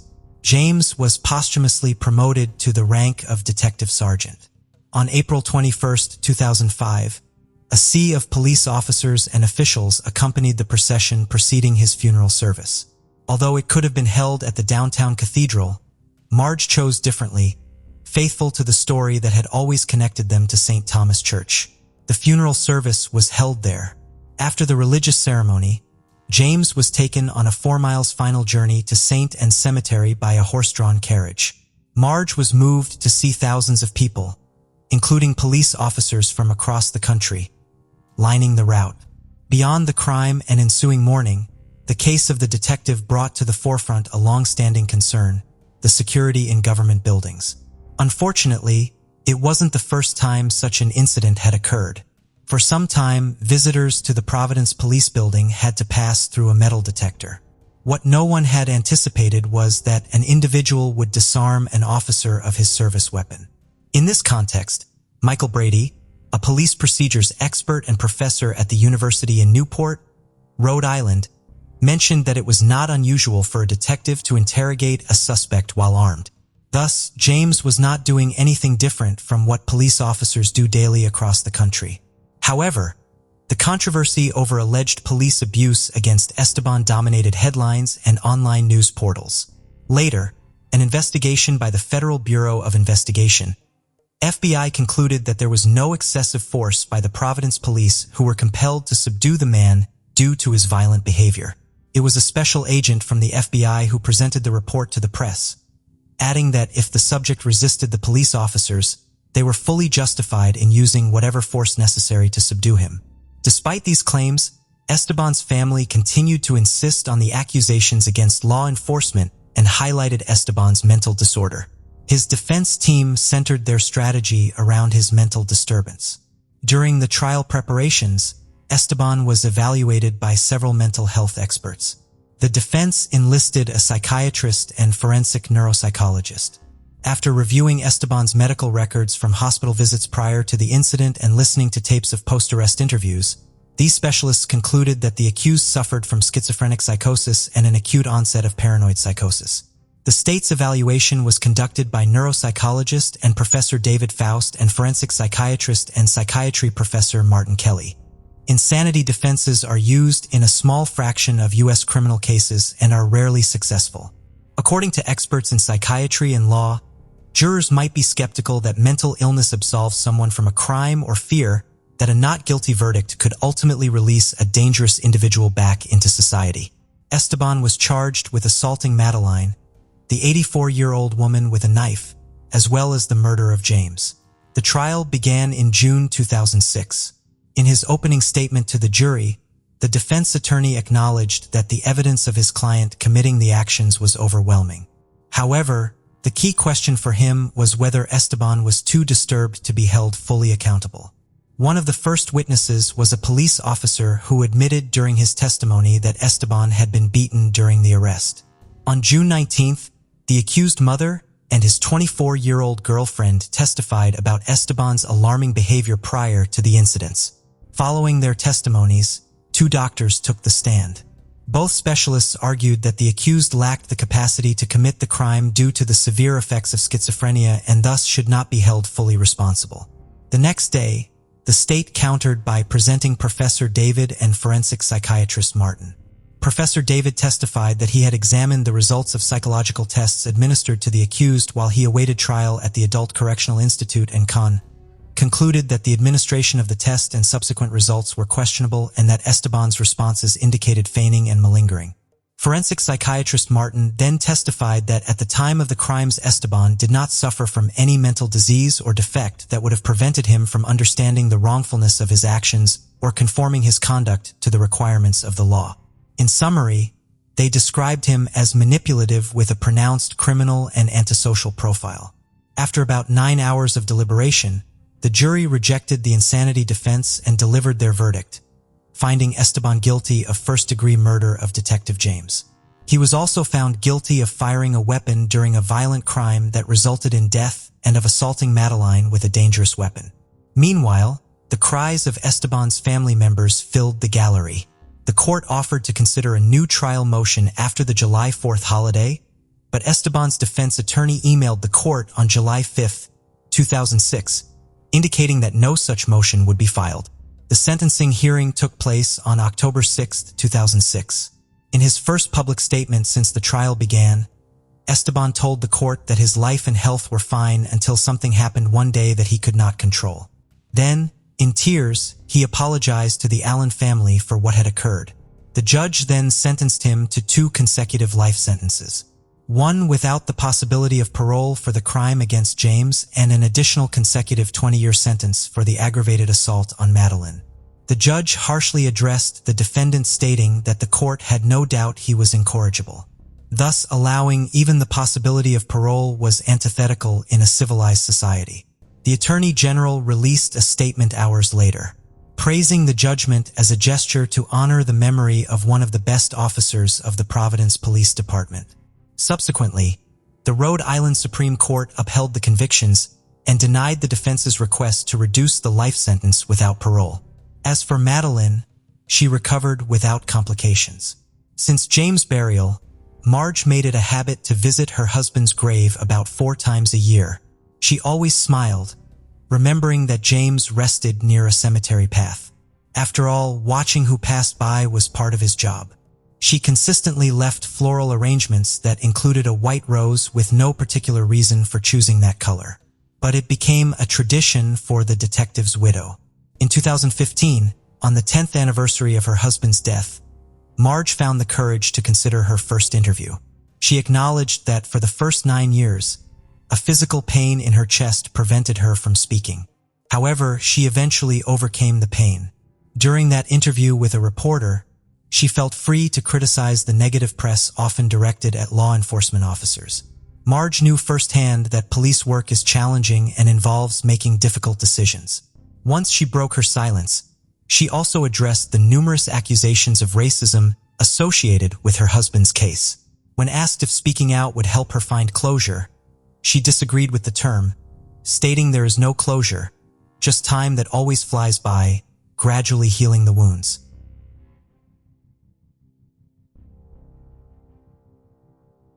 Case of Mia Skadhu-Steven. Herein lies a crime that shocked the nation of Denmark, a country renowned for its peace and low crime rate. On February 5, 2022, it was Saturday night. Mia Skadhu-Steven, 22, and her friends were excited for a night of partying and good times. Mia had just completed her second semester in nursing school and eagerly anticipated socializing with her friends. It was a cold night in Aalborg, with temperatures dipping below freezing, and Mia, just like many other partygoers, dressed for the indoor bars and clubs she planned to visit. She wore a black top and black pants, her long curly blonde hair cascading down her sides. Comfortable white sneakers adorned her feet, and she carried a black purse slung over her shoulders. She appeared no different from many other university students looking to unwind and enjoy their weekend. Mia danced and drank to her heart's content, enjoying herself before they finally ended up a club Vox. The club closed at 6 in the morning. Everyone was tired, but Mia wanted to continue the party.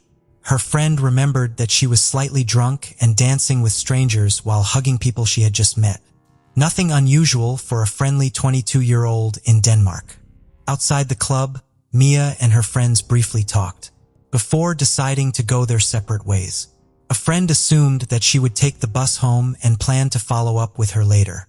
13 hours had passed since Mia bid farewell to her friends. Her family grew increasingly worried as they hadn't seen or heard from her. They first checked with her boyfriend, assuming she might be with him or that he might know her whereabouts. To their surprise, he claimed he hadn't heard from Mia. This greatly worried them, because Mia was known to be responsible and always informed them if she had changed plans. Contacting her friends did little to ease their concerns, as no one had any contact or knowledge of Mia's whereabouts since 6 a.m. that morning. Her parents became extremely worried, prompting them to file a missing persons report with the North Jutland Police Department. Desperate, Mia's family also took to Facebook publicly requesting help from anyone who might know her whereabouts. The community rallied behind them, sharing posts and spreading the word. Given the circumstances of her sudden disappearance and knowing her responsible character, the North Jutland police took no chances. Despite Denmark's low crime rate, they treated her case as a worst-case scenario, believing that investigating and locating her as early as possible gave her the best chance of being found. Police promptly initiated an extensive investigation imploring the public to safeguard and provide any photographs or videos captured by mobile phones, cameras, or other devices from the vicinity that morning. They were aware that this was a bustling area, well known and frequented by numerous individuals, and there had to be someone who possessed information about Mia, deliberately or inadvertently recording her on camera. The responses were staggering. Close to 400 calls, images, recordings, and messages flooded in from residents throughout North Jutland following their appeal for information. The country genuinely came together to assist in locating Mia. What remained was the laborious undertaking of painstakingly analyzing hours of footage for any clue regarding Mia's location. Mia's background was that of a normal 22-year-old with no criminal history. Born on September 19, 1999, she began her academic journey at Vesthimlands Gymnasium in 2016. Her pursuit of nursing led her to the University College of Northern Denmark, UCN, in Aalborg. On February 7, 2022, 26 hours had passed since Mia was last seen. The police once again appealed to the citizens of North Jutland, urging any eyewitnesses to come forward with information on Mia's whereabouts. Meanwhile, they meticulously combed through the footage retrieved from the surrounding area. Detectives began cross-examining people who knew Mia and anyone warned she may have spoken with that night. A major clue emerged from CCTV footage dated Sunday, February 6th at 06:09 a.m., showing Mia standing at a bus stop at Vespo number 99. A black car stopped at the nearby Netto store, and after a brief conversation, Mia was seen getting in. The next bus was not due until 7:35 a.m., nearly 90 minutes later. It was a cold morning with temperatures hovering around freezing, and Mia was not dressed for the cold. The footage was alarming. Mia did not hail the car.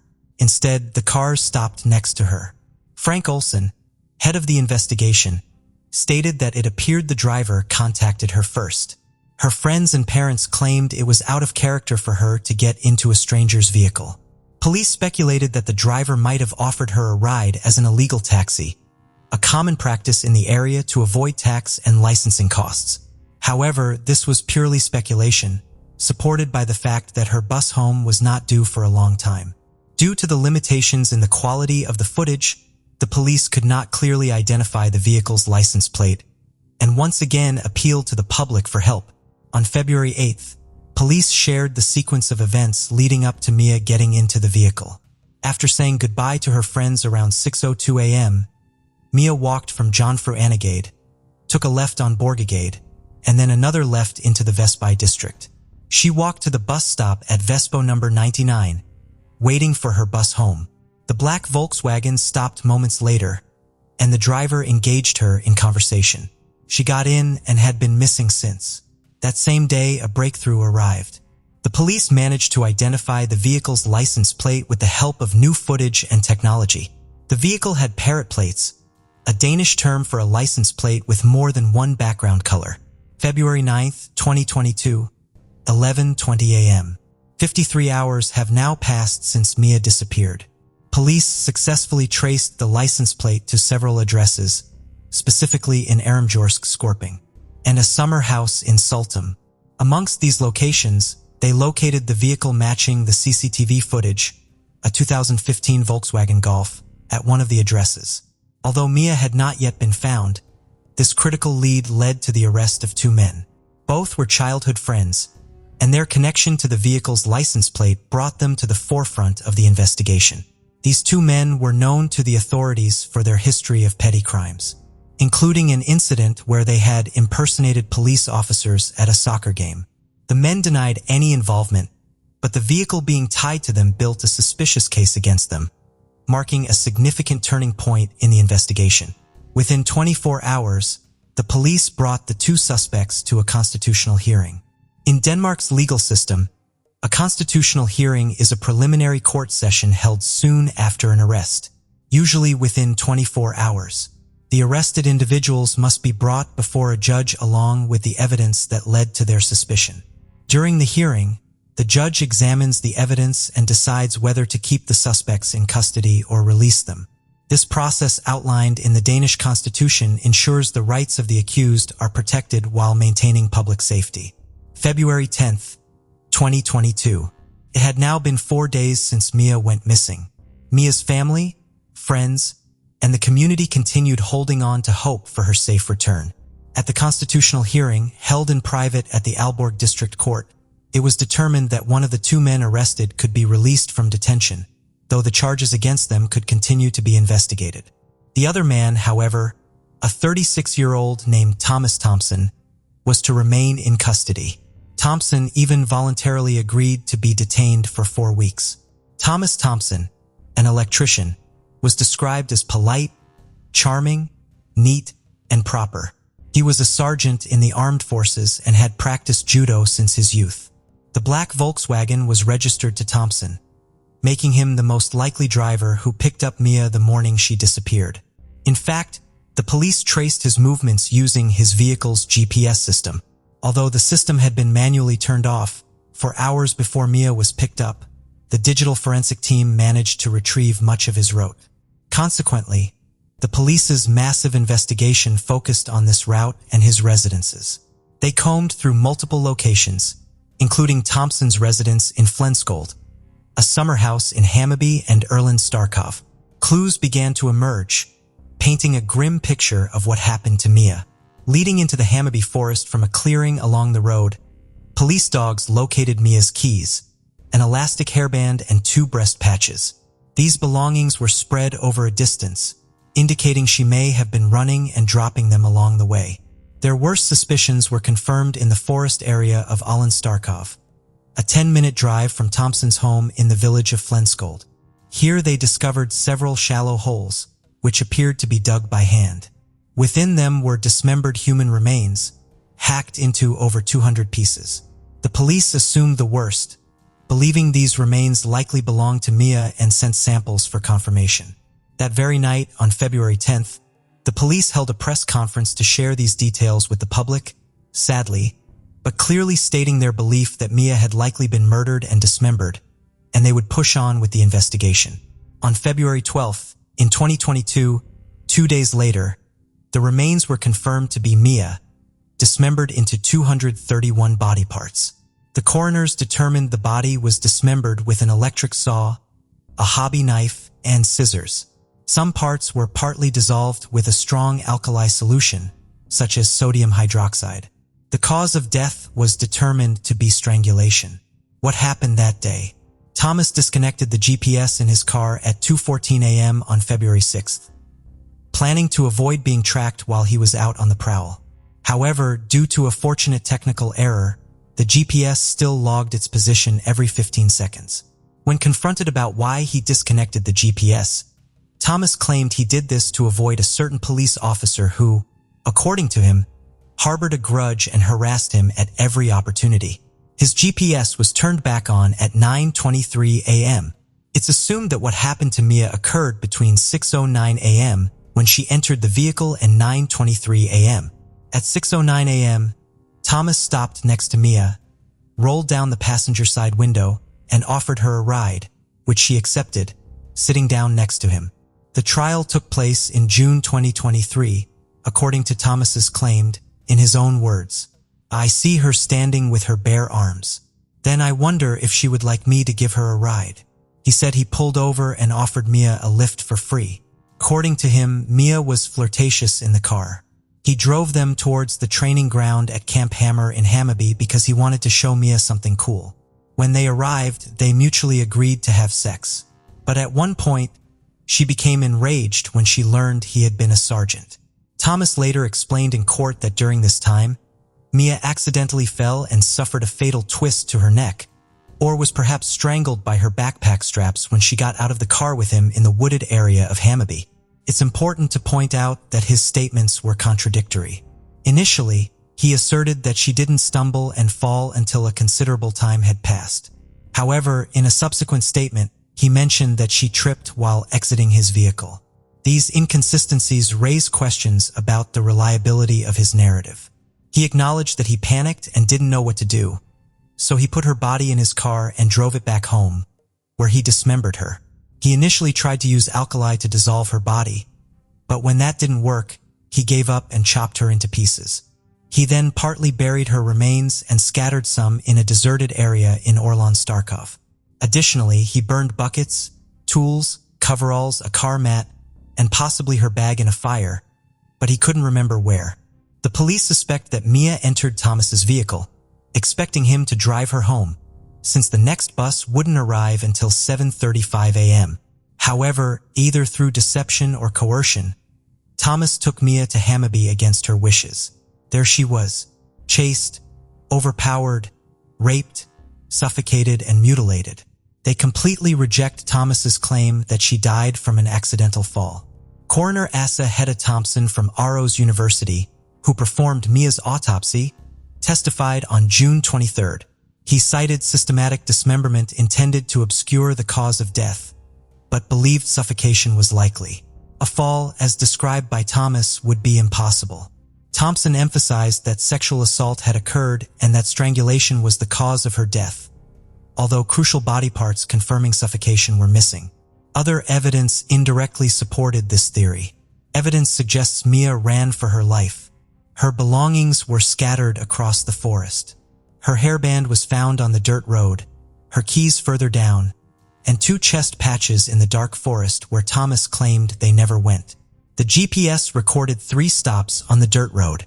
Special prosecutor Met Bendix argued this indicated Mia fought for her life, dismissing any notion of mutual consent. The police believe Thomas committed these acts to fulfill deviant sexual gratification through control and power. Further evidence showed Thomas cruising around Aalborg with the GPS off that night before the murder. Before heading out, he watched porn featuring younger girls online. Due to the extensive tampering with the body, no scene traces were found. However, the police remained steadfast in their belief that rape occurred. DNA from Mia was found on the door handle to Thomas's bedroom, confirming she was dismembered at his home. In fact, Thomas maintained the facade of a completely normal life while dismembering Mia's body over several days. He bought pizza and sweets, went to work, and texted his friends with jokes and emojis, as if nothing had occurred. If he was shocked by her accidental death, he sure didn't seem affected by it one bit. If anything, he seemed pleased with himself, as if he had gotten away with murder. According to the prosecutors, he believed he did. Thomas Thompson was born on June 18, 1985. Thompson was raised in SE and later moved to Falkenskald, a small town with 500 residents. Initially living in an apartment, he later moved into his grandparents' farmhouse. Raised in stable conditions without violence, crime, or abuse, Thompson made a career in the military as a sergeant before training as an electrician. He was considered good at his job, but was described as a loner by those who knew him in the village. In 2009, Thompson was convicted of being a peeping Tom after leaving semen on a girl's window. The incidents occurred in 2005 and 2006 in Frederick, Maryland. He would knock on the windows of 2 girls, identified as Louise and Maria, and masturbate. Thompson was only charged in Louise's case because semen was found on her window. Maria vividly recalled the humiliating experience, describing how she had gone to bed when someone knocked on her window in the middle of the night. Thinking it was a friend, she turned on the light but saw nothing due to the darkness outside. When she rolled up the blinds, she saw a man with his pants around his ankles, masturbating in the pouring rain. She remembered his blank, staring eyes and ran to wake her parents, who then contacted the police. Thompson's DNA also matched a trace from an old assault case involving a sleeping woman in Aalborg in 2010.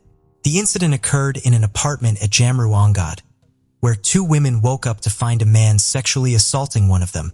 The man fled, and the case remained unsolved when Thompson picked up Mia Scott Hogseven in his car.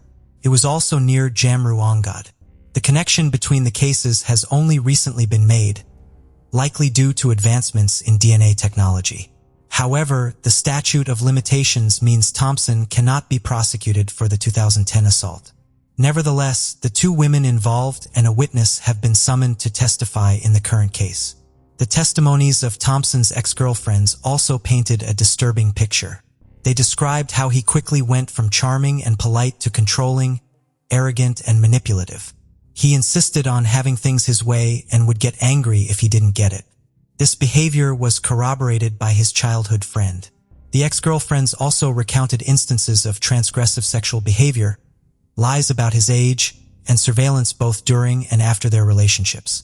A woman testified that he had tied her naked against her will. Another reported that her brake lines had been cut after their breakup, an act for which Thompson was convicted in 2010. A third woman discovered an Excel sheet listing women and their sexual activities on specific dates. Thomas Thompson pleaded not guilty to rape and manslaughter, admitting only to the indecent handling of corpses. The court could not find sufficient evidence to prove he raped Mia or exposed her to sexual relations beyond his claim of mutual intercourse. Thus, he was only found guilty of attempted rape. Only the killer, Thomas Thompson, and his victim Mia Skadhog, Stephen know exactly what transpired that morning in the deserted forest area of Hammer Bakkar It was there that he drove the slightly intoxicated young woman after trapping her in his car following several hours of driving around searching for a potential victim. In June 2023, the now 38-year-old electrician Thomas Thompson was convicted of murdering Mia Skidhog Stephen. He was also convicted of attempted rape and indecent treatment of a corpse. The court noted particularly aggravating circumstances and sentenced Thompson to custody based on a mental evaluation conducted during the case. The Council of Forensic Medicine stated, "He is domineering, manipulative, and not reflective in relation to guilt. There is a high risk of repetition of violence and crimes of immorality." They concluded that Thompson posed a significant danger to the life, limb, and health of others if found guilty of the crime. Thompson continues to maintain his innocence regarding the charges of murder and attempted rape. Immediately after his sentencing, he appealed to the High Court. He's expecting to hear the judgment on his appeal by the end of May 2024, hoping for an acquittal or a lighter sentence. In the face of such tragedy, Mia's parents brave linked the community for their outpouring of support. They wrote, "Thanks for all your thoughts and greetings, but we are asking for no flowers." This case sparked an increase in community concerns for more surveillance cameras in the city center. Additionally, a group of dedicated volunteers came together to establish the Safe House Initiative, which aims to ensure the safety of all young people traveling home. Isla Belle Reynolds was born April 4, 2010 to Trista Reynolds and Justin DiPietro. On the night of December 16, 2011, Isla was with her father at his home at 29 Violet Avenue in Waterville, Maine. He lived with his mother, his sister, and his sister's infant daughter. But that night, Justin's mother wasn't home and his girlfriend Courtney Roberts and her son were staying over. Justin would put 20-month-old Isla to bed at 8 p.m. This was the last time she was ever seen again. The night she went missing, there were 3 adults in the small home: Justin, his sister, and his girlfriend. Justin called the police at 8:50 the next morning to report her missing.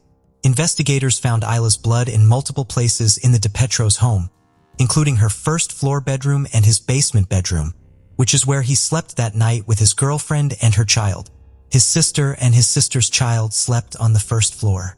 In late fall 2011, Isla's mother Trista decided voluntarily to enter treatment for substance abuse. Before entering the rehab program, Trista arranged for her sister to take care of Isla with the help of Trista's mother. But Justin's family contacted DHS and claimed that Isla was supposed to be in his care, though there was never a formal custody arrangement. Without a home visit, Isla was removed from her aunt and grandmother's care and instead placed in Justin's home that he shared with his mother and sister. A home visit would have been standard procedure, but this crucial step was skipped according to Trista and her family. The representative from DHS who placed Isla in the DiPietro home was a woman named Karen who was related to Justin's mother Phoebe. Trista had reasons for keeping Isla out of the DiPietro house. She felt that Isla wasn't safe there. Although the pair had been voluntarily co-parenting Isla, she started coming home to Trista with unexplained bruises.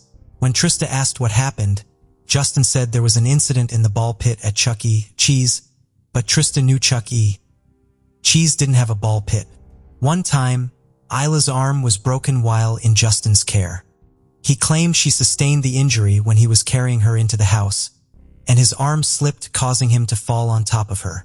Justin never sought medical treatment for Isla's injury, and later she had to be placed in a soft cast to heal. Knowing her daughter was in Justin's home, Trista checked herself out of the treatment program and tried to get Isla back, but the DiPietro family refused. When she called to speak to Isla on the phone, Justin and his family made excuses as to why she was unavailable at the moment. Trista stated that she received text messages from him stating that she would never get Isla back.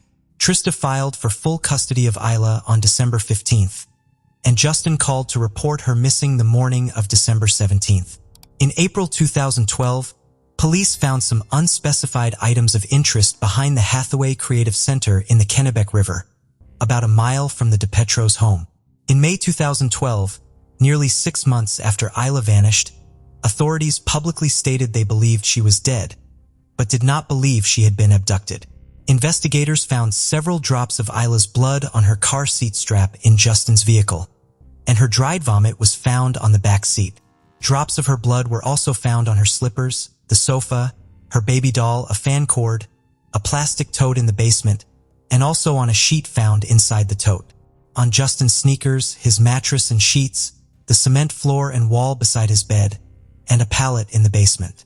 When investigators showed him the blood, he had no reaction. He also told Trista that it was no big deal. He said he had no idea what happened that night, and she must have been abducted, and stated it was just a normal night. Strangely, he also took out a life insurance policy on Isla weeks before she disappeared. In December 2018, 7 years after her disappearance, Trista filed a wrongful death suit against Justin. Although the suit seeks unspecified monetary damages, she stated the real goal of it was to get answers as to what happened to Isla and to recover her body.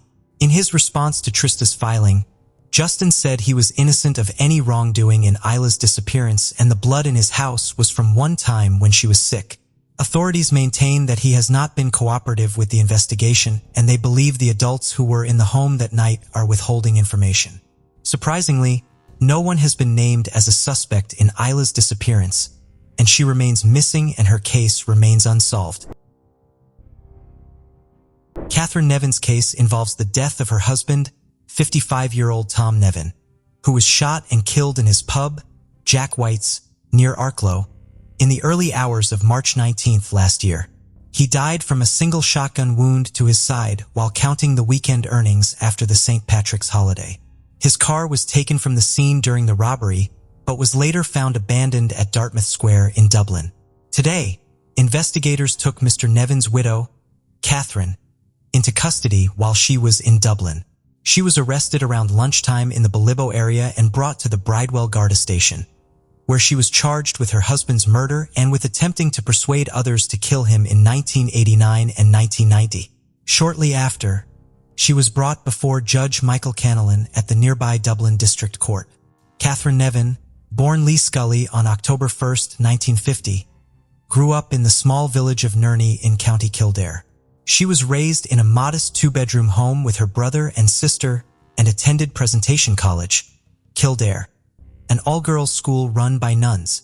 A strong student, Catherine was recognized for her hard work and skilled hands. After finishing school, she purchased sewing machines and traveled around the country teaching dressmaking. She later moved into the beauty industry, completing a makeup course and giving lectures on makeup and presentation, where she showcased her impressive teaching abilities. Catherine's first major job was as a receptionist at Dublin's oldest hotel, the Castle Hotel. Colleagues remembered her as extremely capable, stylish, and driven, with ambitions of opening her own modeling agency. In 1971, at just 21 years old, she met Tom Nevin, a frequent guest at the hotel who was 10 years older than she was. Their relationship developed quickly, and the couple married in Rome in 1976.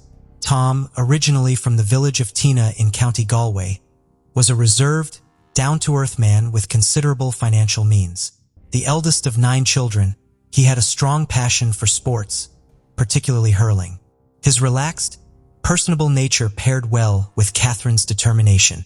At the time of their marriage, Tom was managing his uncle's pub in Dolphin's Barn, Dublin. Over the years, the couple acquired and ran numerous properties across Dublin, with Catherine playing an active role in decorating them and overseeing rent collection. In March 1986, Tom and Catherine purchased Jack White's pub in Britta's Bay, County Wicklow, the setting of this story. They devoted themselves to the business, operating the pub from 8:30 a.m. until late each night. Britta's Bay, a 4-kilometer stretch of sandy coastline along the Irish Sea, is a popular destination for Dublin residents and one of the capital's most visited beaches during the summer months. The acquisition of Jack White's pub and restaurant proved highly profitable for the Nevins. However, it was here that Catherine's true character began to surface, and the couple's marriage started to unravel. Catherine developed a reputation for being domineering and intimidating, often behaving abusively toward both Tom and the young employees. Although a few people viewed her as somewhat maternal, most agreed she was extremely difficult to work for.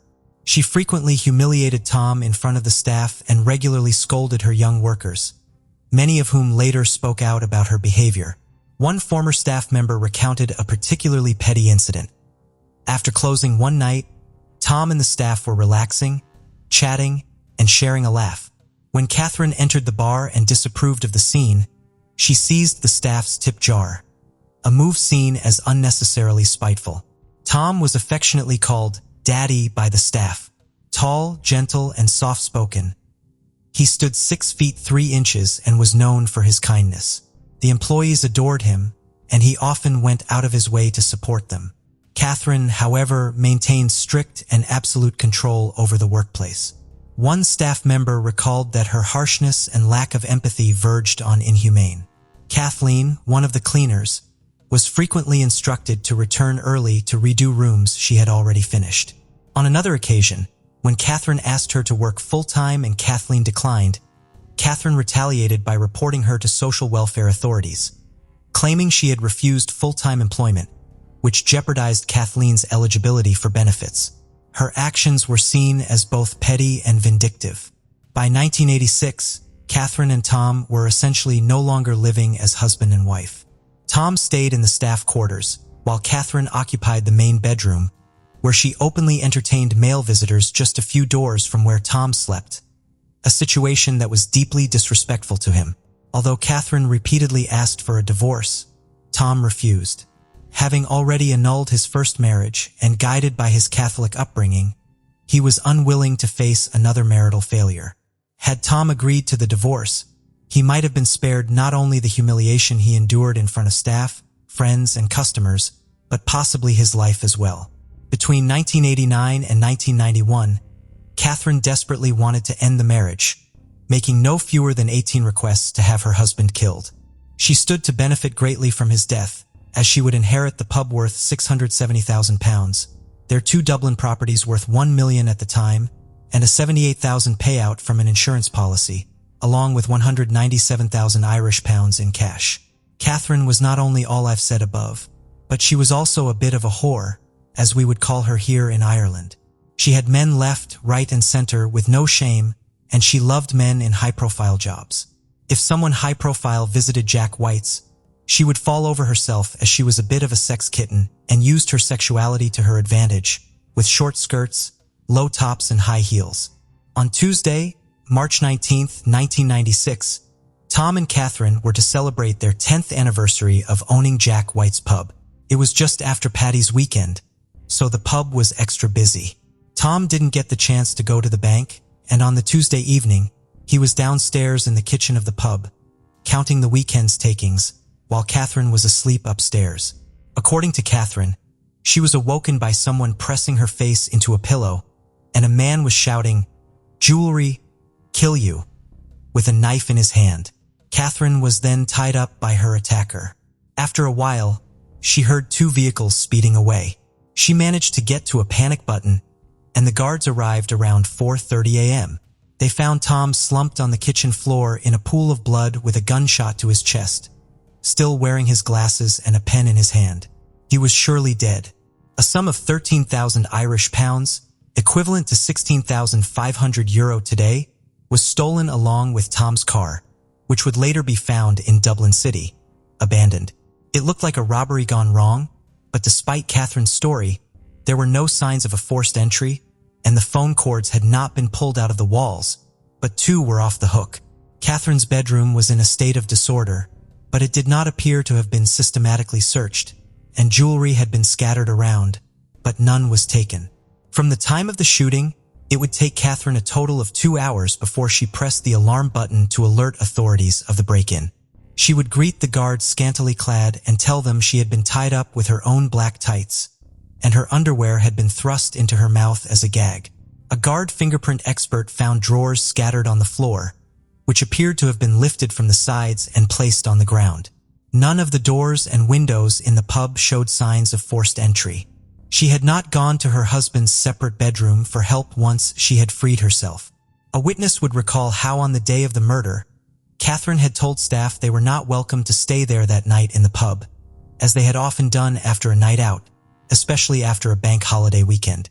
While many of the circumstances seemed suspicious, and the Gardaí were confident they had their killer, there was still a lack of firm evidence, no forensics, no eyewitnesses, and no admission of guilt.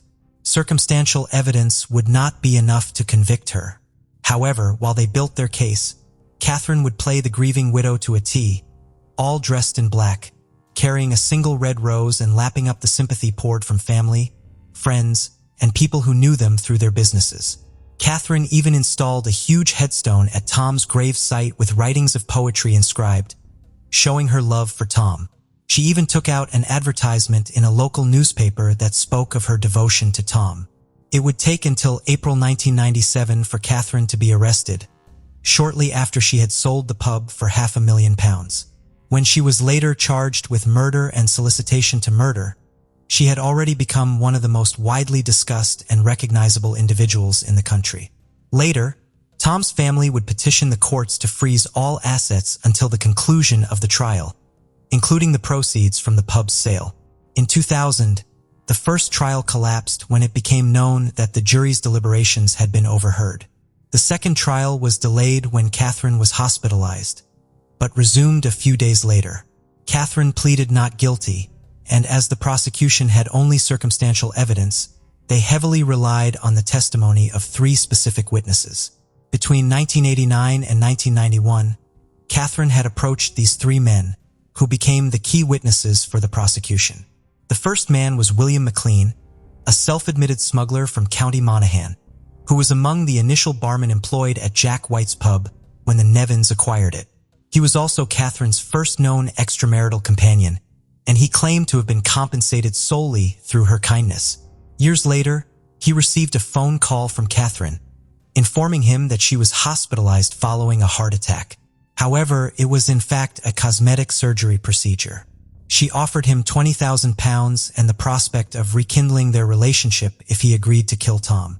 His response was a firm refusal. The second man was John Jones, a former member of the political party Sinn Féin, who ran an advice clinic at the back of his shop in Dublin.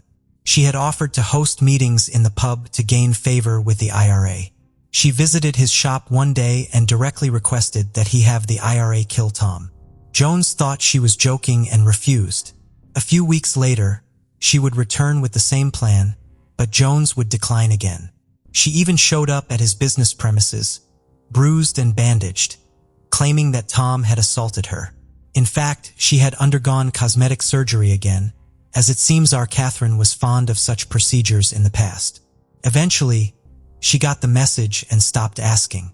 The third of these witnesses was Jerry Heaps, a former member of the Provisional Irish Republican Army, and he worked for John Jones in his shop. It was Jones who had originally introduced Jerry to Catherine. She approached him at least 10 times, asking him to help her kill Tom. Then she suggested to him that Tom could be killed during one of his weekly visits to the flats he owned, as it would be an opportune moment, since he would have the pub takings with him. Every time Jerry refused, she would come up with another idea. One of these involved ambushing him after having a meal out with Catherine. He told her he couldn't do that because the bulk of the shot would pass through him and hit her. Catherine's response to this was that it would look great if Tom was to die in her arms. Jerry said no once again. Catherine also would have an affair with Guard Inspector Tom Kennedy, an affair he would deny in court. This affair began in 1991. Several staff members would say in court that Kennedy was a frequent visitor to the pub, and one staff member said she had seen him and Catherine in bed together on several occasions. Kennedy would say that Tom was his friend and he was the only reason he went to the pub. But Tom would say different to one of his staff the morning after a retirement party that was held at the pub for Kennedy, where Catherine would gift him paid flights to New York to visit his children, a very generous gift on Catherine's part. Kennedy would go on to say to the Gardaí that Catherine was the type of woman who would give you a pain in the head when she started getting on about things. He said he was aware of the rumors of him and Catherine having an affair, but that he was over 60 and that sex would not be a concern of his. Next, we have Judge Dominic Abuakala, who was introduced to Catherine by Tom Kennedy. Abuakala said he too had an affair with her, which he also denied, just like Kennedy. It was also stated that he had his own key to the pub and would let himself in and out at all hours of the night. Allegedly, Tom was very upset by this affair, according to staff members, and he would frequently argue with Catherine over it. Catherine would later go on to deny these affairs in court. On the day before Tom's murder, Monday the 18th of March, the bar and lounge saw steady customer traffic. The only unusual occurrence that day was a visit by a strange man wearing a long overcoat and carrying a bag. This man then went to make a phone call, and one of the staff said he was muttering into the phone. He spoke to Tom, and the staff presumed Tom knew him, given the nature of their conversation. This man was not seen leaving the pub that day, and it is possible that he did not leave, but instead hid in the pub and later, in fact, shot Tom. Also, after Tom died and Catherine was under investigation for his murder, there was no objection to oppose her taking on the license of the public house exclusively. The judge Dominic Abuakala would be the one to grant her the license in his private chambers. Another theory was that Catherine herself was the one who pulled the trigger, as she was the only one in the pub that night. Tom did not appear to act defensively immediately prior to it. He still had his glasses on his nose, and his pen was in his hand when the guards found him. He would not have been unduly surprised by her arrival in the kitchen. While there was no evidence of firearm residue found on her clothing, they only tested the clothes she was wearing on that night. But she could have changed her clothes before she tied herself up. After all, she had 2 hours before she got help. She also admitted to washing her hands before their arrival. In another scenario, Catherine would have had to be assisted by an accomplice who tied her hands and took the money, the gun, and the car to Dublin. The other theory is that Catherine helped one or more people to carry out the killing. The trial of the notorious Black Widow, as she was dubbed, captivated the nation from start to finish, and she quickly became one of the country's most high-profile killers. She assassinated Tom's character by claiming he was abusive and alcoholic. Despite Catherine's continuously glamorous appearance and impeccable grooming, her tight-lipped expression and stubborn chin, along with her apparent determination to appear matronly rather than seductive, could not be concealed. Her appearance was part of the extensive web of lies she had constructed to shield herself. The media reported on Catherine's appearance, from her clothes, her hair and makeup, and even down to her nail polish. In court, it became such a problem that Judge Carney put a ban on the press reporting on her appearance.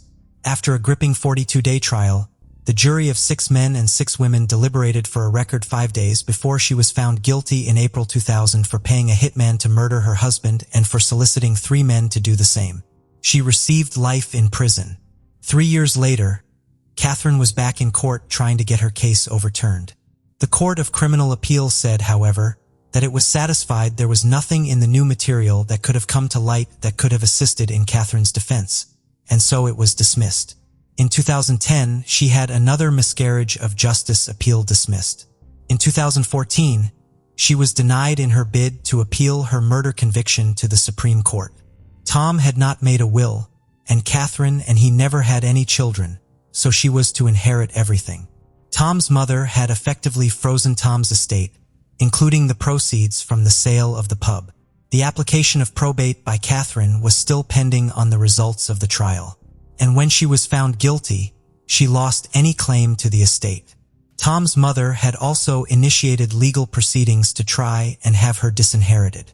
She died a year before Catherine had been convicted of her son's murder, and her case was taken over by her son Patrick and daughter Margaret.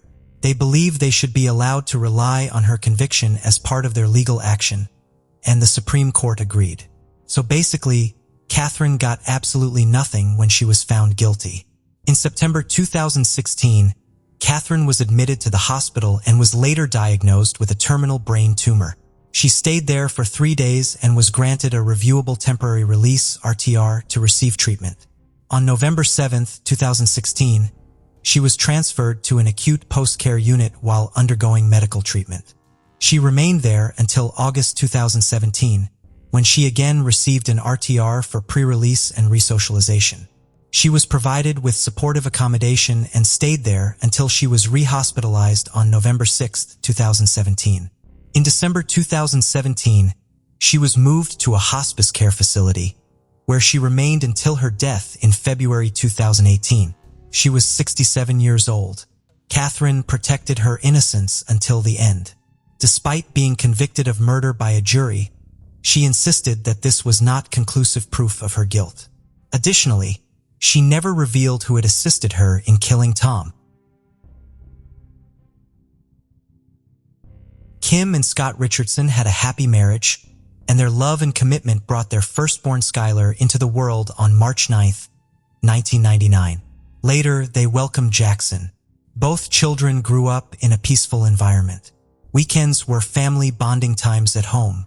Neighbors often saw them in their backyard, where Kim and Scott would grill food and work in the garden.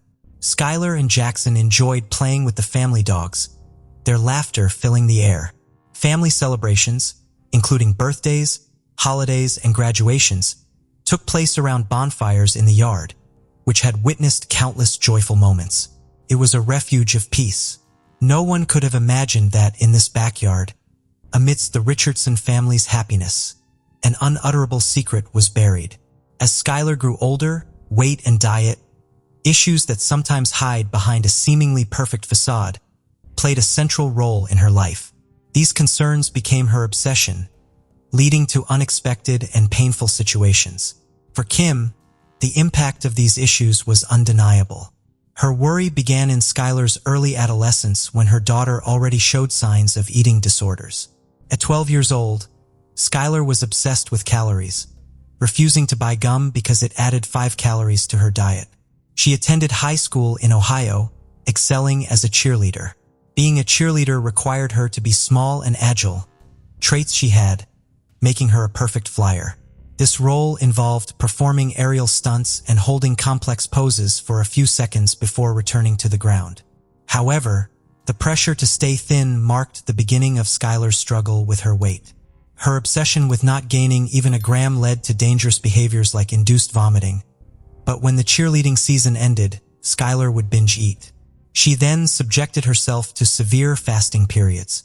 Discussing her weight was a taboo topic in the family, and Skylar's extremely reserved nature made addressing the issue difficult. The Richardsons sought professional help, including doctors, therapists, and nutritionists, but no intervention seemed to ease her suffering. Skylar was diagnosed with body dysmorphia, a disorder characterized by an obsession with perceived physical flaws. Amid her dissatisfaction with herself, she became increasingly reserved and kept numerous secrets, deeply worrying her parents. However, from the outside, everything seemed perfect at home. Skylar was seen as a beautiful and popular young woman during her high school years, excelling as a cheerleader and radiating vitality and joy in her school community. Her younger brother Jackson was on the football team at the same school, which contributed to the Richardson family's reputation as exemplary. In late July 2016, just before her senior year of high school, Skylar started a relationship with a friend's cousin, but it ended quickly. However, in January 2017, she found a new love, Brandon, a junior at her school. Skylar seemed happy and even appeared to be gaining weight, which gave her family hope. This change suggested that Skylar had her eating disorder under control. Her choice of a form-fitting dress for prom and her healthy appearance increased her parents' confidence in her well-being. In March, Skylar even went on a family vacation, wearing a two-piece bikini showing some curves. Skylar and Brandon's relationship seemed to be going well, and her mother's concerns led her to address a sensitive topic, pregnancy. Kim wanted Skylar to take measures to protect herself, so she took her to the gynecologist in April. At this point, Skylar was 18 years old, so she went into the exam room alone. What should have been a routine visit for a contraceptive prescription turned traumatic for Skylar. Her tears as she left the office indicated something troubling, but Kim assumed it was due to it being her first visit, which can be emotional and somewhat invasive for a reserved girl like her daughter. Little did her mother know that the cause of her tears was a shocking revelation. The doctor informed Skylar that she was pregnant, and not just newly pregnant. She was already 8 months along. Skylar desperately asked the doctor to keep the secret as her parents couldn't know. 9 days after the gynecologist visit on May 5, 2017, Skylar attended prom with Brandon. Despite being in her advanced pregnancy, her form-fitting dress fit her surprisingly well. It's worth noting that she had tried on the same dress in February, and it fit the same 3 months later. Apparently, she hadn't gained any weight in those 90 days, which is highly unusual for someone so far along in pregnancy. Perhaps that's why no one noticed the secret that was about to change her life forever. Less than 48 hours after attending prom, nature took its course, and it was time for the baby to be born. In the early hours of May 7th, Skylar gave birth to a small baby girl in the bathroom of the Richardson home. The newborn, apparently lifeless, became a dark secret that Skylar feared her parents would discover. In a panic, she decided to bury the baby in the backyard of their home. No one knew about this incident. In the weeks that followed, Skylar continued her life, outwardly acting as if nothing had happened. She didn't tell anyone about the tragic event that haunted her. In July 2017, she visited her gynecologist again and asked for a contraceptive prescription.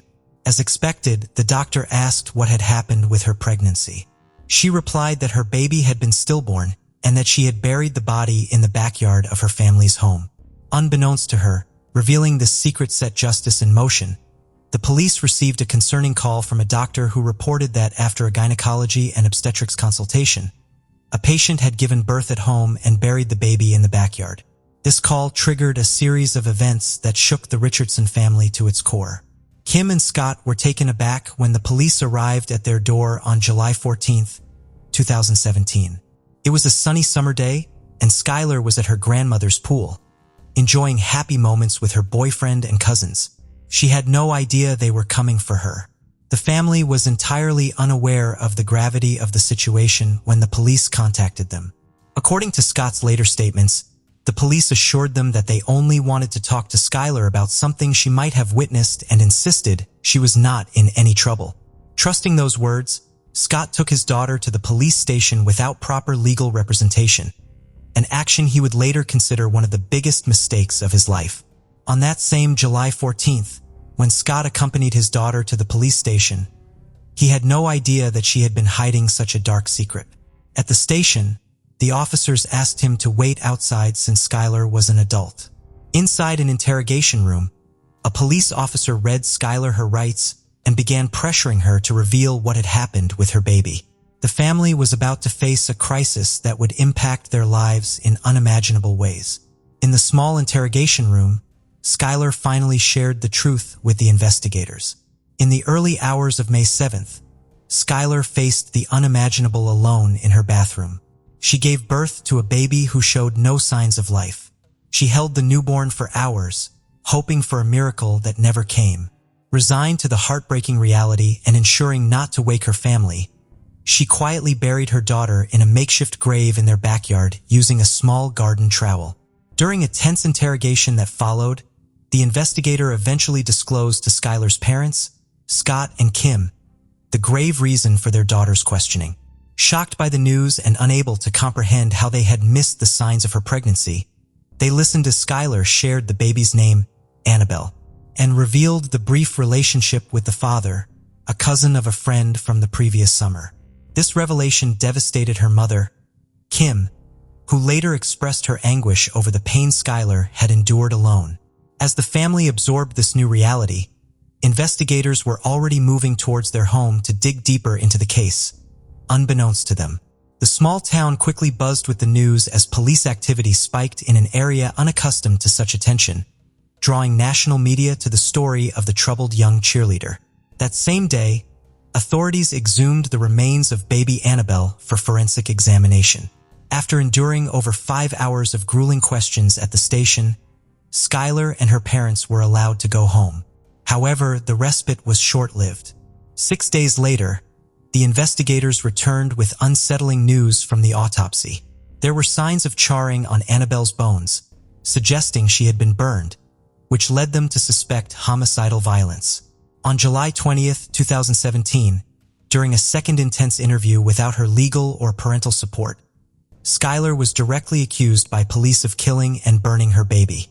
Throughout the interview, she steadfastly refuted the allegations, denying any use of heat or fire 17 times, and insisting 29 times that Annabelle was stillborn, maintaining her innocence against the grave charges laid before her. Under the intense pressure of the interrogation, Skylar eventually changed her story, admitting that she might have partially burned the baby's body. When asked if the baby had made any noises at birth, she hesitantly mentioned that there might have been a sound. After an hour of intense questioning, the detectives decided they had enough to arrest her and charged her with reckless homicide, suspecting the baby had suffocated. Skylar was released on bail, but this was just the beginning of her legal battles. The prosecutor publicly laid out the charges: aggravated murder, which could lead to a life sentence, involuntary manslaughter, child endangerment, and abuse of a corpse.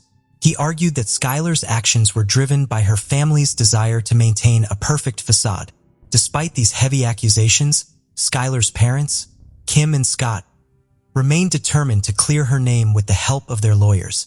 Scott voiced his frustration over how the police had misled them from the beginning, telling them Skylar wasn't in trouble, only to detain her and search their home for evidence once they brought her to the station. Kim described the ordeal as a nightmare, noting how Skylar's arrest reignited her struggles with eating disorders and psychological stress. The legal drama attracted intense media scrutiny and public speculation, resulting in a gag order. Although by then, the Richardsons were already facing widespread criticism and hostility. Online and outside their home, the family endured harsh criticism, protests, and threats, feeling under constant surveillance and harassed by people who distorted their images online. Amid this turmoil, they hired experienced defense attorneys who contended that Skylar's confession was coerced. The case took a twist when the pathologist who initially reported charring on the baby's remains withdrew her statement, confirming there was no evidence of burning. Despite this new evidence, the prosecutor stood firm on the charges, insisting on the validity of Skylar's initial admissions during the interrogation. However, the defense succeeded in getting Skylar placed under house arrest. At home, surrounded by books and her dogs, she tried to find some peace under a pine tree where her parents had placed an angel ornament at the burial site of her baby, whom she called Angel. In a reflective interview, Scott explained that from Skylar's perspective, she was handling the sudden and tragic event the best she could, believing the baby was stillborn. He detailed how she tenderly placed the baby in the ground and marked the spot with a flower. As time passed, her dreams of attending the University of Cincinnati had to be put on hold. The uncertainty of her future weighed heavily on her and her family. However, the prosecution viewed this as her undergoing the justice process that was deemed necessary, aiming to seek justice for the baby. The case itself was fraught with tension and division. Kim, Skylar's mother, voiced her frustrations with the legal process, feeling that the defense's points were completely disregarded by the prosecution, which she found to be exceedingly cold and dismissive. The prosecution maintained that an innocent life had been unjustly taken, and it was their duty to seek reparation. In July 2019, the case took an unexpected turn when the prosecutor offered Skylar a deal: drop the aggravated murder charge if she pleaded guilty to the remaining charges, thus avoiding a trial but still facing up to 15 years in prison.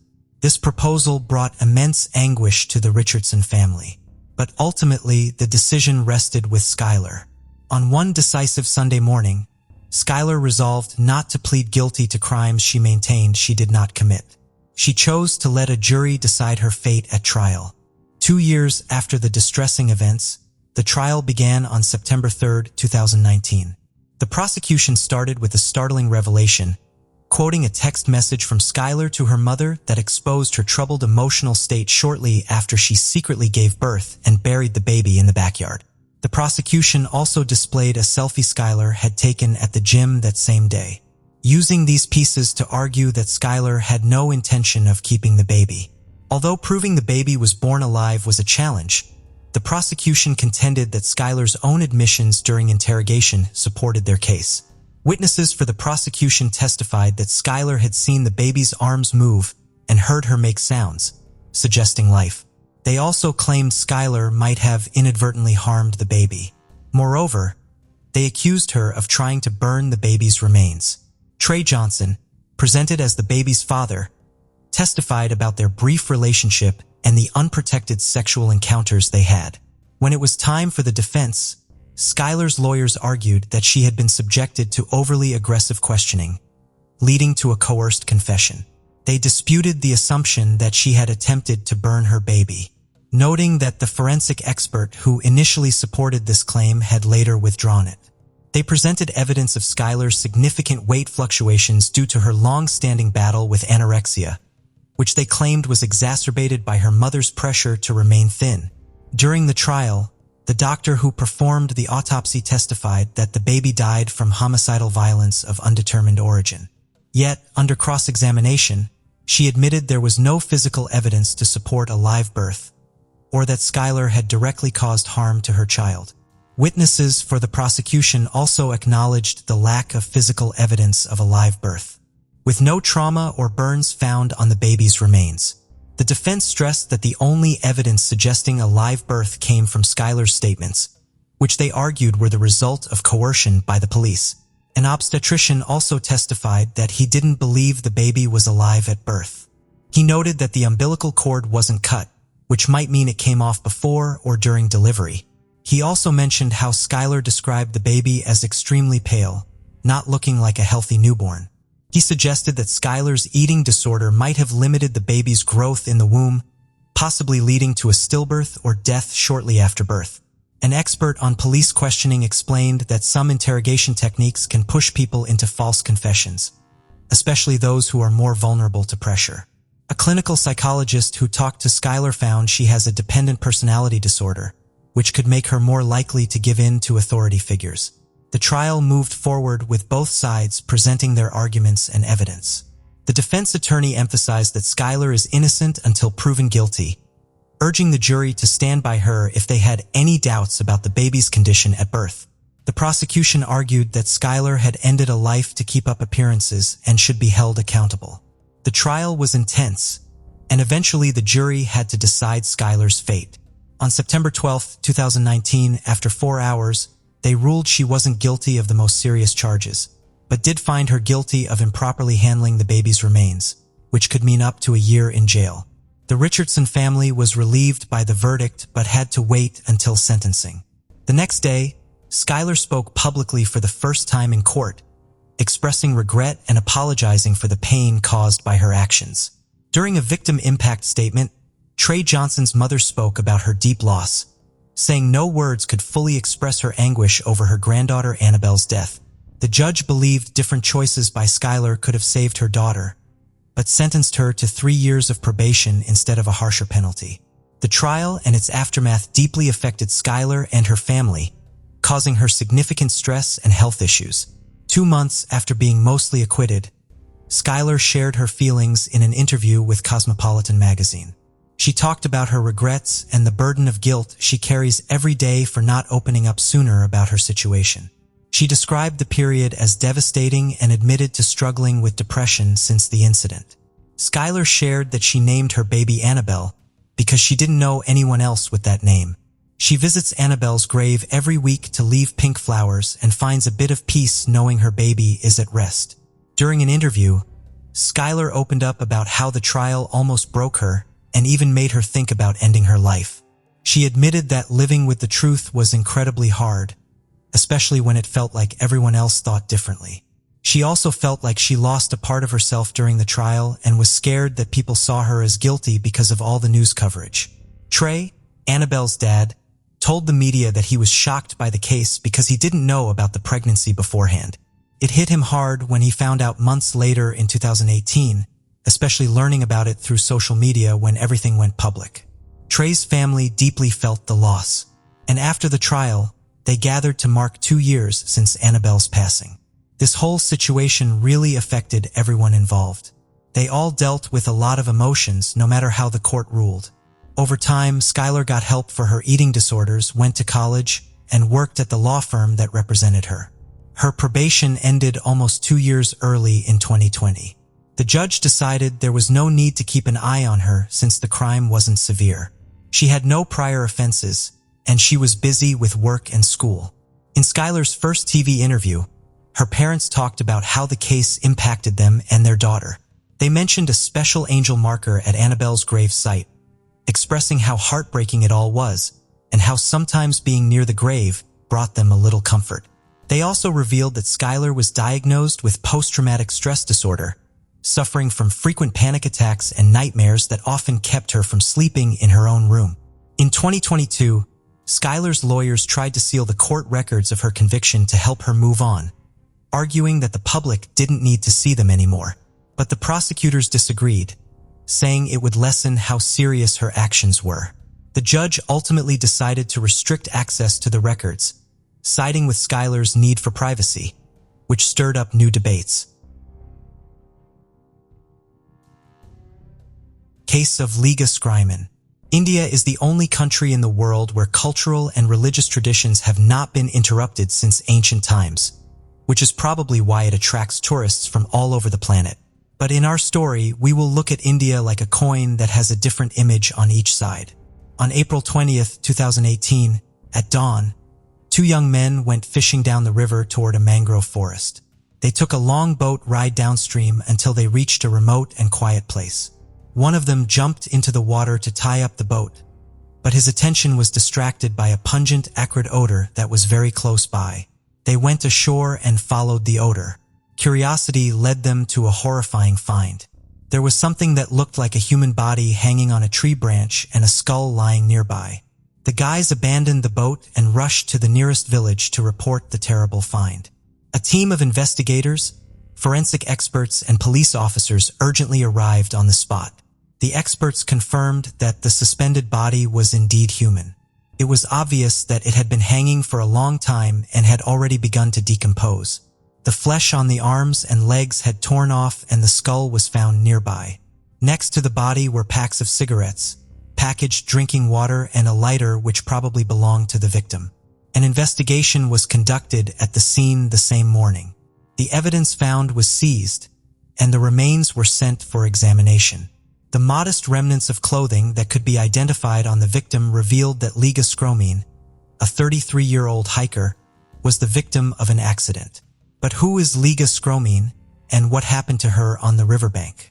Liga Scrimen was born in Latvia in 1986. She grew up in a large and friendly family, had an older brother and a younger sister. The sisters were very friendly and from childhood shared all joys and hardships with each other.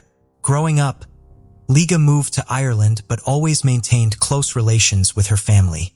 It was in Ireland that she met Andrew Jordan. It was not love at first sight, as the modest Liga had difficulty in communicating with new people. But after 5 years, Liga and Andrew turned into a married couple who made great plans for the future. Despite the fact that Liga worked in a hotel and led a modest lifestyle, she dreamed of opening her own center of yogic retreats in Portugal. Andrew supported his beloved's idea, and together they saved money for 4 years to fulfill their dream. But fate had other plans. In early 2018, Liga was experiencing the effects of an aggravated skin disease that was causing physical and mental discomfort.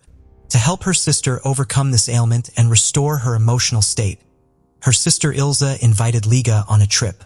So in February 2018, Liga and Ilza traveled to Tiruvananthapuram, the capital of Kerala, so that Liga could receive Ayurvedic treatment for depression.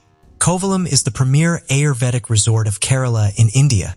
Kovalam, which means grove of coconut palms in Hindi, is a small village offering everything you need for a comfortable and complete rest and treatment. Ayurveda is the oldest system of medical knowledge, which originated more than 5,000 years ago. Ayurveda is based on the universal laws of nature, on the unity of all things in this world. Ayurvedic programs help a person to restore balance and harmony in the body. Panchakarma is the best Ayurvedic program for modern man in Kerala. Panchakarma helps to reboot the body effectively. Most of those who have undergone the Panchakarma course in Kerala repeat it annually, and it is not without reason, as regular Panchakarma not only allows us to get rid of extra pounds, but also adds a couple of decades of healthy life. Since 1985, Ayurveda has been recognized by the World Health Organization as the most effective system of alternative medicine in the world. Let us emphasize that all the promised benefits of Ayurveda are only an alternative, not a panacea for healthy longevity. The 33-year-old Liga and her sister came to Kerala in search of spiritual enlightenment, hoping to be cured of depression in one of the Ayurveda centers. Their treatment tour was scheduled for 6 weeks and included yoga classes, meditation, therapeutic herbal drinks, and nutritional and massage recommendations. The sisters were treated together at an Ayurvedic clinic at Kovalam in Kerala. and have already completed their course. On the morning of March 14th, Liga refused to go to yoga class with her sister, explaining that she had a headache. When Isla returned to her room, Liga was not there. With the help of the hotel staff, Liga was able to find out that her sister left the hotel around 11:30 a.m., wearing leggings and a yoga t-shirt, hired an auto rickshaw, and went to Kovalam Beach for a walk. The beaches around Kovalam are popular destinations for both domestic and international travelers. The sandy beaches of Kovalam are always crowded. However, Liga could not be found there. Liga wandered the beach until late at night, showing her sister's picture, but never heard the long-awaited response that someone had seen her. This was actually strange, as Liga was a tall white girl who definitely stood out, and if she was actually on the beach, someone should have seen her. After searching unsuccessfully, Isla went to the police station to report her sister missing. However, the Indian police officers did not show any sympathy for the missing foreign tourist. On the contrary, they complacently asserted that they would surely find the girl who had strayed, or that she would surely return the next day. They were not even deterred by the fact that Liga, according to her sister, had psychological problems and could be an easy target for criminals. The police registered a case, but the investigation started coldly, or rather, it is more correct to say, did not start at all. Liga had traveled extensively in Kerala, visiting Kollam, Vakala, and finally came to Kovalam. She considered herself a very experienced traveler in India, and this time she took her sister with her to show her the India she loved so much. But the trip turned tragic. After a few days of inaction by the Indian police, Liga started searching on her own.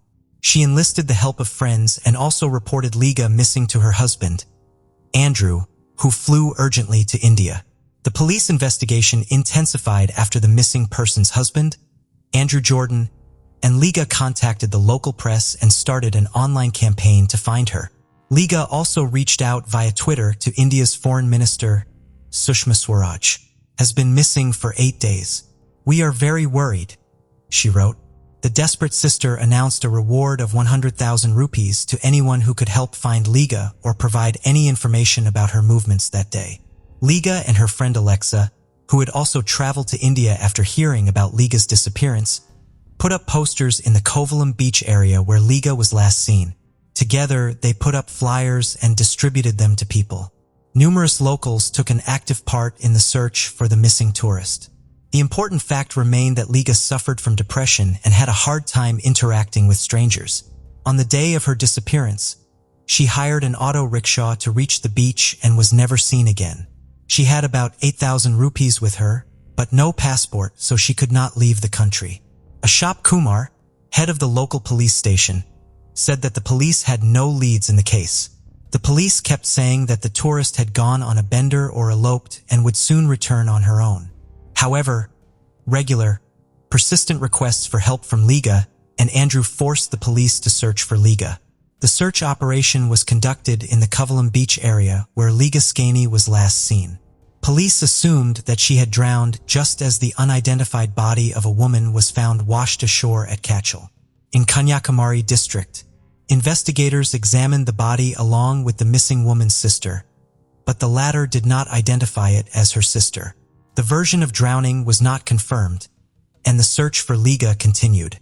Andrew, on the other hand, was convinced that his wife had been kidnapped by local gangs for the purpose of selling her. He tried to infiltrate these gangs to get more information, but was exposed and warned that repeated contact with the gangs would result in him having to leave the country. A month after Liga went missing, there were still no leads to help find the girl. Liga continued to look for her sister. She visited Kovalam Beach every day and watched people. On one such day, she spotted a boat and she had a theory.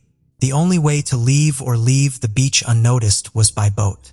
On April 17, 2018, after a forced hiatus, Andrew returned to India to continue his search.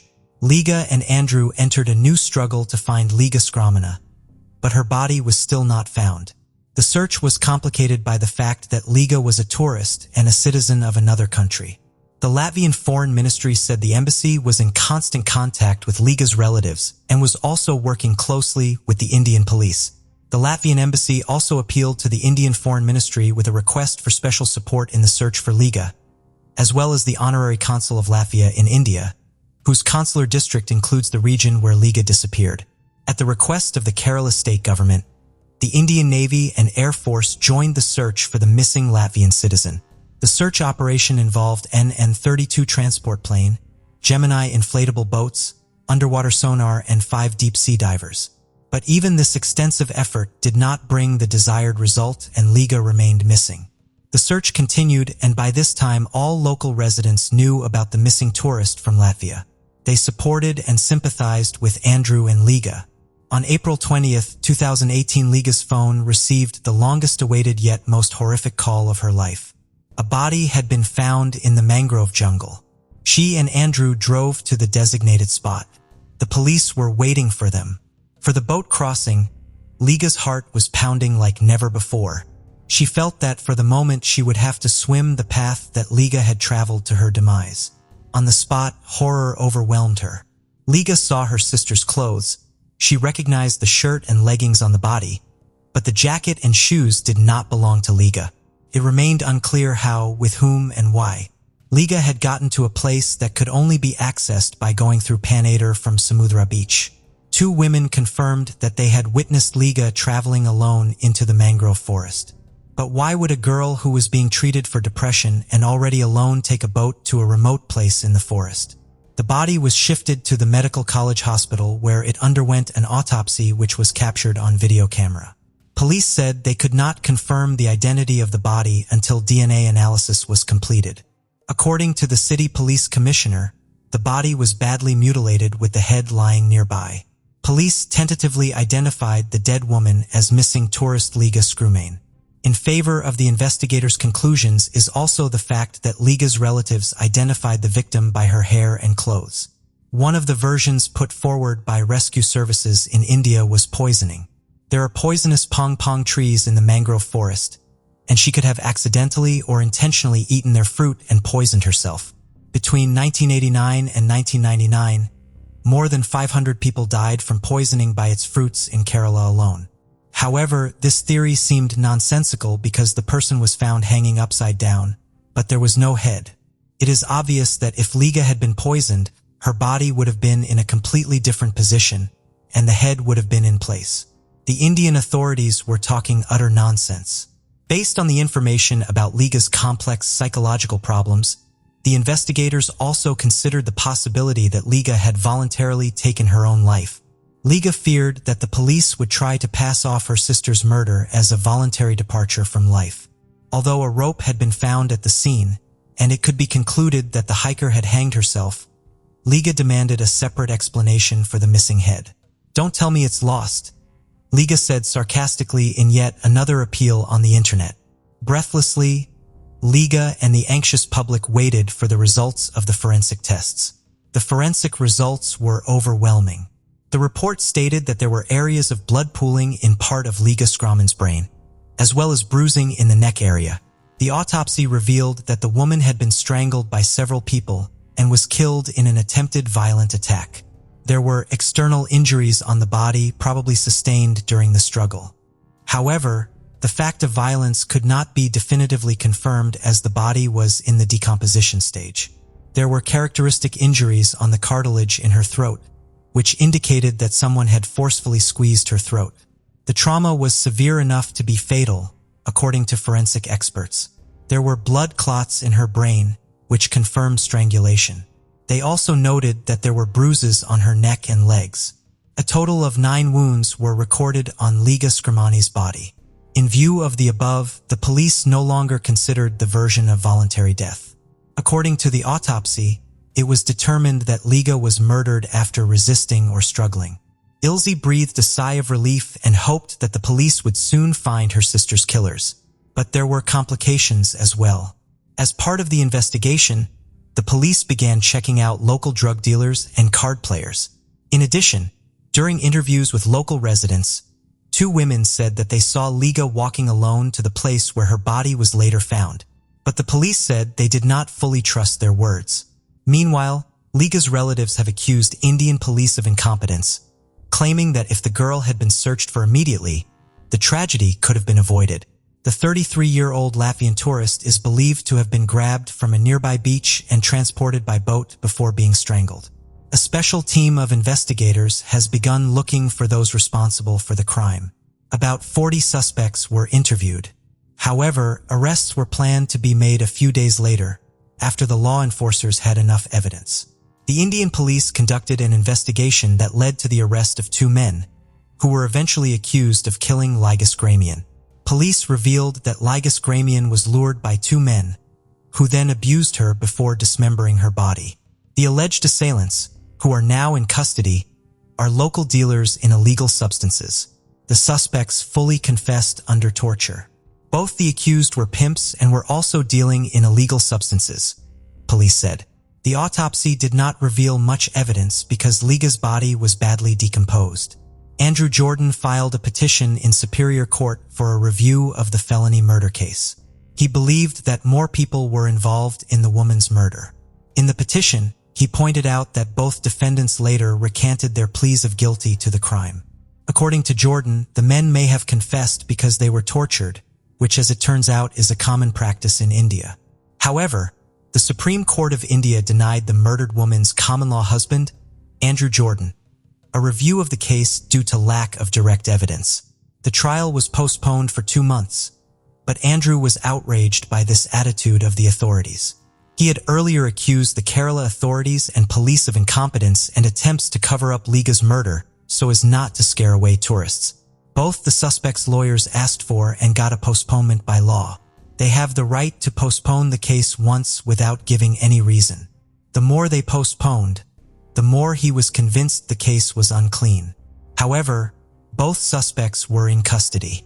Investigation revealed that 32-year-old Umesh and 28-year-old Ajakumar offered Liga skeini weed, and when she was drugged, they used it and then strangled and decapitated her. It is noted that the 2 men apprehended for the murder of Liga Skram had previously committed similar crimes on numerous occasions. Both of them worked for a food delivery company in the Kerala capital and earned money as illegal tour guides in their spare time. Umesh and Ujjan have been charged with destruction of evidence, murder, poisoning, kidnapping, and rape. The place where Liga's corpse was found had earlier served as a pleasure ground for Umesh. He used to take men there. 13 criminal cases have been filed against him, including 6 for sexual assault and 1 for attempted murder. Several of Umesh's victims have testified against him. Ligas Gran, along with both men, was seen in the area by several people. They were initially silent, but confessed to everything after the body was found. The detainees confessed to police that they committed the murder while attempting violence. They were apprehended, but had previously claimed that they had only seen Liga Skran in Kovalam. The men pleaded guilty after repeated interrogations.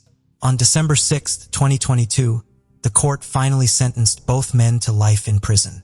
The court also recognized that the criminals must pay compensation to Liga Skran's sister, Ilsa, 65,000 rupees each.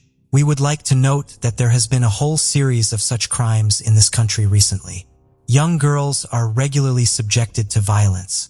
The problem of crime in India is very acute. Due to the huge number of sexual acts against minors, the government has introduced the death penalty. It is also worth noting that if the relatives, and primarily Liga's sister, had not been persistent, had they not involved the press. By organizing a press conference and an influential MP, it is obvious that the local police would hardly have seriously investigated the case. At first, a theory was put forward that Liga had allegedly passed away voluntarily, and as it now turns out, this is not the first incident in this very place where Liga was found. After this story, I would like to warn once again all women who are frivolous about the dangers of traveling alone in India. Do not seek spiritual enlightenment in distant, dangerous, and uncharted countries. Take care of yourself. In 2014, during a routine traffic stop in Smith County, Mississippi, an incredibly disturbing case came to light. The police were drawn to a truck due to a strong odor emanating from it. As the officer asked the driver for his paperwork, he observed that the man appeared anxious and confused. The vehicle reeked of decay, and upon further investigation, The driver was identified as 37-year-old Timothy Jones Jr. The situation became even more concerning when the officers learned that Jones had 5 children. Yet the truck was empty, containing only some clothing items. When asked about his children, Jones initially denied having any, then changed his story, claiming he had 3 children who were supposedly in South Carolina. This inconsistency raised suspicions, prompting the officer to detain Jones for further questioning. What they discovered rendered them speechless. Timothy Jones Jr. and Amber Kaiser, a divorced couple with 5 children all under the age of 9, Mara Grace, Elias Xavier, Nathan Hayside, Gabriel Asher, and Elaine Marie. They lived in Lexington, South Carolina. When Amber met Timothy, she was drawn to his world and felt connected to him and his lifestyle. They were teenagers when they met and married very young.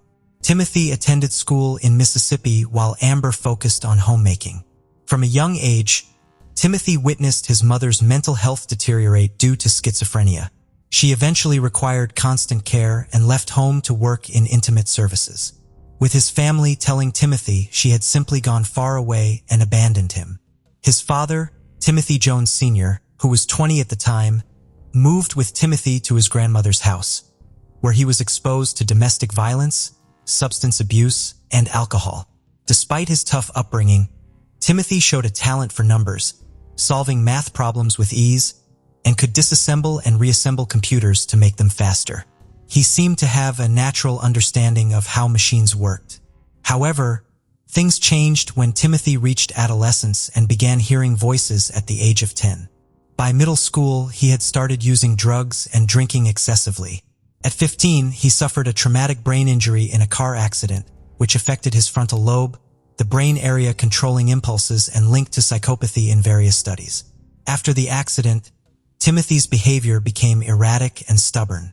He was also very jealous of his father, feeling that anyone who had a relationship with him took away his father's attention. Over time, Timothy believed his father didn't love him and feared he would end up abandoned. Despite his growing intelligence, his emotional development was stunted, leaving him with the mentality of a child and lacking common sense and empathy. After finishing high school, Timothy Jones Jr. dreamed of joining the elite U.S. Navy SEALs. His intelligence earned him a chance to study there, but he faced a major hurdle. He lacked athletic talent and discipline, lasting only a few weeks in training. Often found crying out of frustration, he struggled to keep up with the rigorous demands. This led to depression, and a subsequent drug test revealed substance abuse, resulting in his expulsion. In 2000, Timothy began associating with individuals involved in bad things. One day, the police found him in possession of illegal substances and discovered he had been writing checks in his father's name. The police warned Jones's father that he had to press charges against his son or face arrest himself. In 2001, Timothy Jones Jr. was sent to a labor camp in an Illinois state prison for a year. Upon release, he seemed transformed, having found religion as a guiding force in his life. He memorized significant portions of religious texts and aspired to live strictly by them. Jones met Amber, the mother of his children, while they both worked at an amusement park in Chicago. After some time, in 2004, he invited her to his Pentecostal church. Within weeks, they decided to marry, adhering to the church's expectation for immediate marriage. Amber was 19 and Timothy was 22. Soon, Amber realized the church's strictness. Women couldn't cut their hair, wear pants, makeup, or jewelry, and Timothy believed that women should be submissive to their husbands, be fruitful and multiply. Timothy was deeply religious, dedicating himself entirely to the church. Many advised him against taking the Bible literally, but he remained steadfast. The young couple quickly had 3 children, Mara, Elias, and Nathan, each born a year apart.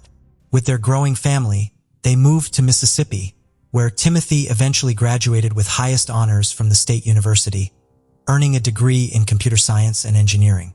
Timothy Jones Jr. managed all of this while being married, having children, and working various jobs.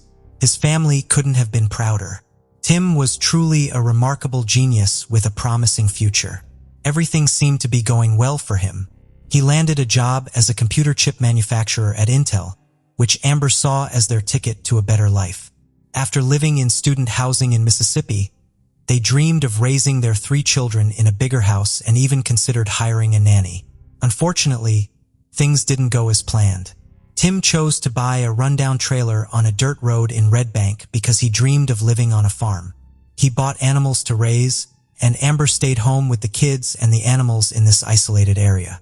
She didn't have a car or know how to drive. By 2012, the couple had 2 more children, and problems began to arise. Tim doubted the paternity of their youngest daughter, Elaine, and wanted Amber to homeschool the children. Though she only had a high school education, Amber felt increasingly isolated with no family nearby and Tim's family in Mississippi. She felt inferior to her intelligent and educated husband.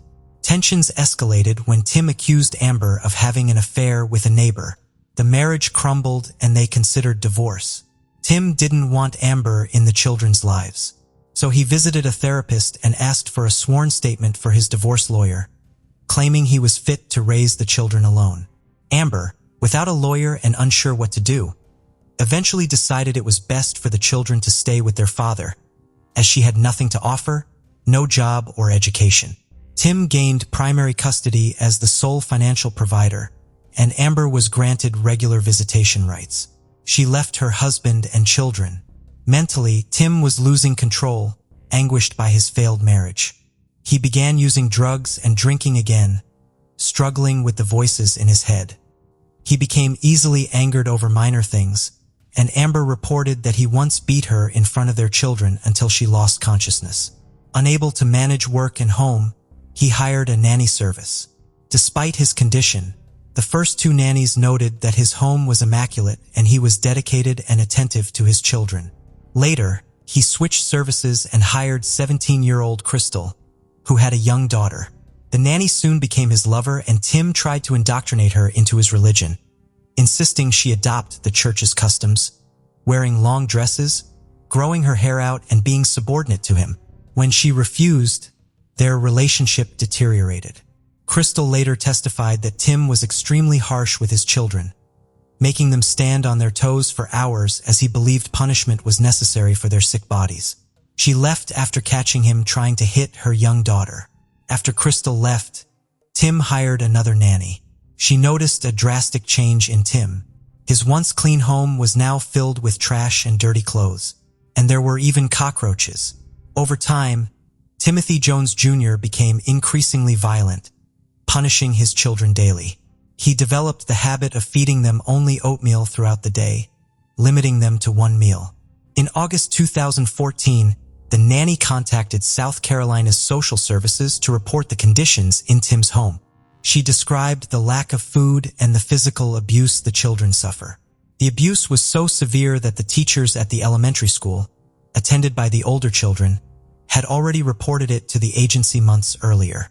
The agency had previously required Jones to sign a written promise never to mistreat or hit his children again, as they often arrived at school with bruises. When asked about the injuries, the children said their father would grab them by the neck and slam them against the wall.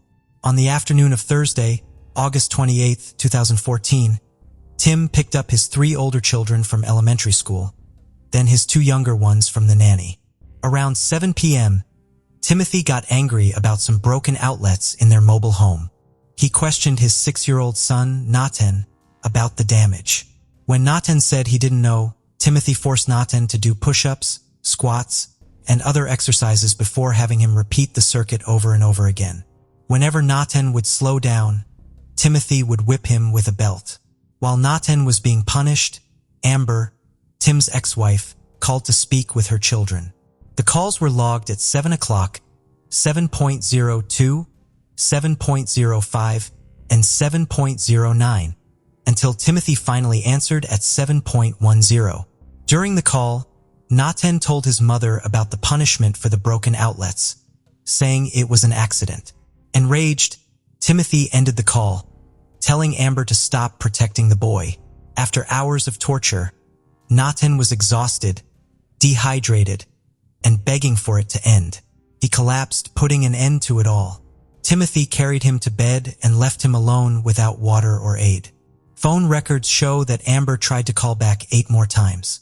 At 8:30, Timothy searched for an explicit scene from the movie American History on YouTube, despite knowing his son was already unresponsive. Around 1 a.m., Jones took his 8-year-old daughter, Mara, to a local convenience store to buy 10 packs of cigarettes. Upon returning home, he grabbed Mara and began to strangle her. Next, Timothy went to his 7-year-old son, Elias, and did the same thing. After that, he removed his belt and went to Gabriel, who was 2, and Elaine, who was 1. He placed the belt around their necks and pulled until they stopped breathing. Seeing that none of the children were moving, he took their sheets and blankets, wrapped them separately, and placed them in the back seat of his car. On Friday, August 29th, Jones's father called him at around 7:43 a.m., but there was no answer. At 9:36, the nanny called, and on her second attempt, Jones answered. She asked if he would be dropping the younger kids at daycare, and he told her not to worry, saying he would take them next week, mentioning that they were out and would return by Tuesday. That morning, he drove from place to place. Between noon and 2 p.m., he searched online for drugs out of state. At 12:17, Jones was near Alabama, and his grandmother called him multiple times. But he did not answer and continued to ignore her messages throughout the day, totaling 23 attempts. Between 3 and 5 p.m., Jones searched online for tobacco shops in Alabama and Mississippi and for camping sites in South Carolina. At 8:04 p.m., his location was recorded in Georgia. The next day, August 30th, his grandmother continued sending messages, asking why he wasn't responding to her calls. His phone's location was recorded in Red Bank, New Jersey. On August 31st at 10:08 a.m., Jones searched the internet for camping stores and RV parks in South Carolina landfills, Lexington County landfills, and animal services, in addition to Tucson's. At 4:54 p.m., the nanny texted Timothy Jones Jr. to remind him to bring diapers when he dropped off Gabriel and Elaine on Tuesday. An hour later, he replied, saying he had left South Carolina with the children to start fresh and asked her to clean the mobile home, offering her to take whatever she wanted from the belongings he left behind.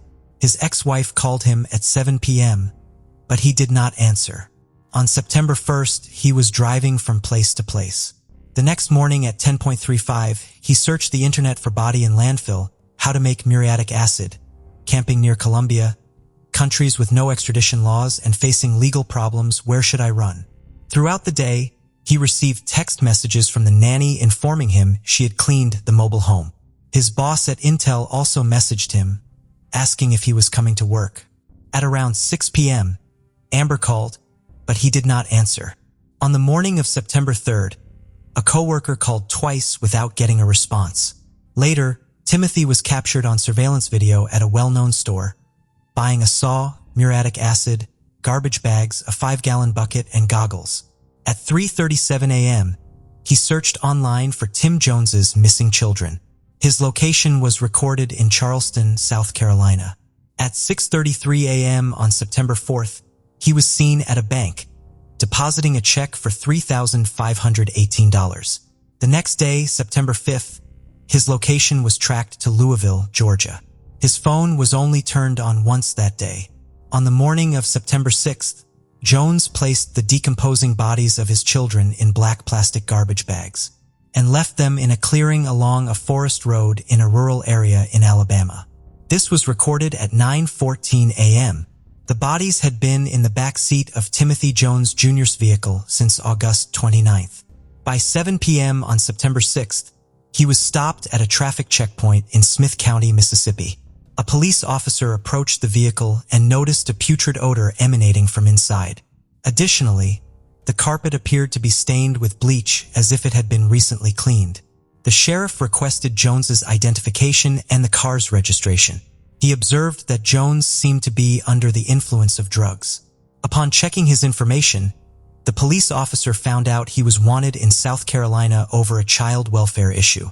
When asked about his children's whereabouts, Jones first claimed he had no children, then said he had 3 children who were in South Carolina. The officers asked for the phone numbers of his father, grandmother, and ex-wife to verify the children's safety. After making the calls, they immediately arrested Jones. The police mentioned that as soon as Jones was placed in the patrol car, he became emotional and started telling the officers what he had done to the children. He explained that he felt a deep sorrow and angered because one of his sons was playing with an electrical outlet. He grabbed the boy by the neck and choked him until he passed out. After that, he did the same to his other son, using a belt because his hands were too large. When his eldest daughter walked in and saw what was happening, he grabbed her and choked her with his hands until she turned purple. In another account, Jones said that when he saw his son playing with the electrical outlet, he believed the boy was trying to harm him, which led him to kill his son. In an audio recording, investigators are heard discussing how Timothy Jones Jr., his 6-year-old son, Nathan, to do hours of physical exercises after the boy accidentally turned off the electrical outlets in the family's living room. Jones told investigators that he eventually sent Nathan to bed, only to find him dead later when he checked on him. When asked why he did it, Jones mentioned that he killed his children because he heard voices in his head and believed his children were conspiring against him. He also thought his children would be happier in heaven. During his days on the run, Jones traveled through the southeast with the bodies of his 5 children under blankets in his car. He ultimately dumped their bodies in a remote forest in Alabama before being arrested by chance during a routine traffic stop in Mississippi. By September 9th, after giving his second statement, Tim claimed he didn't mean to do it. He said the punishment imposed on Nathan got out of hand, and when he went to the boy's room, he found him lifeless due to the strenuous exercises. Not knowing what to do, he decided to end the lives of all his children. The pathologist mentioned that after the autopsy, she couldn't definitively establish the cause of death. However, she suggested that Nathan might have been so weakened from the excessive exercise that it didn't take much force for his father to finish him off. Investigators questioned why Jones didn't call 911 if it was truly an accident.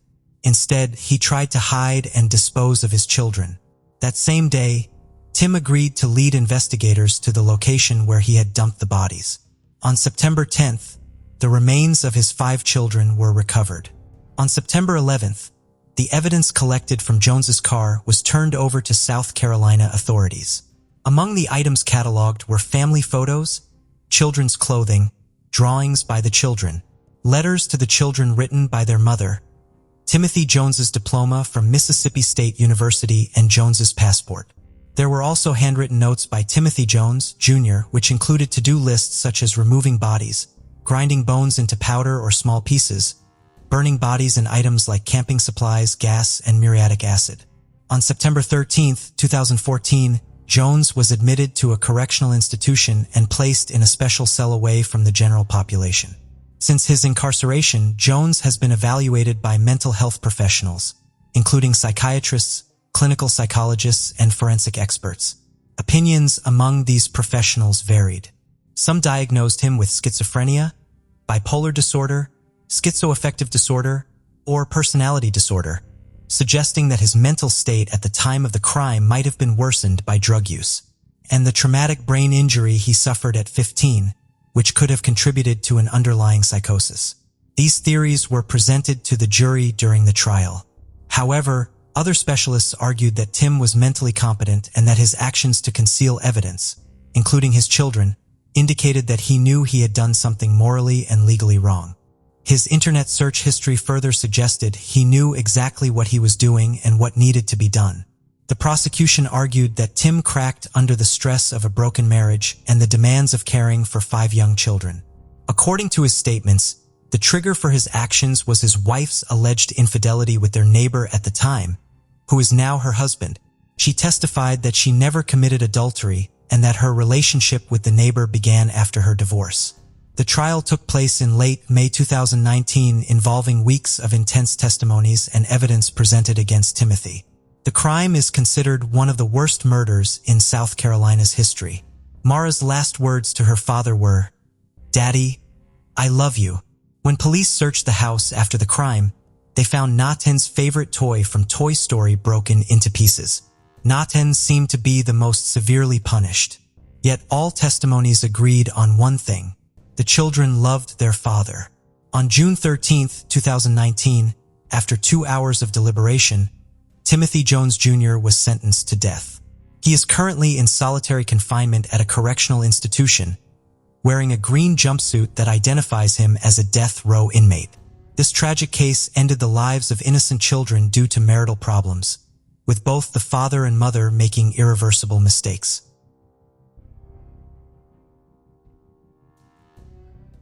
Case of Lorena Bobbitt.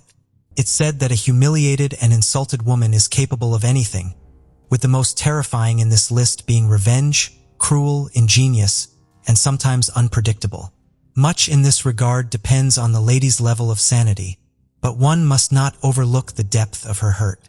This destructive emotion can be carefully hidden within a woman for years, but if it erupts, it will sweep away everything in its path. The story of the Bobbitt spouses in the early 90s shook the world, and their surname became a byword, spawning the verb to bobbit, which means to cut or to chop. This case drew heightened public attention not just to the issues of domestic violence, but also to such a delicate subject as marital assault, which many tried to sidestep. Lorena Leonor Bobbitt was born on May 15, 1970, in the town of Bucoy, located in eastern Ecuador near the province of Chimborazo. She was the youngest child in a simple and very modest family. When she was in elementary school, her family moved to Venezuela and settled in Caracas. Lorena grew up quite clever. She performed well in school, was diligent and goal-oriented. In her teenage years, she lost her father and her relationship with her mother. Elvia Gallo was quite strained. As soon as she graduated from school, she decided to move to the United States to live with her cousin, Jana Basutti. Her relative gladly took her in and helped her with the paperwork for a student visa. However, she was a very conservative woman, so Lorena, living in her house, had to abide by a strict set of rules, just like Jana's own children, and also take on some of the household duties. Despite everything, the young woman decided to stay in the US as she realized that it offered her far more opportunities than Latin America. She had long been attracted to the beauty industry, so Gallo decided to train as a manicurist. Moreover, Basutti owned her own beauty salon located in the city center, had extensive experience in the field, and was eager to help her niece learn the profession by allowing her to observe the work of the specialists and practice on her own. Later, her aunt arranged for her to work part-time in her salon. About 8 months after she moved to the new country, the young woman had settled in, enrolled in college, and was working as a manicurist in her relative's salon while gradually saving money. In September 1988, Lorena was preparing to go to a party with several of her friends. Her aunt gave her strict instructions on how to behave and what time she needed to be home, and she promised that everything would be fine. The modest young beauty was nervous as it was her first time preparing to go to a nightlife establishment late at night. She chose a relatively modest outfit, unlike her friends, applied makeup and styled her hair fashionably. Upon arriving at the nightclub, she was struck by the carefree and festive atmosphere. Inside, the venue was filled with young people dancing, having fun and socializing, and Lorena couldn't help but think that such a place might be where she could meet the man of her dreams. This thought proved to be prophetic. A few minutes later, she noticed a very attractive young man intently looking at her and smiling. He waved at her and she waved back. Then the young man approached her and introduced himself. He was John Bobbitt, and he could not take his eyes off the young beauty with the quite exotic appearance. The guy was handsome, tall, and charismatic. He cracked jokes and skillfully paid compliments so she couldn't resist his charm. They spent the evening dancing and chatting, and afterwards the new acquaintance walked Lorena to her aunt's home. As they said goodbye, he asked for her home phone number and promised to call soon. John Wayne Bobbitt was born on March 24, 1967, in Buffalo in the northwestern part of New York State. He was the youngest of 3 children in his family. At the age of 3, the boy lost his father, who tragically died, and his mother, unable to cope with the shock, ended up in a psychiatric clinic after a serious nervous breakdown. All 3 children were taken into the care of their religious aunt and uncle, who wanted to help their relatives in this difficult situation. The boy was still very young at the time, but the events that occurred undoubtedly left a mark on his life. The aunt and uncle raised the children with strictness in accordance with religious canons. They all attended church every Sunday and engaged in charity work, trying to help those around them. John was not an outstanding student, but overall he did fairly well in school. As a teenager, he decided to pursue a future in military service. After undergoing the necessary training and special preparation at a military academy, the young man joined the ranks of the Marines, where he proved himself as a brave, disciplined, and determined young man. However, after a few years, the strict regime and the need to obey in the army began to weigh on him. After leaving the service with some military experience and skills, he was hired as a security guard at one of the city's popular establishments, but he later changed jobs frequently, not staying long at any.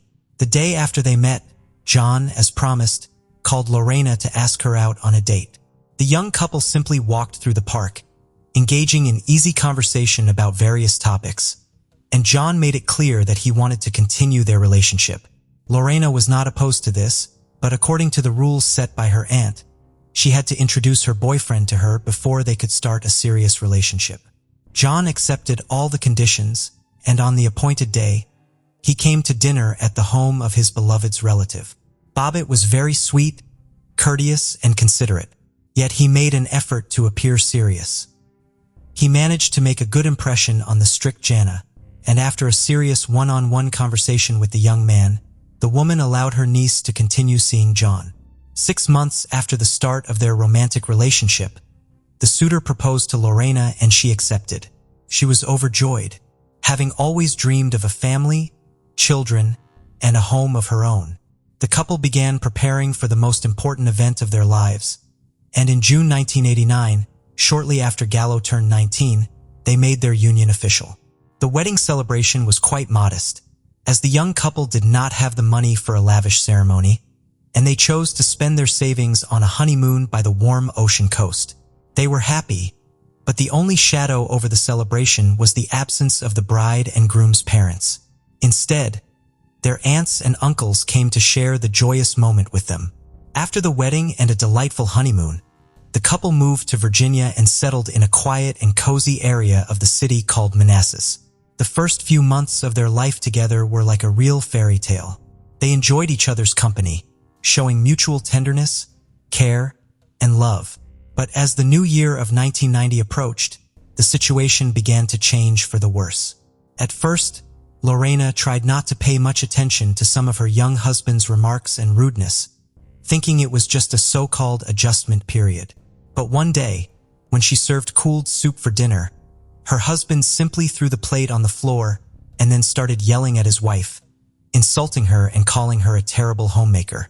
She tried to argue, pointing out that John whined. He closely monitored where she went and who she spoke to. At home, she had to follow the rules he set, and intimacy between them occurred only when John wanted it, regardless of Lena's wishes. The poor girl couldn't share her problems with anyone as she found the situation shameful and humiliating. On June 22, 1993, John, along with his longtime military buddy, decided to go out to an entertainment venue. The men partied and drank until late at night, while Lorena was at home alone. She did not wait up for her husband and went to the bedroom around midnight, soon falling asleep. Around 3 in the morning, a drunk and aroused John returned home. He didn't waste any time and ripped the shirt off his sleeping wife. Lorena hardly understood what was happening when her husband forcefully took advantage of her. She begged him to stop and not to do this, crying, but he was completely indifferent to her pleas and tears. After it was over, John simply collapsed next to her and fell asleep. Lorena, trembling and sobbing, made her way to the kitchen. She poured herself some water and took a few sips to calm down, but then her gaze fell on a stand with large, sharp kitchen knives. Her hand reached out on its own and pulled out a carving knife. Out of her mind, she went back to the bedroom where her husband lay on his back, snoring drunkenly. She grabbed his genitalia with her left hand, squeezed hard, and sharply cut through with the knife, severing a large part of it. John jumped up, screaming in agony, while Lorena simply walked out of the room, went to the garage, and got into her car, speeding away through the deserted nighttime streets of the city. She only came to her senses at an intersection when she saw a red light at the traffic signal. At that moment, She looked at her blood-stained hands and realized that she was still holding the severed part of John's body in her left hand. She rolled down the window and threw the detested piece of flesh out, then continued driving. Lorena headed to the home of a close friend who was stunned by her nighttime visit and the state she was in. After Lorena told her what had happened, her friend, realizing the gravity of the situation, called the police herself and summoned a medical team to the house where the injured Bobbitt was. Precision surgery was required. Throughout this ordeal, John was desperately trying to stop the bleeding by pressing a sheet against his wound. Notably, the groin vein is a major vessel, and its injury nearly always results in death from blood loss. However, John was somewhat fortunate, if one could say that, because a clot had formed, significantly slowing the blood loss. The responding medics arrived in time to transport him to the nearest hospital, where he received immediate medical attention. Question then arose about the whereabouts of the severed part of his genitalia, as it was still possible to reattach it to its original place, with restoration of its initial physiological functions. Lorena indicated the approximate area of the road where she had discarded her husband's anatomical fragment, and after an extensive search, the police were able to find it. The amputated organ was cleansed with antiseptic, then placed in a special container with medical ice and urgently transported to the hospital where the injured party was already being treated. The surgeon who arrived from the state capital was astounded by the complexity of the situation, as he had never encountered such a case before. But he proceeded with the operation anyway. He performed a unique surgery for that time, which lasted more than 9 hours and was more than successful. Despite the traumatic amputation of the organ and the fact that it had lain on the road for over an hour, all tissues and vessels were successfully reattached, and the patient quickly began to recover. Public outcry ensued. That same night, Lorena was arrested and taken to the police station for questioning, as well as to clarify all the circumstances and motives of her actions. She immediately confessed to everything and shared her harrowing story that had driven her to such a desperate act.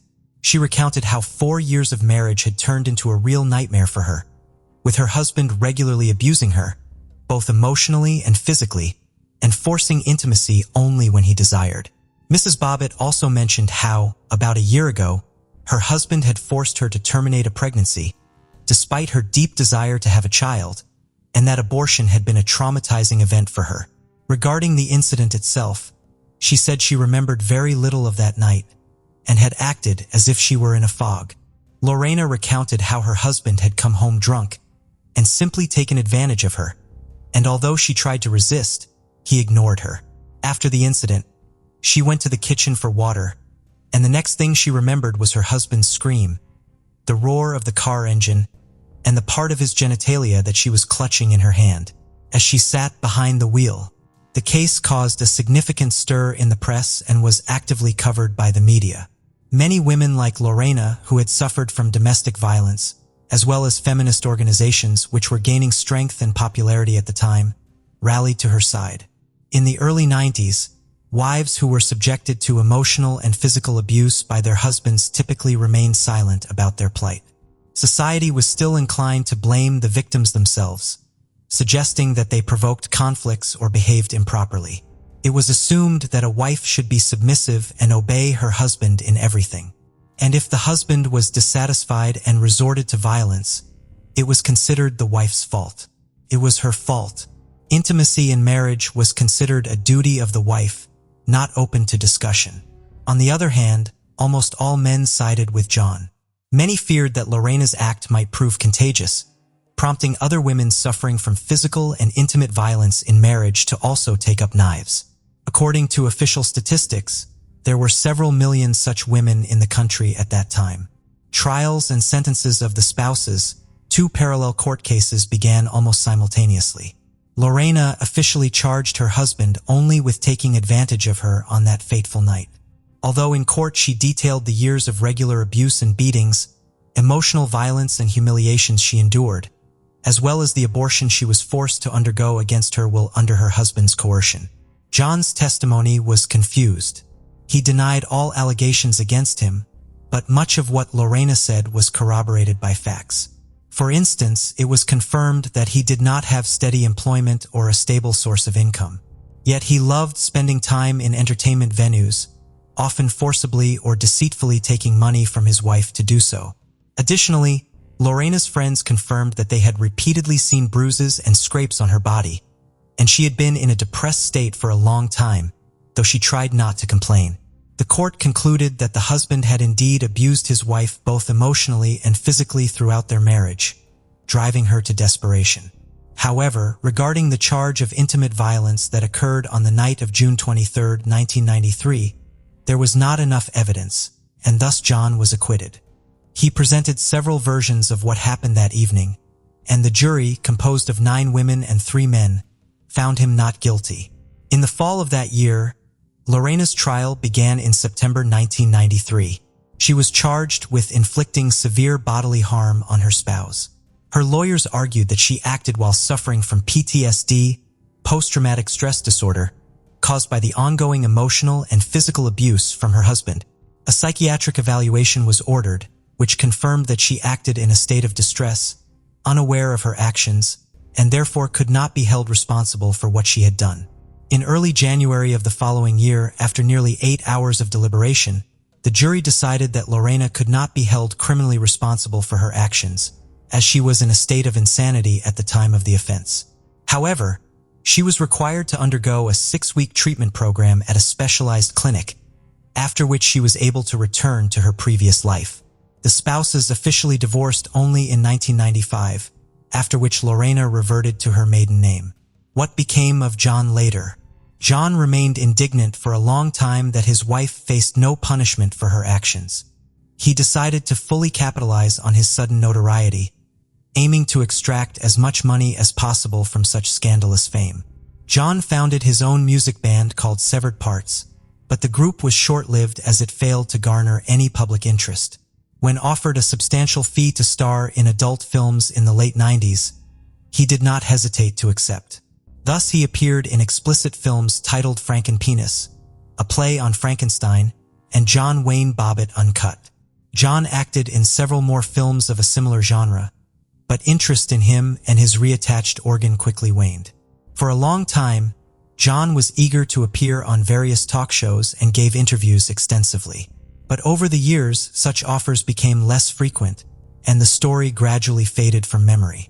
John then found work as a bartender in an entertainment venue in Las Vegas, and by his 50s he was struggling to make ends meet by taking jobs as a mover, driver, and pizza delivery man. In 1999, he received a suspended sentence for theft.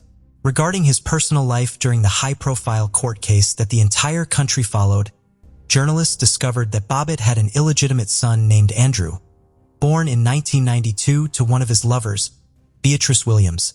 In 1994, John was brought to trial for assaulting his new girlfriend, Christina Elliott, who worked as a dancer in a nightclub. He spent 15 days in jail for this and received probation. In the early 2000s, John was arrested 3 times for assaulting his then-wife, Joanna Farrell. This time, he was imprisoned for a year for violating his probation. They officially divorced in 2004. What happened to Lorena? Unlike her former husband, Lorena did not take pride in her scandalous notoriety and tried to stay out of the limelight. In 1996, she decided to return to her native Ecuador, where her mother, Elia, was living at the time. However, just 6 months later, Lorena made the news again when her mother accused her of assault. The conflict was resolved without going to court, and the women continued to live together. A year later, Lorena returned to the USA, where she opened her own small beauty salon in Washington. In 2007, she founded a foundation called Lena's Red Wagon, which focused on helping women who had suffered from domestic violence. Soon after, Lorena agreed to give an interview for the first time in a long time and appeared on CBS News Morning Show, where she discussed her life post-incident. She also appeared on the popular Oprah Winfrey talk show in the mid-2000s. Lorena remarried, and her new husband was a man named Dave Bellinger, with whom she had a daughter in 2006. She preferred not to recall her marriage to Bob at all and claimed she did not follow his life after their divorce. In 2009, nearly 15 years after their sensational legal battles had ended, the former spouses met face-to-face for the first time on the show Insider. John apologized to Lorena for the way he had treated her during their marriage and declared that he still loved her despite everything. Lorena was visibly moved by his words and confirmed that every year on Valentine's Day, her ex-husband still sends her flowers and cards.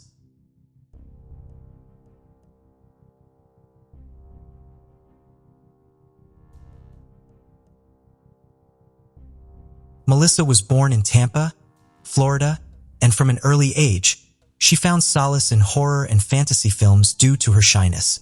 As a teenager, her love for manga and anime ignited a desire to cosplay, but her weight made her self-conscious. Instead of pursuing her passion, she hid her body under layers of clothing and focused on her studies. After graduating with excellent grades, Melissa faced a $26,000 debt. Feeling depressed, she turned to online health and fitness forums, determined to lose weight. Between 2011 and 2013, she successfully lost 90 pounds, gaining confidence and embracing a more daring style.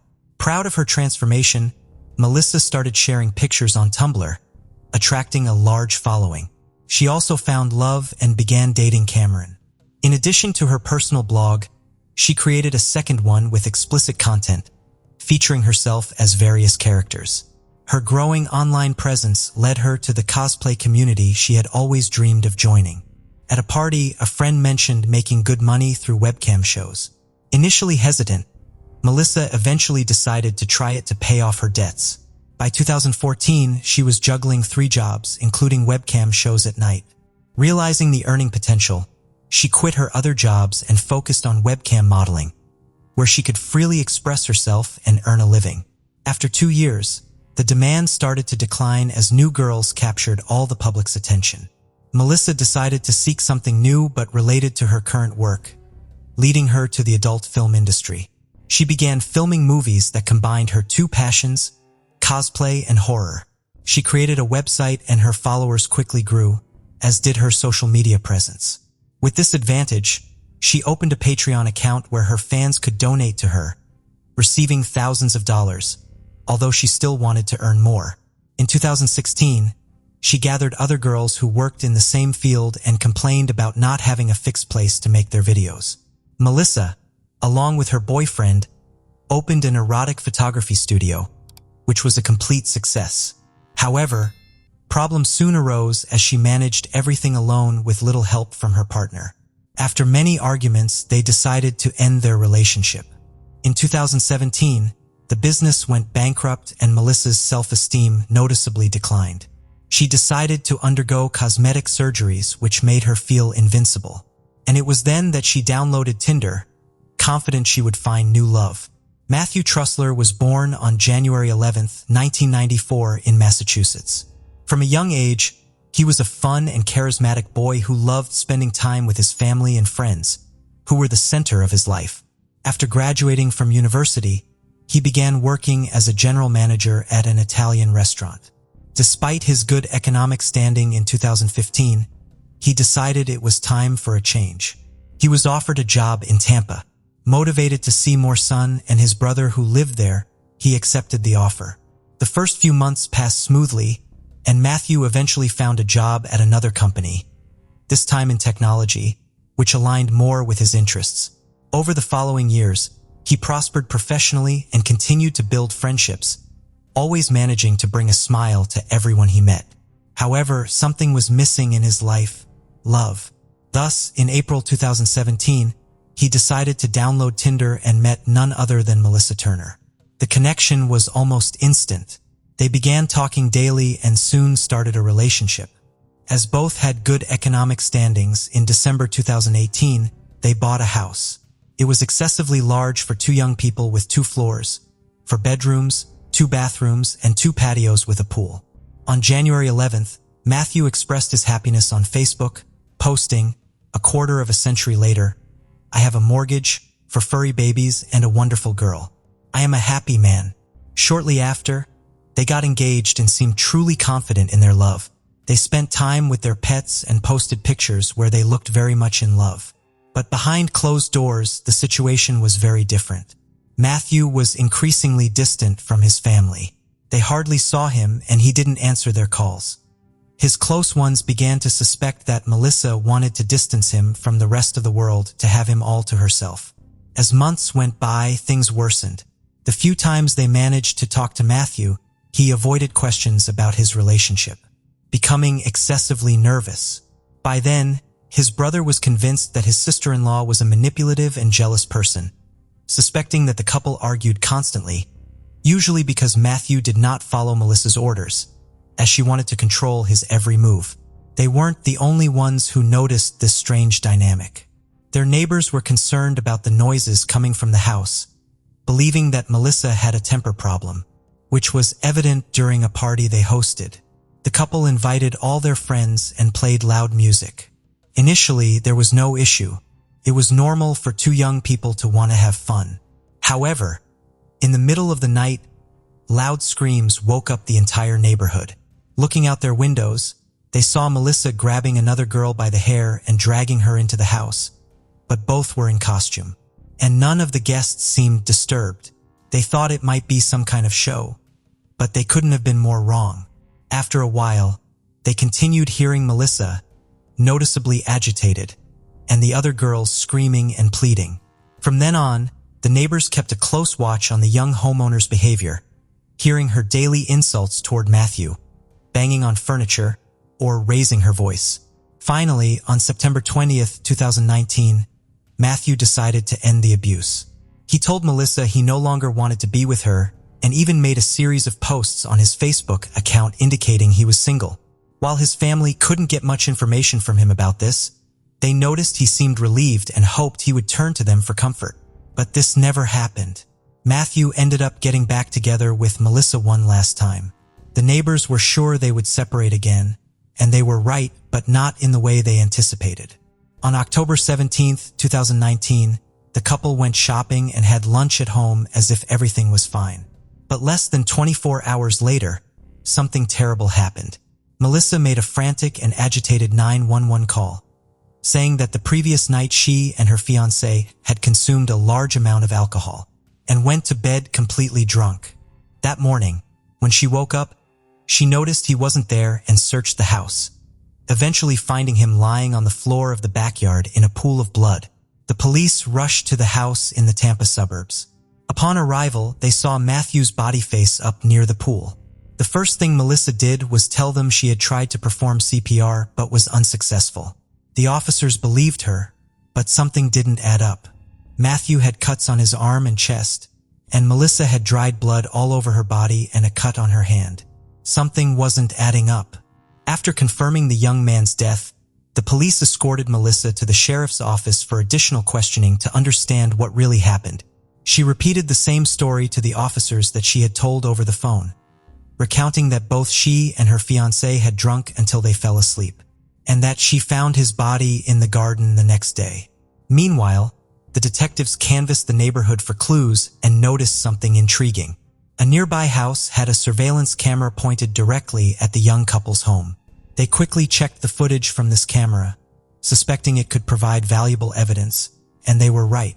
They also discovered the security cameras in the house. With this crucial discovery, they returned to the station to share their findings with the other investigators. Melissa remained very calm until they showed her the videotapes. The footage captured audio of an argument coming from the backyard of their house at 4:31 a.m. A female voice, likely Melissa's, could be heard saying, "Stay down." Just seconds later, the sound of glass breaking was audible, followed by the same voice saying, "So just die already."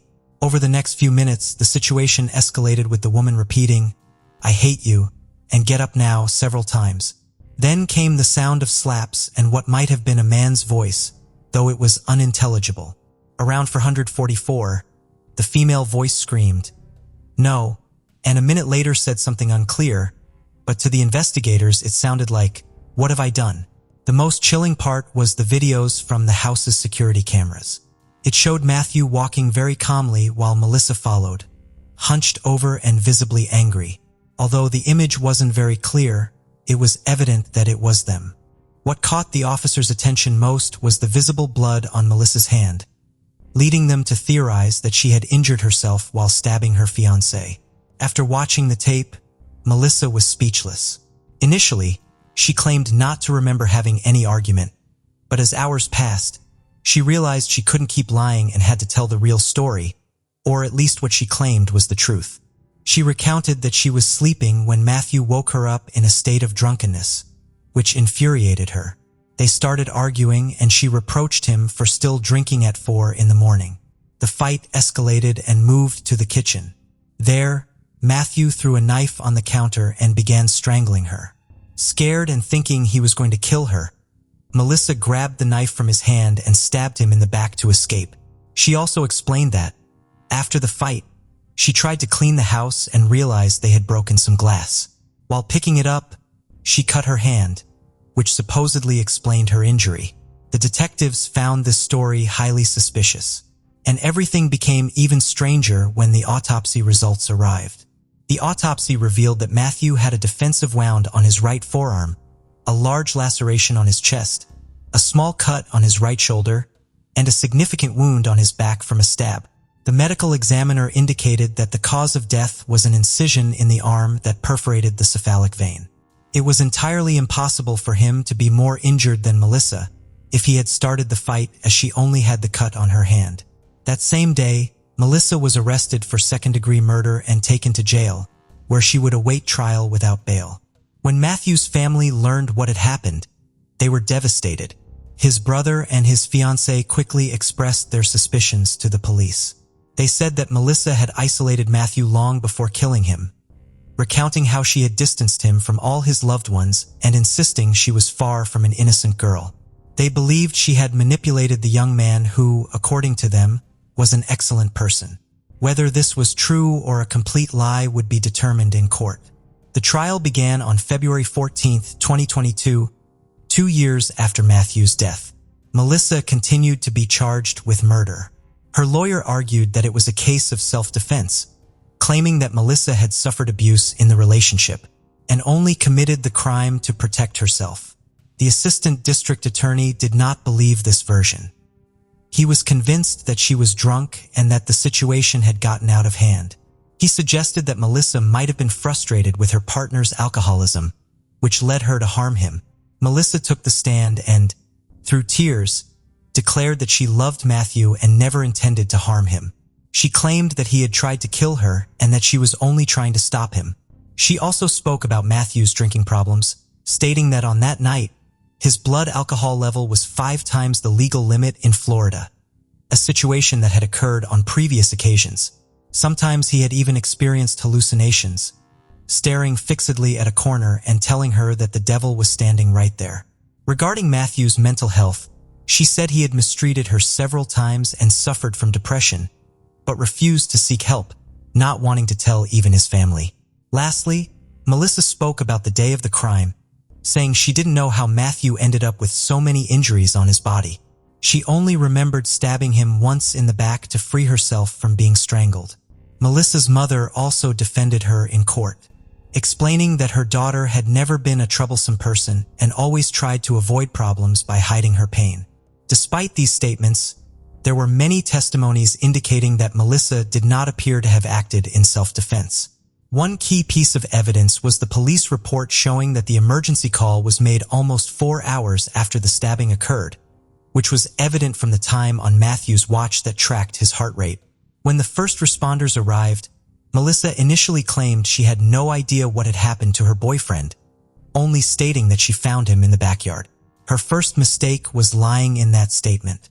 Matthew's mother took the stand to defend her son's memory, calling Melissa's story fabricated and expressing that her statements hurt as much as the crime itself. She addressed her former daughter-in-law directly, saying they both knew Matthew was the best thing that had ever happened to her, and that if he were there, the sentence Melissa was about to receive would have caused him great distress. However, none of these statements were as valuable as the video footage.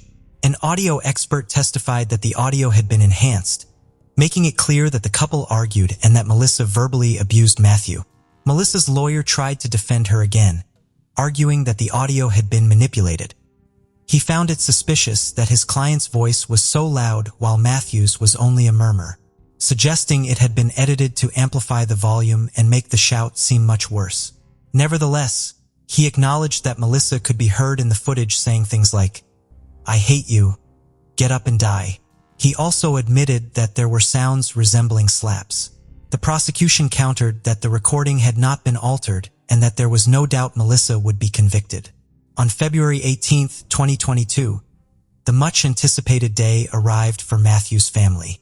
The jury deliberated for 7 hours before reaching a decision. The judge rejected the self-defense claim, and Melissa was found guilty of second-degree murder. During the session, a juror remarked that he believed Melissa had lost her mind, noting that she knew Matthew would die after the attack, but still didn't call the police or an ambulance. On March 18th, a month after the verdict, Melissa returned to court for her sentencing. She received 20 years and 5 months in prison, which she would serve in a Florida state prison. The victim's family celebrated the decision. Matthew's sister-in-law stated that justice had been served, only to a certain extent. Matthew's brother expressed how much he missed his brother, saying he was a good guy who was just starting to become a man. The reality is that we'll never know what would have happened if the two young people had separated. But one thing is certain. Melissa decided to kill Matthew without remorse.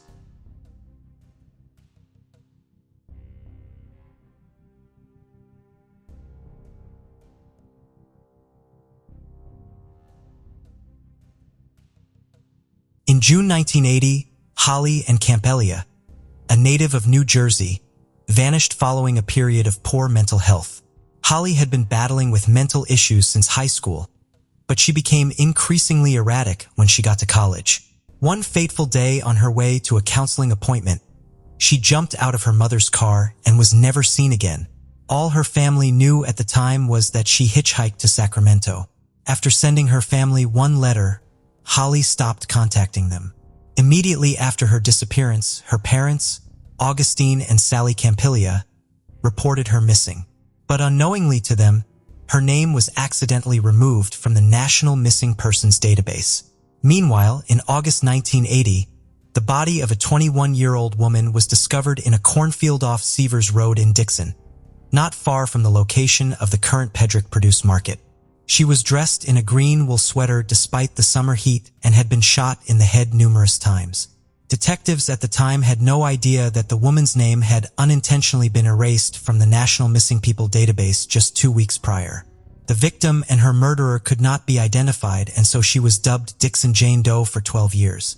In 1992, when Augustine and Sally Campelia got to know that their daughter Holly and Campelia had accidentally dropped from the missing persons database used by law enforcement, they contacted the officials to re-add her name into the database.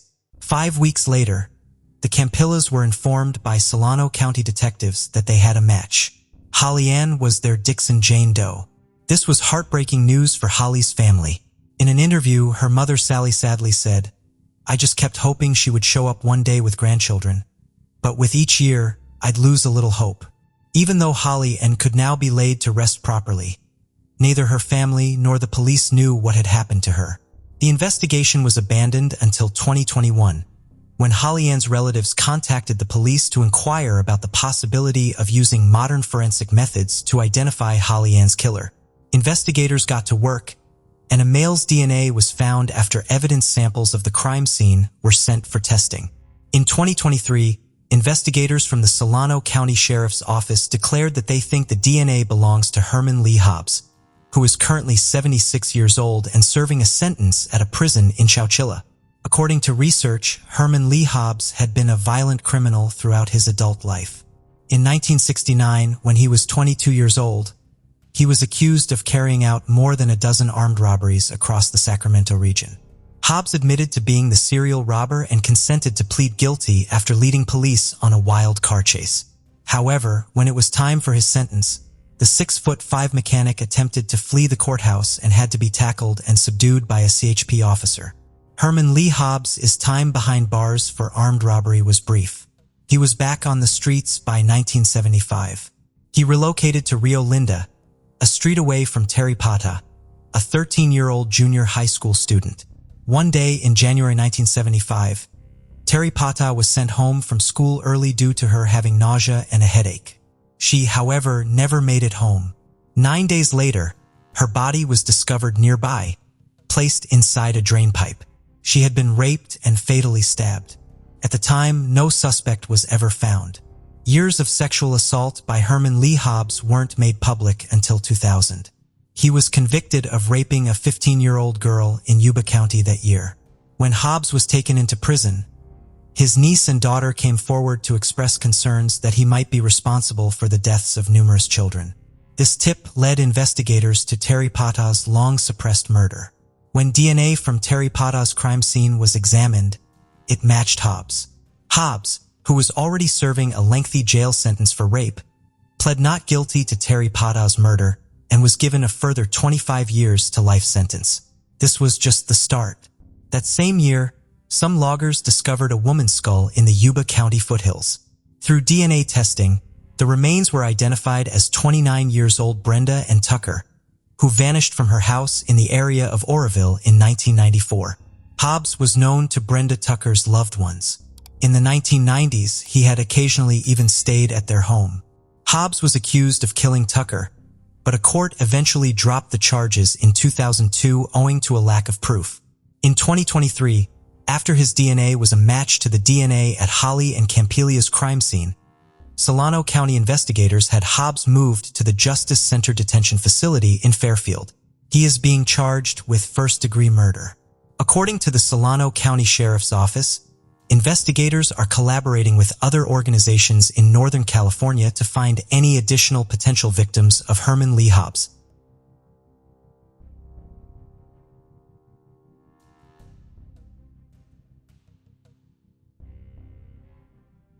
Thanks for diving into another mystery with us. If you enjoyed unraveling the clues and chasing the truth, don't forget to hit that subscribe button and give us a thumbs up. Your support helps us bring you more thrilling cases and deep dives into the unknown.